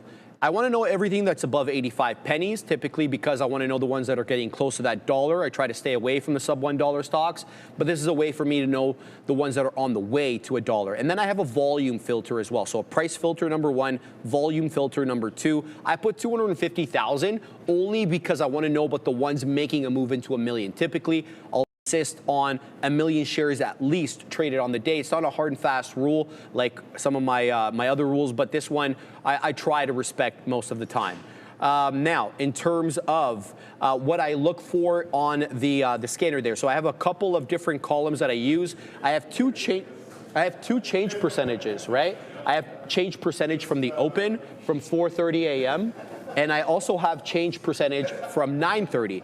And so from 4 a.m., sorry, not 4:30. And the reason I do that is because I want to know the ones that were moving in the pre-market versus the ones that are actually moving after the bell, so that you know that the best trade isn't sort of behind them, so to speak. So those are the two there. And then I have the gap percentage. Volume, I have 3 different volume columns over here. Volume total on the day, the average volume that the stock typically does, so I can realize how many RVol we're doing, and the 5-minute volume, because I want to know if it was doing shares now and breaking out now, or whether it had its more liquid time earlier in the day. And then the shortable, I have different columns on this one, but I want to see how many shares available are short, so that way I'm able to gauge whether it's easy to borrow or not, right? So that way you can know if there's going to be like an upside pressure. If it's easy to borrow, shorts will get involved more readily, and then there will be a bit of a price cap. You'll notice that. So those are my scanner rules. My entry rules are super simple: above the volume weighted average price, above the pre-market high,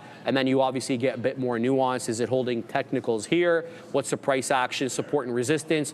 That's typically how I do things. Thanks, Capital E, for the $5 Canadian super chat. Joey. Yes, sir. Let's go on to the next topic. All right, I got to get out of SABR because it's losing the 10 EMA on the 5. So we're going to flatten out there and get out of that.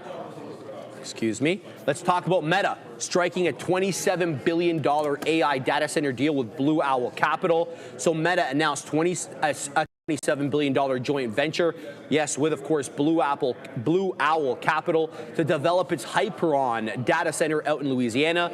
Blue Owl is going to own about 80% of the project, and they're going to contribute about $7 billion in cash, while Meta, for their part, they're going to retain 20% ownership, and they're going to manage the construction as well as the operations of the data center. Meta will also receive, Joey, a one-time $3 billion payout, sort of improving that short-term liquidity despite maintaining control over the infrastructure. So the Hyperon facility, just to give you an idea, is going to be Meta's largest data center ever, and is going to span an area equivalent of 1,700 football fields. What? I threw that into chat today to see, is that as large as Manhattan? And it gave me the stupidest response. It's 1,700 football fields is the size of the data center that Meta's building in Louisiana. I'm like, what the hell does that even mean? I'm asking because of that. So chat completely pooped the bed there.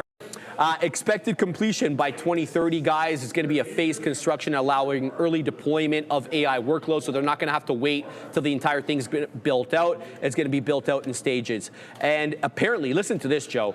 The site, the data center, is going to consume twice the daily power of New Orleans. Yeah. What the hell does that even mean? Reflecting massive scale of energy. Which one were we just talking about that is essentially you can power New York with it? They're building, I think, the NVDA in partnership with somebody else. No, it's all right. It's just phenomenal, the energy required to build some of these. And this is how we're sticking. It's going to be the CapEx, and you're going to have more of these data centers being built out. And guess what? You got to build it somehow, and it needs to be powered. But how? How are you going to power it? It's just eye-watering, right? Yeah. It's a substantial amount of power required. And how could, I'm not going to get all political and everything, but hey, I don't know how good that is for the environment. One data center using the amount of power as New York and Louisiana. Did you say Louisiana or New Orleans? New Orleans. Oh, New Orleans. All right, New Orleans. New Orleans. It's a lot of energy. There's going to be plays around it across the board. Whether you like it or not, it's going to happen, so you may as well learn how to make $1 off of it. All right, Adara, what do you make of this headline? Interesting type. I think we've spoken about this already last week, the Louisiana Hyperon data center. Yeah, I was going to say, this was reported last week. Now it's confirmed. It's kind of, what we expected. The size of it is massive. That's the one thing that kind of made my eyes pop, how many football fields it will be. But I do think, again, if we see more deals like this could lead to, not even lead to, we already have these concerns, or people are already having these concerns, but this, I guess, could continue these concerns about energy usage in these communities. Other than that, I don't have much to say on this. Good look, I guess, for META. Let's see how it turns out. All right, let's go on to the next topic. Tesla reports after the bell today, and it's going to be a big one. It's expected to report Q3 earnings of around $26.25 billion, Randy. That's going to be a 4.2% bump year over year, and it's really driven by buyers rushing to capture that $7,500 EV tax credit, which expired, of course, on the 30th of September. Analysts, though, expect automotive gross margins, excluding those regulatory credits, Randy, to come in at 15.6%. That would be down from their gross margins last year of 17.05%. So we'll have to see how that all jives out. But people are going to want to know about these new standard models and how much they're making on these. Because, Randy, they dropped the price substantially, about $5,000 to $5,500 lower. They did remove some options, but is that enough to sort of maintain the margins on the product? They shrunk the battery size. They removed the rear screen to offset slow demand. They also cut the lease prices on the premium variants, another margin compressing issue there. But everybody's going to want to hear about the robotaxi. You're going to want to hear about Optimus. And you're going to want to hear about some of these these 1.2, what's his thing at now? $1.2 billion pay package? No, the pay package, right? Yeah. They're going to want to hear about that as well. I thought you were going to say valuation. I thought you were talking about the valuation of SpaceX. Yeah, no, it's just like the actual pay package themselves. What do you make of this, Joey? I mean, it's interesting. We know that this is the case. The car business is definitely Yeah, for sure. The car business is definitely tighter on the margin front. We all know that. Yeah. Coming up with the cheaper model, obviously going to compress that, which obviously is not good either. Right. But it's what's the pipeline down the pipeline, Sharif. We talk about it time and time again. This is probably one of the most forward-looking names out of the MEG, out of maybe one of the complete stock market. So we need to hear some big things coming out on Robotaxi and with Optimus. All right, Randy, let's hear your take, brother. No. One thing you didn't mention. Yes, go ahead. Tesla. Yep. Power sales. Mega packs. Okay, their power industry is a money maker. Grid stability, grid storage. I want to see that. I also want to see some semi sales. Another one. Semi's been flat. Come on, what happened to Pepsi, Anheuser-Busch, all these companies that order the semis? Where are they? I want to see delivery numbers. They fall off the chart because it's a lower piece of the pie. I want to see those two pieces. I definitely want to hear Power's more a big, about that, Power's a big generator. Energy storage has been It's growing. monsters. It's like one of their best margins, fastest growing product, I think, So it's not just the cars I want to see, but you're right. I just want to add those two pieces. No, you're absolutely right. You're absolutely. Thank you for that, Randy. Thanks, brother. Couldn't be more accurate. We'll have to wait and see exactly how that's all going. We're going to. Okay, but we have to go anyway because she has got a comment. So should we not go? Period. You're not even there. Okay, so let's just go on to the next story then. Here we go. Let's go to Baidu, expanding their robotaxi ambitions to Europe. Baidu was up, in the pre-market there. Baidu's Apollo Go will begin test drives in Switzerland this December, marking the company's first robotaxi deployment on European roads. Together, they plan to launch a fully driverless taxi called Amigo by Q1 of 27 using Baidu's RTX electric vehicles. The Switzerland program represents Baidu's most concrete step towards European commercialization to date, Joey. We know that there's many different participants in this. There's Pony AI in China that's launching a fleet in Luxembourg with Stellantis. Waymo's got, their division out in London now. They're testing this year. The public launch, I think, is coming out next year. Uber as well, partnering with SoftBank-backed Wavy to start autonomous ride trials in the spring of 26. So this Go platform, which has already logged 5 million autonomous rides across Chinese cities such as Wuhan and Beijing, has their work cut out for them because there's a whole bunch of people throwing their to this ring. Yeah, absolutely. Sharif, you know what's funny? I think that, I don't understand why we have to be so loud. Here we go. It's right behind us. Anyways, aside from that, Sharif, we're starting to see the expansion in autonomy. Let me ask you this question. Yes, sir. Have you heard anything about the autonomy or anything along those lines here in Toronto, Canada? Nothing. We made a joke about it.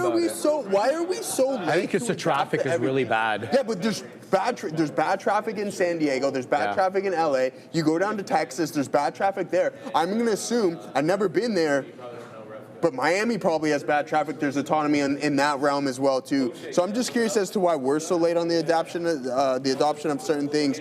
But 150 all the way down to 117.09. That's 22% off of those highs. But look at this breakout. You have this multi-month consolidation, and you punch through that 93 level, and sure enough, you're not quite doubling in price, but it's not too bad of a look. In Baidu, 74% off of some of those. Andre, there's something with the stream. I don't know if Fabian wants to take a look. There's people complaining in the chat. Stream copy. Yeah, there's a whole bunch. All right, Adara, Baidu expanding their robotaxi ambitions to Europe.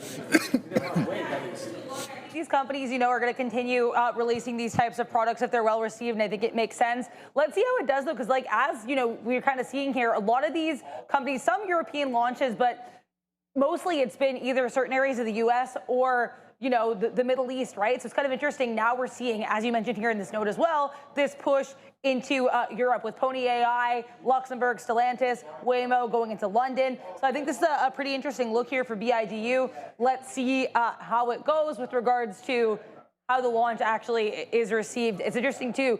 This did not, I looked at the strike per didn't have too much of a move pre-market, but the stock had a nice push to the upside off the open. So good look for BIDU and their self-driving efforts. I want to mention as well, Amazon, AMZN, they did have a catalyst here, guys. So Amazon apparently announcing the development of smart delivery glasses to help drivers stop hazards, navigate doorsteps, and improve delivery. So Amazon reportedly working here on some smart delivery glasses. Back to you. Hey, let's talk about AT&T beating on subscriber estimates and iPhone demand. So they had their call today. They added about 405,000 postpaid wireless subscribers in Q3, which beat the estimates easily. The street was looking for 334,000. They got 405. The gains were driven by strong iPhone promotions, which they bundled with their wireless fiber package and aggressive marketing during the Apple launch cycle. They printed about $30.7 billion in revenue. They did miss on that number, though, so it was a miss on the top line. 30.87 the street was looking for. Their EPS, adjusted EPS, mind you, came in at 54 pennies, which met expectations. And the company continues to balance their subscriber growth with the rising promotional equipment cost, which is obviously pressuring their margins. Let's talk about that bundling strategy, especially when it comes with fiber, broadband, and wireless. And that's what they're doing. They're combining the two, which is paying off. Over 41% of fiber households now also subscribe to mobile plans. The integrated model improves, customer retention and reduces churn. They're also looking to expand their spectrum, Joey. They announced a $23 billion deal with EchoStar, which we did report to you guys on, to acquire a wireless spectrum license and expand that 5G and next-gen connectivity capacity. They're also trying to strengthen their network quality, Joey, and coverage moat. Their mobility unit, which is obviously cell phones, they climbed about 6.1% year over year on revenue. Their operating costs, though, continue to climb 3.8%, and their business wireless revenue dropped 7.8%. Cool. All right. A lot of people are, so we'll touch on AT&T quick. A lot of people are saying a Quad U is rolling. We're going to get into that momentarily. Thank you, On the Rail TV. We'll take a look at Quad U. It's not really doing anything right now, guys, so it's not pumping or anything. Earlier move in the day. But as for the sales, the demand's high. I think we'll be all right. Again, we talk about that 12-13% growth in iPhone sales. Are we going to get that? We'll just have to be patient and wait and see. 17 was the 16 was Dan Ives super cycle. Maybe it was just prolonged into the 17 because, as Sharif mentioned, there was issued. His mom had to wait till November. No, she got one though. That was the ordering it, right? That was ordering it, right? They keep getting more inventory, and when they get it, they update. They update it. So yeah, I mean, they're spitting them out. Production pretty good, which is positive. But again, I think you just have to be patient and wait for these numbers to come out. And starting with AT&T and some of these providers, I think that's a good look considering. So as for the stock, it's obviously not the best shape. You're hearing this for the divvy, man. Yeah. You're a divvy player. You know what I mean? But if you're a divvy player, if you're an aristocrat, then at the end of the day, from approximately December of 19 to $1.11 divvy, to 23. Yeah, but you lose like 40% of the value of the stock, right? So like 56%, which isn't necessarily a good thing, but a nice little rebound off of those $14, almost doubling in price right there, a little bit more, 104% off of the October 23 lows. This is the weekly, but you're getting a nice little bounce. Let those iPhone sales come out. Maybe if they're extremely strong, you get an additional move, and who knows what's going to happen from that point. All right, Adair, AT&T. Let's talk about Apple first, AAPL, because there's some news here. Noted supply chain analyst here, Ming-Chi Kuo, saying that iPhone Air demand has dropped below expectations. We'd previously seen reports about this, so it's not too shocking. And that it's actually prompted suppliers to scale back production and shipments. Apparently, most suppliers are expected to cut their capacity by over 80% by Q1 2026. So I just want to mention, we have Ming-Chi Kuo going over this again. Again, it's mostly stuff we knew, but interesting. Worth noting, he posted there, as you can see, a little bit of a drop here in Apple, at least temporarily, on that number. Now, let's talk here a little bit about AT&T. I think one thing I do want to mention here with regards to the super cycle or not is actually CEO of AT&T during the company's earnings call mentioned the possibility of a super cycle, and he said he doesn't think that this is a super cycle for the iPhone 17, but that the demand has been strong in the cycle. Apple stock dropped a little bit when he said this, around probably 11.15. But yeah, I mean, I think the $23 billion EchoStar deal, that's going to be something maybe to watch going forward. Mixed report, like a lot of the reports that we saw for earnings day one today. Not too much to say other than I think watching that iPhone and Apple demand, as you kind of alluded to there, Joe, I think that's going to be key maybe for this. Moving on, let's talk about Texas Instruments' weak outlook and analyst downgrade. So TXN dropped about 8% in the pre-market after posting, yes, mixed Q3 results, issuing a softer than expected outlook. Analysts did highlight, though, a weaker revenue forecast as well as ongoing margin compressions. EPS and revenue did meet the street's expectations, but the guidance is what dropped the stock. It fell short. And it really comes down to analog chips. Now, analog chips, as the name denotes, obviously are analog, and they were historically important for old build-outs, but they've kind of gained favor lately with their inclusion into AI servers. And that's why, the likes of MCHP, TXN, a lot of these other analog chip makers were running lately, but feels, Joey, that the demand for them lately has been a bit sluggish. Jefferies, for their part, they maintained the hold rating on TXN and dropped the price target, though, from 185 to 180. Morgan also trimmed their price target from 190 to 175, based on the weaker revenue outlook, again, because of the glut of inventory of these analog chips. Joey, though, management outlook points to continued softness through March, so that one can assume there's no immediate demand recovery. Jefferies echoes that same sentiment, saying that the analog segment is going to continue to underperform in 25, but they're looking at Q2 of next year as to where we may start seeing the end of the bottom performance. Yep. Yeah, I mean, as for this name, we'll get back into the daily and see what's going on. But essentially what I wanted to talk about a little bit here was that the fact that obviously Commerce Secretary Howard Lutnick said, hey, you guys want to build out here, invest a little bit more, build some more data centers. So they actually doubled their investment, which was very interesting. Yeah, I mean, in the AI build out, which is pretty good for TXN. Now, are you going to see an ROI on that anytime soon? I think you have to be patient on this. I tried a couple attempts on swing trades here with TXN, and you know what's funny, Sharif? I thought that this name would be climbing a little bit higher, performing substantially better than what it currently is, considering why? It's home-based, right? It essentially is onshore, but we don't see that. No.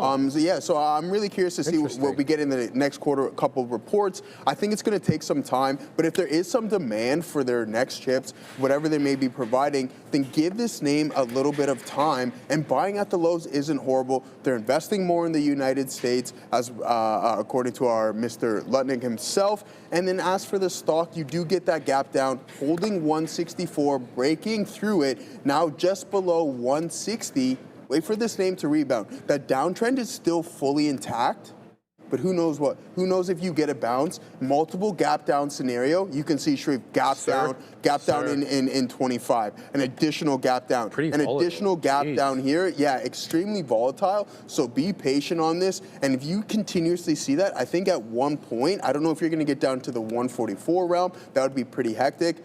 But I'd be looking to buy it because, again, investing in the United States, INTC, 10% stake from Donald Trump. They're working with the government. I think that Texas Instruments can fall into that same category. Sounds good. Dara, TXN. Yeah, not much to say here that you guys didn't cover. I think with TXN, probably not helping the stock that we had, again, pretty tepid earnings and then also tepid guidance with the EPS guide, totally missing estimates. It's pretty funny as we start talking about it, the stock drops further. Not much here to say, though. All right, let's go on to the next ticker, just looking at some of these market moves. Warner Brothers Discovery rejecting a $60 billion Paramount Skydance bid.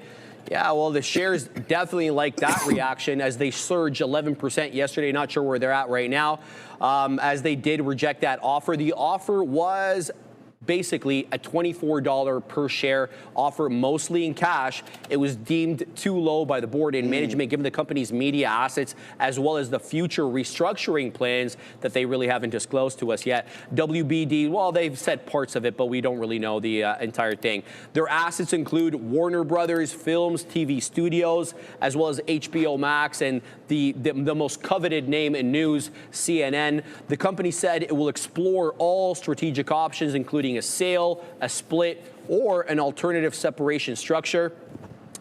What's under review, the strategic options here, they had previously announced the split into two divisions. They want it to be a studio-centric unit as well as a cable-focused arm for their linear television, all by next year. Now the board is weighing whether or not to proceed with the planned split, possibly sell the entire company, sell separate units such as, Warner Brothers in one section, Discovery Global in another, or they could consider a merger and a spin-off hybrid, potentially spinning off Discovery Global while merging the studio division. So many different options here. The potential buyers, though, Joey, there are not too many, but there is some.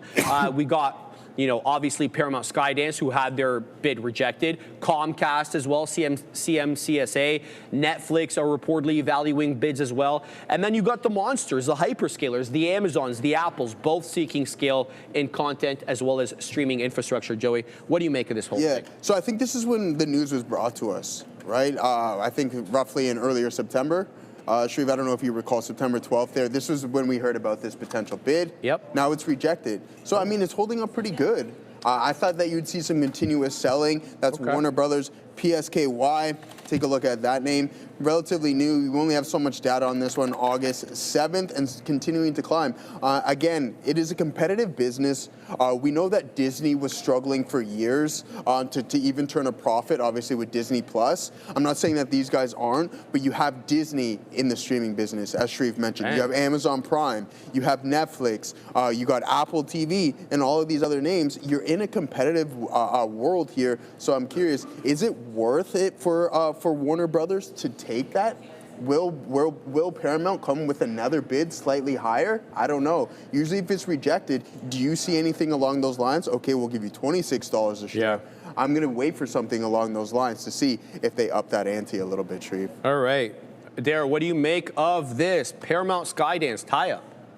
It's interesting because for as many headlines as we got from Warner Brothers yesterday, a lot of them didn't really, as you guys kind of mentioned, they didn't really change what we already know. Like the first thing that really started this move for Warner Brothers yesterday, hello Ramin there, at around 8 a.m. on Tuesday, was they had this press release saying that they are exploring strategic options. And they said, though, primarily as they explored these, they're still working on that business separation. So it looks like what we thought was going to be their goal remains their primary goal. Then later in the day, we got the news that they reportedly rejected the Paramount offer. So yeah, I think with Warner Brothers, lots of headlines kind of coming out yesterday. And as I kind of alluded to earlier, I don't think many of them changed our fundamental picture of the company. So for right now, it's interesting, but a lot of it feels kind of speculative or question mark until we get more details. Let's talk about Ford. We're calling 1.4 million vehicles amid a rear view camera fault. Oh, no. The bad drivers are not going to be able to drive. They already can't drive. Recalling 1.4 million vehicles in the U.S. due to a rear view camera malfunction that may result in distorted or blank images while reversing. The recall covers a wide range of models. So if you've got a 2015 to 2019 Flex, that's you. If you've got a 2015 Explorer, like the one Ram crashed, that's you as well. If you got You say 2016, it's her birthday. I shouldn't be dunking on her like that. No, you can get dunked on your birthday. I know. I feel bad for that one. 2015 to 2016. What's that? Of course. Exactly. What, Ram's drifting video? Yeah, exactly. I don't have it. Yes. So by the way, this is coming out tonight. Shout out to Ram. She put this entire thing together for Tesla's earnings. It's going to get, what time is it going to get released, Ram? 4:29 on the dot on YouTube. So if you guys want to know the deal with what Tesla, what's brewing at Tesla, all the nuances, make sure to catch Ram's video right there with Elon and the new Model 3 behind him there, Joey. So shout out to Ram again. It's her birthday. I want to know what Ram asked for her birthday. Yeah, what did you ask for? Don't lie. I know you did. You got the 16 last time, right? You got the iPhone 16. Didn't you give it back, or she is that did? It? You got it because back. she got mad at him. She got the 16 last time, Katina, man. Oh yeah. Yeah, right. Oh, no, that's your baby. So this is the actual accident there. Were you drifting? At least it's a. I didn't do it. I know you didn't. Who didn't? Some other idiot. All right, don't worry about it. She's drifting, man. Shout out to Reb. That's great. So yeah, what else is there? The Escape, Fusion, the Taurus 2018 to 2019, and the 2020 Mustang. So it's going to be the 4 dealers that are going to replace or repair the cameras at no cost to the customers. Despite the setbacks, though, Joey, Ford did report a record Q3 for EV sales, which surged about 20% year over year. The most they've ever sold in a quarter, almost 86,000 vehicles with the Mach-E, posting its best quarter ever, up 50.7% in sales. Yeah. Joey, is this a short-term blip because of the $7,500 EV tax credit? Oh yeah, absolutely. You know what I find funny? Sharif is like, okay, they confirmed the recall covers a wide range of models, including 2015 and 2019, 2015 Explorer, 2015 C-Max. These are 10-year-old cars. They are, bro. So how, at what point is hey, it's just a problem across the board and we're not going to fix it on our dime? Yeah, they don't want to. It's a 10-year-old vehicle. Yeah, they don't want to expose themselves to that. Well, right? at the end, I understand that, but it's like, okay, what, your drivetrain warranty ends after how many kilometers? Yeah. But everything else, I don't know. I don't know how good that is for Ford. Guys, you know where I stand in just the car space? That's not any form of stock other than Tesla, because there's more going for it. Ford, GM, whatever it may be, Stellantis, everything along those lines, is a no-go for me. Absolutely. I will not be owning any BYD, whatever it is, Sharif, no matter what the growth is. I don't like owning car names. I'm going to stick quite with that. frankly, especially even if legacy. you're a dividend gentleman out there, no, zero chance. 0% chance. 0% chance. All right, Adara, big recall here. 1.4 million vehicles, rear view camera. What do you make of this whole thing? Yeah, I mean, certainly not a great look, but if you think about it too, how a lot of these car companies generally respond to these recalls, right? They'll kind of happen. It might impact the stock, or often it doesn't, and then they move on. As you can see here, a little bit of a drop. Oh, this is just the NASDAQ, so I'm sorry, I'm really tired here. But either way, here with Ford, I think this recall is worth noting. But again, we talk about this all the time with Tesla. We'll have a recall story, and then the stock will maybe have a blip, and then it'll just kind of recover. I wouldn't worry too much about it. I think it is interesting, though, that Trump just announced here on Truth Social that apparently he received calls from Mary Barra of GM and also Bill Ford, who is the executive chairman of Ford, to thank him for his truck tariff. So I think maybe tariff stories, in addition to the EV tax credit, story to look forward, or not look forward to, but keep an eye on going forward for GM and Ford and Tesla. Go ahead, Joey. One thing here, Sharif, someone's mentioning, I've seen a couple people say it in the chat, Fidelity, IBKR, Webull, TOS, they're all experiencing some form of issues. Yeah, that's what I'm getting at here. But what I'm looking at, Sharif, my options chain is fine. I'm getting quotes and everything along those lines. Is it an additional AWS? I'm not having any issues with I got no issues here either, but I just seen, yes, Fidelity is down. Maybe because we're in Canada, they have a different server out here. We got the better servers over here. So hop in. Options is frozen, says Mr. Tendy. Robinhood 2, Blue Arrow says. Yeah, I'm getting full-on quotes here, guys. Everything is good. So let's pull up Ford to see if that's working.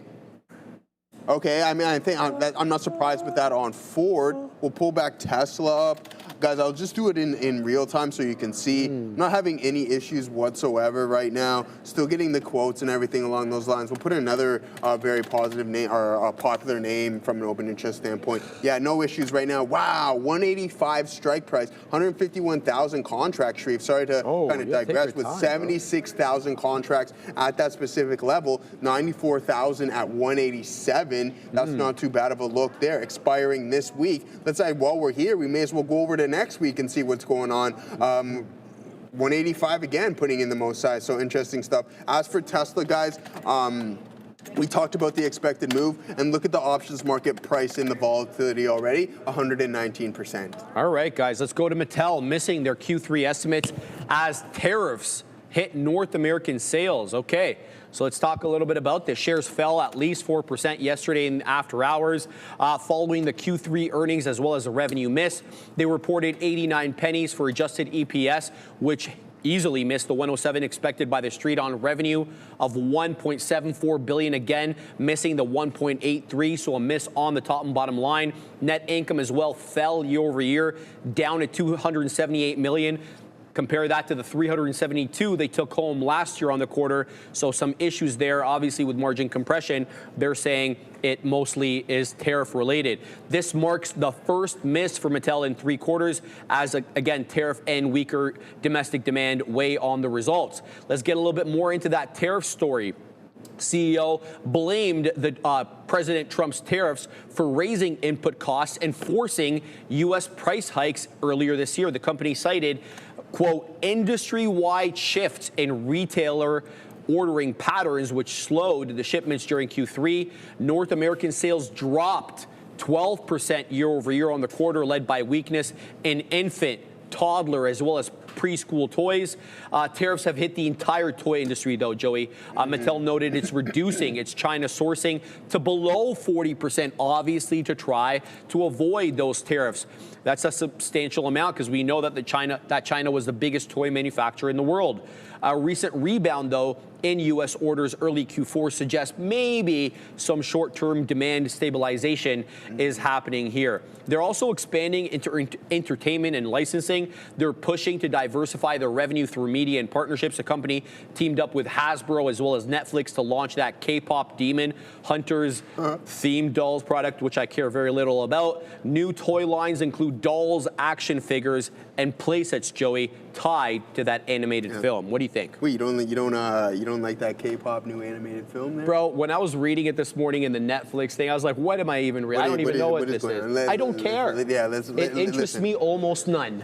Sharif, we're probably about 30 years past our toy days. Bro, I just don't care about like TV in general. Like, unless it's sports, sports. You care less. Same. No, I'm around the same thing. But Go Sports says sports and stonks. I like sports and stonks. I haven't, Haley. I haven't watched almost like none of these shows in a while, Haley. So I don't even know if it's good or bad, Haley. I'm not commenting on the quality. I really am not. You're not missing anything. But I mean, if you are going to watch something, it's obviously K-pop Demon Hunters, just in case. What do you say to this guy? Right? No, I'm being obviously sarcastic, guys. I don't even know if they still offer this dividend. I was trying to look it up. 2.5%, 13 cents a share. Stock's been in a multi-year consolidation, not doing too much for Mattel. Other than that, I ain't playing with any form of toys, sports in stocks. What's up, brother? Yeah, so that's all I really have to say is about Mattel. I don't know if the dividend is still offered, and the stock has just been consolidating. Do I want to own it? Absolutely not. Is that Brendo? Yeah, it is. He's in a sweater, man. What's he doing here? What the hell? All right, Adara, Mattel missing Q3 estimates, blaming the tariffs. Let's go. Oh, big smile in the chat. Is certainly not fantastic for Mattel today, though. Again, decent recovery. Basically, the high of day was looks like basically yesterday's high. But yeah, I think that the tariff blaming sometimes for certain companies, it does seem a little bit, overblown. But when you look at the fact that this is their first miss in 3 quarters, and this quarter does coincide with when the tariffs were implemented, kind of makes sense, at least as a reason to potentially bring this up. And I think it's interesting, too, even with the price increases, the tariff impacts, international sales still up 3%. But the fact that, I would say maybe their most iconic brand, Barbie, sales down 17% across, a little bit scary. Again, though, I'm guessing Christmas quarter is probably their best quarter. Christmas gifts, birthday gifts, or not birthday gifts, just Christmas gifts and gifts in general here. So I'm expecting, hopefully, even with tariff impacts, probably a better quarter for Mattel the next quarter.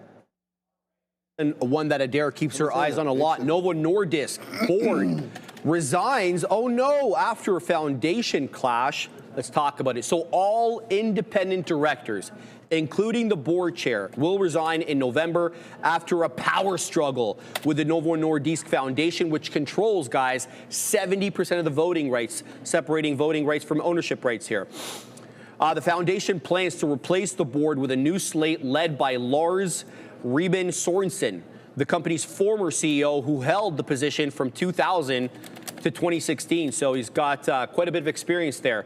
He said there's no agreement between the current board and the foundation over the extent of a planned board overhaul, prompting a full resignation outright. The move, Joey, just comes 2 months after the, the new CEO, Mike Duestar, took over in August, adding to the company's leadership instability. Pardon me, the foundation, Joey, they wanted a comprehensive renewal of the board. The current members resisted, citing a lack of consultation with other shareholders. As a result, sources described the communication as unilateral and without warning. They did fall, the shares that is, about 1.6% after the announcement. But we know that NVO will hold, an extraordinary shareholders meeting. It's going to be on the 14th of November. So if you're invested in this name, like a lot of us are, you know you definitely need to keep your eye on this. GLP-1s have been big lately. Yep. The shareholder meeting on the 14th is going to confirm the new board. The new CEO said he won't serve as chairman for more than 3 years, suggesting this is a transitional period. The reshuffle, though, Joe, follows a 9,000 employee layoff plan and continued production challenges with the company's weight loss drug, Wegovy. Absolutely. Yeah, I mean, there it is, guys, down 64% off of those June 24 highs. Again, these guys are talking about the layoffs, and I don't know if it was the lack of demand within the drug, but it's going to actually affect the GDP of the country, which I think is absolutely absurd. With that being said, Sharif, 64.5%. No thank you to Novo Nordisk. That's insane. That's a hell of a pullback right there, man. That's is that even a pullback? That's like that's a secular bear trend. Yeah, I mean, yeah. 64%. That's like, I mean, if that's not secular, I don't know what it is. I don't know, man. Like, that's ridiculous. That's unbroken. Yeah, unbroken. To this day. To this day. All right. Yes. Sorry. Go ahead. Sorry. Joe, go ahead. Guys, I know Joe options. Everybody's tagging me about the options of the options. Unfortunately, I can't do anything about it. My quotes are working over here. If I could, I would, but that's not necessarily the case. So just be patient. I'm sure they'll be up and running momentarily. Guys, I'll be doing the afternoon rundown. After that, I'll be sitting at the desk for some time. If you want me to check out any form of quotes for you, just tag me, obviously, in the chat, and I'll do my best. But again, you don't want to be buying them. I know I don't control this chain, sports and stocks. Again, if it's not working, guess what? Hopefully tomorrow will be up. So don't be too worried. Hopefully if you guys are in positions, you can get out of them. All right, Adara, Novo Nordisk, the board resigning all at one time. What do you make of this whole thing? Interesting story. This happened, I remember seeing headlines for this yesterday, fairly early here in the morning. So interesting look. Yeah, the more you read about this, the more you just kind of realize there was just, as you mentioned, there are fundamental disagreements between the board and the foundation. Now, this new individual here, Lars Reben Sorensen, he should be an interesting choice, and it's interesting too, even after the clash, he made comments and he said, well, hopefully we still have shareholders after this and shareholders still trust us. So that is kind of a rough look, but I mean, it makes sense. You're going to turn to a former CEO to turn things around, similar to what United Health did with Stephen J. Helmsley when they brought him back. I mean, this is not obviously a CEO position. He's going to be on the board, but it makes sense as they're in this, as you mentioned, transitional period. I think someone who knows the company pretty well is likely the right person to right the ship. Let's see if that ship can be righted, though, because as you guys mentioned, stock performance certainly has not been good. And I think the fact that they're a European play versus Eli Lilly in America, especially with these tariff concerns for European, or I guess for, health care companies in general, that could end up hurting them too. Let's go on to the last one here. GLD, gold pulls back after a record run amid global market jitters. I know we got sent to the next show, but gold has been selling off for a few days, so let's talk about this. Global equities slipped today, as they did yesterday, as investors took profits and reassessed, I should say, stretch valuations, Joey, following a very strong run-up in recent weeks. A planned President Trump-President Putin summit was put on hold, while uncertainty surrounding the Trump-Xi meeting coming out in APEC is weighing on sentiment. We suffered a 5% drop on Tuesday, marking the largest single-day decline in months despite no clear catalyst. I think we're trading at 40,086 right now on the continuous contract. The metal had previously gained over 50% year-to-date, really fueled by geopolitical tensions and expectations of Fed rate cuts. I would submit to you another reason that central banks are becoming weary of holding on to the U.S. dollar as its reserve currency for a couple of reasons. One, because they don't want the dollar weaponized against them in the same way that it was weaponized against Russia through the SWIFT system. And secondly, President Trump has made his goal very clear that he wants a weaker U.S. dollar to stem or to buoy exports, Joey. So we're getting a pullback here, 4,400 triple top. What do you think? I mean, the Chinese have been grabbing gold hand over fist, essentially. We've seen that exponential We know that for growth. a fact. Yeah. So, I mean, a pullback is warranted. Look at the move. Look at the run that it's been on as of late. Is that sustainable? I don't care what commodity, asset, whatever it is. I don't think it is. And we talked in the likes of so many strong names. When you go parabolic like that and you're just up, bang, just like as quick as you like from August there, 33%. Roughly, or whatever it may be, 30%, you're going to get a pullback. And I think a lot of people, including myself, I'm not going to speak for anyone, I want to get involved in gold. Why would you not want to? I'm considering digital gold isn't really doing what we want to do. Yeah, and it's nice to have like your hand in a couple of cookie jars. Exactly. You don't really have to hedge or to put all your eggs in one basket, I should say. Exactly. Adira, any comments on the recent volatility in gold? I don't think there's I mean, it's volatile, right? I think that's the key thing here. It's interesting, too, with the government shutdown, we know there potentially was thoughts of, okay, maybe we'll have this switch into these safe haven assets, but Bitcoin's been struggling, gold's been struggling, so that didn't necessarily behave how we thought it was going to, I guess, especially as the shutdown continues. But yeah, I was seeing earlier, this is actually poised to be gold's worst two-day streak since 2013. The extent of this descent and I guess how rapid this descent was, I think that's going to be certainly worth noting here. Thank you for that. All right, Joey. 3 minutes over. It's a lot of OT, man. It's a lot of OT. All right. Genesis. All right, guys. Joey covering for me today on the afternoon rundown. I do appreciate that. It'll be me, Adira, on the market recap show with the Tesla earnings. Make sure to catch that with us. But for now, we're sending it that way to the big boys. Take care. Easy. All right. What's up, everybody? Yeah, we are back. It is Obi and I. Thank you, Sharif. And Joe, right there, exciting midday show. We had Mark visiting us from Continental Exchange. Nice to see. Yeah, that was good. Wants us to do some more volume on the NYSE, so we'll have to go over there and start trading more NYSE names, maybe ASAP. Really happy with that. And yes, I got World Series tickets. Okay, all right, let's go. Yeah, got 4 of them. Just general admission ones. Okay, so nice. That's the only ones available. So they released them. I got the text. They said, "Here's your code." I went in there and battled around. Just $300 a ticket. So putting me back like 1,500 for 4 tickets. We're going on game 2, so we're excited for that. I'm not even in the right chat over here. So I heard you can buy and sell tickets too. Yeah. There's a website for that called StubHub. You could. Okay. So I can just scalp by myself, like through them. Yeah, you can actually trade them. You can, is that what you mean? Like, that's what I mean. Yeah, because I think the demand is absolutely ridiculous. Oh, the resale value of these is you could probably double your money or something. Yeah. I'm not selling that for sure. I'm just trying to log in right now to the thing. So welcome everybody, and we do have some interesting things tonight. We do have tonight the Tesla video. So it's right here, right now. Ramin, please note what's happening on air right now. Yeah, there it is. So in 2 hours, we have an awesome Tesla video to get dropped to you. So at 4:29, if you want to understand the earnings, maybe what we're looking for, there's earnings will be out by then, but just go find the story about Tesla, decide if you want to invest in that or not. But it's a great video. I believe it's Sharif. I believe it's Ramin, obviously producing it with Sharif. But look at this, what happened in the market. Wow. Yeah. And we were short the TQQs right at the beginning there, 10 o'clock. Nice downside move. Feel like an idiot, obviously getting out at 105, but what are you going to do? Down to 102.50. I didn't know the market was going to have actually a pretty horrible day today in the NASDAQ, down 1.58%, and then ES down 0.95. It's not great out there, Obi, so there's lots for us to work with here today as we look for some shorting opportunities. I am anyways. I don't know if you're trying to catch some longs off. I mean, so here's the thing. I haven't really put in too many trades since about, I guess, when was this?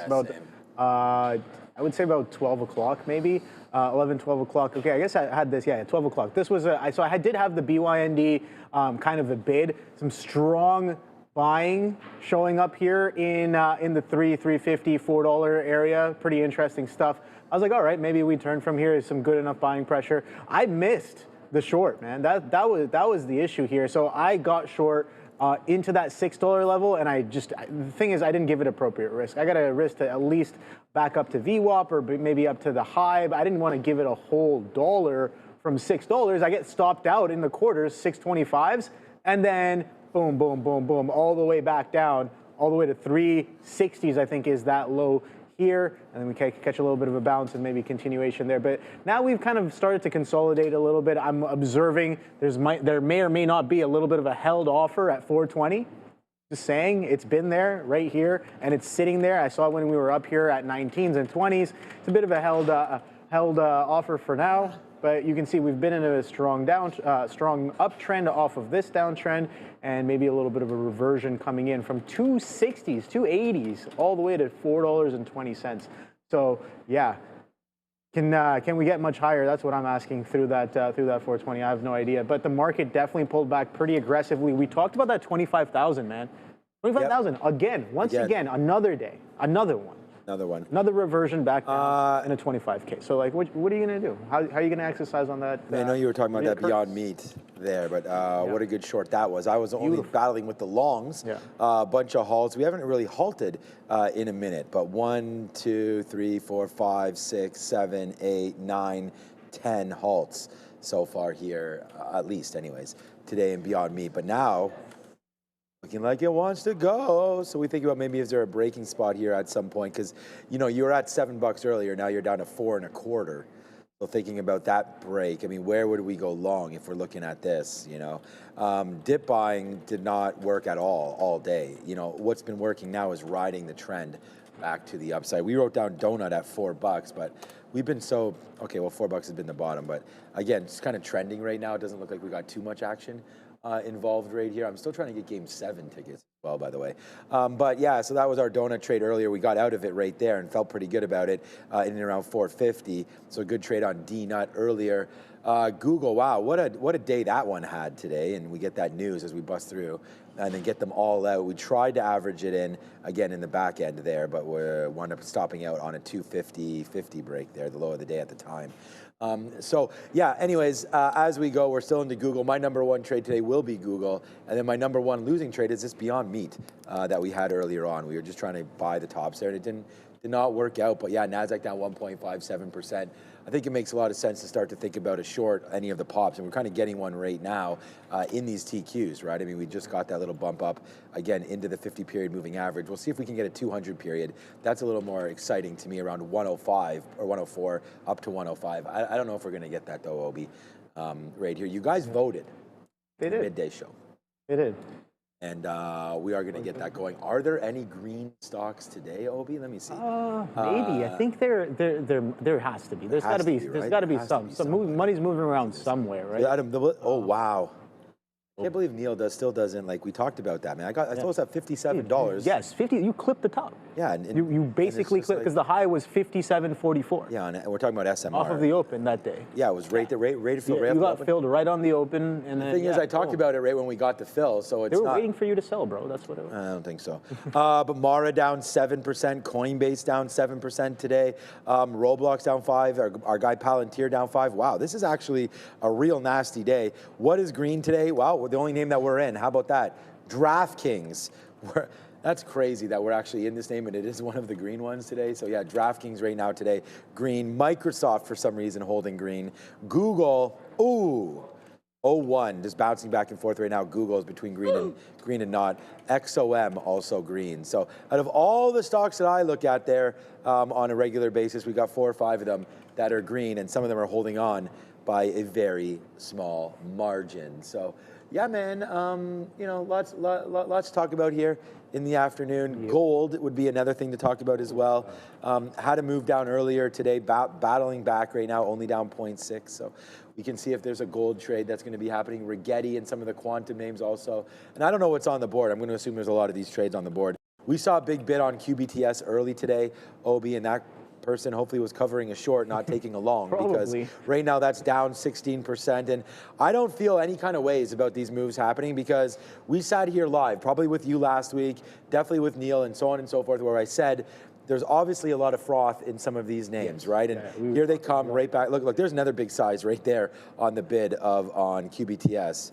1,000. So that's 100,000 shares right there on ARCA as well. So lots of shares going through. I don't know if these are traders getting long or covering shorts, but we know that there's some froth here, and it looks like it's coming out just a little bit. SoFi also, this is a name I want to buy on weakness. There's weakness today, down 8%. I mean, wow. And then what about Robinhood? Probably down 122. Ew, down to 7% there. So I don't know, man. It's the metals, the metal companies that were How are they running. doing? Just a couple of weeks ago, everyone's talking about those, right? Right. Oh, USAR. USAR, MP Materials. Take a look at this. A lot of backside moves happening on this on these names as well. Just a couple of weeks ago, everyone's kind of talking about these. They're like, oh my God, rare earth. Everyone is suddenly an expert in not only rare earth, but rare earth fundamentals and their companies and just the whole sector. And I'm like, that's great. But what's the price action showing us, right? Like when you called it out, like that, those were pretty much the tops there, right? Back-to-back days, just selling, backside, and pretty much giving up a lot of that initial move that we saw coming into the beginning of the month too. This is just MP. There was what were some other ones? TMC as well. Yeah, exactly. Yeah, no. Julian's saying, remember when everyone started pumping quantum? Yeah, man. Here's the thing. There's always some sort of like pumping and dumping happening. The question becomes, it's like, when does it become so euphoric? When does the move actually capitulate or exhaust? And when is it actually over? Are people still holding onto their bags onto here, or are still people holding onto their emotions and their sentiment after the price action has already shown them that, okay, maybe sellers are in charge now, where we've pulled back a decent chunk, maybe over 50% in some certain cases? That's up to you. But I think these moves always have a front side and a back side. You just got to be aware and I guess very cognizant about when that's happening and whether your bias is overweighing what the market is actually telling you. Anyways, regardless, let's take a look at what you guys have been telling us to trade and watch, because I think we are ready. Yeah, we are. We're ready for the rundown. Yes, sir.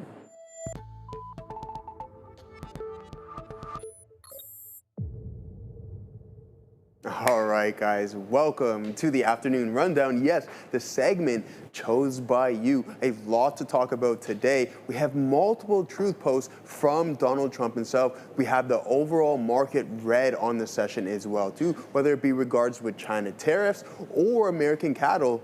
There's a lot going on, so let's get this party started, guys. And best believe we're going to be starting with Beyond Meat. A lot going on. So again, we are experiencing a major short squeeze in this name. We were talking about the options activity yesterday with the gamma exposure absolutely through the roof, almost looking like specific deltas, which is extremely high and something to be cautious about. The at-the-money IV hitting triple digits, high triple digits, and 750% on today's session. Now, the options may be down, but I think it's best that we avoid this one. Now, as for Beyond Meat, everybody's looking for that next short squeeze. Now, what are some of the names that we could potentially be looking at? So you can see Immune Bio, 74% short float. Rocket Companies, 57%. TerraWolf at 41%, and the list goes on with C3AI at the bottom of it, 32.2% short float. Are any of these names going to be the next BYND? Let me know, guys. Yeah. Yes, one of them will be. I feel everyone's like, looking for that. But at some point, we're going to get those. I remember Rocket Companies did actually have a move back, so I'm going to nominate that name there at over 50%. And if you look over at what we saw back in, let's go into a monthly chart. There for this. It did explode. I mean, it was a relatively new IPO, but at the time, this was during the meme crazies, because I remember, because I was in these options actually right there. So you went from like 20. It was never like a $2 or $3 name until it was, but it started to go a little crazy there. So we did have some opportunities there, $17, $18 to get into the 40s. And I remember that day, actually, we were in calls when this day had happened. So that was a pretty good one. And then obviously, we see what happened next. So I would say RKT. There, you have that list again, Joe, maybe? I don't know. But there was a couple other names on there. Is there anything that you had got to your mind? Or you guys let me know in the chat, too, if there was something. What was another one? Oh, C3AI. Yeah, BBAI, I think, should be on there as well. I didn't realize C3AI, they're just simple AI, right? Oh, you didn't see BBAI on there? Okay, well, that makes sense. BBAI is 20-something% short float, so that could be another case. And then AI as well, maybe. But I fear like they're not the right prices, right? Which is why I thought DNUT had a chance today, and this was a good one. We did wind up making some money on it. But okay, Obi, I had Beyond Meat there, but this is my number one red net. We only have one red stock today. We've traded Beyond Meat. We've got DraftKings. Right now listed at $34 on the sticky note. That's a banger right here. And then we had Donut, Google, and TQs. So yeah, my time on Beyond Meat was just a hope and pray moment where we thought there was a chance we could moon again. Today coming in being up over 100%, but they gave back all 100% today, Obi, and all the way back to the downside. But I got to give credit to you, my friend, because you, as soon as we sat in here, I said, you asked me to pay for shorts. We paid for shorts. I didn't use them, you did. So let's go talk about that as DraftKings right now. I don't know if DraftKings on the board, guys, but we bought $34 off the sticky note, and it's right now new highs. Dollar Club member there for DraftKings. But Obi, what'd you do on Beyond Meat? Yeah, so Beyond Meat, absolutely beautiful kind of setup here. Multi-day, almost textbook here. Both, I would argue, both for the long, both for the kind of a overnight long, and for the short coming into today. I mentioned this earlier. I kind of drew my arbitrary chart art here in the morning where I was like, yeah, this reversion here I think was definitely something to get involved with, and then pre-market action as well a little bit. But I think it really kind of comes in and solidifies the short and tells you that, yeah, no, maybe sellers are very much in charge when we do this little bit of a shimmy dance with that $7.35 pre-market highs, some of these consolidation highs as well. We basically wick through that 750 and then right back down through, breaking this clean uptrend, and then again, giving you a little bit of confirmation and follow through back through VWAP, back through some anchors as well. And yeah, I missed out on this dump for sure, because I got short in here because I was like, I'm a little late to this. Wasn't really paying attention in and around here. But coming into about 11:15, 11:20, I was like, yeah, okay, I do want to get short. Get stopped out, and it just goes all the way down to $2.62. You can see that candle right there is the largest volume candle on the day. And I'm curious to know, is it the largest volume candle since this run up from Monday?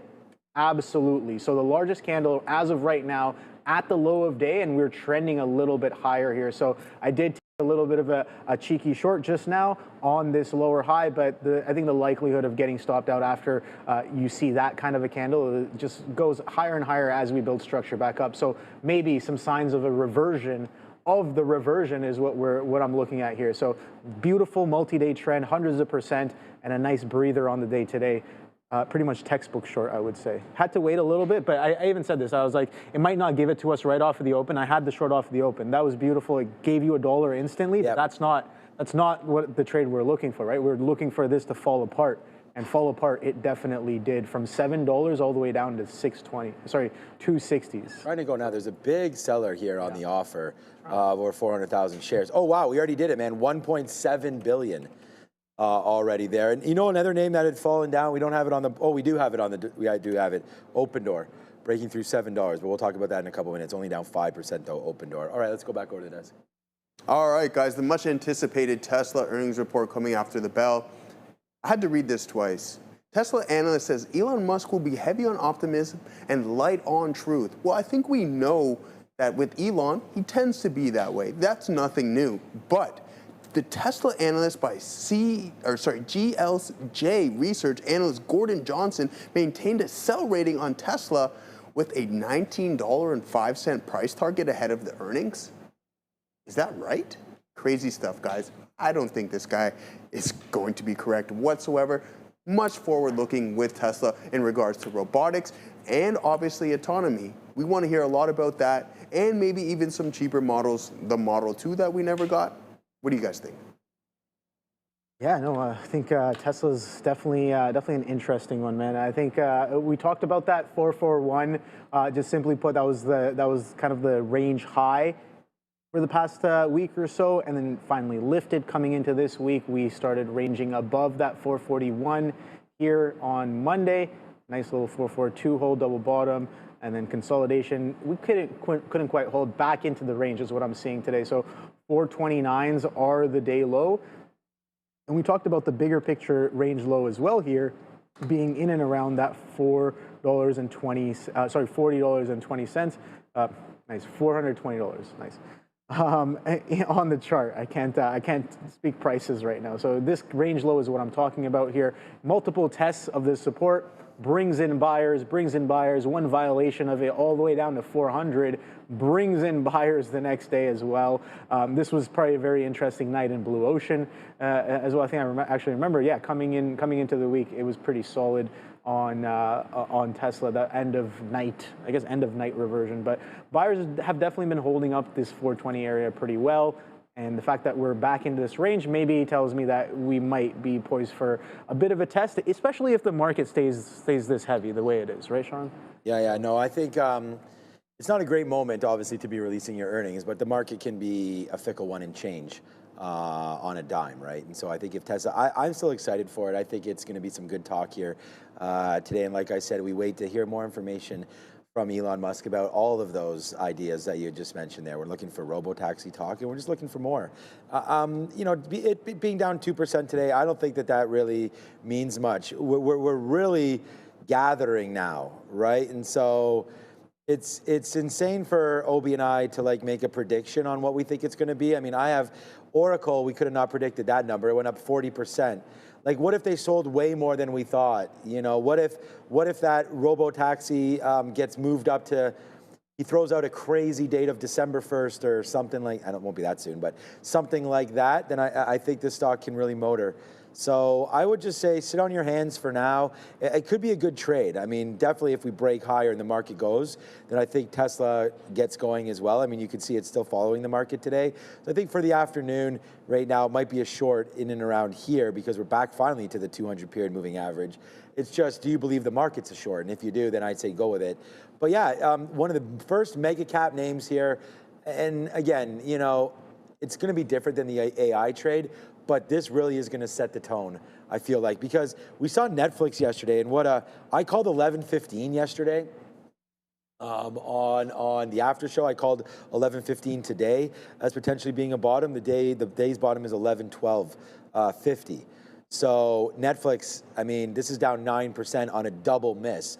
So if Tesla double misses, might not be great, let alone whatever the guide comes with. So, I mean, looking at a stock like Rivian, they're hitting the skids a little bit today as well. And then we had the combustible engine model with GM. I mean, obviously we can see that that's profitable. They make a lot more money on these cars. I mean, they don't even make money on EV cars. So we got to, put that in perspective there. What are the margins going to look like for Tesla? It's General Motors right now that's winning, and Ford.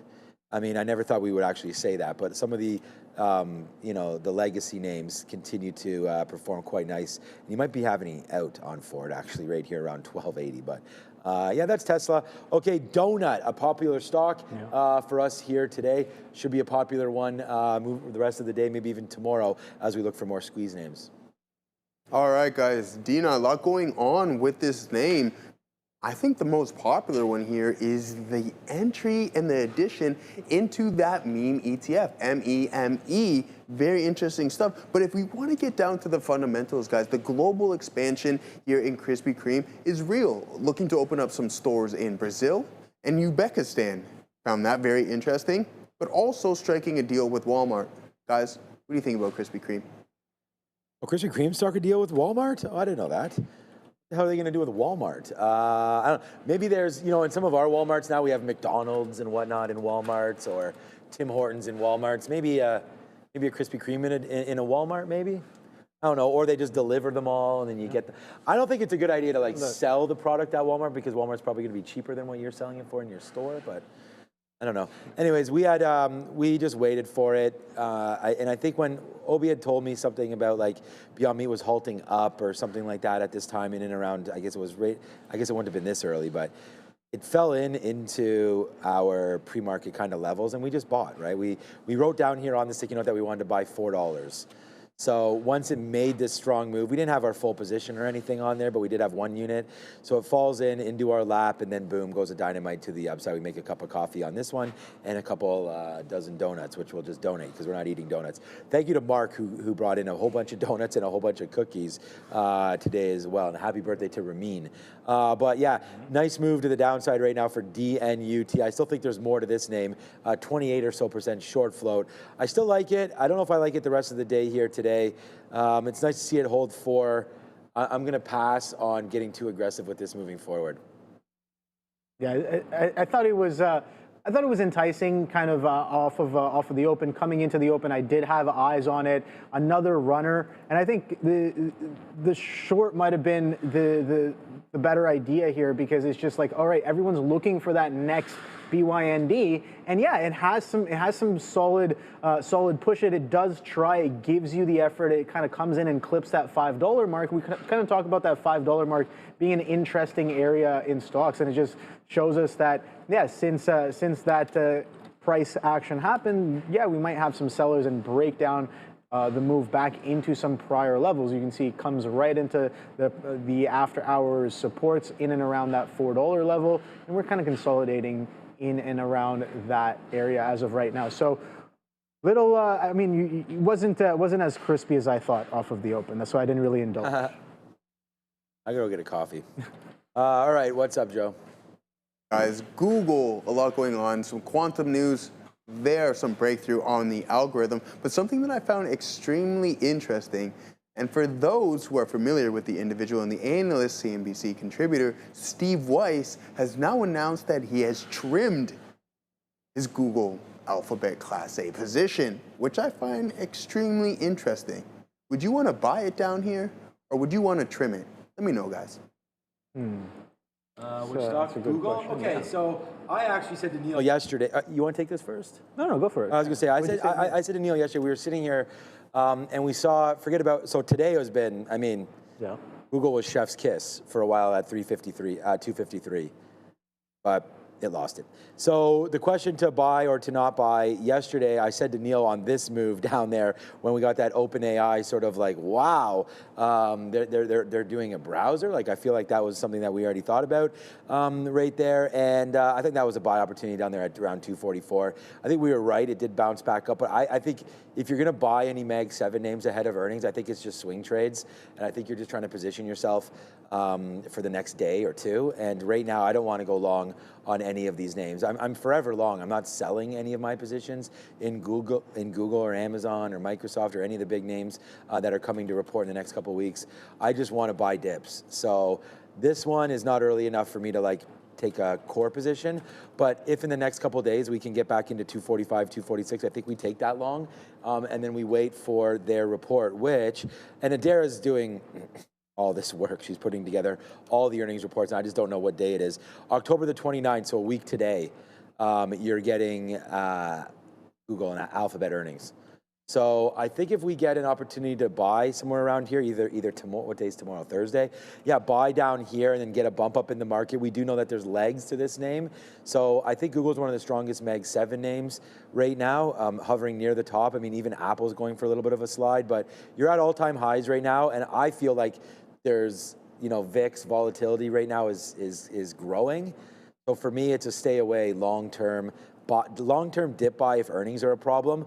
But until we get to that 245 or 246, I think that's a swing trade level. I don't want to like put any real money into this name yet on any of these dips. I think it's still early days, and if the market's going to crank lower, buying now is going to be a huge mistake. I mean, we've already seen the reaction to, look at AMD. We sold AMD on Thursday too. That's down 5% on no news. Like it's just on market weakness. So when the market goes up, we can all celebrate and it's easy day. But when the market goes down is when you really start to need to think about what we're doing. I still like Google. I think it's one of the ones with the biggest moat around it. I want to buy Google on any weakness. Yeah, I think it's important to. It's funny you say that. Like everyone's a genius in a bull market, right? Exactly. We've heard that before. Like people make calls in bull markets and they're like, oh my God, it worked. So therefore I must be right.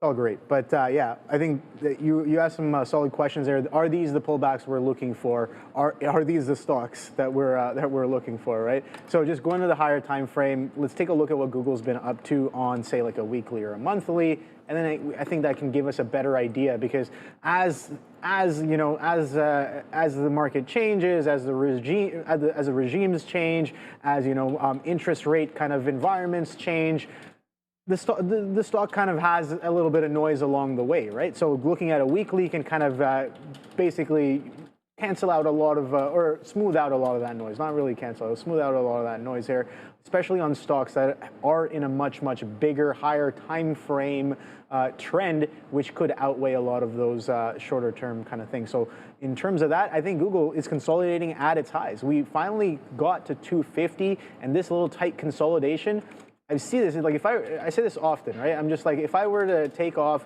the x-axis and the y-axis here, what does this look like? Say this was an open session right now. This looks like it's consolidating at high a day, right? It's consolidating at high a day. So the question becomes, does this action mean that we're poised for a little bit higher? How's it changing probabilities? I think that's all good questions to ask. You can see that when the trend does break, we do go on a little bit of a breather. That happened here at the beginning of the year. That 17% pullback roughly that we had on the markets. Google pulled back about 30% from off of its highs there, and then we reclaimed a decent chunk. So I think, yeah, even if we do pull back, more than healthy. Do we wait for further pullbacks? I'd like it if it had an aggressive pullback, like it has had, again, in July of last year, and then the first few months of this year as well. On the downtrend breaks of those, I think I could be looking at this. But intraday, it's been absolutely solid as it attempts to push fresh highs. I think that's something big as well. But in terms of like buying for the long term, I think just looking at the weekly, it just shows up that some of the best times to buy are after multiple red weeks of selling, and maybe through breakout through prior structures as well. You can see the breakouts have been nice on the weekly as well. So that's kind of my look on Google. I think we're poised for much higher. You've asked me, I think it was a couple of weeks ago, if I was to pick any stock, Google right away, right? So I think it might have been you. I don't remember who asked me, but I was like, yeah, definitely Google, because of how strong of a company they are, and they've got their hands and feet in pretty much everything. But we'll get to some more names. People are dropping some names in the chat. We'll get to it. I see MP Metals right here on my screen down 7% right here today. We will go over the quantum names, and we'll go over the uranium plays and things like that. So for now, let's just go back over to Joe. Yeah, it's Joseph sitting here, Katina man. All right, guys, last and very least, bang, exactly. Open Door, down 38% off of those highs. Meme stock or legit? What do you guys think? So I'm currently messaging Adara as we speak. So I had like Adara on my mind, and then I was like, we'll throw it back over to, no, it's Joe. So shout out to Joe. Thank you for filling in today for Sharif. Sharif's going to stay late and do the closing show. Because Wednesday it's Neil and I normally rotate it out, but I'm unable to stay tonight, and Neil's obviously off. So Sharif will be doing that, and it's Tesla.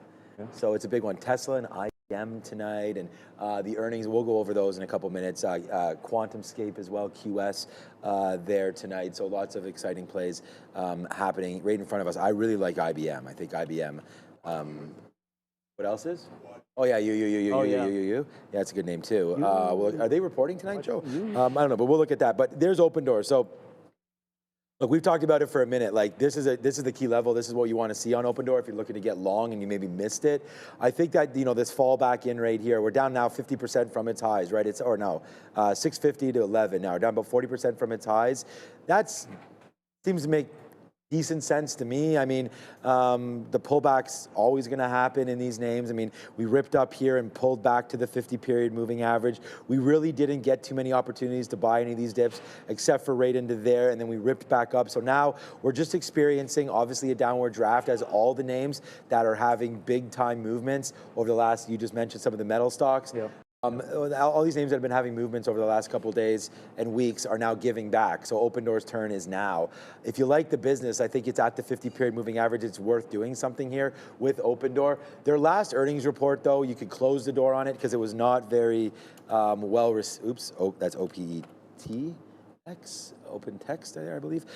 Still a 23% short float there, but if we go over and we check out their calendar right now, you're going to see that their earnings is always a little bit later. We do have it right now confirmed. It says, yeah, there it is right there. So, not too bad actually. November the 6th, it'll be coming after market. But you see all these are all negative earnings, right? -1 cent, -9, -11, -10. So only a -1 adjusted last time. We'll see if they can turn it around and become profitable. And if they can, then we can see this. We're also looking for year-over-year revenue growth, right? Make sure the model's working as interest rates come down. And I don't think Open Door is necessarily the name you want to run to because the rates are lower, but should help. We'll see if they've gotten a little bit more traction there and if the business is still viable other than a short squeeze. So 23% short. We'll get it figured out with Open Door earnings coming on November 6th. You got 2 or 3 weeks before that happens. But right now, I think if you go long, use today's bottom as your out. Yeah. Right? Like we really cracked lower today in many names. So if we want to go lower tomorrow, use this as your out. You could take 30 cents worth of risk to potentially see if the squeeze is back on tomorrow. Might be worth it.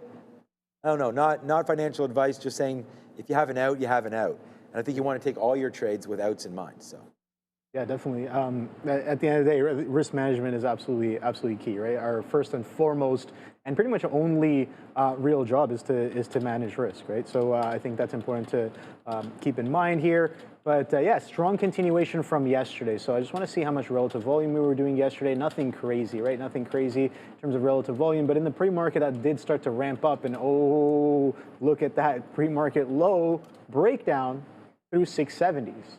Right, nice little flush coming in right off of the open there, and then consolidating. Pretty much that's all the selling that seemed like it was going to have off of the open, and then a little bit more down in the 620s. A little bit of a sideways action since then. Now I know open was very very well known just a few weeks ago, so I want to see how that's looking on the weekly. I hope that nobody's really, wow, look at that. That is absolutely beautiful. Back-to-back red weeks that break down, and yeah, you get a little bit of a shake-up action here as we do attempt to look like we're breaking the downtrend with the push back up, but sellers step right back in. So this was a bit of a multi-day move. Some would even say a multi-month move because we started in July, finished up all the way in September, and yeah, from sub-dollar levels all the way up to $10.87. So absolute crazy runner. Does it make sense that it's taking a little bit of a breather? I think absolutely. The fact that it ran up almost 1,800% in 3 months, you can't buy the top and be like, oh my God, why is Open Door going down? It doesn't make any sense. You have to understand where it came from and where it can potentially go. Even a 50% reversion would pull us back down to $5, right? So intraday trading, a little bit of overnight swinging. I think both ways have been absolutely solid on this one. Just got to be patient and make sure you're on the right side of the move there. Seems like those back-to-back red weeks have been coming in absolutely nicely. So I know a lot of people, maybe not a lot of people, but a lot of people on some other swing shorts, but some people on the open swing short as well. So that's been working out pretty well. $10 failure to follow through, right? That was a bit of a concern, I think.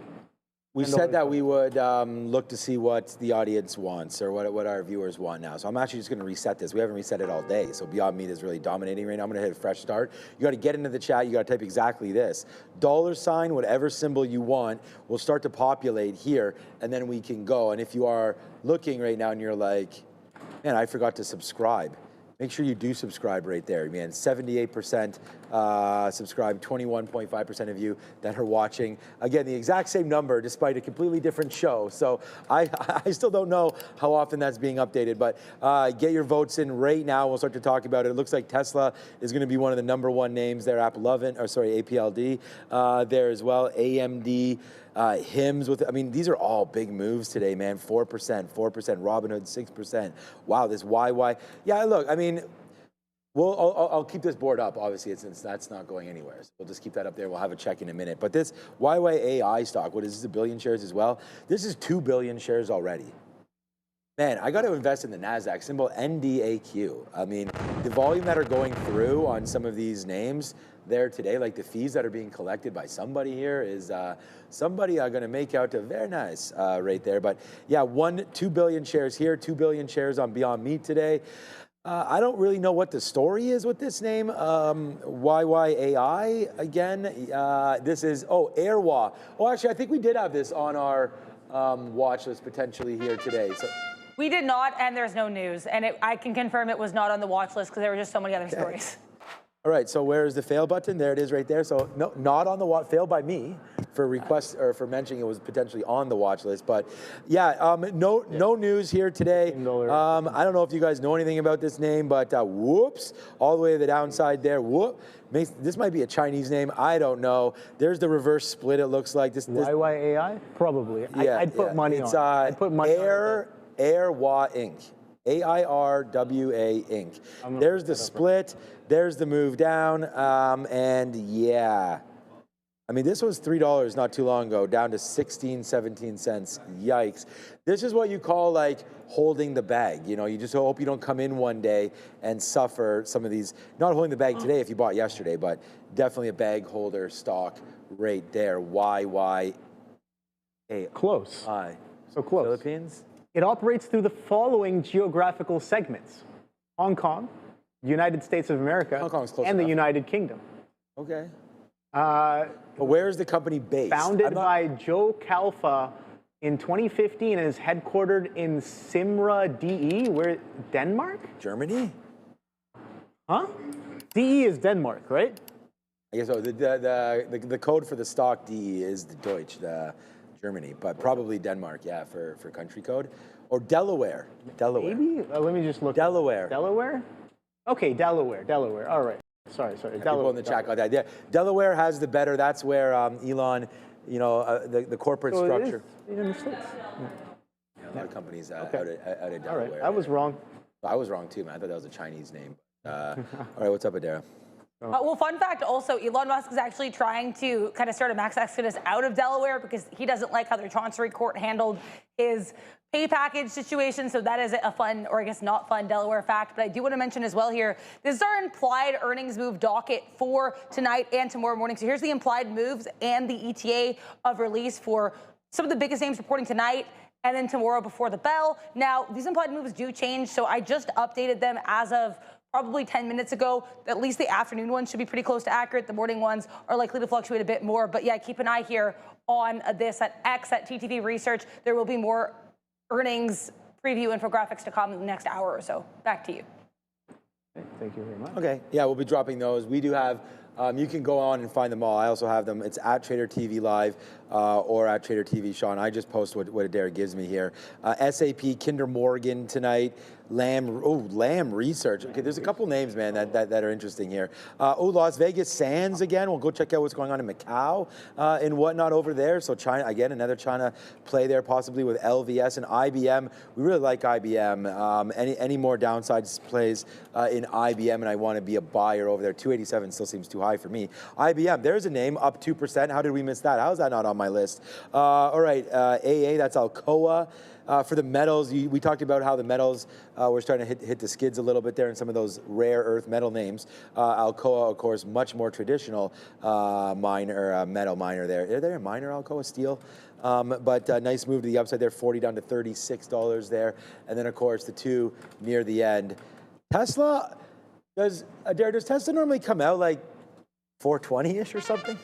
Yeah, so I put 415 on there. I think that's pretty close to when it usually comes. Like, it's not like NVIDIA, which is every single time on the dot at 420, but it's also not a Meta, which will report anywhere from 4 p.m. to 4:45. So Tesla is usually pretty stable around the midway point. Yeah, I remember when you and Neil, thanks Adara, Neil and yourself had the long aftermarket show that one time when Meta didn't decide to do it until just after 4:30.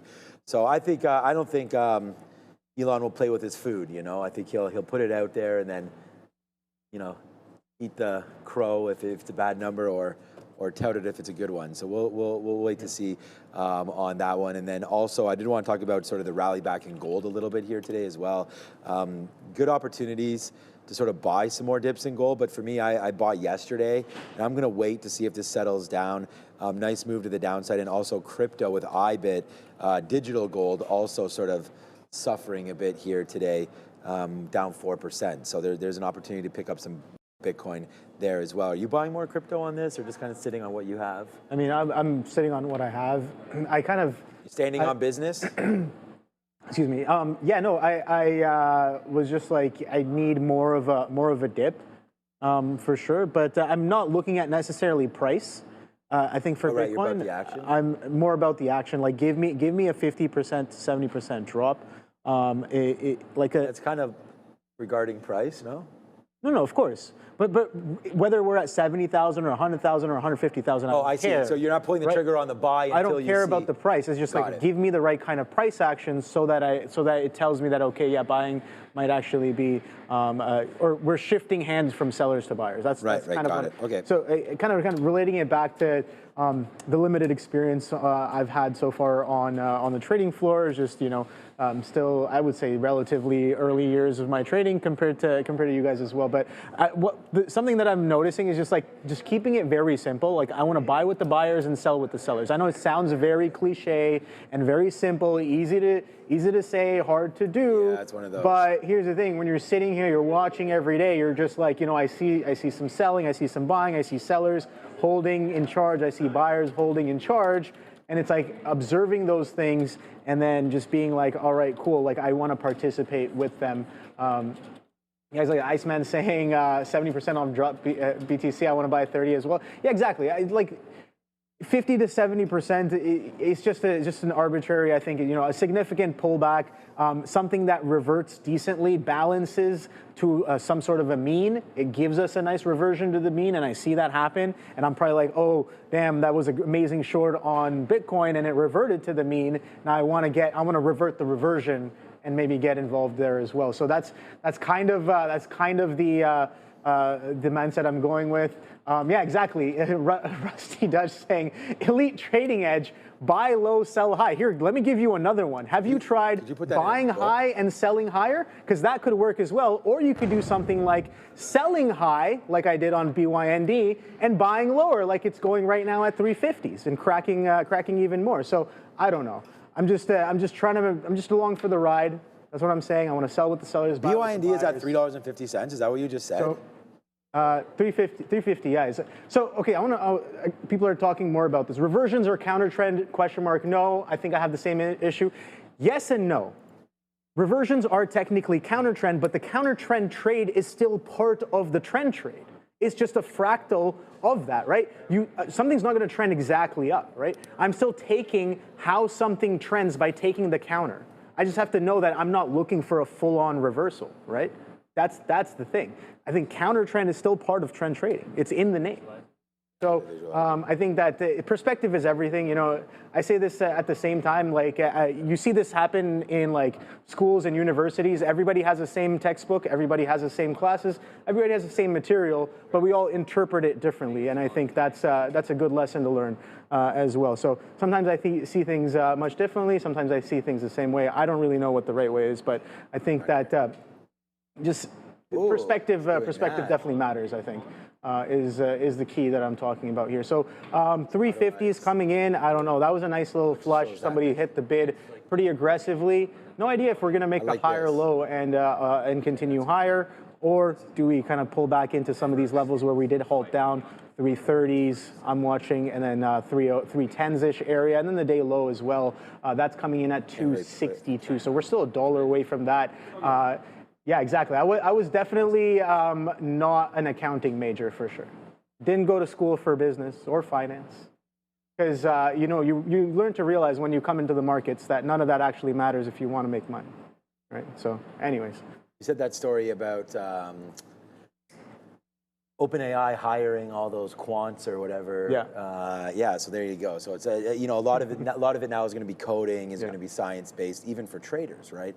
But if you are a sophisticated trader here, located in this lovely country of Canada or anywhere, you might want to look in Beta Pro by Global X because they are the largest provider of levered, inverse, and inverse levered ETFs here in Canada. They have just launched 6 new triple levered, so similarly to a TQQ kind of thing that we trade here on the shore, SQQ or SOXL. They're offering special fee rebates right now as well until the end of the year. It's just 65 basis points until December 31st. These are US focused strategies that use currency hedging. So they do offer you a potential for more pure performance and exposure. I mean, it's something that I'm always fighting with here, looking to make sure that if I'm invested in something in Canadian, that's why I invest with the CDRs, right? Like, here's an example right here. If you are a Canadian trader, look at this, Meta.cc, this is on CBOE Canada, it's only $39, but it will monitor and match the price taking in consideration the currency, and they hedge you out of it every day,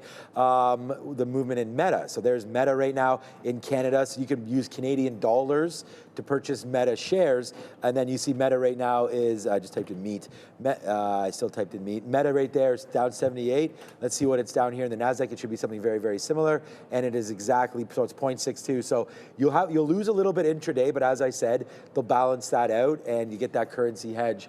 The difference might be 0.1 today in the NASDAQ, in the US dollar versus Canadian dollars. So I hold a lot of my holdings are in these CDRs so that I don't have to play that currency hedge. Because the last thing you want to do is the US dollar gains 10% on the CAD. Yeah. Meanwhile, or the other way around. Let's just say the CAD gains on the US dollar, then your Meta holdings that are in US dollars would be worth more in Canada, because the Canadian dollar has appreciated. So when I sell my $1,000 US worth of Meta, it's worth now 1,500 Canadian or something. But if the Canadian dollar goes down against the US dollar, then I'm losing money. I'm losing that $1,000. Right. So it makes a big difference there to be levered. So into that one.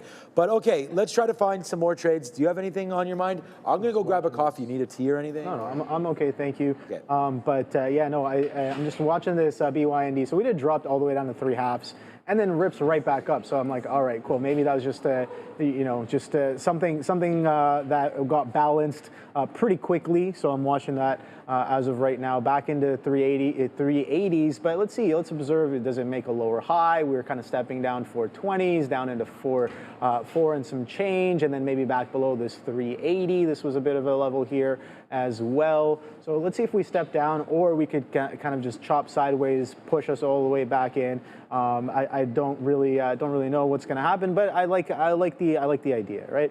Let's see what it does in this sideways chop. I'm looking for the next potential trade as well. Let's take a quick look and scan through some of these large caps here. So this is kind of what I'm looking at when I say I'm looking at some of my large cap baskets here.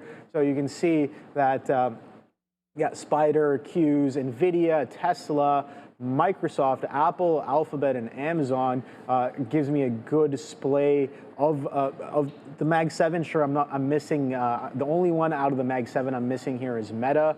Meta I don't really trade as often, but sometimes I'll pull it up every now and then and kind of watch Tesla coming back into VWAP. That's how I'm able to see a lot of these things happen pretty fast, right? So I think that's important to kind of do, especially when you're looking for something that's distinctly different, right? If you're looking at all the Mag 7s and you're just like, there's nothing here, it's just they're all following the beta, but maybe you find one of the names that doesn't look like the other. Maybe there's a decorrelation, there's a difference, there's a disconnect. Something is distinctly different, and I definitely like to look for those opportunities as well when it comes to sectors, right?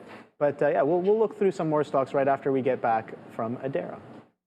You guys, I did mention earlier that we were going to be getting some more earnings infographics on TTV Research, and I deliver. Here is IBM. Their earnings are in roughly 1 hour. They're going to be at 4:10 p.m. Eastern. You've got the CEO, Arvind Krishna, and you have the revenue estimate, EPS estimate, and a lot of details about last quarter's report. Check this out on X at TTV Research. Again, I already have a Tesla infographic too, and if you stay tuned, probably about 2 hours after the close, there will be an Intel infographic ahead of tomorrow's report. That'll be dropping as well. Back to you.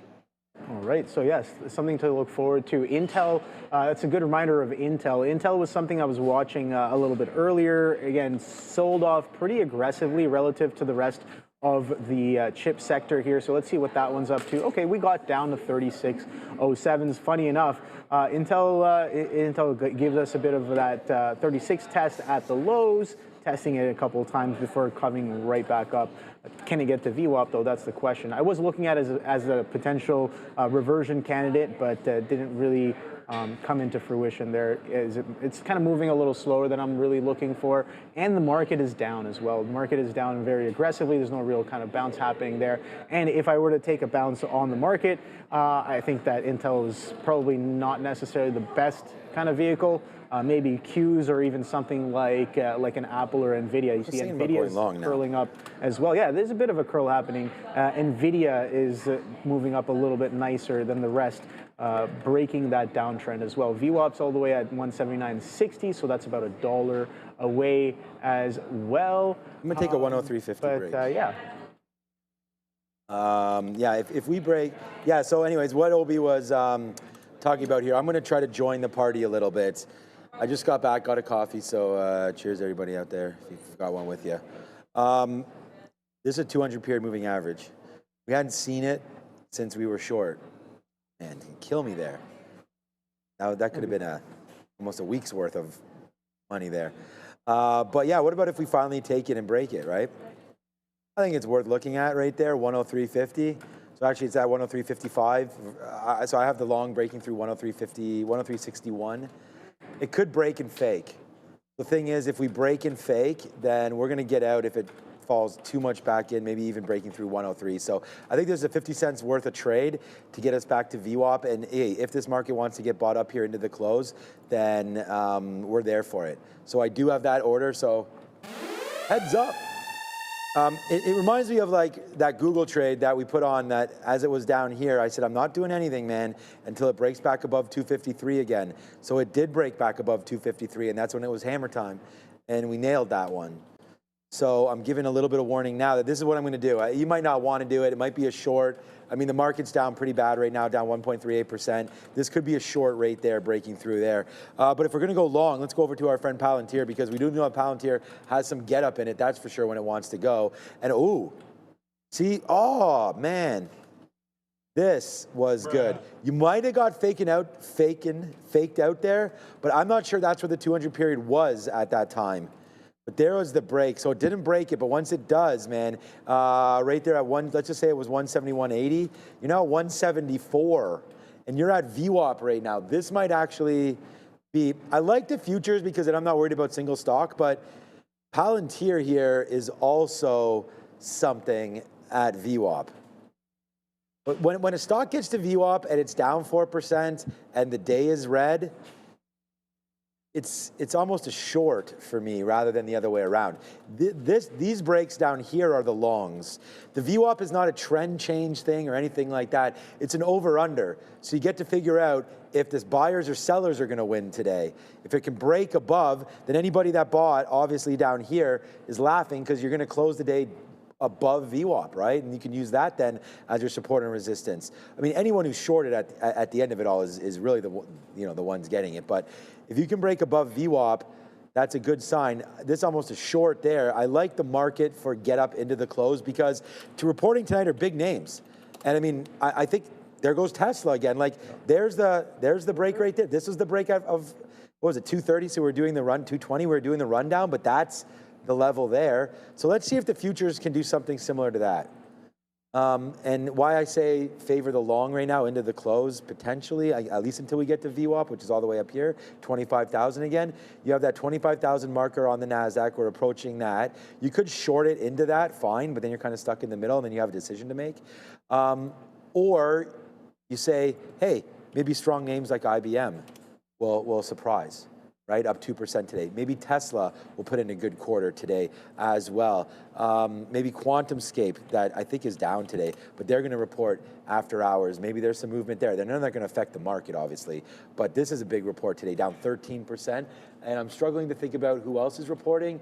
KMI, LVS. You know, we haven't looked at the casinos in a while, so this could be a play today that I like. I prefer Win in the space, but look at LVS, right? Up here, heading into earnings.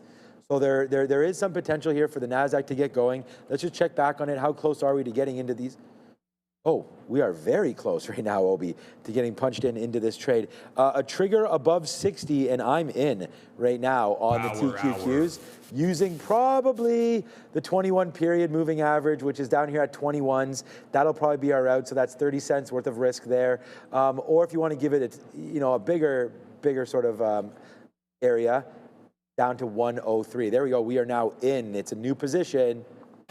It's the futures. Let's just see if it goes. We do have our stop, so we're getting ready to see if that can trigger.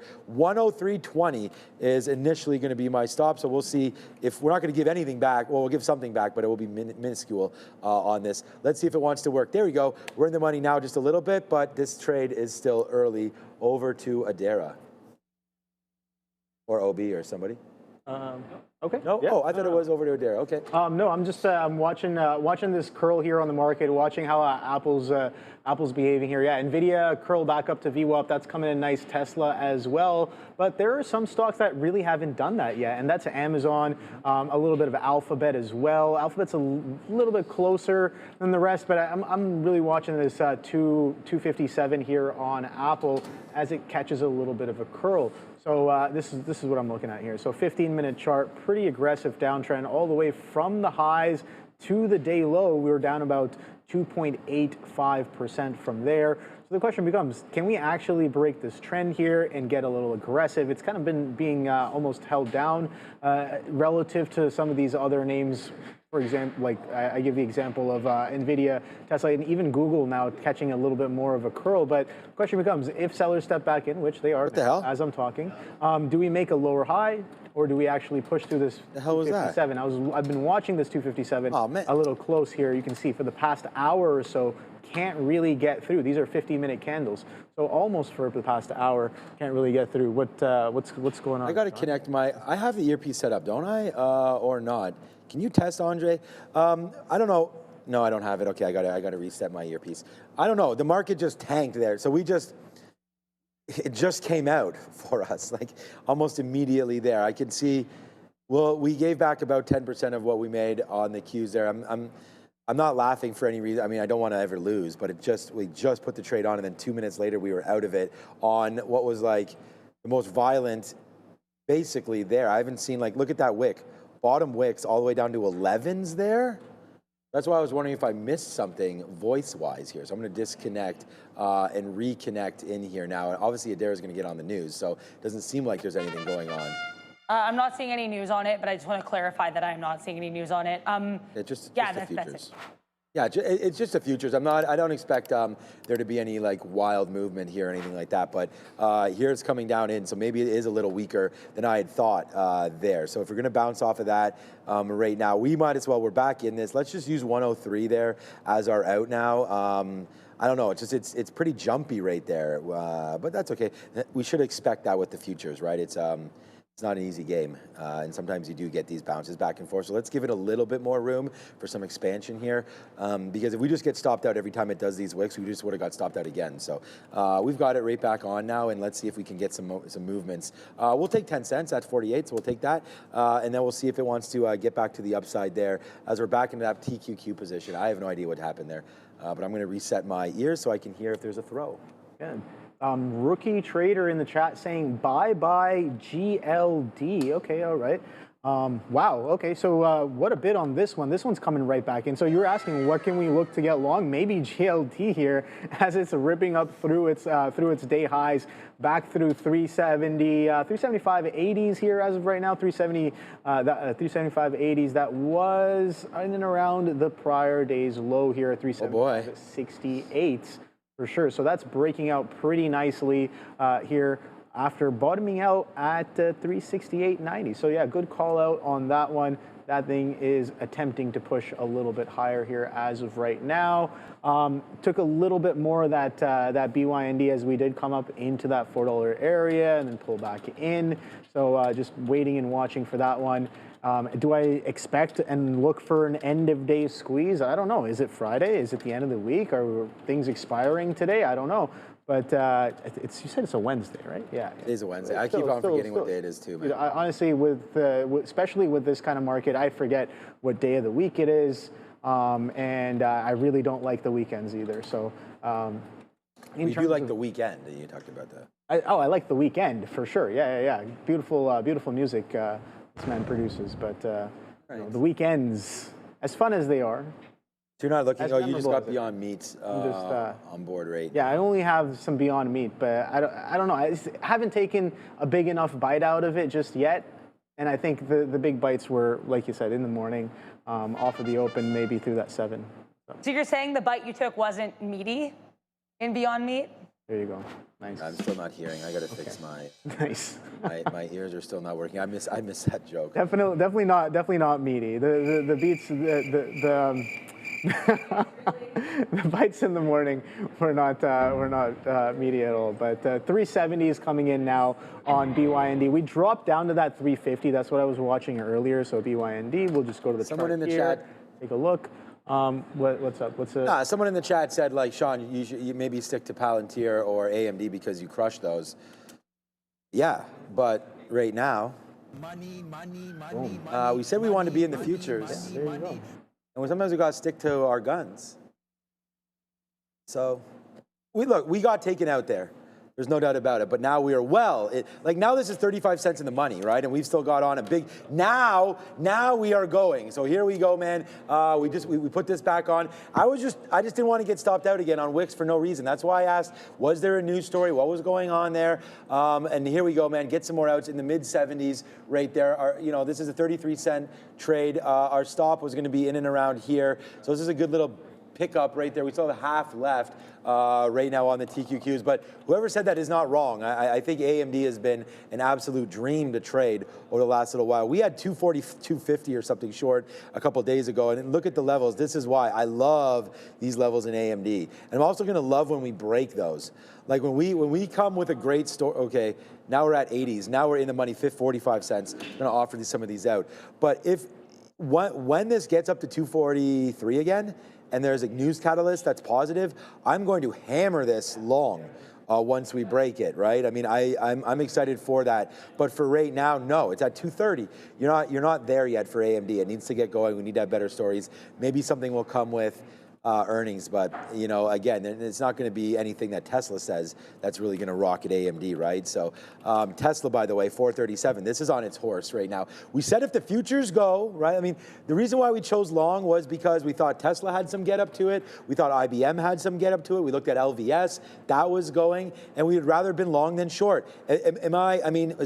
Is that wrong right now? I mean, the long is ripping, and we got it. So now it's 50 cents in the money. So now we're almost at 2-to-1 for our risk to reward here on the TQs, and we've got this trade. I hope you have it with us. We put on 3 bangers yesterday in the afternoon. I can't recall what they were, but I think it was the futures, and I think there was Google, and Beyond Meat. Beyond Meat breaking $3 yesterday was a good trade. So we've got it going again here in the afternoon, man. We're feeling pretty good about it, and right now it's the futures, nice upside trade. Yeah, a little bit of an upside trade there, but I did kind of, I'm watching this Apple, like I said, that 257 held pretty well, and we're kind of starting to break through it. So a little bit of a stab at a short here, just to kind of feel that out a bit. And we're pulling up into that 25,000, right? 25,000. I keep mentioning it on the Nasdaq. We're knocking on the door of that 25,000 once again. A lot of other stocks like Nvidia, even Tesla, have pretty much reclaimed or kind of pushed back into their VWAPs here. Amazon's trying as well, Alphabet as well, and I guess Apple as well. That's why I'm just trying to be, gonna be as nimble as possible, just letting it kind of show me, taking a bit of a feeler here as of right now. But yeah, Nvidia, that reversion back to VWAP was absolutely solid. You can see here, kind of hold that 178, 178, 178, boom, breakout all the way back up into VWAP as of right now. So 179.60, only about 30 pennies away from there on Nvidia. So the reversion is definitely coming in pretty nicely here across the board. So it seems like this short is probably likely going to get stopped out as Apple travels a little bit further back towards VWAP. Seems like the bid is coming in here, Sean, into the market, and that 25,000, man, keeps on reverting. We reverted all the way back down into it, and then now we're reverting through it as well. So interesting stuff to say. UAMY, United States Antimony. Right now, we had some antimony companies on earlier on in the year, and I think it might have been these guys. Did we have, I have to ask Brendan, we had an antimony company on, and if it was these guys, wow, to that one, man, 20 cents, $1, $1.30, $3, $4, $5, $21, $13 right now for UAMY. Nice little move there from 12 up to 13.50 as well. Yeah, we were sponsored at one point by one of these companies. So there's a nice little move. I'm going to get some more out on the TQs right here at 94. So we take that. Oops, my chart did not switch yet. There on the TQs, another out as we're trying to break through 104. I still think VWAP is possible. That's 105. So we'll wait out to see if that winds up hitting for sure on that one. But yeah, to your point, yesterday we had Oscar. That this has been a big stock that's been kind of not memey, but we do know that this is, again, another unprofitable name that's trying to get going again. So here we go, Oscar, down 7%. Look, I mean, it was up 5 or 6% yesterday, and right, just giving it, I mean, look at this. One day Choi, one day pain. So not great there for Oscar today as we continue to go to the downside. Still watching out to see Bitcoin. Look, oh wow, oh my, Obi.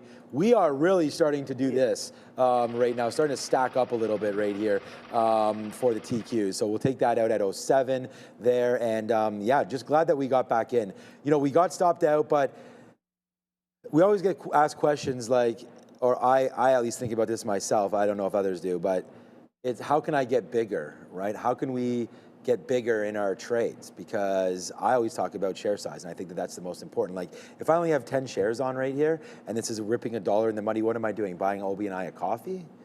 You know, what you got to do is you got to think about what trades are going to be trades that you've thought about and willing to put risk on. You know, this was one that I thought we had a chance to go, so we got stopped out. We bought it back because we didn't break the ultimate levels, but we wanted to have enough. We didn't want to hold this all the way down, but we did take a shot there. And then when we had these bottoming candles again, that gave us a little bit more oomph to the upside there because these moves got bought back up almost immediately. So, you know, trying to develop a plan, and that's why I like Joe's little, I don't know if it's an algo, but something that, you know, sparks out on trade ideas. It's more like a hot list kind of idea generator there. You know, once something is given, if you can hit on your signals and you can hit 60, 70% on your signals, that'll give you the wherewithal to start upping your size a little bit. Because if you know that, hey, I'm going to lose on 4 of these trades, but I'm also going to hopefully win on 6 of them, then that 20% there, if it's on 100 shares, again, thanks for the glizzy. But if it's on 10,000 shares, right, then you're starting to add to, you know, becoming a successful trader in the long term and finding something that you can, you know, build on, you know, and get bigger and get better. But first comes the strategy. Of course, yeah. And then once you have that, and then comes confidence in that strategy, and then sort of having the cojones there to put on shares when you believe it's right. So that's right. That's the one thing I'm trying to work on. Put it on the table, man. That's exactly. Sometimes you got to whip. Sometimes you got to whip it out. But yeah, exactly. So oh boy. Beyond Meat coming back in, watching that. Apple as well stopped me out, but I got involved once again a little bit as the market takes a little bit of a pullback off of that 25,000. I mean, I guess that's kind of what I was looking for there. Sure, the long through 257 was nice. It gave you about 50 pennies, 50, 60 pennies right away. And we are kind of reverting back towards VWAP. But the fact that NVIDIA, Tesla, and even the futures, you can see the SPY hit VWAP as well. I'm pretty sure the Qs did as well. I don't have the VWAP up. No, that's what I'm on right now. No, okay. Oh, all right. So TQs, VWAP, I have all the way at 105. So that still has a ways to go to come in to VWAP there. So yeah, Softy, Apple, Alphabet are the most lagging behind when it comes to those stocks that are furthest away from their VWAP. Amazon a little bit closer, not quite there yet. And yeah, I guess there's Meta as well. I know I mentioned Meta. I don't really watch as closely, but you can see right there, boom, right up into VWAP. So a lot of VWAP tests happening across the board. The question becomes, are the rest of them just lagging behind? Is that 25,000 any sort of a key level on the day-to-day? And are we going to see something happen in and around here? So this was a bit of that level from before, maybe some support, some intraday support. Does that become into intraday resistance? We already showed some strong selling through there, through the 25,000. but just being patient, just waiting for potentially the next trade to show up here. Yeah, Beyond Meat, let's see if it comes in, man. Going into the last hour, that's what I'm looking for. This could potentially have a crazy squeeze as well, maybe some profit taking from shorts at the end of the day, or maybe, just maybe, there are still longs that are still sitting on this, and maybe we see more profit taking from those longs as well. That's kind of what I'm looking for, but you know, if it doesn't come in, it doesn't come in. Where's the next trade? That's what I'm looking for at the end of the day here. So it seems like Apple is trying to push a little bit higher. So it stopped me out twice. I'm like, all right, cool. You can do your own thing while I focus on other things as well. What's up, Roll? I just saw Roland right in there. I was gonna stop it at the bottom of these wicks. If you're asking about, shout out to Roland in the chat there. Make sure you do subscribe and hit the like button, because right now we have 78.5% of you are subscribed. There it is, 78.5%. Regardless of the stream, Fabian, regardless of anything, it's 78.5%. I know, it's such a huge average. Yeah. So anyways, make sure you do subscribe. But yeah, thanks to that question there about Roland Joe. There it is right there. How do you determine to put your stop loss on the TQs? I mean, honestly, it was just down into here. We'd sort of talked about it, maybe using the 50-period moving average. But right now, I'm going to stop out again where we did this first time on this 21-period moving average. So now that I see this little bump up right now, I'm going to get out of another 5%. Punched out a little bit, punched out 05s there. We'll get out another bit, and we're still waiting at 11s, and then we're also waiting at the highs that we got already as 15s. So yeah, we'll punch out 50% of what we have left. So just so you know, I only have a third left of my trade. We just scalped it out on the way up, man. I mean, I don't, you know, I learned my lesson earlier on the TQs, honestly, and like, it continued to fall, you know, and the problem is like everything that I'm looking at, unless I'm using this 200-period moving average, which if I'm using that, then honestly, sometimes it's just so choppy. Like, it's really nice, you know, when it's working, but like, look at it in here. Like, I wouldn't have been able to really hold anything in here to the downside or anything, but if you go long again using this 200-period moving average, you're actually not out yesterday until almost near the top. And then worry about that fade. So I feel like today, if I used this as the short, I would have been starting to cover right there. But look at what it does instead. It gives me the opportunity to go upside right now. Oh, I don't know if this is from Adair or not, but there is some sort of Ukrainian news as well. We're going to go over this heat map when we get back. Is that a call for Adair? Okay, then I got it right this time. Let's go see what Adair is up to. Yeah, the Ukrainian news is probably like 5-10 minutes ago, and it's kind of stuff we already knew. Basically, the Trump administration has lifted a key restriction on Ukraine's use of some long-range missiles provided by Western allies. Not the story I was going to mention, though. We're going to talk here about NVIDIA, NVDA, S&P reiterating, or I guess revising here, its NVIDIA outlook to positive, citing strong AI momentum and sustained market leadership with their ratings affirmed. Not a huge mover here, but NVDA on watch here. S&P, again, revising their outlook on NVDA to positive. Back to you.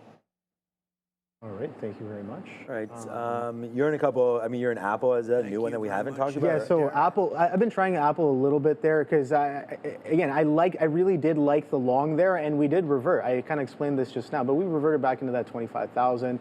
So that's kind of where I'm looking for things to slow down. And when I did see things slow down a little bit, I got a little involved. So let's see how that comes into fruition here. BYND, another flush down with a little bit of a lower low relative to this wick action that happened all the way down into the 50s, but we're holding the 50s right now. So things can get a little bit choppy here as we go into the close. Now only about 42 minutes left until the closing bell rings. And this stock has been absolutely spicy on the day today. Yeah, both the long side, especially in the pre-market session and the after-hours swing as well. We talked about the high coming in at 886s, and I remember I drew that arbitrary chart art, and I was just like, yeah, this was the place, this is the downtrend. We basically lick the downtrend and then accelerate, almost extend aggressively back into some of prior day's levels right here. So prior day's low is sitting at $1.93. Today's low is sitting at $2.62 here on BYND. So it didn't quite make it to the prior day low just yet, but it's starting to unwind. Today's the first strong sell day that we've had over the past couple of days on Beyond Meat. And funny, I mentioned this in the morning as well. They literally had Instagram ads Right, you were saying that, yeah. How crazy is that? But that's Like, just, way to pull in- it's not way to Beyond pull in Meat putting liquidity. the ads out there. I'm sure it's not them. It's not Beyond Meat. No. Come on. No. No, but I'm saying that seriously. It's not them doing it. Yeah, no, absolutely not them, right? It's just somebody trying to get somebody to click it so they can get that follow so that when the market, when it does spike up, you know, they'll be able to be able to claim some sort of victory there. Yeah, 81 cents in on DraftKings. And just so you guys know about DKNG, same type of talk, man. If we break this area, we're going to get out 34.80. So I'm going to put that stop in right now. 34.79. Breaker 19 on DraftKings. But before that happens, wow, the TQs are really starting to go. The DKNG trade, I'm going to offer right here at 94. See if we were able to get, okay, well, we just offered some out and we were able to get that there at 94 on the spike through there. A couple T's and P's going through there. So we'll get that fill right there on DraftKings. And then we'll watch out because there goes, you mentioned going back up into VWAPs. We have some more outs right now as we continue to go higher and higher to the upside. We can now adjust this. This is getting, we're at 75 as a stop. I'm comfortable leaving that in right now because, again, that'll be a big winner. And here we go. This is now in the money 80 cents, and we had our stop of 30 cents. So another 3-to-1 trade right there on the market. So that's a good one. 3-to-1 on the futures trading. I mean, I'm just trading futures, right? I mean, I know it's exactly the futures, and we always get in trouble. We don't get in trouble, but people are always telling me not to call them the futures because it's not. It's a product of that, and it's inverse levered product. So that's the thing. Okay, I mean, Apple down 2%. You already just covered that a little bit. You're short Apple right now. Amazon still down. The pure play retailers today are actually up. So that's nice. You know what I wanted to check out actually as well? So the market right now down, right? I mean, the ES right now, the NASDAQ down 1.1, but that's climbing, and that's real nice. ES down 0.6. Might have had an opportunity to buy the NASDAQ today down 1.5. That would have been good. But I did want to check Fed tool.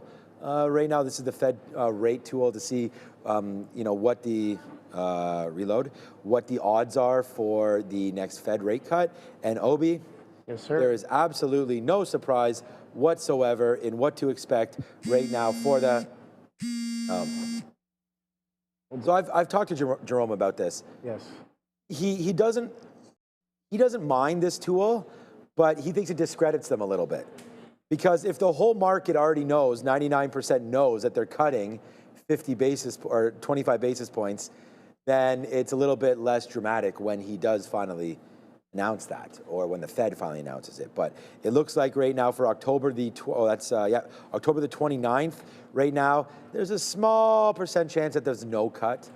But then for December, that's where we have another 97% chance of 2 cuts. So it's 25 in October, and it's 25 in December, and the market is very satisfied with that prediction, giving us over 97% for both of those. So 97% odds plus 99% odds gives you a decent idea there.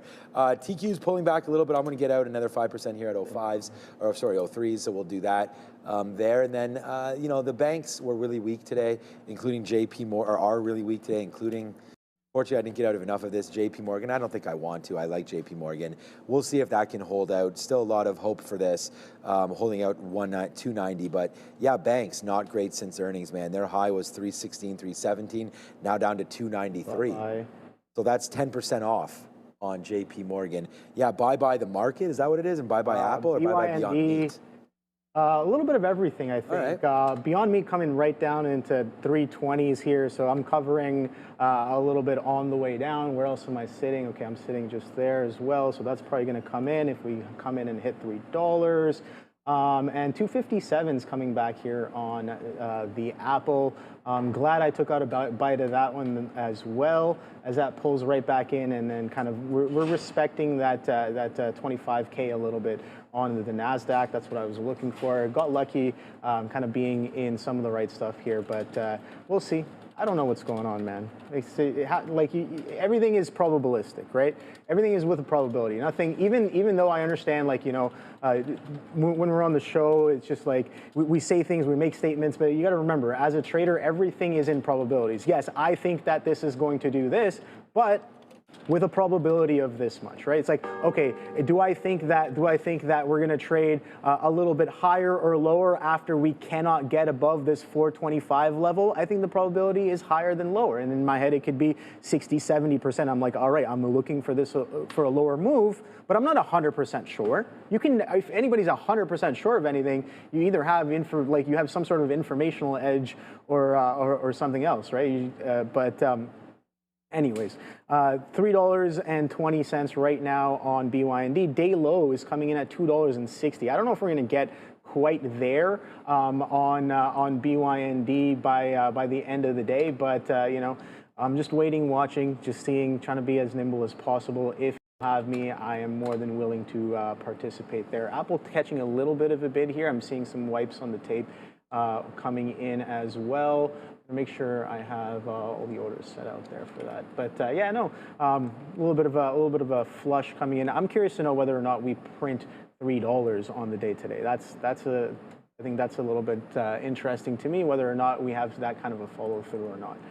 Apple's coming right back in. Hey, okay, all right, cool. We'll see. We'll wait. Covered a small chunk of it on that pullback, but if we're going to come right back in, then you know what? It is what it is. Only covered about half, I think, on that pullback there. But the pullback on BYND, oh boy, wow, that was that 10,000 shares that just got smashed on the bid? Let's see what that was. Yeah, buddy got filled 28s, I think. On what's an X gate? Is that new 24X?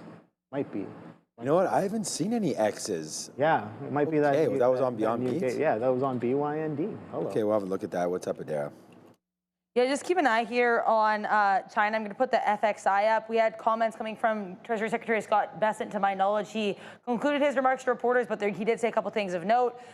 Keep an eye here on the FXI or any Chinese ETFs here. Treasury Secretary Scott Bessent saying that, quote, everything is on the table with regards to talks with China, but saying the U.S. is also going to be coordinating with its G7 allies. He also highlighted there's going to be a substantial pickup in Russia sanctions, which will be announced today or tomorrow. Keep an eye on oil potentially with that in mind. Back to you.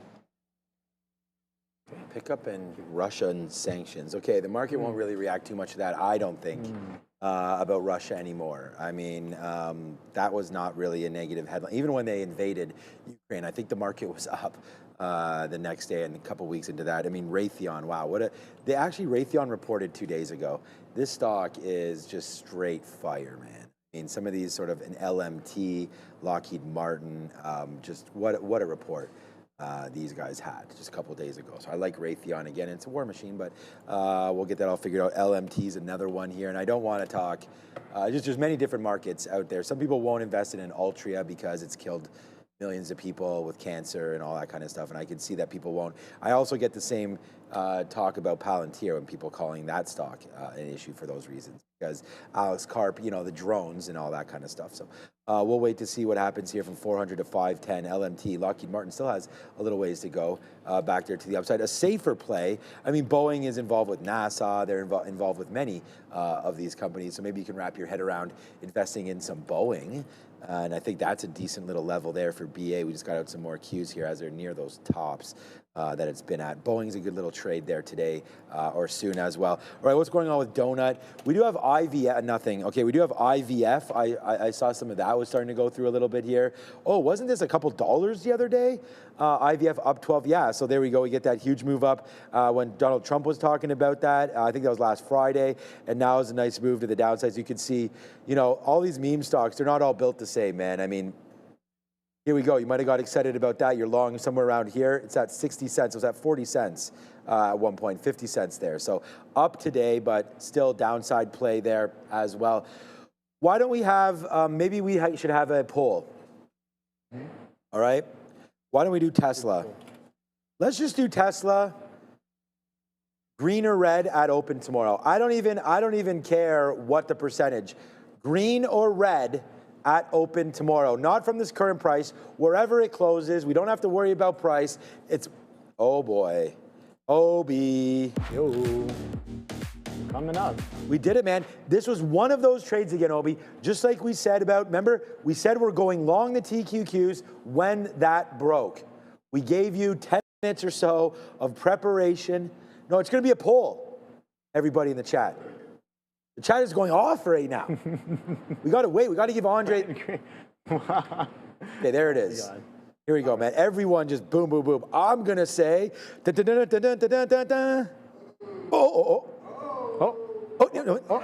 going to go with green, everybody. We're going to go with green. We're going to say that Tesla's going to go moon, when moon. When moon, indeed. 400 votes, and it's 50-50.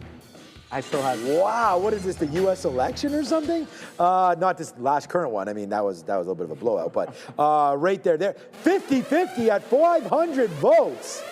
Whoa. Oh, boy. Attention, Ramin, if you're sitting over there. Attention, Ramin. At 429, we have the next best video out. This is all of your homework, including you, Obi. Yes. Watch this immediately at 429. I don't know who this is, but there's a nice car in the background. That's it. I'm out of here. Oh, okay. Ramin's like, that's Elon. Like, how does this idiot not know that? Come on, Ramin. Come on. Oh, that's Elon. Oh, my bad. Elon, some guy, I don't know his last name, so I'm not even going to say it.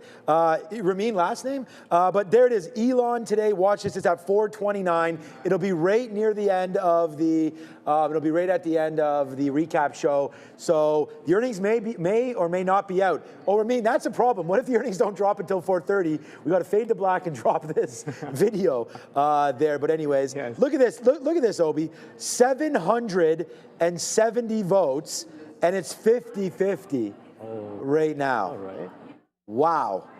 All right. Thank you, Andre, for getting that up. The people like it. That's for sure, man. 50-50. All right, Obi. I voted. What'd you vote? Green. Okay. So, again, we're not going to hold anybody to this. It doesn't. No. Yeah. It's literally just a guess. Yep. But if you could have a guess. I already voted, though. Oh, yeah, no. So I'm going to ask you. Okay, I didn't see. Yeah. So what did you vote? I voted red. Okay, good. There we go. Awesome. So we have dueling heads right now. Red v. green. We'll see. What are you guys voting, man? Vote red with is my favorite color. So by default, I'm probably just going to be like, Okay. But, okay. So it didn't really matter the stock. You might have been voting red if I say IBM. You're voting red. Yeah, I'm just be like red. So we'll look for some red. You're dead red.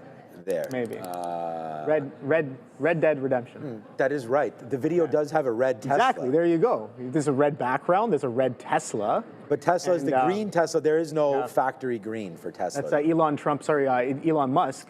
Oh, is that who that is? Is Elon Musk? Okay. Yeah.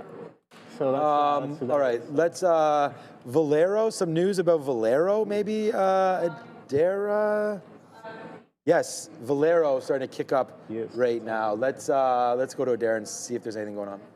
So as far as I can tell, some of these moves in that space seem like they might have something to do with the fact that, as I mentioned, probably a couple of minutes ago, maybe 3-4 minutes ago, Scott Bessent, U.S. Treasury Secretary, said that they're going to be announcing more sanctions on Russia. That'll be happening either tonight or tomorrow, he said. But also keep an eye here on MOS and NTR. MOS is potash, Nutrient is fertilizer.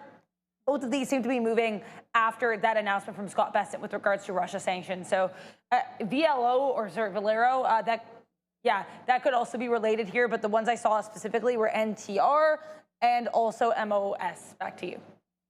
My bad, of course. So if there's more sanctions on Russia, we talked about no refineries here in Canada. Big Valero, right? So the refining name there, if there are sanctions, good look there, Adair. Thank you for that. Valero.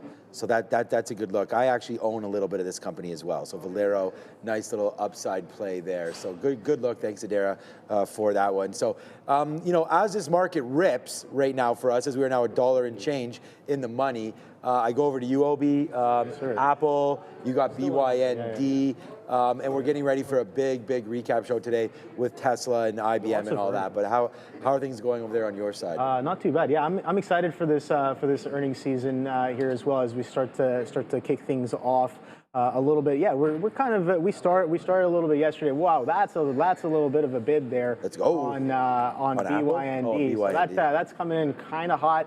Coming into the end here, so I got to watch out for that one and potentially just look to maybe just get out. What time is it? It's 3:30. Okay, all right. So if it's 3:30 right now, you know what?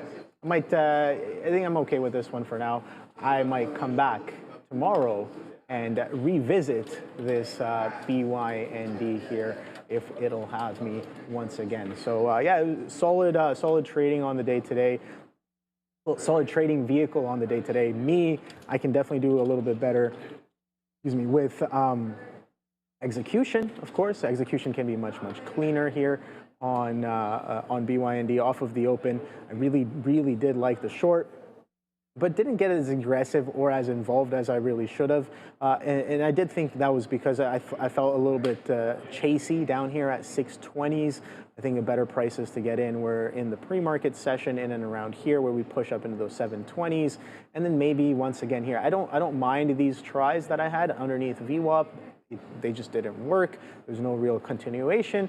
And then we get a little bit of that push and maybe lack of follow through here on BYND as it pulls all the way back up to 760s and then pushes right back down again for a multi-leg down halt all the way down into $2.50, $2.50 and some change there. So yeah, pretty solid trading there, and then nice little capitulatory action potentially there with some of the highest volume happening and then slowly grinding all the way back up into $4.20s and then taking another leg once again here.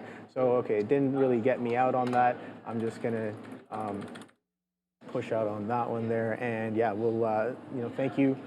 Come again on BYND. Maybe tomorrow it'll poise for some continued action that seems to be pretty solid and directional as well. So BYND, I know a lot of people were kind of talking about the swings. The swings were pretty solid as well overnight, 2 or 3 days. A lot of people accumulated into that $1 level as well. Going into the move, the $2 level, day twos, the $2 level came in the after hours, and then yeah, absolute blow off today in the pre-market, man. What a crazy. That was you absolutely nailed that beyond meat early. I mean, I nailed the idea. I nailed the idea, but that's the thing. The ideas can be there. The execution is what we're trying to get better at. Right? Yeah, you and I mentioned that numerous times.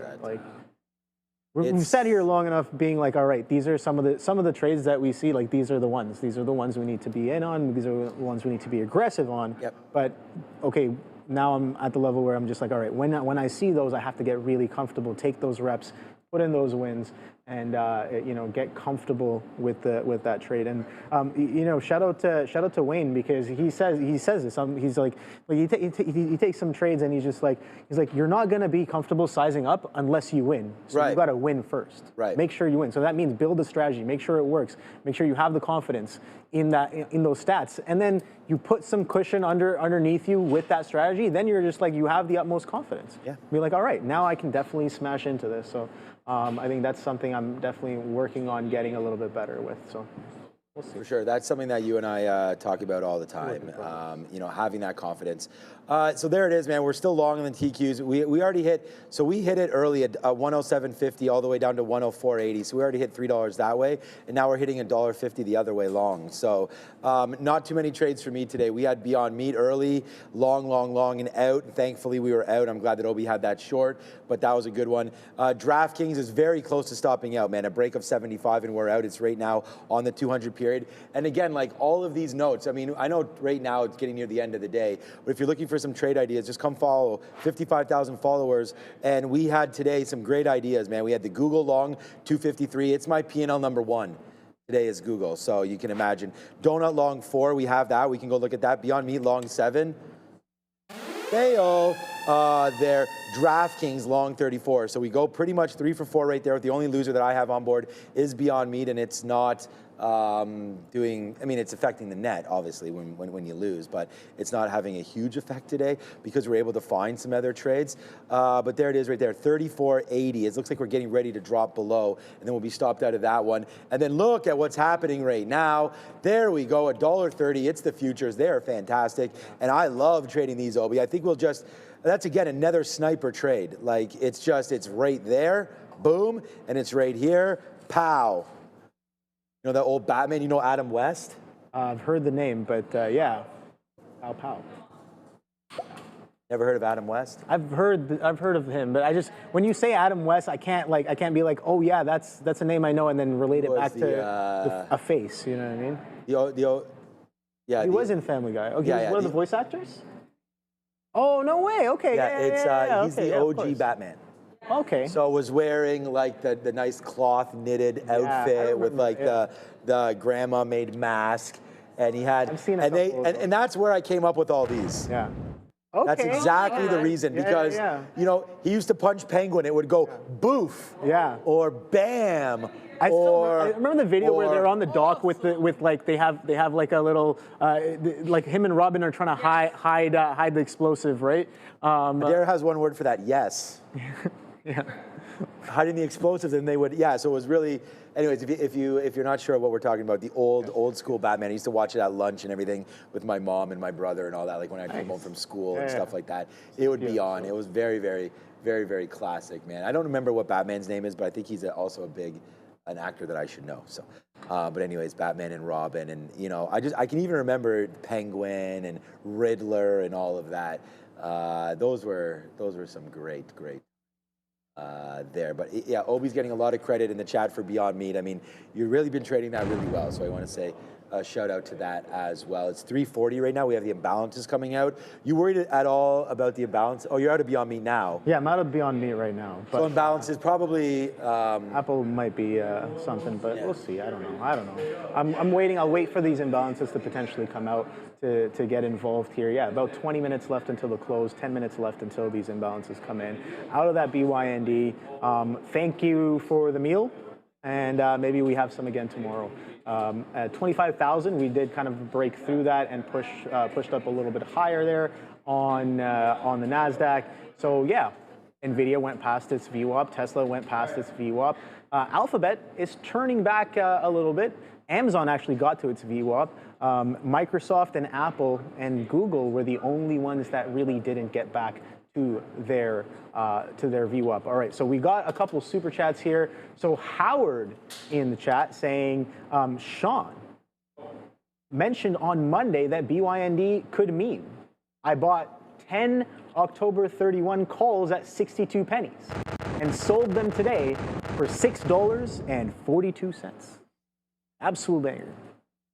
Shout out to Howard. Great trade there, and yeah, great call out as well. So solid trade there, Howard. All right, we got another one as well. Did we cover David's trade as well? All right, so David's trade of the day. All right, so Tesla 390. Was it 390p puts? All right, Halloween expiry, champagne or tequila after hours? Yeah, exactly. Both. Yeah, I don't know. We'll have to see. We'll have to wait and see. Why not both? Exactly. Why are we limiting ourselves? Why do we have to pick one? Come on. Is that what it is? That was it? Yeah. Oh, I thought he gave a trade. He did not. Champagne or tequila after hours? Okay. Well, Tesla, he's getting Tesla puts. Congrats. Halloween expiry. Congrats to Howard on that one, man. I mean, big time. I'll just say congrats there in the thing as well. Hey, look, man. I mean, sometimes we get it right around here, so I'm happy to be part of that with you. So great job. I didn't have a chance to pick up any options. Unfortunately, when we're here on the show, and I talked about this at dinner last night and all that, it's like it's tough to sometimes get right in there because we have all these ideas. We're talking literally all day about stocks. So sometimes, like some of the ideas that we'll give out, Neil, myself, Sharif, or Joe, or you, or anybody, we go over so many things throughout the day. And I've seen like someone give Sharif like a great super chat for saying, thanks for the code on plug or something. It's like we're looking and trading these things all day, all of the time. So all of us obviously are very grateful for all the call outs when we get things right. But ultimately, I just want to say thanks to everybody else because it's you guys watching, and it's Howard that has to go in there and buy those options. Because if you're sitting here and taking all the trades, like I only trade 4 or 5 names a day. Neil trade 15 or whatever. He talks about that. We talk about that. Not every single trade that we put on. I'm trying to do it a little different. I'm trying to put on every trade as if I think there's going to be some juice to it and like bangers. I know you're sort of the same way. Yeah. We don't just stop out with a 10-cent hitter all, but we all have different strategies. That's where I want to say, like, listen to everything that we talk about. We know that Joe's working on something. Sharif has rules that he sticks to. We all have our own little thing, but ultimately at the end of the day, take a little piece of everything and try to figure out what style works best for you and go with that. Because you and I talked about it earlier before. How many traders have we seen come through here? So many. Literally, Neil even said himself, 3 out of 100. I finally made them, not admit, but give some kind of a number there, where it's 3 to 4% of the traders are successful ones. And so you talk about finding your pod. Like finding people, and I think we found one with our groups here, right? Finding people that are like-minded traders that have similar ideas, and then adjust your risk profile, adjust everything around that, and then go from there. Yeah. And hopefully we give enough ideas that you are now, identifying opportunities for yourself. How many times in the chat do we get great ideas from our viewers, right? It's more often than not. So we don't thank everybody for all that as well. No, absolutely, Sean. I think you make a great point there. Thank you all for kind of reciprocating and joining along as well. There's only so many ideas I can take. I'll have like 10 ideas in the morning, and I've gone through this multiple times. I'll miss a good chunk of my ideas because I'm focused on just a couple of names. Because at the end of the day, there's going to be, when you look across the market, there are over 5,000 stocks in the market. There's definitely going to be edge somewhere around. There's definitely going to be people making money here and there. But the question becomes, what are you good at doing? Right? I can have 10 ideas, but if I diversify my mental capital, being like, all right, I'm going to try to take all of these, I'm not doing justice to what I can do best, which is, okay, pick 1 or 2 stocks, figure out if they're the ones for you. They might not be, right? And there's going to be a lot of days where you miss, and that's fine, right? That's part of trading. But trying to perform the best at those specific stocks is the way to do it, right? Because again, it goes back to the same thing. The market is vast. There's people playing. There's all different kinds of participants, right? What kind of participant are you, and how do you maximize that to the best of your ability, right? I think that's the key there, and that's what I'm trying to strive to do. And I agree with Sean. The team here, definitely, we're trying to strive to get bigger and better, for sure. Yeah. Not just with the show, but with our trading as well, obviously. And that's #1 priority for me, for sure. Yeah, I do think it's. Go ahead. Yeah. Yeah. No, that's pretty much all. So I wanted to say something too, because this is just regarding my trades. I'm getting out now.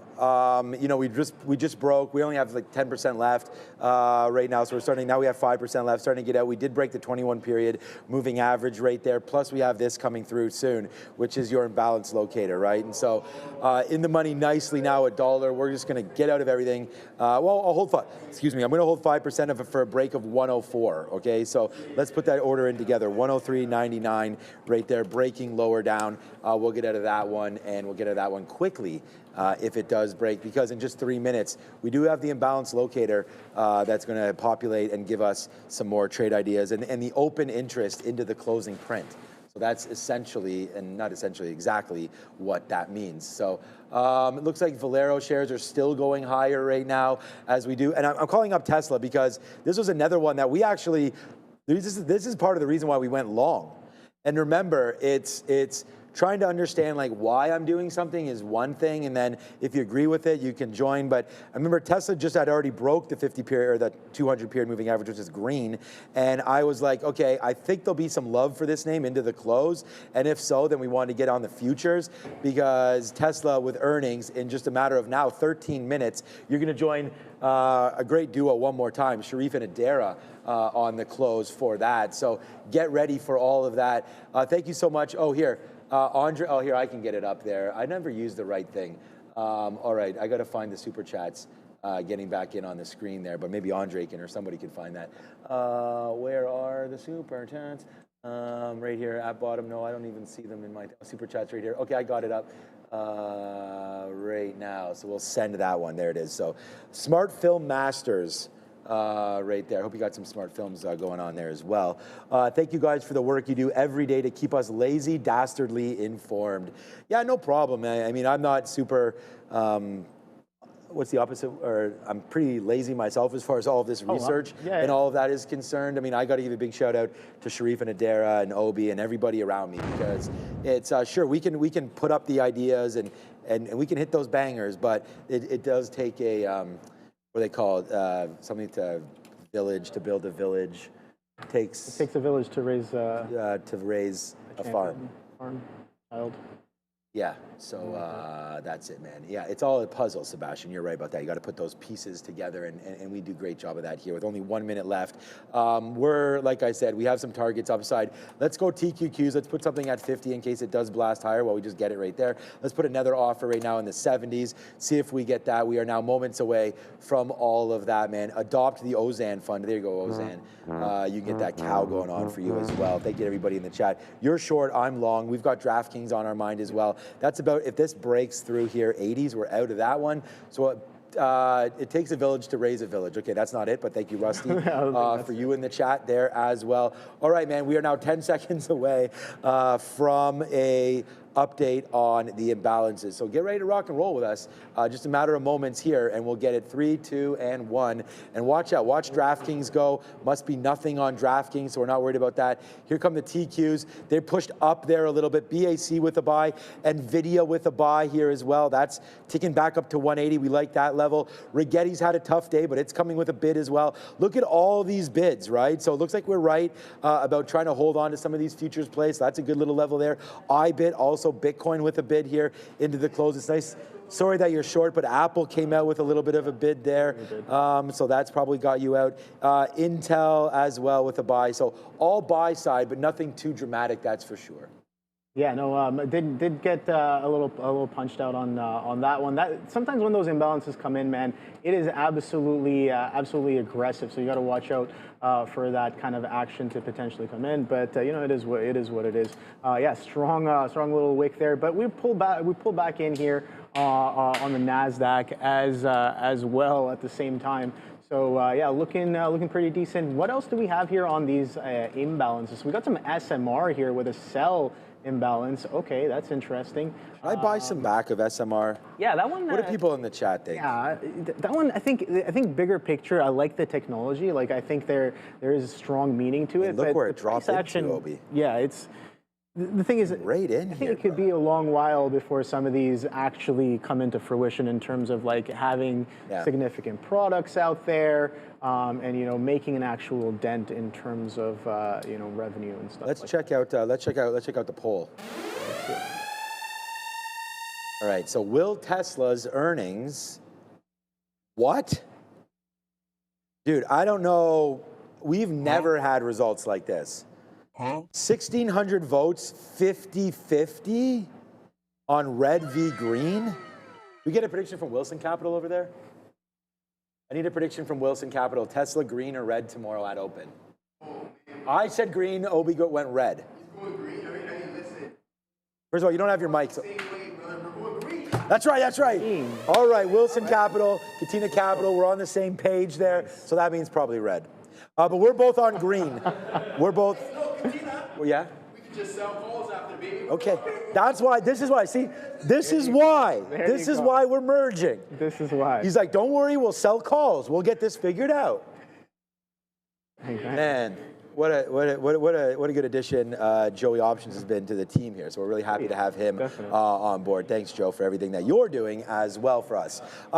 Okay, man, it's DraftKings. I might just punch out of everything right now. It doesn't look like DraftKings wants to give me the juice, so let's just go ahead there. We'll execute. Okay, well, we punch out and get a couple half prints there. So we are now out of DraftKings right here. And again, on the sticky note right now was 34 long. So we're happy with that one.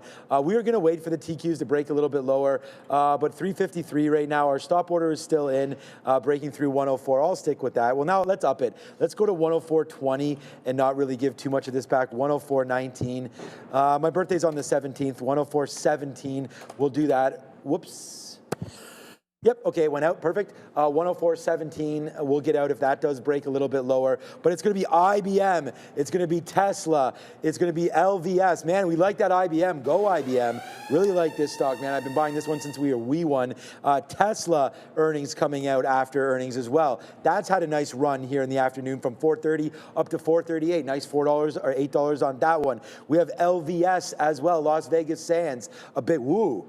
Take note of this. Right there, heading into earnings for Las Vegas Sands. Right there, Glenn Smith in the chat says Tesla beats 75% of the time. Okay, but then sells off 65% of the time. So a beat doesn't necessarily mean stock goes up. We've seen many cases of that as well. We're looking for the guide, we're looking for information, and we're looking for Obi to drop some knowledge. Yes, sir. So guys, for too long, trading meant risking your own money or never having enough to start. The fear of losing, that's what kept many traders on the sidelines. But that's changing. Trade the Pool is transforming how traders access the markets. With its limited risk trading model, traders use funded capital while Trade the Pool absorbs the downside. This allows traders to focus on what truly matters: discipline, consistency, and growth. When you hit the profit target, you keep 70% of the profits. No fear, no barriers, just real opportunity. This is the revolution of limited risk trading powered by Trade the Pool. Visit tradethepool.com or scan the QR code now to get 10% off your first evaluation. Oh, we went short on DraftKings. My bad. Right. So, yeah, that Apple short definitely didn't work. It finally got back to VWAP here as the market continues to trend a little bit higher here. So, yeah, back-to-back greens on this one. The reversion definitely came through pretty nicely. That 257 held well, and buyers kind of stepped up on top of some of those prior highs. So, nice reversion on that Apple. You can see it much nicer here on a 15-minute chart. So when I go to Apple right here, so it's already on 15. So right there, boom. Nice reversion after some strong selling that did come in and a push all the way into VWAP. So I was definitely wrong on that one. The reversion of the downtrend was definitely the trade, and that followed through pretty well going into the end of the day. So I have to kind of review some of my stats on that. I'm just like, some of my stats are just like reversions to VWAP end of day may not necessarily be the best, which has me kind of taking potential stabs at a counter on that Apple, but it does come in pretty nicely. So again, the market is coming in alongside it as well. So I got to respect that a little bit more. Tesla and NVIDIA, yeah, very, very strong. So almost back at its opening range low is Tesla on this absolute strength in this market. So Tesla here pushing all the way back up to 439s. The opening range lows all the way at 440, 441s almost. Yeah, okay, that's interesting. 441 was a bit of an interesting area. And yeah, I'm excited for Tesla earnings. Tomorrow's going to be day one. Yes, I'm excited. I'm excited. Some of the strongest catalysts on this name are first of all their deliveries, then it's earnings, of course.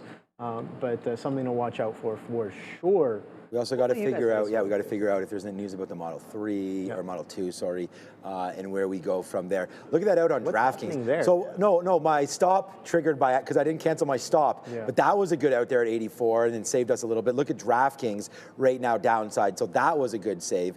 And then here we go, man. TQs, doesn't look like we're gonna have too much of a problem here. I'm just gonna offer right now at 49 and cancel. There it is. That trade is now finite. So we are now cleared out of all of our trades. We do not have a loss from top, and we had a good day, about 3 times our goal. So we're going to start upping our goal a little bit, but that was still good, man. We hit our goal pretty early there today with some of the shorts that we had and some of the positions that we had on. We did lose, so we were down a day or so or whatever on Beyond Meat. We weren't doing that great there. We weren't feeling it, and then DraftKings came through almost immediately off the open at our posted 34 level. We had Donut that came through right away, now down though.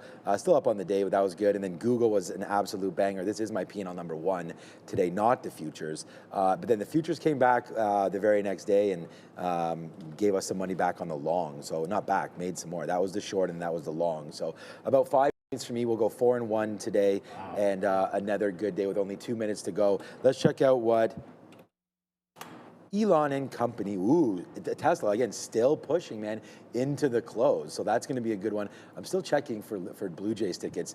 Now the lowest World Series game, 7. I'm only looking for game 7. I'm going to game 2. Game 7 right now is $1,800 right now, Canadian. It's not for one ticket. It's not like the end of the world because it's game 7, and I think it's probably reasonable. But these are you can imagine where the seats are. They're not the greatest for $2,000. Club seats? Come on, Sharif, man. I don't have that. I'm trying to bring a family to these. I'm going to say probably $40,000, probably. Yeah, okay, there you go. Wow, okay, that was right. All right. Nice. Yeah, and again, it's just a matter of everyone spend their money where they want to, but I think I'm not dropping, mortgage payments or anything like that on tickets, but some people will. And it's going to be, imagine a Game 7 Jays Dodgers. I mean, like I was telling my kids when we won the World Series in 92, 93, I remember, running outside in our pajamas. It was obviously, wasn't that late for me then, it was, but banging pots and pans. And even last night, or 2 nights ago when the Jays won, my next door neighbor, we were inside of our house and I heard him erupt. Really? Yeah, and I went to the front, our front little patio there, and about 30 seconds later, he came out, and we sort of high-fived and had like that little good fun times there. As it was chaos in the streets of Etobicoke, which is just a little bit outside. I mean, it's Toronto. It's like a district, a borough of Toronto, the west side. I'm about like a 25-minute drive, kind of with no traffic. Not bad at all. It's not bad. It's none of it's highway. If there was a highway, it'd be a little different. It's all like street. So, all right, 10 seconds left. Here we go. Obi is going to watch the World Series, man. Don't worry about that. Yeah. All right, here we go, man. 5 seconds left. This closing is brought to you by Obi. So there it is. Thank you so much for that. What a great day. Make sure, Obi, all your orders are canceled, as mine are. All right, we do have a Tesla video coming up for you right at 4:29. Stay tuned to that. Obi, congrats, man. Great trade on Beyond Meat. We're back tomorrow to do this all over again. I think it's going to be Neil back tomorrow. So thanks for filling in for today. I'm back tomorrow as well. So my daughter hurt her knee a little bit at hockey. She's not going to do cross country. So unfortunately, that's fine. All right, it's Tesla right now. It's IBM. It's the recap show. It's Sharif and Adara today. Ciao for now. Take care. Welcome back, everyone. The future is all in red territory. Doesn't matter where you look. Guys, let's look over the markets right now. The NQ tried to recover a little bit at the end there, getting back above 25,000. Nice little recovery for the NQ. The ES performs the best out of all 4 major averages today, down only 0.5%. The Dow also taking it on the chin, losing 47,000 again, down 0.75%. And below 25,000 again we go on the Russell, down 1.5%, the worst performing major average on the day. Also, Adara, crypto still below that 110,000, unable to recover, getting clipped again, 3.5% as we await some big earnings here.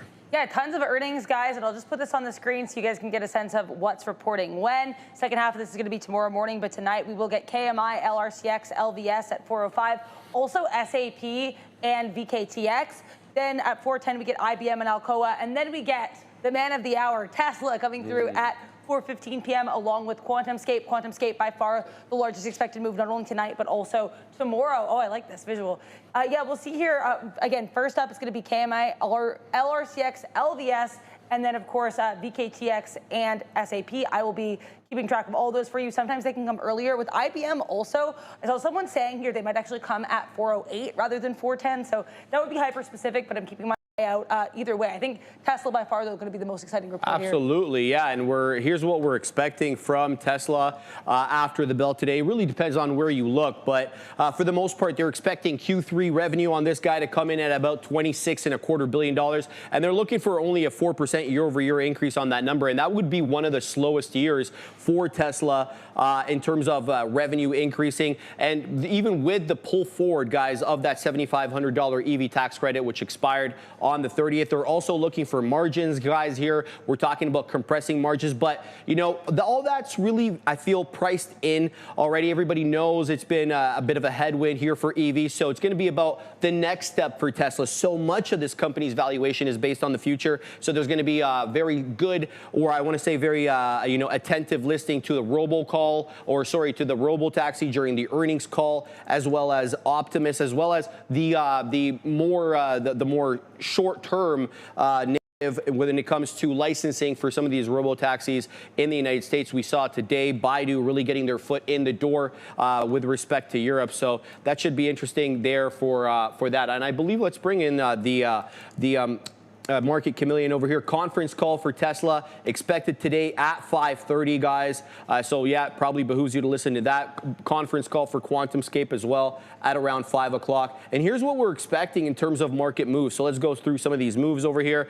Tesla, the expected move is plus or minus 7% for the day. Last time around, it dropped 8.2%. But often we talk about Tesla really, reacting negatively to earnings and then recovering in the days to come. QuantumScape as well, Adair, a 13.5% expected move. That one should be volatile after the bell, as well as Lam Research 6.5. Seems like most of these ones over here in the mid-single digits in terms of expected move. Yeah, by far the smallest that I have anyway is KMI, Kinder Morgan, but that's a bit more of a stable. So that certainly makes sense. But yeah, the largest, it's not even close. It's going to be QuantumScape. We're going to have to wait and see here with TSLA. It is worth noting, though, I was just looking at this chart in the 1 minute to kind of give you guys that earnings action. Initially, we moved higher here after the bell. Now we're pushing a little bit lower. To my knowledge, earnings are not out here for TSLA, but we will certainly keep you guys posted as earnings come out. We have Goosehead right now. It's 4:04 p.m., so we're just waiting here on these 4:05 numbers. But yeah, I think IBM should be an interesting one as well. Again, at 4:10 or 4:08, depending on what you look at. Pretty solid report last time around. Generally, these segments, the segment growth was pretty well received, but software revenue, while it increased year over year, slightly below estimate. So that could be something to look for with IBM's report at 4:0 or 4:10. But right now, it is basically 4:05. So we're getting ready for these first sets of numbers. We have Tesla out, actually. Okay. TSLA is here. Q3 revenue, $28.1 billion versus estimates of 26.36 billion. So that would be a beat. Again, 28.1 bill. Q3 adjusted earnings per share 50 cents versus 54 expected. So sales beat, EPS miss, it looks like, for TSLA. Q3 cash flow 3.99 billion, well above estimates of 1.25 billion. Gross margin here 18%, slightly above estimates of 17.2. So again, guys, better than expected. Q3 gross margin, cash flow, and revenue. Only issue here is earnings per share. Yeah, I'm not getting any of that. Here we go. I'm getting a little bit coming in as my blotter updates. Not much scheduled for volume production in 2026. Cybercab, Tesla, Semi, and the mega packs are on schedule for volume production starting in 2026. Okay, we'll have to keep an eye out on that. Randy and I talking on the Midday Show today about that very elusive Semi that comes out of the Nevada plant. Very few of them other than the ones that have been delivered to Pepsi so far. The Cybercab is the larger of the autonomous driving vehicles. I remember this one. It looks like a futuristic cab. Here we go. Cybercab. Just a moment. This is the cab right here, guys. We thought that, you know, maybe a new platform, the Model 2, would be based on this, and then it ended up being that they just delivered a cheaper Model 2 and Model 3 variant. But Tesla still really zigging and zagging over here. Not really much in the way of price action difference. We dropped into the area close there that we got into at 430, bouncing off that 430 level, and then we also price spiked up into yesterday's closing print at around 442, recovering now daring to 439. Yeah, I have Lam Research and Kinder Morgan. I'll start with Kinder Morgan because I have it up here. Big drop here for KMI. They did beat on sales here, 4.146 bill versus 4.063 bill expected, but they had in-line EPS here, 29 cents per share. Let's move on to LRCX. I just got LVS as well. So we have basically all these 405 numbers, more or less. LRCX adjusted earnings, $1.26 per share. That is above estimates of 122. Sales, 5.324 billion versus 5.232 billion expected. That's a double beat for LRCX. Now we have LVS, that Las Vegas Sands. They're going to be on watch here. Also, guys, Kinder Morgan guiding slightly below here for fiscal 25 adjusted EPS. I have LVS here. And then, yeah, LVS I just got up here. Q3 adjusted earnings 78 cents versus 60 expected. Sales 3.331 billion versus 3.031 billion expected. Double beat. Yeah, good look there. We'll keep a look for IBM as that comes in at 410, but good reaction, good price reaction here by LVS, spiking up into 44.50. It's a little illiquid right now, guys, but $1 spread, 46 on the bid, 50 on the ask. Or the opposite, excuse me, as it goes back into 53, up 4.7%, actually trying to take out 6% now. LVS, good market move here as this segment's been hit quite hard, whether it's in Macau or in Las Vegas, with fewer people traveling to Vegas as of late. Waiting for IBM to come out, guys. QuantumScape really got hit here in the day before earnings, dropping 11 1/3%. It's actually short sale restricted on the day. We'll keep tabs on that. Lam Research spiking up into 150. Yeah, Lam Research, as we mentioned there, nice double beat there for LRCX. I want to mention as well here, Oracle on watch, not earnings, but a catalyst. And if you guys think it might have something to do with OpenAI, you are very much correct.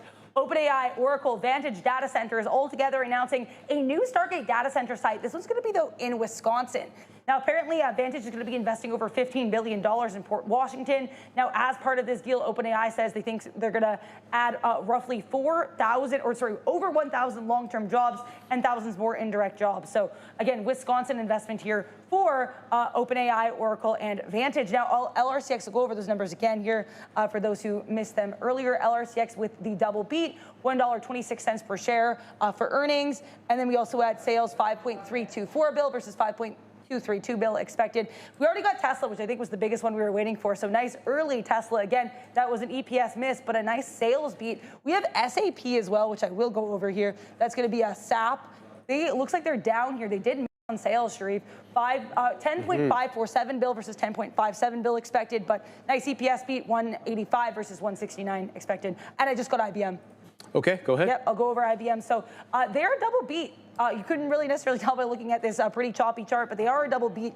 Q3 earnings, 26 cents per share versus, $2.65 per share versus $2.45 per share expected. Sales, 16.331 bill versus 16.088 bill expected. Double beat for IBM, which is our second headline earnings name of the night after Tesla.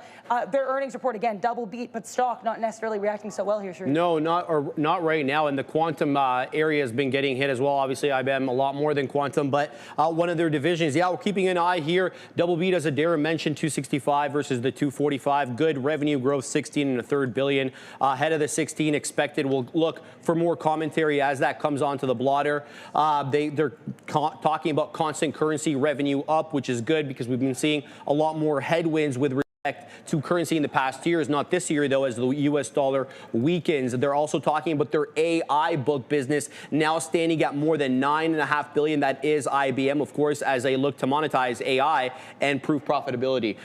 Continuing going over here, let's keep an eye out on what else is coming in from the blotter. Yeah, nothing new here with respect to IBM. Let's have a look at Lam Research, see if anything is coming out here with respect to that. I have some guidance. Go ahead. Yeah, I do have some guidance here in LRCX, and I've been dropping some stuff in the chat too when I can, guys. So if you have any questions about earnings, I've been trying to drop this whenever possible in case people are just looking at the chat here. So Q2 adjusted, because I guess they just reported Q1. Q2 adjusted earnings here, they're guiding between $1.05 to $1.25 versus estimates of $1.04. So that is a beat. Sales guidance also better than expected for the entire range, 4.9 bill to 5.5 bill versus estimates of $4.811 billion. So again, double beat for LRCX and guidance better than expected across the board, but bit of a drop here for Lam Research. It looks like IBM, I'm not seeing anything else here, nothing else on LRCX. People were asking me about VK TX, that's Viking Therapeutics. I don't have anything on that yet, but I think other than that, we've gone over basically all the names we were expecting to have. Alcoa. Yeah, I've got Alcoa right here. Okay, yeah, it's dropping into about 35 right now. They did report a quarterly cash dividend that the company is reporting. They're going to pay about 10 cents per share to be paid on the 21st of November. Looking at some of the metrics over here, they reported Q3 adjusted EBITDA of around $270 million. Looking over here, let's just go ahead and look at the blotter. What else we got? Revenue came in at $2.9 billion for Q3, excuse me, of 2025. Net income coming in at $232 million, with earnings per share coming in at 88 pennies. Adjusted, though, net loss of around 6 cents per share. The stock is dropping here, down 10% now. Alcoa Energy, as it loses some technical levels, 33.75. Let's continue on to see what else we got. No, it's just the same repetitive stuff. Looking for commentary specifically on Alcoa. We'll go ahead and load this one up. It looks like their alumina segment production shipment guidance. Yeah, that's not really that important. Anything that you have new? It's not earnings, but Moderna's down here, and I do want to mention it. So mRNA dropping here, announcing phase 3 study of their investigational cytomegalovirus vaccine did not meet primary efficacy endpoint. So looks like the efficacy endpoint was not met for one of their vaccines. That's what's happening here with mRNA. I got VKTX, so we'll go over VKTX. We know this is what I know Neil at one point was involved in this game. So they had a Q3 earnings miss, larger than expected loss of 81 cents per share versus 72 cents expected. Yeah, we talked about Alcoa here already. IBM, people were asking here about the guidance. They did talk a little bit here about their constant currency, I guess their growth there for their revenue. They're expecting constant currency revenue growth of greater than 5%. Doesn't say what period that's going to be for, but either way, double beat again here for IBM. Someone was asking me about LUV. We do not get Southwest earnings until tomorrow morning. All right, let's talk a little bit of IBM here. They're talking about adjusted adjusted profit coming in at 265. Their software segment grew nicely, 7%. That accounts for 7.21 billion of the revenue, which beat estimates. They said Big Blue also saw strong demand for the latest mainframe, which is an iteration of high-performance computing, new AI cycle. They say the new mainframe, which is powered by specialized AI applications being used widely now in the financial industry. I'll keep looking here. Infrastructure segment, housing its mainframe, saw revenue increase 17%, now up to more than 3.5 billion. But their AI book business, as I mentioned earlier, grew the most, up 9.5 billion. That's $2 billion just from the second quarter alone. That's quarter over quarter. Revenue for bookings from consulting accounted for about $7.5 billion, and they grew various products. He said consulting revenue was about 3%, grew about 3% to $5.33 billion. Yeah, QuantumScape, I'm not seeing yet, guys. People are asking about that, but we'll go over Tesla again because we did get Tesla. And guys, stay tuned at 4:29 p.m. We will be getting a brand new video prepared by Ramin. So shout out to our awesome production team on TSLA. So they did have a revenue beat here, 28.1 bill versus 26.37 bill expected, but adjusted EPS a little bit lower than expected, 50 cents compared to the average analyst estimate around 55 cents per share. Gross margin 18%, operating margin 5.8%. Regulatory credits coming in here at 417 million versus 381.5 million. And again, as Sharif mentioned earlier, their Cybercab, Tesla Semi, and Megapack 3 are on track for volume production in 2026. Apparently, their Optimus production lines also being installed ahead of a mass rollout. So that's the detail there for TSLA. Still waiting on QuantumScape. The second I see anything, I will let you know. And it looks like we just got these earnings in. I'm going to read through this report. Sure, yeah. Looking at the different segments for Tesla over here, very interesting to see how much they are generating in terms of revenue for each segment. As Adair was mentioning, services, other revenue, 3.4 billion. Total automotive revenue, by far their largest top line, 21.21 billion. Let's look over here. We'll see what else is coming in. Automotive revenue, as I mentioned, looks like yeah, I'm just looking over here at some new stuff, if you allow me. Energy generation and storage, 3.42 billion. We were talking about that on the Midday Show. Very interesting how they're able to grow that revenue quite aggressively in sort of a non-friendly green energy environment right now, where regulatory credits are being pushed back. Services, just looking at some other revenue data points here. Nothing new that I can see on my end. What do you got?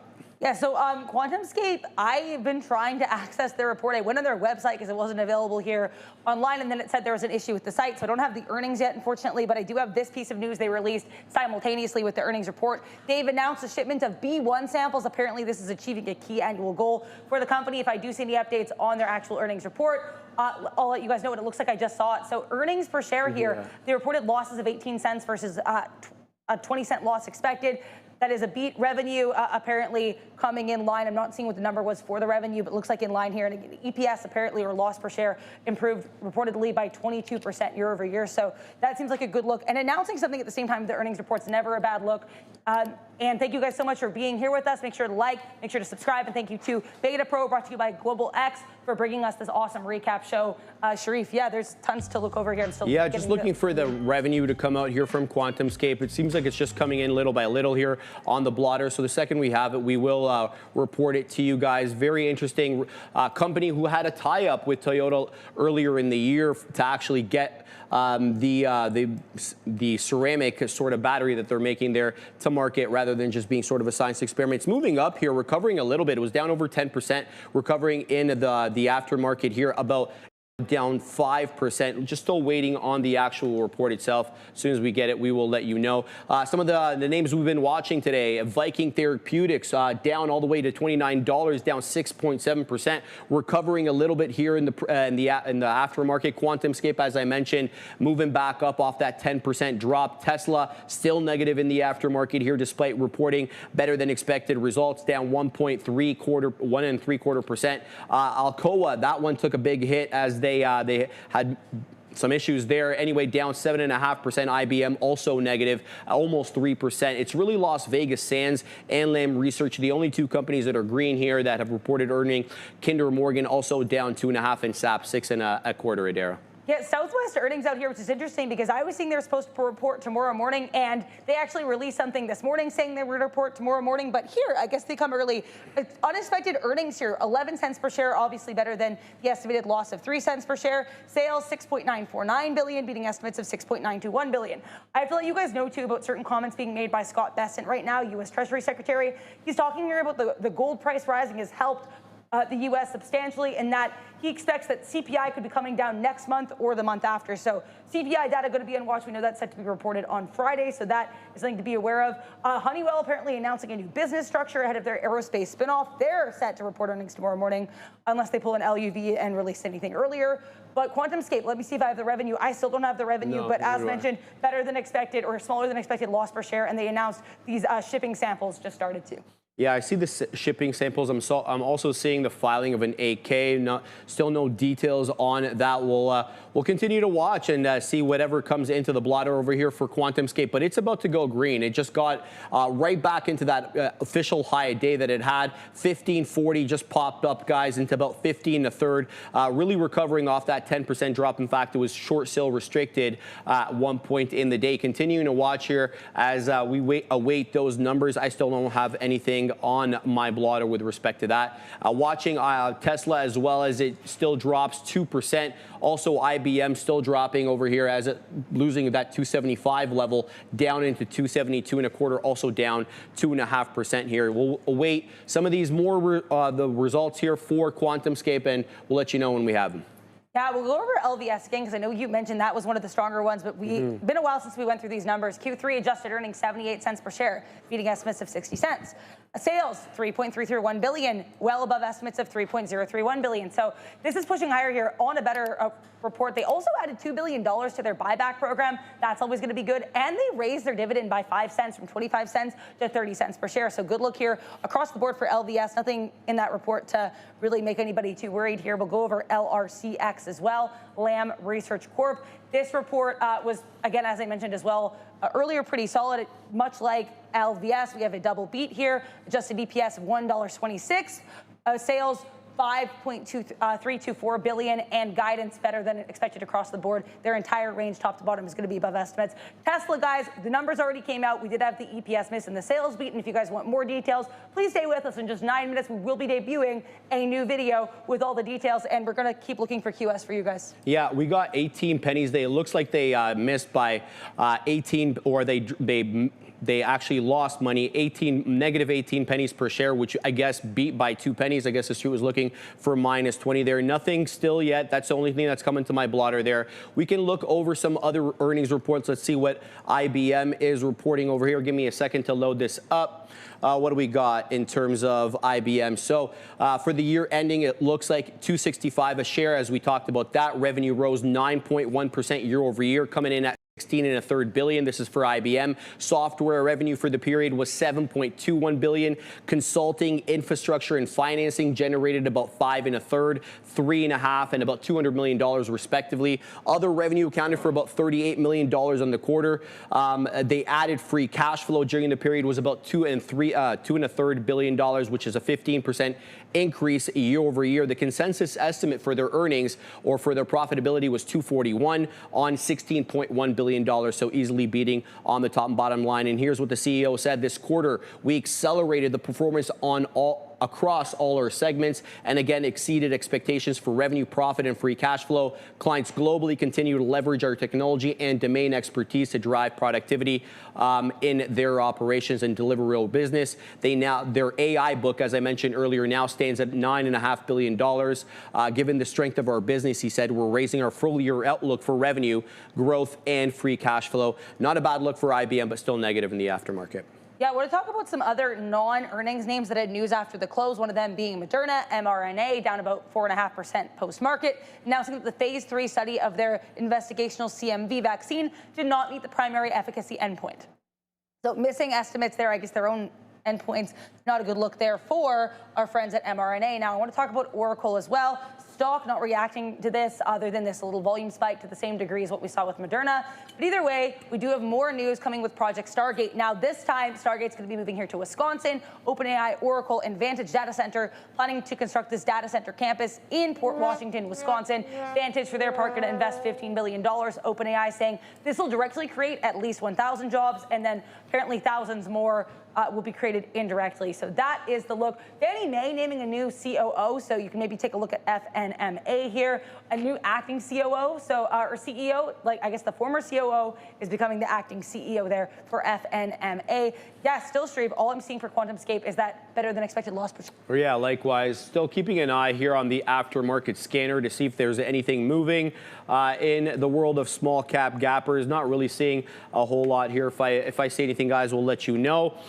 Just continuing on, yeah, it was a negative day on the market. Generally, the NQ was down 1%. The Russell, the worst of the bunch, guys, down 1.5%. The Dow was down 1%. The ES is down now almost 2/3. It didn't close that way. It looks like it's selling off here a little bit in the aftermarket, and we continue to bleed on Bitcoin. Another 3 3/4 a -% day, but it really is the story of gold dropping down, but green here in the aftermarket as it recovers a little bit from the sell-off. It defended 4,000 quite well, only dropping down to 4,021 on the continuous contract, but above 4,100 now.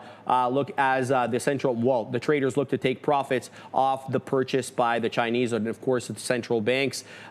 Yeah, it's an interesting look as well. The 10-year also dropping below 4% for the second time in the day, and Nat Gas also down 3.4%, and the oil as well continues to trade below $60, closing out at 59 and change a day. Anything on QuantumScape?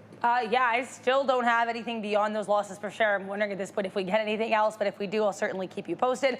We're talking about Lending Club earnings too, though, because this is one that is also responding pretty well, and they had a double beat. 37 cents per share here for Q3 earnings, above estimates of 30 cents. Sales, 266.231 million versus estimates of 256.297 million. So that's a double beat. With regards to gold, too, Sharif, I do want to mention, as I mentioned earlier, we had some comments coming from U.S. Treasury Secretary Scott Bessent after the bell, and he said basically, you know, gold rising is good for the U.S. So interesting note. Maybe to be aware if you're for gold, not like it would really help GLD, but I think still something to notice that the government is watching this, it's tracking this. He also said that he expects, if not this month, a decrease in CPI, then certainly next month they'll get a decrease in that CPI. All right, we're getting comments here on Tesla, so I'm just going to read them off as they come into the blotter. Tesla Semi and Megapack 3 are in schedule for volume production starting in 2026, with the first generation production lines for Optimus are being installed in anticipation of volume production. You can just show the screen, Fabian. The headlines on there. Here we go. Also as well, gross profit also increased sequentially year over year and hit a record $1.1 billion, reports Tesla over here. Also, they say they have sufficient liquidity to fund product roadmap, their long-term capacity expansion plans, and other expenses. So Elon saying money not really an issue here. Looking a little bit down, let's see what they said here. Achieved the highest quarterly energy storage deployment, which was bolstered by the continued ramp of their mega factory in Shanghai, and another record quarter for Powerwall deployments, reports Tesla here in the aftermarket. They also, as I mentioned, they said they have sufficient liquidity for their product roadmap. Looking over, see what else is coming in over here. If you have anything, you can just feel free to interrupt me. Yeah, I don't have too much right now here, truthfully. Yeah, all right, continuing on here, just to look down, see what other comments are coming from the earnings report. Energy deployment, bolstered continued roadmap. Yeah, just the same thing that I read there for Tesla. Now, I want to mention QuantumScape here because this name was negative about 10% on the day, and it has now recovered. Not only is it green, it's up 1.25% for QuantumScape. Again, we don't really have much in the way of information other than to tell you that their Q3 EPS was negative 18 pennies, which beat the street's expectations of negative 21 pennies. I did see that they had increased their year over year. Yes, here's what it is. So even though they were negative by 18 pennies, it was a beat by about 15%. It's a 21.74% increase over losses of 23 pennies per share from the same period last year. So it looks like they're able to shore up a little bit of their cost, despite the fact that they're an R&D capex heavy business with not a viable product to take to market quite yet, Adara. So interesting look here as this stock recovers now positive. Yeah, only a couple of minutes now until the end of the recap and until you guys get to check out that brand new Tesla video, so don't go anywhere when the recap ends. But, you know, Sharif, you just mentioned QuantumScape going from red to green. We have to talk about a stock that went sharply green to red, and that's going to be Beyond Meat. Beyond Meat had a really crazy journey today, as you all saw. High of day near $8, low of day, what was this, $2.68, and right now we're not at low of day yet, but we're continuing to push lower pre-market. So BYND, I'm certainly going to infinity and beyond to the downside at the very least. Let's take a look at DNUT, which was the other, I guess, short squeeze play of the day. This one also pushing a bit lower. So interesting that we have these names kind of go from boom to bust in a matter of a day or a couple days. Yeah, guys, again, Tesla.